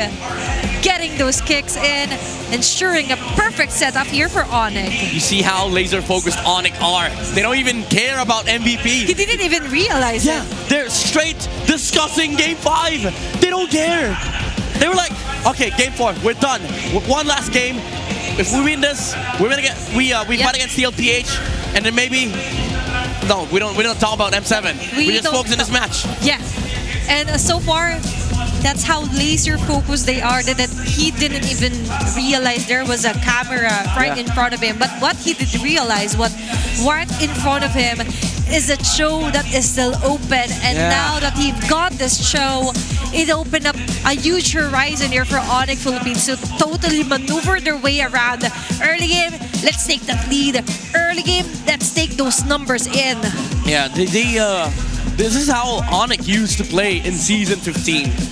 It's a big throwback. This is how they were able to demolish other teams. Even Season 14, like a swag coming out from Brusco, and whenever they win first turtles, it's usually just game over because they just hold on to each other, they move around the map, they start from mid, they go to a side lane, and then they just take over, and TNC couldn't answer back.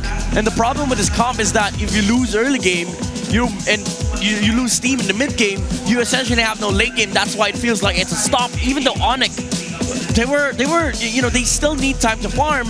The late game just came much faster because the resources that they're taking, it's not just the creeps, but it's also the bounties on the heroes' heads. They have the freedom to choose. And they chose right here onto their targets. Without Chakno, 10 minutes. So much damage to juggle with the remaining 4 players here for TNC Pro Team. Fast game here for ONIC Philippines. And then it's a lightning fast here for their game, and even so midnight looking at the post-game stats as well here for TNC. Yeah, it's the jitters from TNC. They feel like their bloods are pumping, but when the important fight came around, first turtle, I'm gonna use this word, they choked the first turtle. Even Chakno choked one Raging Sandstorm on the bottom side, and ONIC capitalized. These mistakes could not be happening. It's a lower bracket semi-finals, and one loss means you're out of the tournament. TNC, they need to keep their nerves together. They need to stay calm. They need to reset, because this was a game they should have won. They had the right tools. They had the mid-game spike. They had a better team fighting comp, but it just didn't work. There's another phrase to that. They were choked by ONIC Philippines. Yeah, that too. That is so hard to breathe. Goes hand in hand. Yep. And it's so hard to go outside of your TNC Pro Team. Yeah, you have the Khalid. Yeah, you have the Alice. But what can you do if he dies continuously year round or round? And even Super Fins had a great time with this Lunox being snatched out, like snatching a candy out of a toddler's hand here against Lancey. He was like, Lancey, this is what you've been feeling, huh? This is why you keep picking up the Lunox. Straight 5 games against Aurora. This is the Lunox hype train, and Super Friends is on it. 49,000 damage on the Lunox. Every setup, every stun that ONIC lands gets met by Poke, the Chaos Darkening, and TNC. The thing is, even if they fight back, you see a lot of re-engage coming out from ONIC, refocusing on the target. Brusco keeps going against Zaida, and the Lancelot was not able to play the skirmishes even. The baits as well on the Jeet Condos just to force out those stone rows. Yep. It's what allowed ONIC to just have this massive lead in these fights. It's not about the economy, it's not about the hero comps, but it's all about forcing the enemies to waste skills and spells, and then just, resetting and then fighting again. Because you mentioned that their third game was a bit too chaotic. So now they've established order under chaos. Yeah. They use it to their advantage, and now looking at their big 4 titles, understandable, the sandbox will be Chakno, as he's continuously being hunted down with the rest of ONIC, and our BPI rich guy would also be King Kong from the side of ONIC Philippines, and the carry, as I mentioned, had a great time here. Super Friends with the most damage dealt. No threat. Order of Brilliance, such a nice skill. That's why he's been able to just stand on the front lines against these amazing skirmishers, and King Kong as well being proactive in this map. This is what we need from the Sigma jungler, This is what we want for ONIC Philippines. The rotations in the mid, going out of the mid lane to go to the side lane. Man, I'm so excited for game number 5. This now turned into an ONIC favored match because somebody woke up in ONIC. And now, survival mode is activated for ONIC Philippines. And you know what? When you're in the jungle, you know how to hunt, you know how to improvise, and you definitely know how to survive. And that is exactly what ONIC Philippines did. And even King Kong standing up to what is true. They want to stay, and the way to stay is to win another game versus TNC Pro Team. To do no further onto what happened and went down onto that game, let's head on over to Wolf to discuss our game number 4. showtime. ONIC ang hinahanap ng mga fans ng mga Sonics. At ito yung ibinigay nila. Yung mga antics na nakikita natin sa ONIC Philippines nung kanilang prime. Ito yung kailangan natin makita. Enough of the fighter, of the double fighter setup. Enough of the slow plays.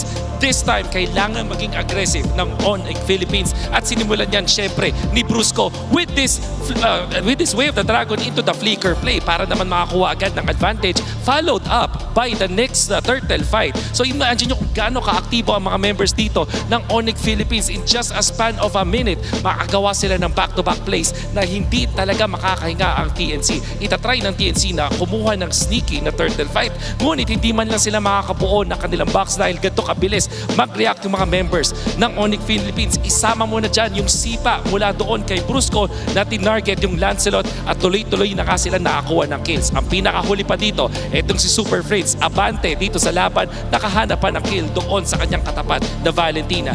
Ganon kabilis. Imagine nyo, mula sa 3 minutes 13, merong isang sipa na may kasamang flicker play doon si Brusco.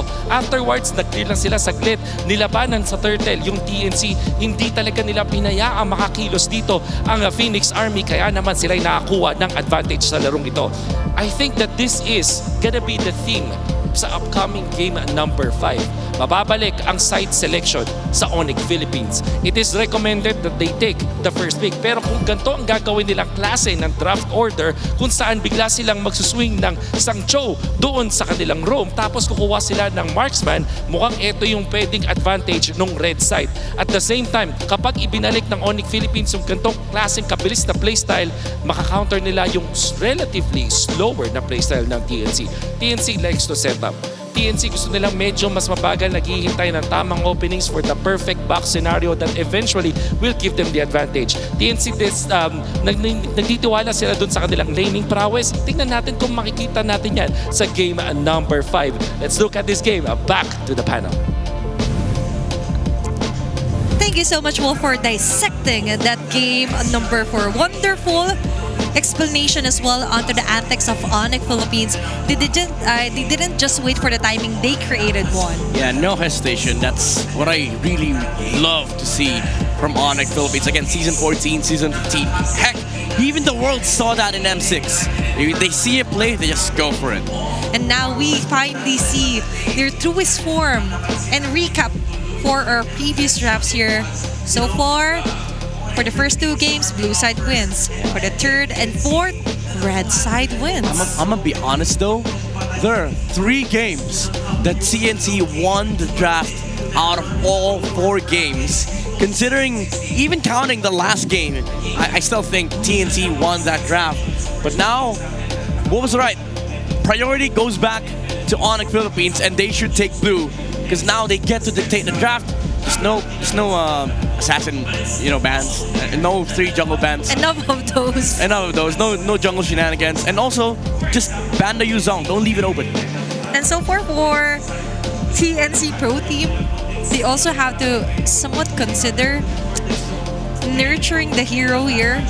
I'm finding a more right term here for a hero for Lancy. Protect the Lunox at all costs. Oh, okay. Like, get the Lunox at all costs, and then the rest might as well just adjust. But looking here onto Alice Project Next Expeline here is in week number 8. She is actually the highest with a contention rate of 72%. Also, just, governing what an XP laner should be able to do in this patch. Get heals, also deal massive amounts of damage. He's sitting, in a very good spot of just balancing it out alongside Esmeralda, which is also played in gold, which is kind of unfair because, she has the capacity to flex herself into the gold lane. But we're talking about Alice XP. So this is Alice on Project Next. She's busted, honestly. There's a big Alice, but there's also a Pobius. 100% win rate so far. Yeah, cool. Uranus. And for the Pobius for the previous matches, so we see some few successes, but with this Alice, I do agree with the draft. It went on to the side of TNC, but it's all about the execution and the right targeting here for TNC of what went wrong here for game number 4. But it's all alright. I already predicted a game 5 for this last match of the day. We did. So even though it feels like I'm mounting from game number 4, at least we get to witness 5 full games of crazy MLBB. It is indeed crazy. I mean, there's a lot of Indonesian fans out there who are watching us. I know for a fact because, you know, Mirko's streaming this, so shout out to you, Mirko. This is Gila MLBB. And I hope to see Gila Heroes as well in game number 5. Yeah, Masha Gold. No, I'm just kidding. I'm just kidding. I love that you quickly withdrew your statement. Yeah, no, please no. Keller, no. Yeah, Masha Gold. No. It's time for you to avenge your Masha Gold. If somebody is gonna go out of playoff contention and lose their M7 chance, please make it not a Masha Gold. Or maybe not. I don't want to lose a co-panel here on the English I'm desk. jumping off this desk if I see a Masha Gold. Please no. But we Don't worry, it's definitely see... Oh, it's actually high. Never mind. Don't clip that, please.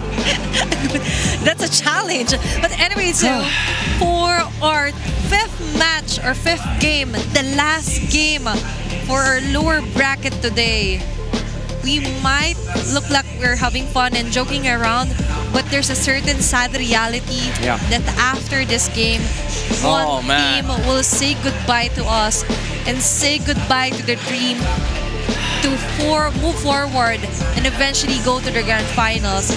But there's also another boss waiting for tomorrow. It's going to be Team Liquid Philippines. Yeah, I mean, even after this, job's not finished. So it is a tough road that these two teams have to go through, that they have to take towards that M7 and also grand finals spot. But it is a road that they will undergo. And for game number 5, I do think that all bets are off. Like, at this point, whatever cheese picks they have, just, put it out there.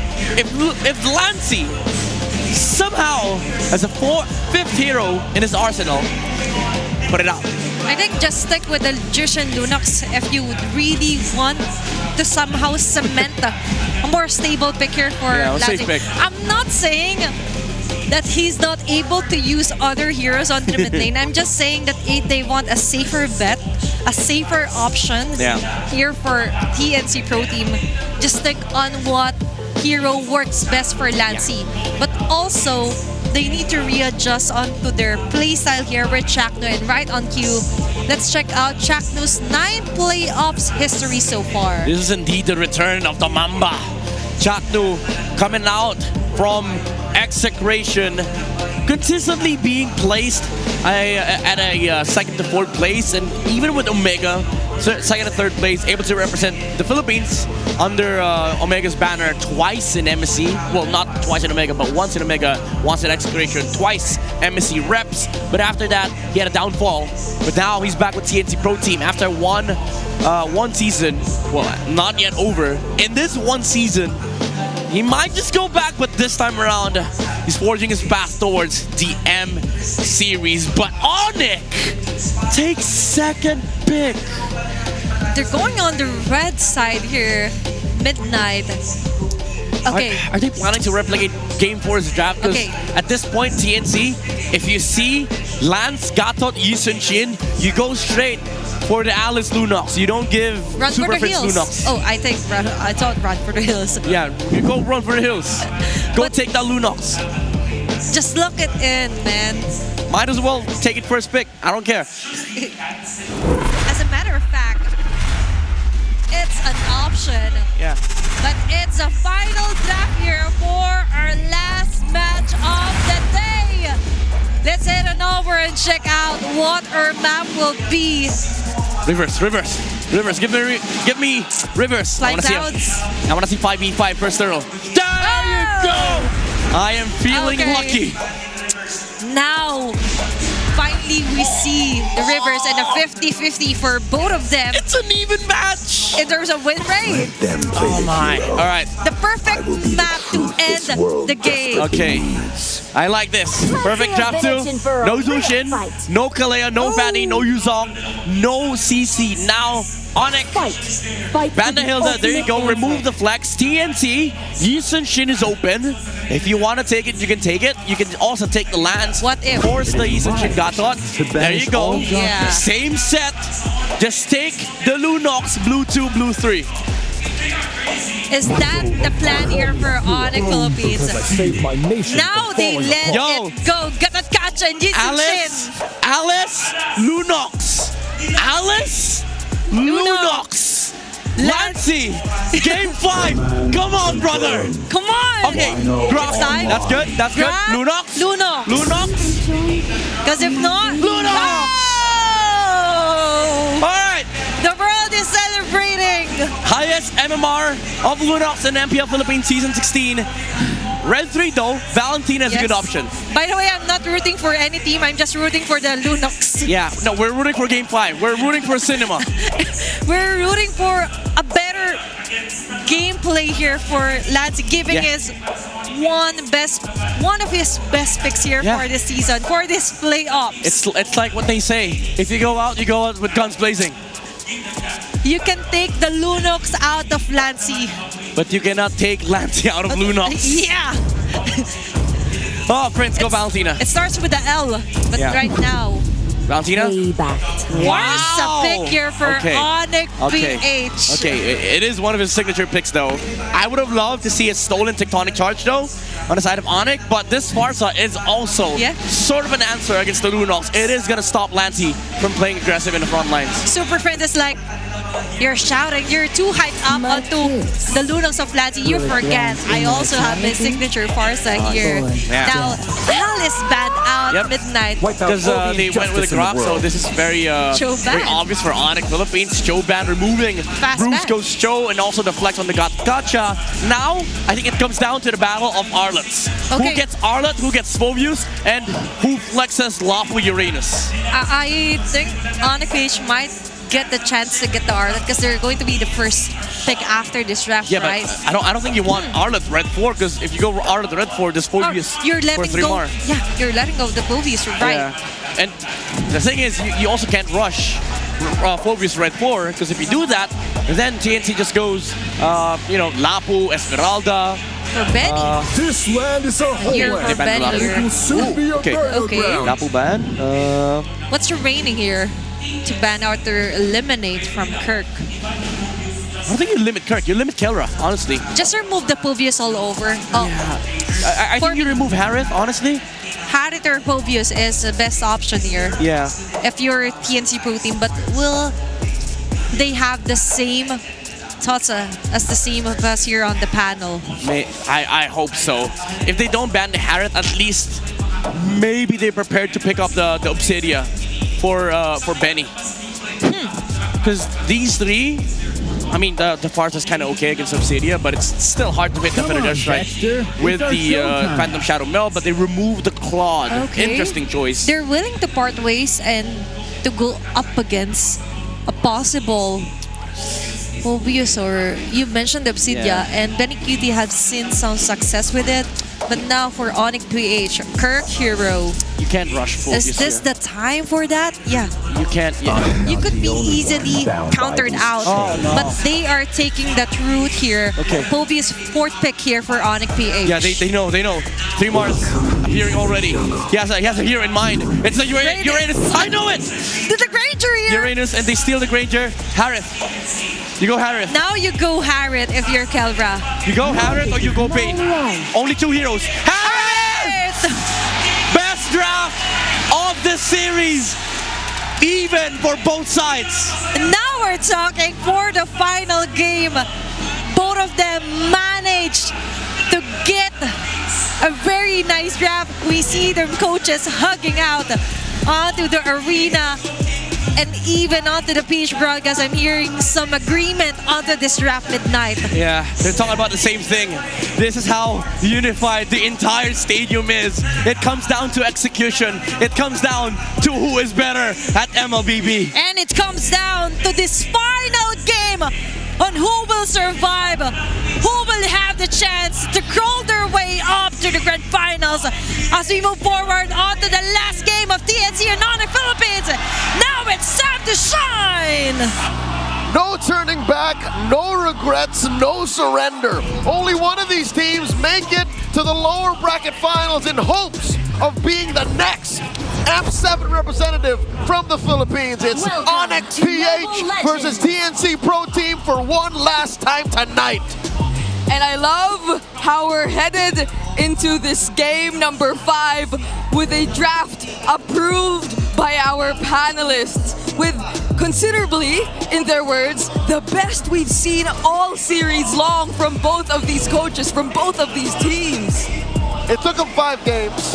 A lot of picks they didn't like, a lot of picks they actually loved. But now, unanimously, both ONIC and TNC are coming in fully loaded, 150% ready to fight for their chance. Brigida, consider this a chance. A chance. To make it to the grand finals. Because nothing's guaranteed. They still have to go through one more after this win. Whoever wins will go up against Liquid. But they're not the only ones who are ready. Nope. I could see their fans all hyped up both sides. The Phoenix Army and the Sonics have come in droves. They have filled Cuneta Astrodome to the brim with orange and yellow energy that I have not seen in years.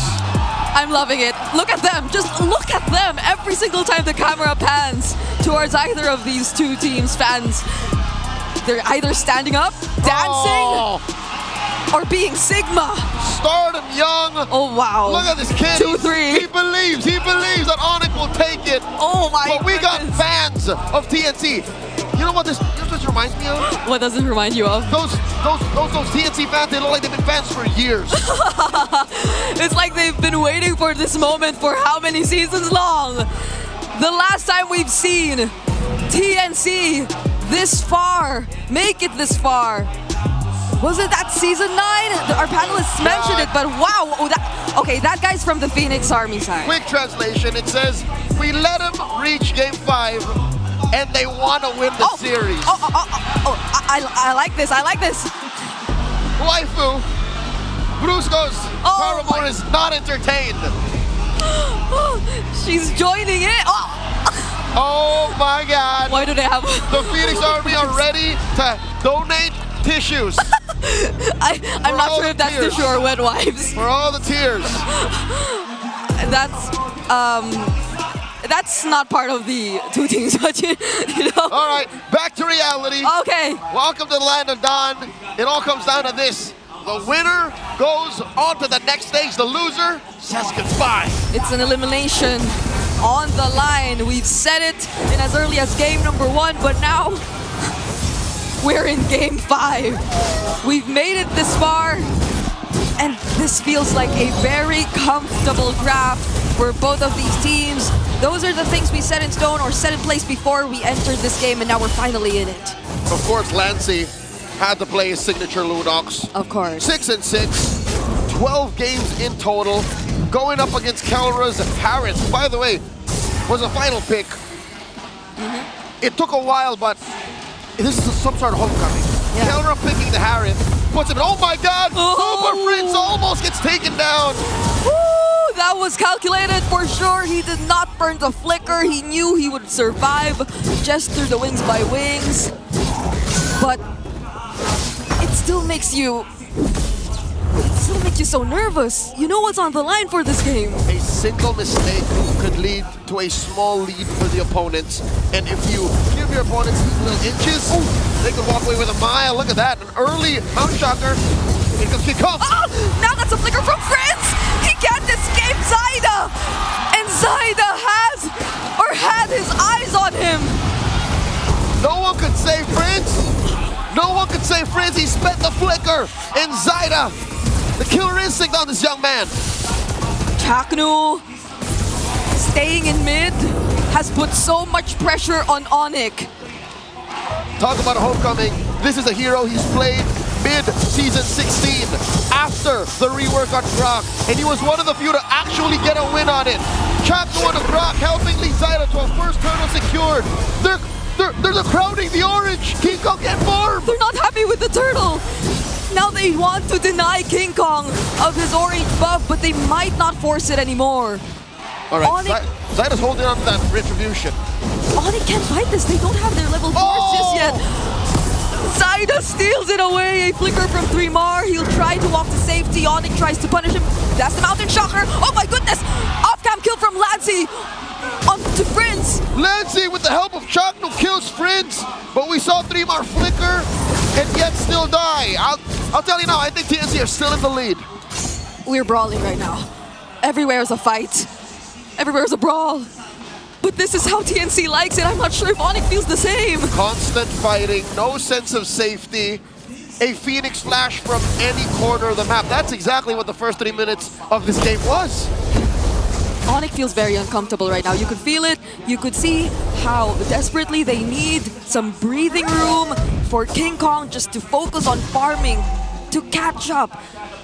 And fortunately, he got a kill there on 3mar, because if not, I wonder how the lead would look like, because he's already trailing behind Zyda in terms of EXP. But at least that one kill helped him still stay a bit on track. That's right, at least an XP bar or a half closer to what Zyda's doing. You know what, I take it back. It's more than an XP bar. Zyda's still way ahead. Feather Airstrike starting it up. Okay, now they have their level 4s in, but the Revitalize is going to keep them safe. 3mar still being annoying as ever. But that's not going to turn into any kills for now. That's 1,000 gold lead TNC is looking at, lording over ONIC, making this second turtle spawning in the upper quarter. All the more still uncertain if ONIC can grab it. Benny Cutie bullies Kelra out of range, forcing him to drop that salmon force. Now eyes on the turtle. It's been a while since I've seen the Granger Harris matchup, but I'm pretty sure it doesn't necessarily work that way. No. Zyda, another turtle for TNC. Benny woke up. Benny after games, oh my god, tech charge! And that's a successful flicker tech charge that we see from the Mamba. Brusco jumping in, unbreakable just in time. Nearly got caught in that wall. Kelra not in a good spot either. And so is King Kong. Mind you, this is off of a turtle take and a sequence in the bottom lane. The gold lane advantage for Benny Cutie. This all led to a approaching 3,000 gold lead for TNC. They're running out of options. ONIC PH, where do they go? Even Kelra, he's struggling to just get back in lane, clear his minions, and he needs Brusco to be by his side in order for him to do just that. The pressure that TNC is able to provide right now is no joke.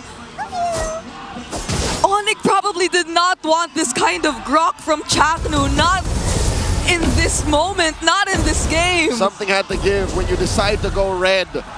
And on blue side, on the play, TNC, ever the proactive aggressor, takes it and now runs away with a 3,000 gold lead. Super Prince considering should he leave the lane. He's holding himself up in this brush. Kelra and Brusco getting trapped by 3mar. Lansy too pushing away. Benny Cutie. Oh, Grok. Chakno's in the vicinity. Does not have a flicker though. Okay, I'm glad Prince actually recalled from there. It looked like a very dangerous spot for a Farsa who's sitting on a 0-3. He has a lot of catching up to do. Look at Lansy, 2 levels ahead of Super Prince. Oh God. And if you want to play around Prince in the early game, I don't think that's an option for ONIC anymore, because he's been completely shut down by the Phoenix Army. The Super Fam are out of their element.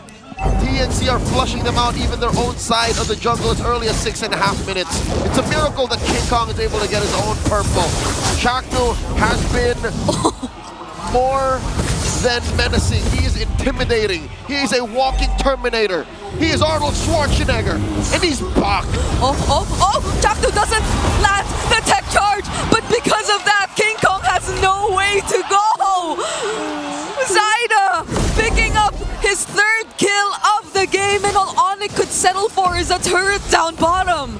And that's a trade. It's a losing trade, but something nonetheless for ONIC. They're down 5,000 gold. They push in mid. Lancy's reps on this Lunox are paying off. TNC, the end is nigh. The Phoenix Army knows this. As the Filipino broadcast would say, all the MMR he's accumulated. It's all worth it. Again, I can't remember seeing Prince in this kind of position. Countless scrims, multiple experiments in their training room. And this is what TNC was building up to. Who'd have thought that they would go this deep, that they would take ONIC, the M6 World Champions, the Season 14 champions, one of our MSC reps in the recently concluded EWC, to the limit. There's nothing ONIC could do here. Again, best case scenario, they somehow get farmed on Keller. He hasn't died yet. Super Prince, that's a lost cause. Like, he's going to passively get farmed after the 8-minute mark. There it is.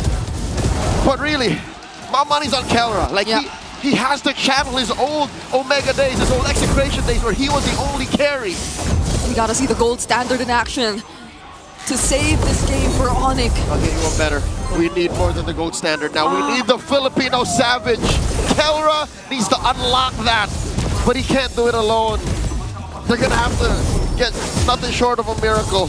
I don't think the game is built the same way as it was. Kirk with the flicker! Brusco actually jumped in there, but was it gonna be worth it? Cause Zaida just dealt with every single member of ONIC trying to attack from a distance. What were they thinking? Were they just buying time? 3 more with the man-to-man defense. Checking on Keller, keeping tabs on the Harris. This is too devastating. You lose your Holy Shields 8 minutes in the game. You lost your first Holy Shield 8 minutes in the game. 2 tier 2s down. It's just the mid left standing. Not even a question if ONIC should contest. They are in no shape to do so. Chaknu standing menacingly next to this turret as his minions take care of it. ONIC have put nothing on the board yet, but a push down bottom and a single kill. I feel like they desperately wanted to do something. They knew the Lord was coming up. They wanted to look for at least a kill or a way to get in some farm, but no! Another flicker forced out of Super Prince. This is such an uncomfortable game for the Monster Mage. The Phoenix Army are putting up a wall. They are uniting in their cause to provide the moral support that TNC needed. Bring it up. We're going back in time. The last deep run that TNC had was in 2022. In the midst of the pandemic, they were this close to making it to MSC 2022. And they're just a few moments away, a few kills, turrets, from getting to do that exact same run and achievement, if not more. They are 10,000 gold up, and they're about to break into ONIC PH's base. Look at this, King Kong! He's got too much on him. 3 more, flickers out! He's still alive! ONIC don't even get the kill on 3 more. Zaida Thorn Rose to keep himself safe. But their turret in mid is barely up. They have a full wave approaching their base, but ONIC get to deal with it for now. Bottom lane inhibitor gonna be up next. King Kong very low, gets taken down by Zaida. King Kong can't survive that. 26 minutes before we see the Sigma jungler back. Could this be it? That's way too long. ONIC need all 5 members to defend. TNC, they have a decision to make. Do we force this now or do we wait for the Lord? TNC slowly but surely circling around their prey. 3 more gets caught up. The minions have spawned. The Zaida want to go in. 3 more tanking a lot of damage. Zaida finally joining the fight. Salmon Force already committed by Keller. Brilliance by Lancy as well. They flushed them out for now. But Chaknu, he still has a text charge. Do they want to go for a team fight? I think the call for TNC is to take their time, take it slow. Approaching the 12K gold lead. Where exactly is this money? How bad exactly is the economy for ONIC? Because 12K between them, right? 12 minutes in. I'd say that's 2 items between their cores. It's that bad. It's not bad. It's so bad. It's miserable. It's been a while since we've seen ONIC PH put in a position like this. I don't know how the world is reacting to what's happening right now. True enough, 3,000 between Zaida and King Kong alone. 2,000 between Kelra and Benny Cutie. And even Lancy. All the more Lancy. Lancy on the Lunox. over Friends, who had, I'd say it's an understatement to say that Super Friends had a bad early game. This is a moment Phoenix Army fans have been waiting for years. And here they are at the cusp of ending Game 5. 12,500 up. It's just a matter of time. Bring it up. ONIC have to pull out all the stops to defend. Yeah, they have to. That's an enhanced Lord that TNC are able to secure, but Kelra picked up the Holy Crystal just now. What's the play? What's the play? Why is Brusca holding himself here? Is he going to just recall, or is he going to try to go for the intersect? He might want to try and go. There's a minion behind him. He can't get away with this. Oh no! He hides behind, or he hides in the bush for now. All right, get a recall. All ults, all battle spells online. One final fight. What's the call gonna be? Does Chaknu want to go in? He finally does it! Knocks up 3! Metacuni takes one base down, but all TNC wants is the win! The Phoenix Army rise over ONIC to take top 3! They are headed to the lower bracket finals! The dream of every Filipino MLBB fan rests on the wings of the Phoenix. Just like the summer in 2022, TNC run deep into the playoffs.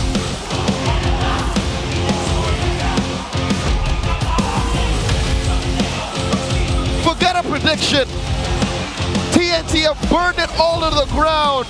Look at them. Look at the first thing they do.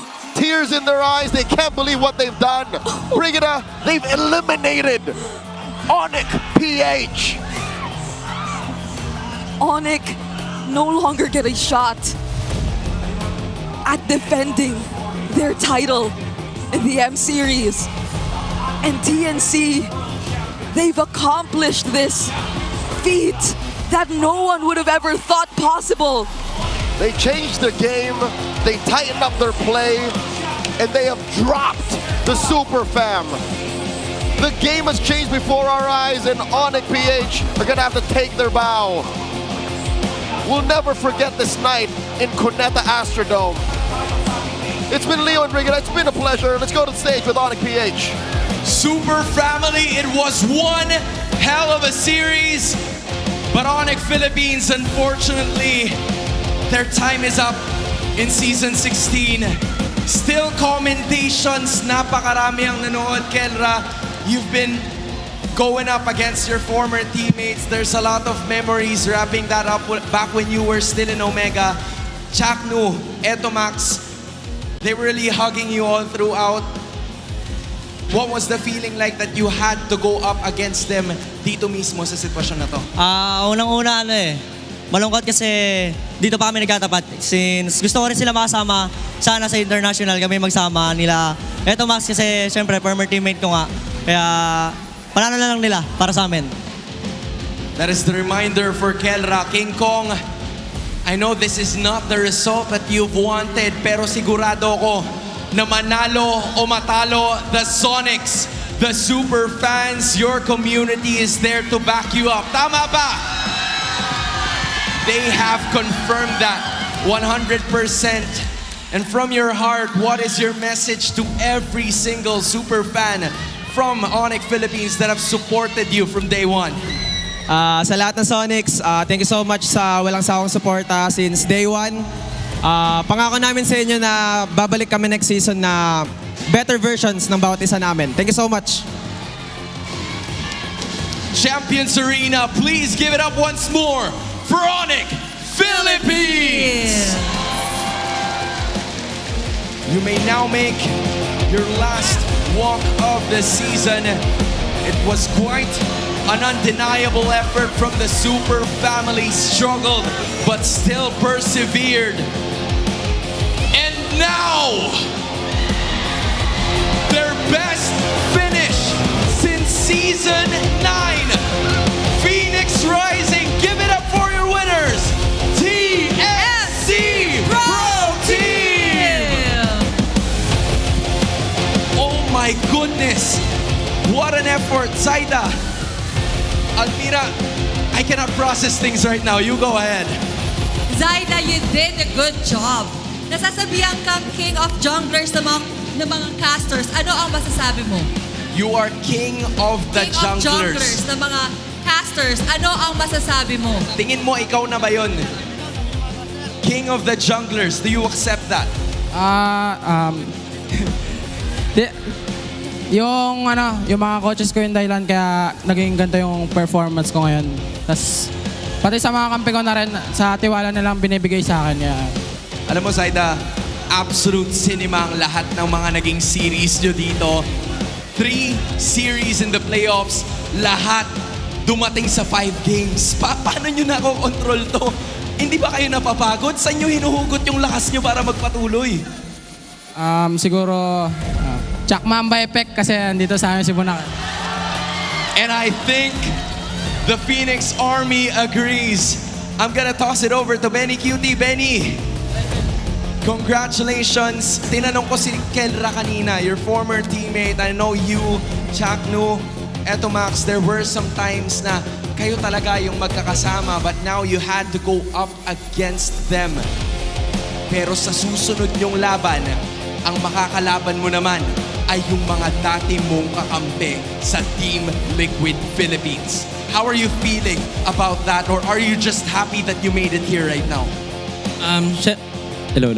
Syempre super happy na makakatapat ko sila ngayon this time sa playoffs. And even though na hindi ako nakakaisa sa kanila sa regular season, gagawin namin yung best namin para matalo sila. And happy din ako kasi sila yung MSC champion tapos sila rin yung defending champion ng MPL. Mira? For coach naman, tinalo nyo ang defending world champion! So sa tingin nyo ba matatawag kayong contenders for the Immortal Cup? Tingin ko naman sa pusong pinapakita namin sa playoffs, tingin ko, syempre, kakapat-dapat din naman kami kasi hindi rin talaga kami sumusuko Tsaka yung effort ng mga players ko, sobrang Never give up. From dark horses to now contenders. Coach, eto Max, this organization, TNC, they were waiting for this for such a long time. Napakaraming mga beses na nasa pinakaibaba kayo and you've experienced that. Anong nagbago in this last 2 seasons? Anong meron ng TNC ngayon na tsak mamahalin ng Phoenix Army? Siguro, para sa akin, kasi yung buo-buo ng TNC, mula players hanggang staff, tapos coaching staff, parang lahat kami talaga, parang redemption para sa amin. Kasi galing kami sa iba't ibang team, tapos nagsama-sama ulit kami. Tapos yun nga, sobrang nakakatuwa na TNC nabigyan namin ng ganito. Kasi sobrang deserving rin talaga nila manalo Grabe rin yung support na binibigay nila sa amin. Coach Eto Max, maraming salamat. Almira, sisingit ko lang ng konti I think it's time that we give this man some props. Lancy, you deserve to hold the mic this time. There were so much criticism for you all over social media. Umabot sa punto na yung kailangan mong gamitin is Lunox lang. Pero nag-MVP ka nung game number 3. What does this say about your character as a mid laner na dapat abangan ng iba sa mga members ngayon? Ano bang meron kay Lancy ngayon? Kasi ang daming kritisismo, ang daming, there's a lot of disrespect on your name. Anong gusto mong patunayan sa kanila heading into your next match? Siguro nagpapalakas lang sa akin yung tiwala ko lang sa sarili ko. Kahit na ang dami na lang nag-ano sa akin, buo pa lang talaga tiwala ko sa sarili ko Tsaka sa mga katim ko, yun lang. Just all for himself. He wants to prove something to himself, That's Almira. right. I think we still have one more person to talk to. Chak Mamba. Chaknu! Last time na umabot ka sa finals was season 9. So paano ka makikisigurado na makakaabot ka sa grand finals at to receive your first MPL PH championship? Ano? Hindi mawawala yun. Siyempre, pogi ka si Chaknu. Chaknu, yung huling beses na nakarating ka sa finals was season 9. Ngayon, malapit ka na doon. Ano ang dapat nyong gawin? Ano ang kailangan naming makita sa Chaknu para makarating sa finals at maabot yung championship? Paano ka makikisiguro? Alam mo, Hindi. Naubos kasi yung sagot ko sa game ko kanina eh. Kumbaga, bumawi na lang sa game.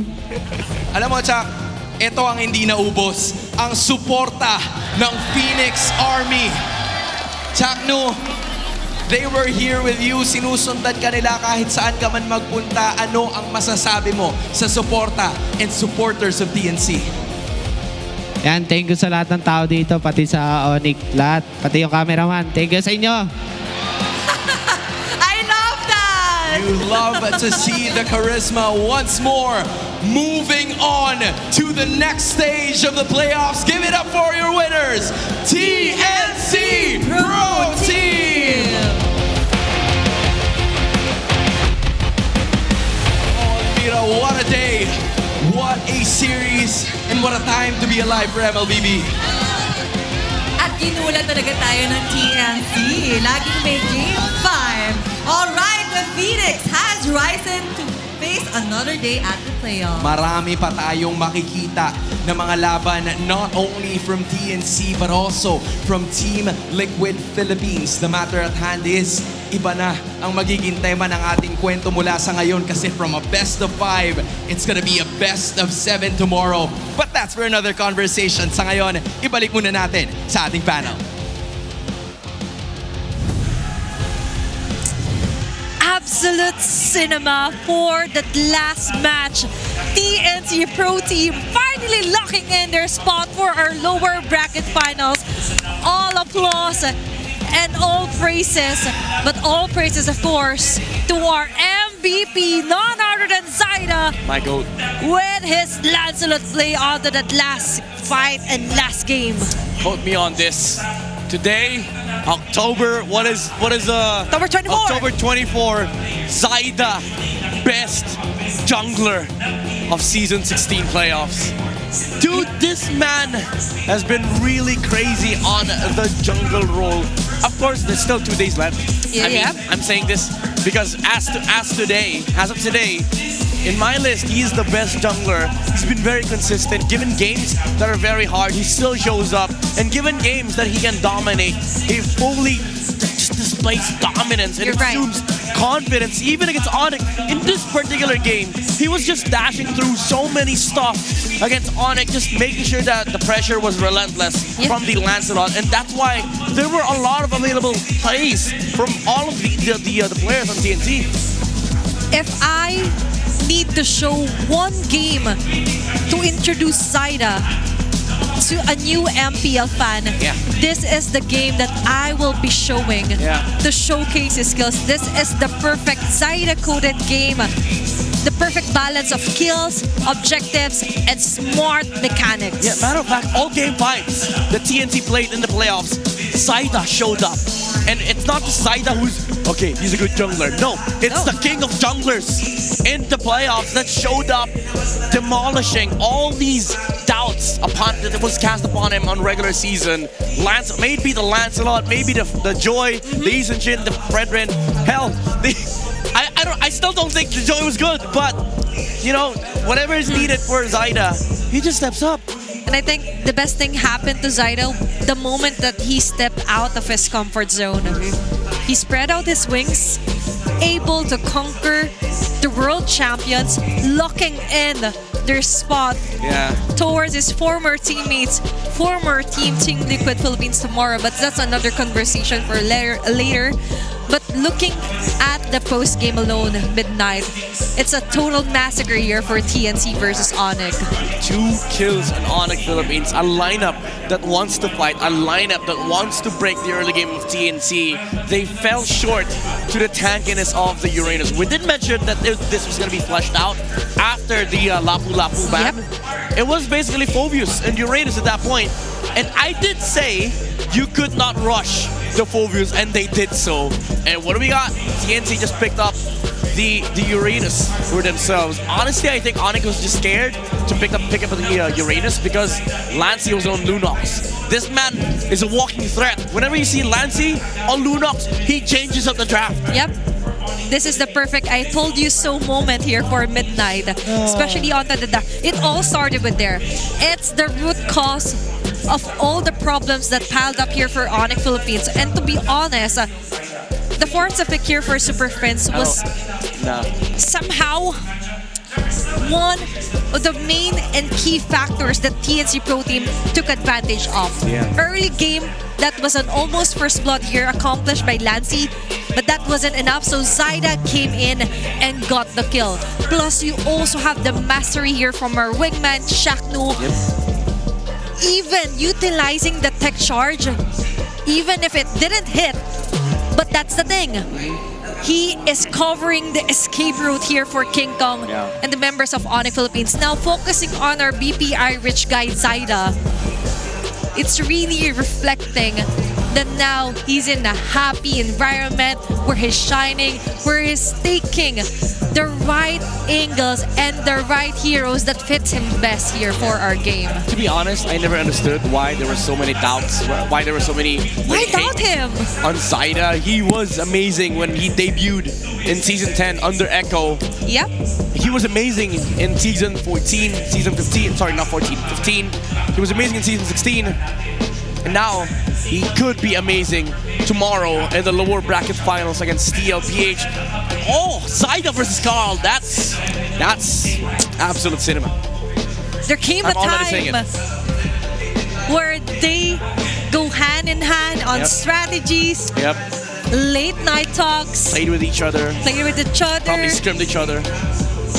Became a shoulder to cry on in difficult moments, but tomorrow, only one will move forward onto our grand finals to go up against ONIC Philippines. But before that, we do have to acknowledge the stamina, the brains behind TNC Pro Team, getting another back-to-back Game 5. It's not even 24 hours yet. Yeah, it's not. It hasn't been a full day since TNC last played their 5 games against Aurora, and now they played another 5. They've taken down ONIC Philippines. Let that sink. Okay? The reigning world champion. And I've seen some comments that now another one has fallen. No back-to-back M Series world champion. No M5, the country, no M6. yes, Philippines still is the champion for the M Series, but there's going to be a new team being crowned as the M7 world champions. Third time since M5 that there will be no defending champions in the M Series. That's big. That's 3? TNC, yeah, that's 3. That's AP Bren, ONIC, and now, Echo, AP Bren, and then ONIC.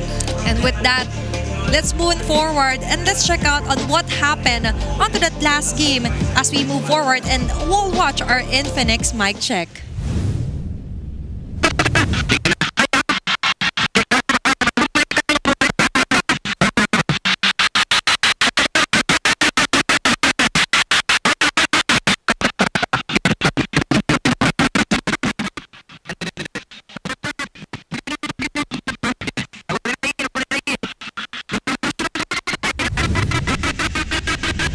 Very dominant shot calls here for TNC Pro Team, getting the last point, snatching it away from ONIC Philippines. Still can't believe that we're at this point. I woke up today, I was like, all right, TNC might win. Yep. I kind of see the possibility of TNC winning. Now that it's real, removing ONIC from the competition in M7, even let alone in MPLPH finals, and now they have to face the remaining world champion, the MSC champion. Imagine if they do win against TLPH. Imagine. They could actually. Now it could. Because they also have their own language. Basing on our Infinix mic check, they understand each other. It's so hard to comsat onto a team like TNC Pro Team.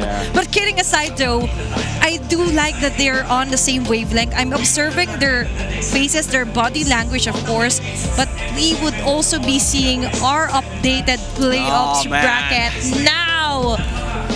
The lower bracket finals has been locked and complete. It's a best of 7 matchup. Midnight, TLPH and TNC will meet again. It's a fight of who gets louder and who gets prouder between TLPH and TNC. One is vying for the Golden Road after winning the MSC. But TNC, however, there's been 3 years since they last played for MSC, and now they're vying for the MPL Championship and the M Series campaign alongside Aurora. TNT Pro Team. I'm seeing a lot of I Love You chakras earlier. Just one more. And they only need another series win to represent our country for Chakno to be able to go back on an international stage, on an Emerald stage midnight. And they have the key to actually stop the Golden Road from happening. Yeah, and you know what's crazy? Like, I casted a title on TNC. This is the only team that can actually beat RORA. I said that before playoffs. This is the only team that can actually win and break RORA's gameplay. TLPH, they got one off, but it's very obvious. Look at the previous match of RORA, 5 games. So, I don't know, if TNC manages to come through after TLPH, we never know. But it's not the only brackets that's so hot right now. We also have our updated Fancy Laban playoffs bracket.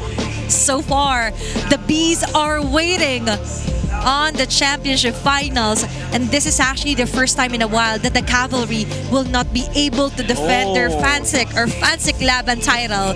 Now it's up to the Barangay and Auroras to show us if they're worthy to be part of their finals here for Fansik Laban. Yeah, that's that match 6 will happen tomorrow, where we will know both the grand finalists for the main stage and also the playoffs here for Fansik Laban. I'm really excited for what's bound to happen tomorrow. Honestly, a lot of stuff will be going on in this venue. I am excited too. And it's going to be an exciting matchup, not only on the MPL stage, but also on our MPL Super Fan City. By the way, the Infinix Fansik Laban playoffs will be happening, and the MPL Festival champions will also receive the Infinix GT30 Metro Zero shirts and 25,000 diamonds. And for the first runner-up, they will receive the same Metro Zero shirts and Metro Zero tote bags and 10,000 diamonds, while the second and third runner-up will receive the tote bags and 5,000 diamonds. Now the prizes are looking good. Yeah, I wish I joined. You could have rolled with the diamonds that you have there for the Spire skin. Yeah, but so far, all of our teams now, we're down to the final 3. Aurora waiting on to the grand finals, and tomorrow for our lower bracket finals. One will survive and one will say goodbye. I'm sorry, that's a number 2. One will survive and one will say goodbye. Don't clip that. One will fall. Don't worry. We got you. We got your theme. Don't worry. Thank you, Midnight. But that was it for our last match of the day. It has been fun to visit here on the panel desk here on the English, showcasing the Alamat Awards, and now getting our first M7 representative, and to finally getting and locking in our spots for our lower bracket finals. This has been Athena and Midnight, and to throw it over to our host to finally show us our reminders. After 3 days of beautiful MLBB, Aurora Gaming awaits in the grand finals. Congratulations to our first M7 representatives. We have 2 more days left in the playoffs. And tomorrow will be an intense best-of-7 match in the lower brackets. Whose dream will continue and who will fall out of the competition? We are steps closer to the conclusion of the season, inches away from finding our next MPL Philippines champion. Kaya magkita tayo ulit bukas para tunghayan ang lakas ng Pinas!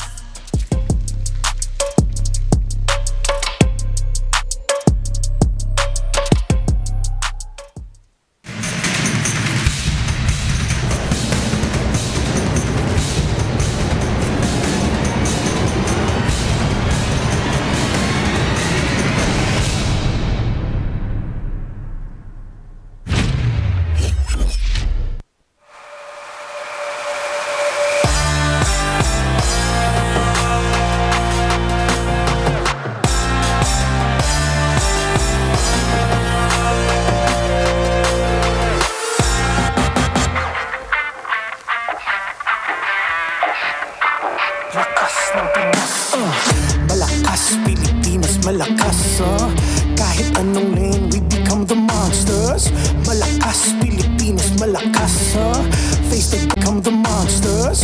Malakas Pilipinas, malakas face the golden sun and repping for the 3 stars. Look at us to the top, no ifs, no buts, winning any game para to sa PINAS.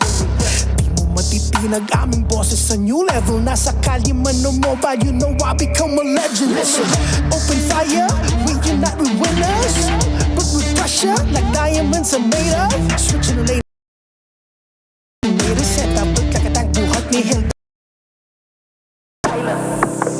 Susundan ko ang iyong wakas, kasama pataas, tagumpay natin to dahil tayo'y malakas para sa Pinas. Nasa amin ang alas, hindi to atas, kinikilala sa taas kasi kami ang malakas para sa Pinas. Nasa amin ang alas, hindi to atas, kinikilala sa taas, ganito kami sa Pinas. Yeah.